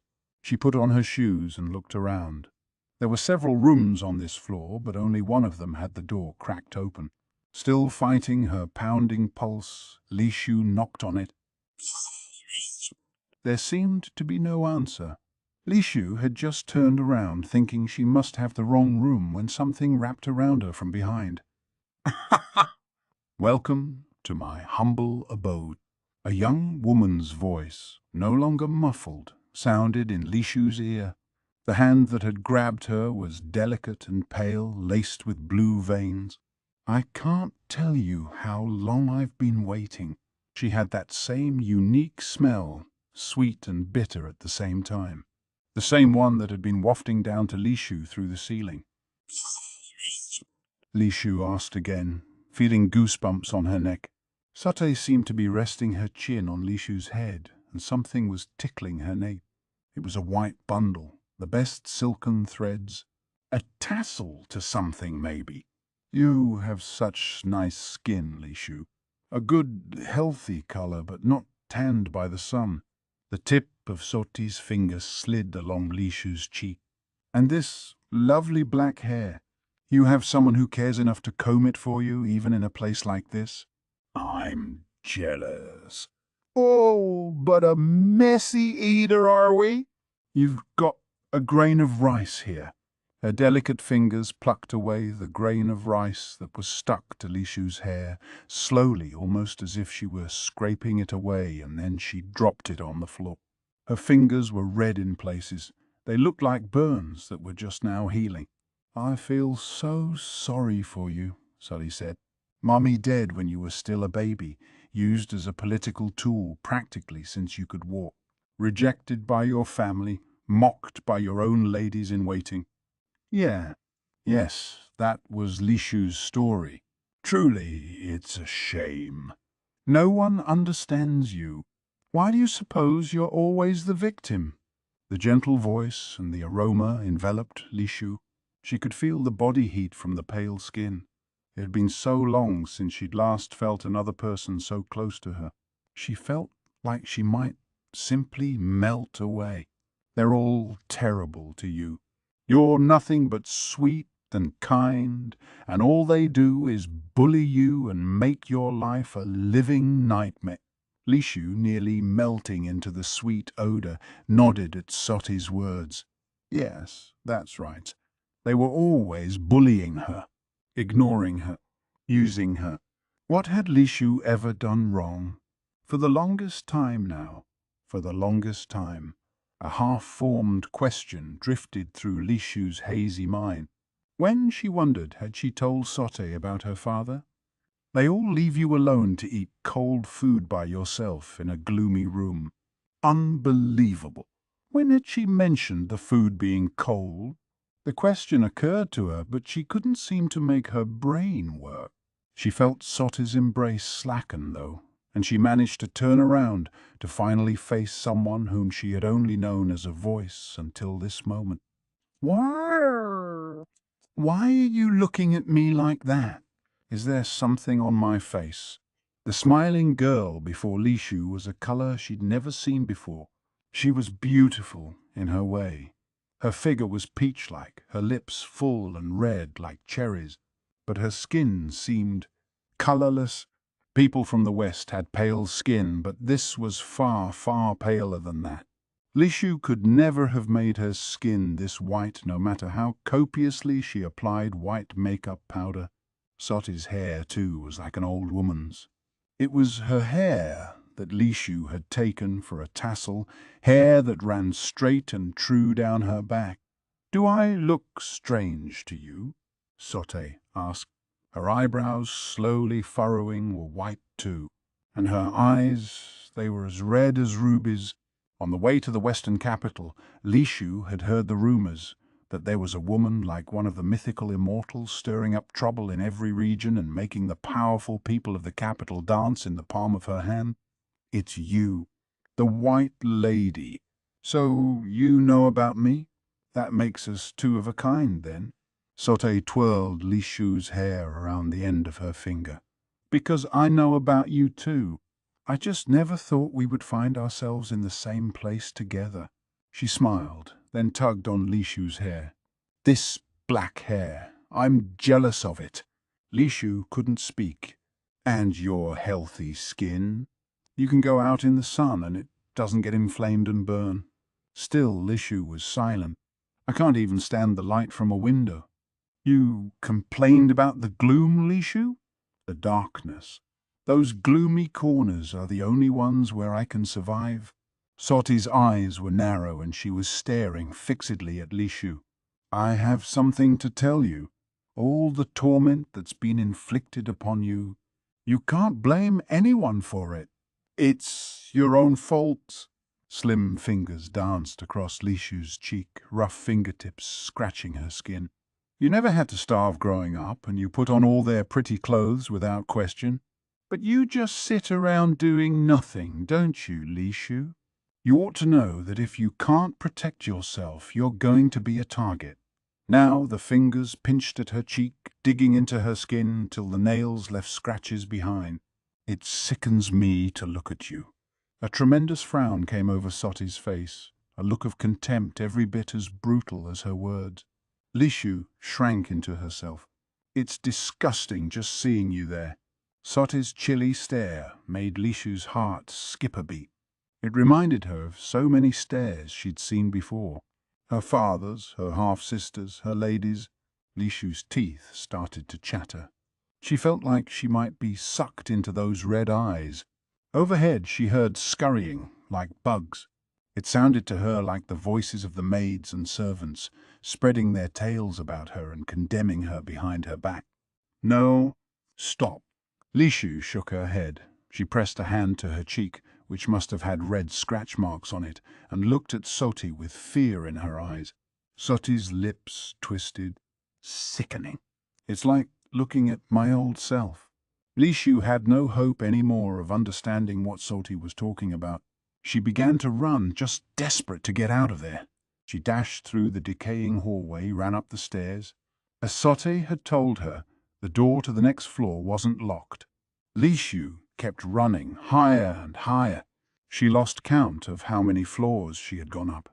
The hem of her robe was filthy, and the creaking of the floorboards had become deafening. She saw a door that wasn't like the others. For one thing, it had a lock, but the lock was rotting away. Lishu grabbed the handle. The door was somewhat heavy, but she opened it to find herself confronted with a leaden sky. No doubt the rulers of the past, looking out over the entire capital from this vantage point with a cup of wine in hand, had believed their glory would last forever. It was a balcony, albeit one ravaged by exposure to the elements. Lishu took an experimental step and found the wood groaned weakly underfoot. Normally she would have been frozen by fear, but now she walked forward, one unsteady step at a time. The railing was equally dilapidated. All the paint had flaked off. The wind was blowing, whipping over her cheeks and sending her hair everywhere. Lishu could see birds flying. They looked so free. She reached out toward them, but of course she couldn't reach them. She looked at her hand, which grasped uselessly at the sky.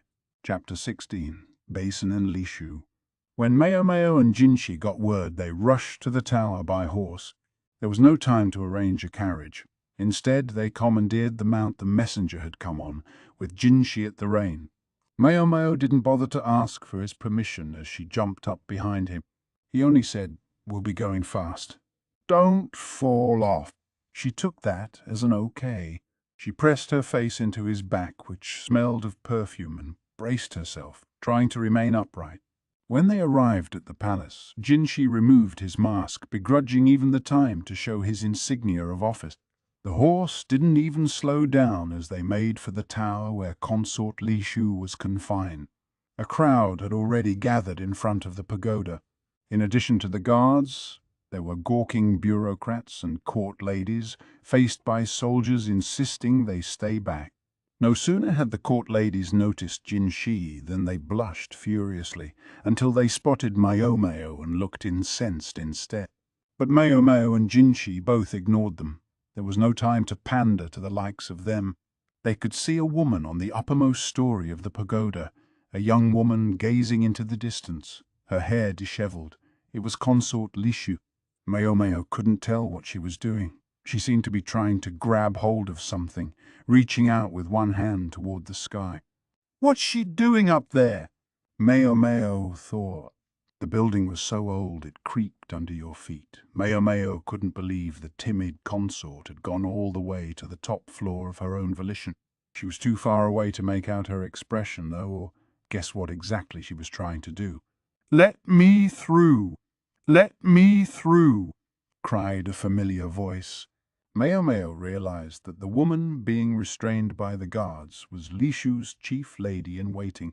She was stretching out her arms as far as she could, as if she might be able to reach the door of the tower, but the guards wouldn't let her. "Lady Lishu!" The woman's clothes were covered in mud. It was strange. It didn't look like it had gotten there when the guards had stopped her. It almost looked like someone had thrown a mud pie at her. But the chief lady-in-waiting wasn't the only familiar face. "What's going on? What is Consort Lishu doing all the way up there?" Basen rushed up, out of breath. He must have heard the news too. Maybe he'd been exercising when it reached him, because he was dressed in what seemed to be a martial arts training uniform rather than his usual official attire. The addition of a shouting young man to the panicked lady-in-waiting only increased the general confusion. Now the guards had to deal with Basen, who was bent on getting into the pagoda.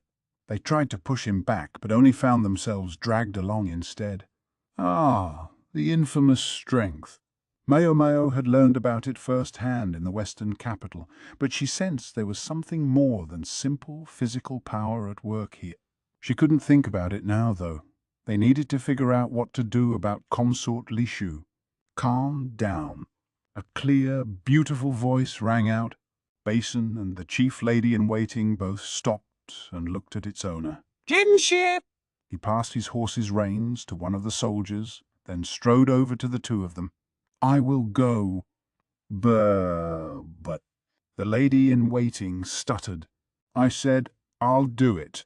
Jinshi's expression brooked no argument. The lady-in-waiting sank to the ground. There was a red line on her face and grains of rice in her hair. Was somebody harassing her? Maomao wondered. It wasn't impossible. You didn't have to be in the rear palace to find plenty of unpleasant people. With word going around that her lady was under arrest on suspicions of infidelity, it would hardly be surprising if the chief lady-in-waiting suffered some reprisals as well. As far as Maomao could tell, this woman was the only lady to accompany Lishu, so she must have been tending to the consort all this time, all by herself, with no one to help her. At first, Maomao had taken her for nothing more than a particularly nasty food taster. She was struck by how much people could change. "Why did you leave the consort alone? Were you going to get her meal?" Jinshi asked. There was no kindness in his voice, but neither was his tone cold. His even demeanor seemed to help the lady-in-waiting get herself under control as well. She said, "My lady has been most depressed recently. She seemed weak, maybe because she can't leave her chambers and has no way of getting fresh air. I think today she reached her limit. She expelled me from her room. She doesn't appear to trust anyone." "So you left until she got a hold of herself?" "Yes, sir. I needed to change anyway, although now it seems I'll need to do it again." She looked at her filthy skirt. Jinshi nodded and headed toward the door. "I'm coming with you," Basen said, and started to go after him, but the other man only looked at him. "There's no need for you to come. It's not your job." Basen scowled, clenching his fists. He's not wrong, Maomao thought. Unlike Jinshi, who was personally acquainted with Consort Lishu from working in the rear palace, Basen had merely accompanied her on their trip west. Whatever feelings he might have for her, dealing with her was not his business. "But," he started, a pained look on his face, "you are my adjutant. You understand what that means, yes?" Basen didn't say anything. "Consider the worst-case scenario and prepare for it. You're the only one who can." With that, Jinshi disappeared into the tower. He really trusts this guy. She didn't know whether Jinshi was making the best choice or not, but she knew it was a difficult decision, and she also saw that she needed to do what she could to help. Basen looked deeply pensive for a moment, then called one of the officials over and began giving instructions. She thought he said something about getting together every blanket and mattress they could find, but Lishu was too high up for that to help. Meanwhile, Maomao did what only Maomao could. Did Consort Lishu display any other unusual behavior? She asked, rubbing the lady-in-waiting's back. Maomao had observed the scratch on the woman's cheek and wondered if Lishu had had some kind of fit. She was usually so docile, but if she was feeling that paranoid, it wouldn't have been surprising. I don't know if I would say unusual, but she seemed especially interested in the ceiling lately. I think she was bothered by some hole in the woodwork. Was something on the floor above on her mind? Would that explain why she had gone up to the top story? I think there was someone on the level above us. There was a strange smell in our room sometimes, and I think it came from up there. A strange smell. Yeah, it was like perfume, but it was nothing I'd ever smelled before. I didn't like it very much, but it seemed to please the consort. She spent a lot of time sitting where it was most noticeable. Maomao cocked her head and this time turned to one of the guards. "Was there anyone else in that tower?" she asked. The guards glanced at each other, looking stricken. Their faces communicated that they knew something but couldn't say what. "Was there anyone else?" Maomao demanded, but the answer came from an unexpected source. "Not what is..." A man with spectacles, an abacus, and tousled hair came trotting up to the conversation. Although I requested that if anyone else were put in that tower, they be kept as far away from them as possible. It was Lahan with an implicit rebuke for the guards. "Apologies, sir. The tower is old. The upper floors didn't seem to be in a usable state. Well, I didn't think anyone else would end up in there anyway. Certainly not a consort." What are you talking about? Maomao said. "Only what I asked to be done, lest it become a diplomatic incident, you see." Diplomatic incident. Maomao didn't see at all. What did that have to do with anything? "I told you you should have come to my meeting with that Western beauty. She asked me for this." "This Western beauty of yours? You mean the special envoy?" "Keep your voice down," Lahan said, slapping a hand over Maomao's mouth. The guards didn't appear to have heard, but Lishu's chief lady-in-waiting reacted. "The special envoy? Yes, that reminds me." "What is it?" Maomao asked. "You asked me if anything unusual had happened with Lady Lishu, and I just remembered." "Yeah." "Why?" Maomao grabbed the woman by the shoulders, all but shaking her. One of the ladies-in-waiting released a bird. A white bird we got from the envoy. A bird? What happened to the mirror? Maomao had been under the impression that the envoys had gifted large mirrors to each of the high consorts. Had Lishu not gotten one? "We did receive a mirror, but Consort Lishu was given a pair of mating birds as well, on the grounds that she was the youngest.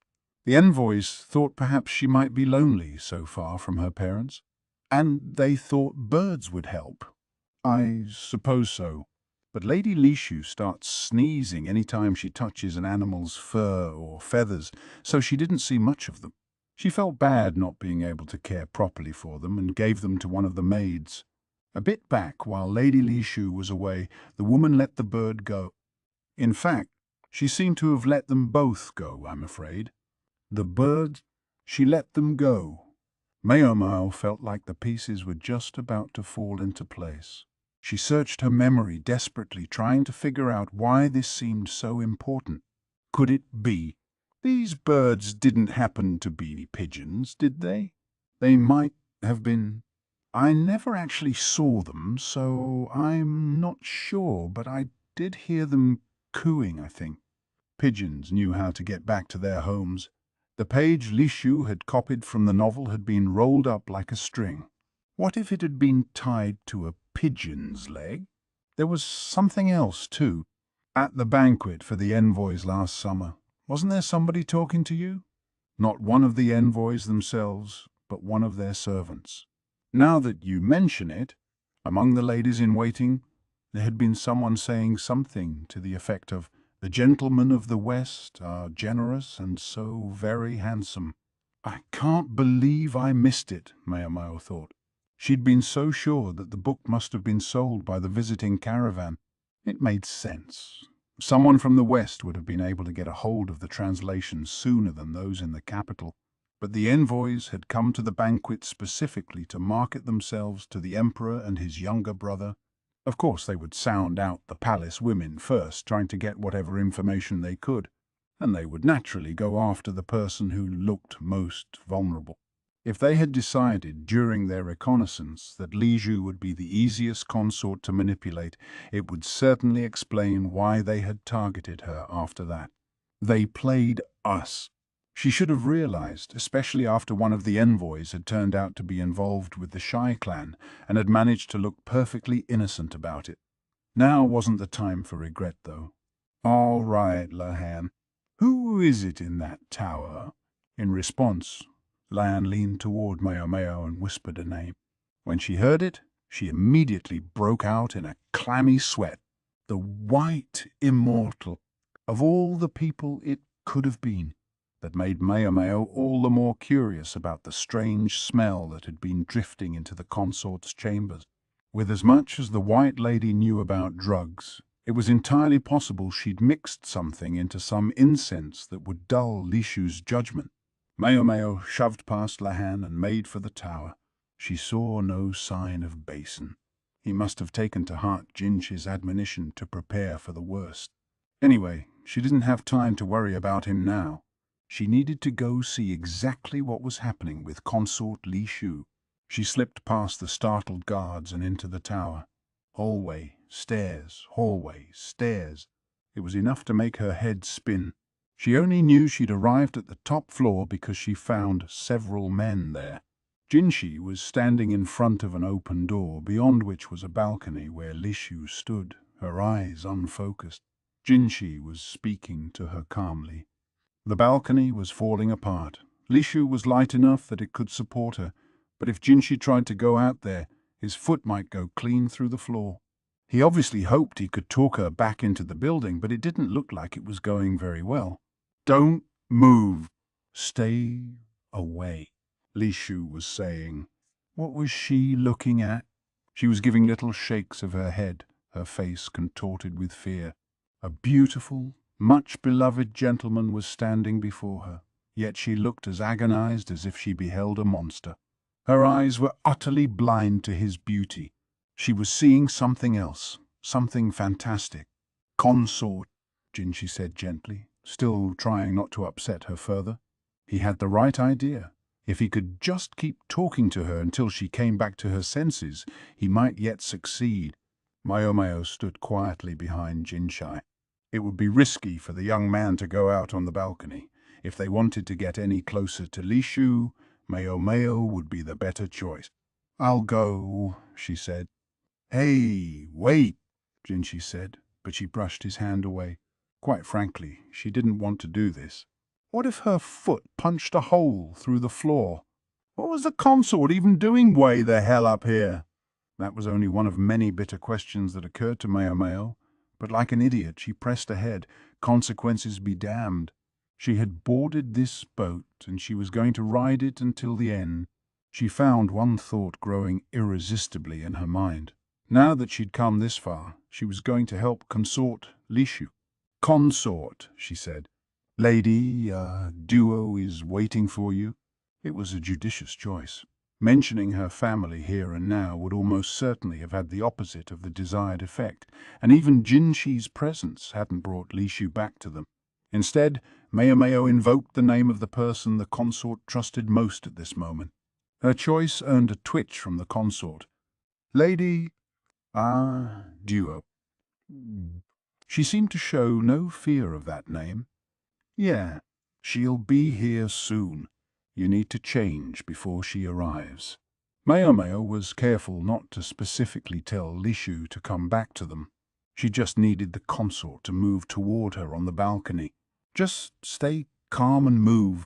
But it's never that simple. A sweet, bitter aroma wafted to Maomao's nose.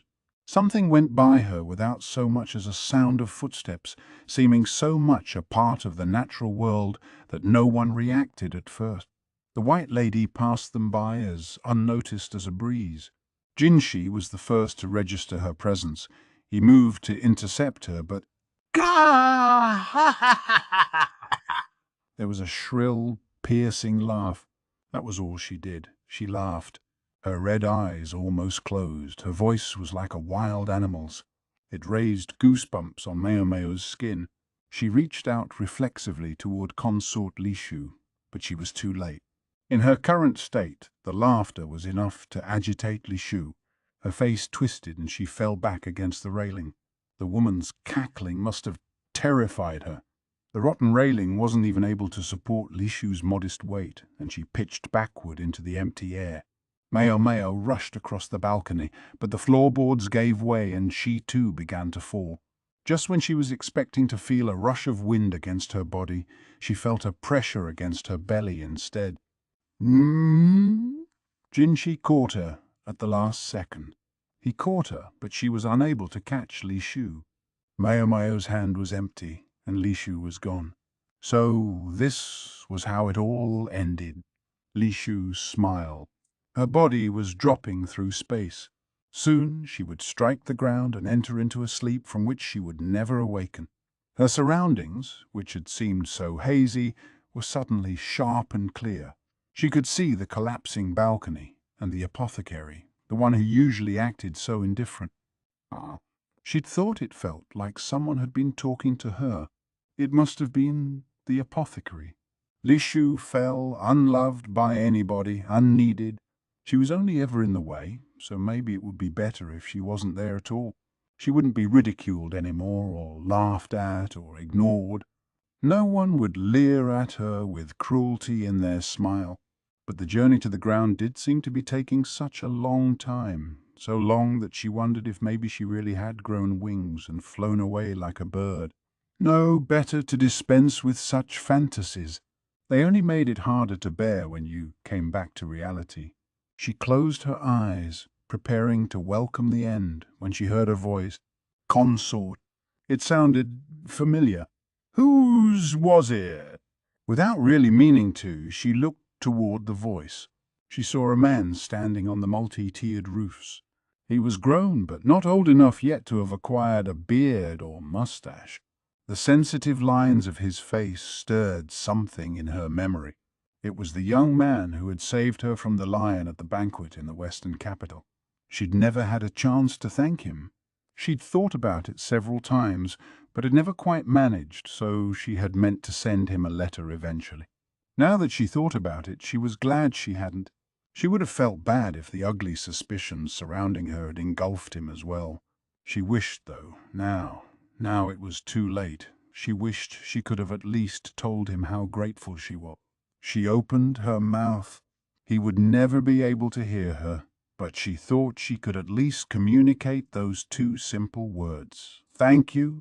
Before she could so much as move her lips, though, the young man did something unbelievable. He began running along the roof, old tiles breaking under his feet, chunks of them flying loose. Despite the footing, or lack thereof, the young man jumped. He flew through the air and grabbed Lishu. What was he doing? Maybe he was just a little touched in the head. After all, no one could survive a fall from this height. Not even a trained soldier. Certainly not one holding an additional person's worth of weight. Yet he held Lishu tightly in his arms. Why would he embrace her, hold fast to a worthless young woman? It was pointless. It would only lead to both their deaths. She wished he wouldn't do this. Why was he doing this? Tears poured from her eyes. But the young man, seemingly oblivious to how Lishu felt, smiled awkwardly. And then there was a tremendous thump. The young man's left leg caught the roof below them, but only for a second, and then they were falling again. His leg twisted at a bizarre angle. "Steam!" Lishu said. But before she could get the words stop out of her mouth, the young man had kicked off the next roof with his still functioning right leg. The force of the kick must have been immense, for Lishu saw some roof tiles come loose. Leaves rustled as they plummeted into the branches. Lishu caught the smell of fresh foliage. They had dropped among the huge trees that surrounded the tower. The young man kept hold of Lishu with one hand and grabbed a branch with the other. Their combined momentum, however, thwarted him, and he lost his grip. He tisked as his fingernails dragged down the side of the trunk. Their fall stopped with another big bump. There was an impact, but no pain. Lishu hadn't actually hit the ground. Instead, the young man was beneath her, protecting her, and beneath him was a pile of mattresses. When she looked around, in fact, she realized there seemed to be mattresses everywhere. Both the young man's legs were broken, while the nails on his left hand had been torn out and his fingers were bleeding. And while they may have landed on some mattresses, it couldn't have been enough to keep the young man from hurting his back in the landing. He was an absolute wreck, but he was still wearing that same awkward smile. "Why?" Lishu said. She wasn't able to voice the complete question. Why had he saved her? Why had he not simply left her to die? She didn't know what to do with someone who had battered his own body in order to protect her. The young man's right hand, the only uninjured part of him, was shaking for some reason. He slowly moved away, releasing her. "Are you hurt, my lady?" he asked. "Why?" She still couldn't muster any further words. Tears clouded her eyes, and her vision was full of the young man's blurry, smiling face. "Does anything hurt?" he asked. No, that wasn't why she was crying. She shook her head. "I must apologize for presenting myself before you in such a filthy state. It was an emergency." No, she didn't care about that. "I tried to be careful not to use too much strength. If you nonetheless find yourself with bruises, however, please don't hesitate to punish me." Lishu was speechless. How could he say such things? His arm around her had been powerful and yet gentle. How could she ever punish him for that? A moan escaped her, provoking a look of alarm from the young man. No, he shouldn't be worrying about her. He should be thinking about his own broken body. "Why would you bother to rescue me?" Lishu asked finally. The emperor would surely cast aside a consort who was suspected of infidelity. It was pointless for the young man to risk his own life to save her. "You mustn't belittle yourself so. Saving you was worth everything. That's why I did it." He reached up with his one good hand and shyly wiped away Lishu's cascading tears. "I wanted you to be happy. That's all." Perhaps even that wish was too much ambition for a simple soldier. That smile again. Lishu's mouth twisted and untwisted. She was wearing hardly any makeup. Her eyes were swollen and her face must have been bright red. She was embarrassed for the young man to see her this way, and her embarrassment only made what she did next even more embarrassing. She buried her face in his chest. "Lishu, Consort." The young man was practically panicking. She could hear his heart pounding with agitation in his chest.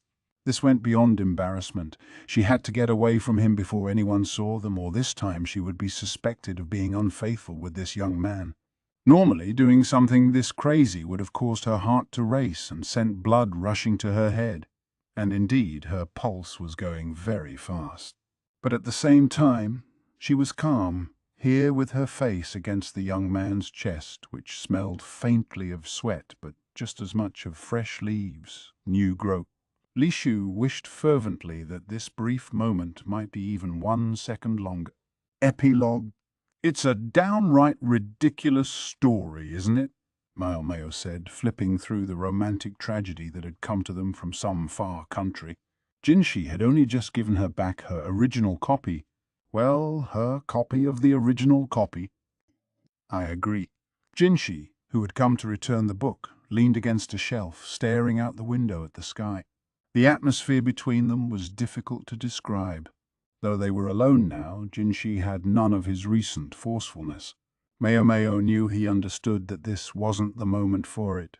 Consort Lishu, or rather, former Consort Lishu, was going to become a nun again on the orders of the emperor himself. "I suspect His Majesty has had this in mind for some time," Jinshi said. Lishu's mother was an old acquaintance of both the emperor and our duo. His Majesty must have viewed Lishu as something akin to a daughter. That was why he had called her back to the rear palace, in hopes that she might, somehow, be happy. The world was never so generous, though, and his attempt to make her happy backfired. Lishu found herself bullied by her half-sister and her own ladies in waiting, and ultimately, thanks to her position as a high consort, even found her life threatened. Locking her up in the prison tower had been an act of mercy on the Emperor's part, an attempt to protect her from the very real danger of an assassination attempt. Lishu's former chief lady in waiting had been, in simple terms, trying to get herself a new mistress. Most likely she'd already been in touch with the emissary from the west, via the pigeons, because she felt she couldn't hope to rise any further in the world under Lishu. The love letter had been among their communications. The fact that Lishu had ended up imprisoned with the White Lady could only be called bad luck. Maybe she really had been born under a bad star. In the tower, Lishu had seen strange things, caused by that sweet, bitter incense, the same smell that had come from the White Lady. It hadn't drawn attention when the lady had been searched before being put in the tower, but when Maomao examined her personally, she found a string tied to one of the woman's teeth. The White Lady tried to bite it off, but this only made everyone more curious about what was attached to it. When they pulled it up, they discovered a small sachet of incense. This was a woman who would willingly drink quicksilver. Why wouldn't she hide incense in her stomach? The stuff might have been dangerous had Lishu continued to be subjected to it, but Luoman, a medical officer, said that since it had stopped at this stage, there was nothing to worry about. The fact that Lishu happened to be built in such a way that such drugs were especially effective on her was just another stroke of misfortune. A consort can't be allowed to cause such commotion. No consort could be the cause of such trouble and go entirely without consequences. Hence, the nunnery. However, before rendering his judgment, the Emperor had summoned Maomao and asked her 2 questions. What is the lifespan of a rumor? She had answered that it was 75 days, although he shook his head and insisted that would not be enough to save face. Then he asked, if there were to be a man suitable for Lishu, what kind of man would he be? He practically sounded like a father seeking a good match for his daughter. This was how he acted with Lishu, another man's child. Maomao could only imagine how he would be when it came time to find a match for his own offspring, Princess Lingli. Maomao knew the girl was the apple of his eye. For just a second, she thought of the man with a scar on his right cheek, but she decided not to say so aloud. Forget strangling. It might get her head lopped clean off. I'm afraid that's not a question I can answer, sir. But perhaps you might consider that the man who broke both his legs, tore out all the fingernails on one hand, and dislocated his shoulder to save her merits a reward. It was indeed Basen who had suffered more than any other in the present incident. Without him, Lishu would probably have ended up like a burst persimmon. Basen, understanding that a few mattresses weren't going to be enough to help the plummeting young lady, had improvised a different approach. Instead of putting all the mattresses in one place, he'd had them spread out across the area where she was likely to land, and then he had taken all of the impact the mattresses couldn't absorb upon himself. And Maomao had thought Jinshi was a masochist. Jinshi claimed Basen didn't feel pain as acutely as other people, but even so, the one thing she could say for certain was that she could imagine no one else who could have saved Lishu at that moment. She could just picture the reaction if she told the courtesans in the pleasure district about this. "It's destiny!" they would exclaim, eyes shining. And then there was Lishu, whom Maomao had always taken to be shy and retiring around men, yet who had buried her face in Basen's chest and cried. Maomao wasn't so uncultivated as to not understand what that meant. Jinshi had quickly cleared everyone away and kindly waited until Lishu was done weeping. That had delayed Maomao in treating Basen, but the young man probably hadn't been entirely unhappy about the situation. Lishu, it was declared, would spend 1 year in the nunnery, whereupon she would return to her home and family, stripped of her title of consort. However, her family would not be punished. As for Basen, he would be granted anything, it was emphasized, he might wish. be it an object or a person, so long as it was within the Emperor's power to grant, he would have it. Nor need he decide hastily, the Emperor advised. Basen could wait to say what he wanted, up to a year. Maomao smiled with a touch of bitterness. This young man and woman had fallen for each other at first sight, yet they discovered true love never did run as smooth as it did in the stories. But still, this wasn't a bad outcome at all. After all this, Maomao reread the tragic romance again, but it still didn't make any sense to her. Not everything was wrapped up so neatly, however. The emissary from the west requested custody of the White Lady who had been arrested as a criminal. Her reasoning, because she was one of Isla's agents. Isla, the other emissary, the one who'd been involved with selling FIFA firearms to the Shai clan, the woman who somehow still seemed to be causing problems for them even now. That wasn't all, for the emissary requested something even bolder. She had cornered Lan about lending aid or giving her asylum earlier, and now, amazingly, she pressed for the latter. This must have come as a shock to Lahan, who had been busy with his potato cultivation. What's more, the emissary had a stunning idea as to how the asylum should be effected. She requested to enter the rear palace. I need not be a high consort, she had said. Even the status of a middle consort would be enough. Admittedly, it would be a less conspicuous way of getting her into the country than specifically stating that she was being granted asylum. One thing I don't know is how much of what she said is true, Maomao thought. She wanted to just forget about it and take a nap, but as long as Jinshi was there, she couldn't do that. She wished he would hurry up and go home. For his part, Jinshi didn't seem particularly interested in leaving. He might not be much of a straight shooter, but he did seem to have a lot on his mind. "What's this?" he asked, picking up a rather sorry excuse for a book. It appeared to flummox even him with its pages of characters that looked like dried earthworm. "What do you think?" Maomao said. "Is it Gaul?" he said, peering at the untidy rows of black and white circles. "Don't tell me." "The honourable strategist." "Yes, sir." Layan had foisted it upon her in exchange for the information about the emissary, on the assumption that she must know someone at the printing house. No idea if they'd want any part of it, though. Not after she'd bought up the book they had been planning to use as a printing source.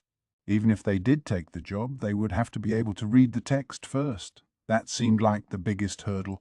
Normally, she would have simply shoved the thing back in Lahan's face. But to her own surprise, she found herself accepting the sad little book.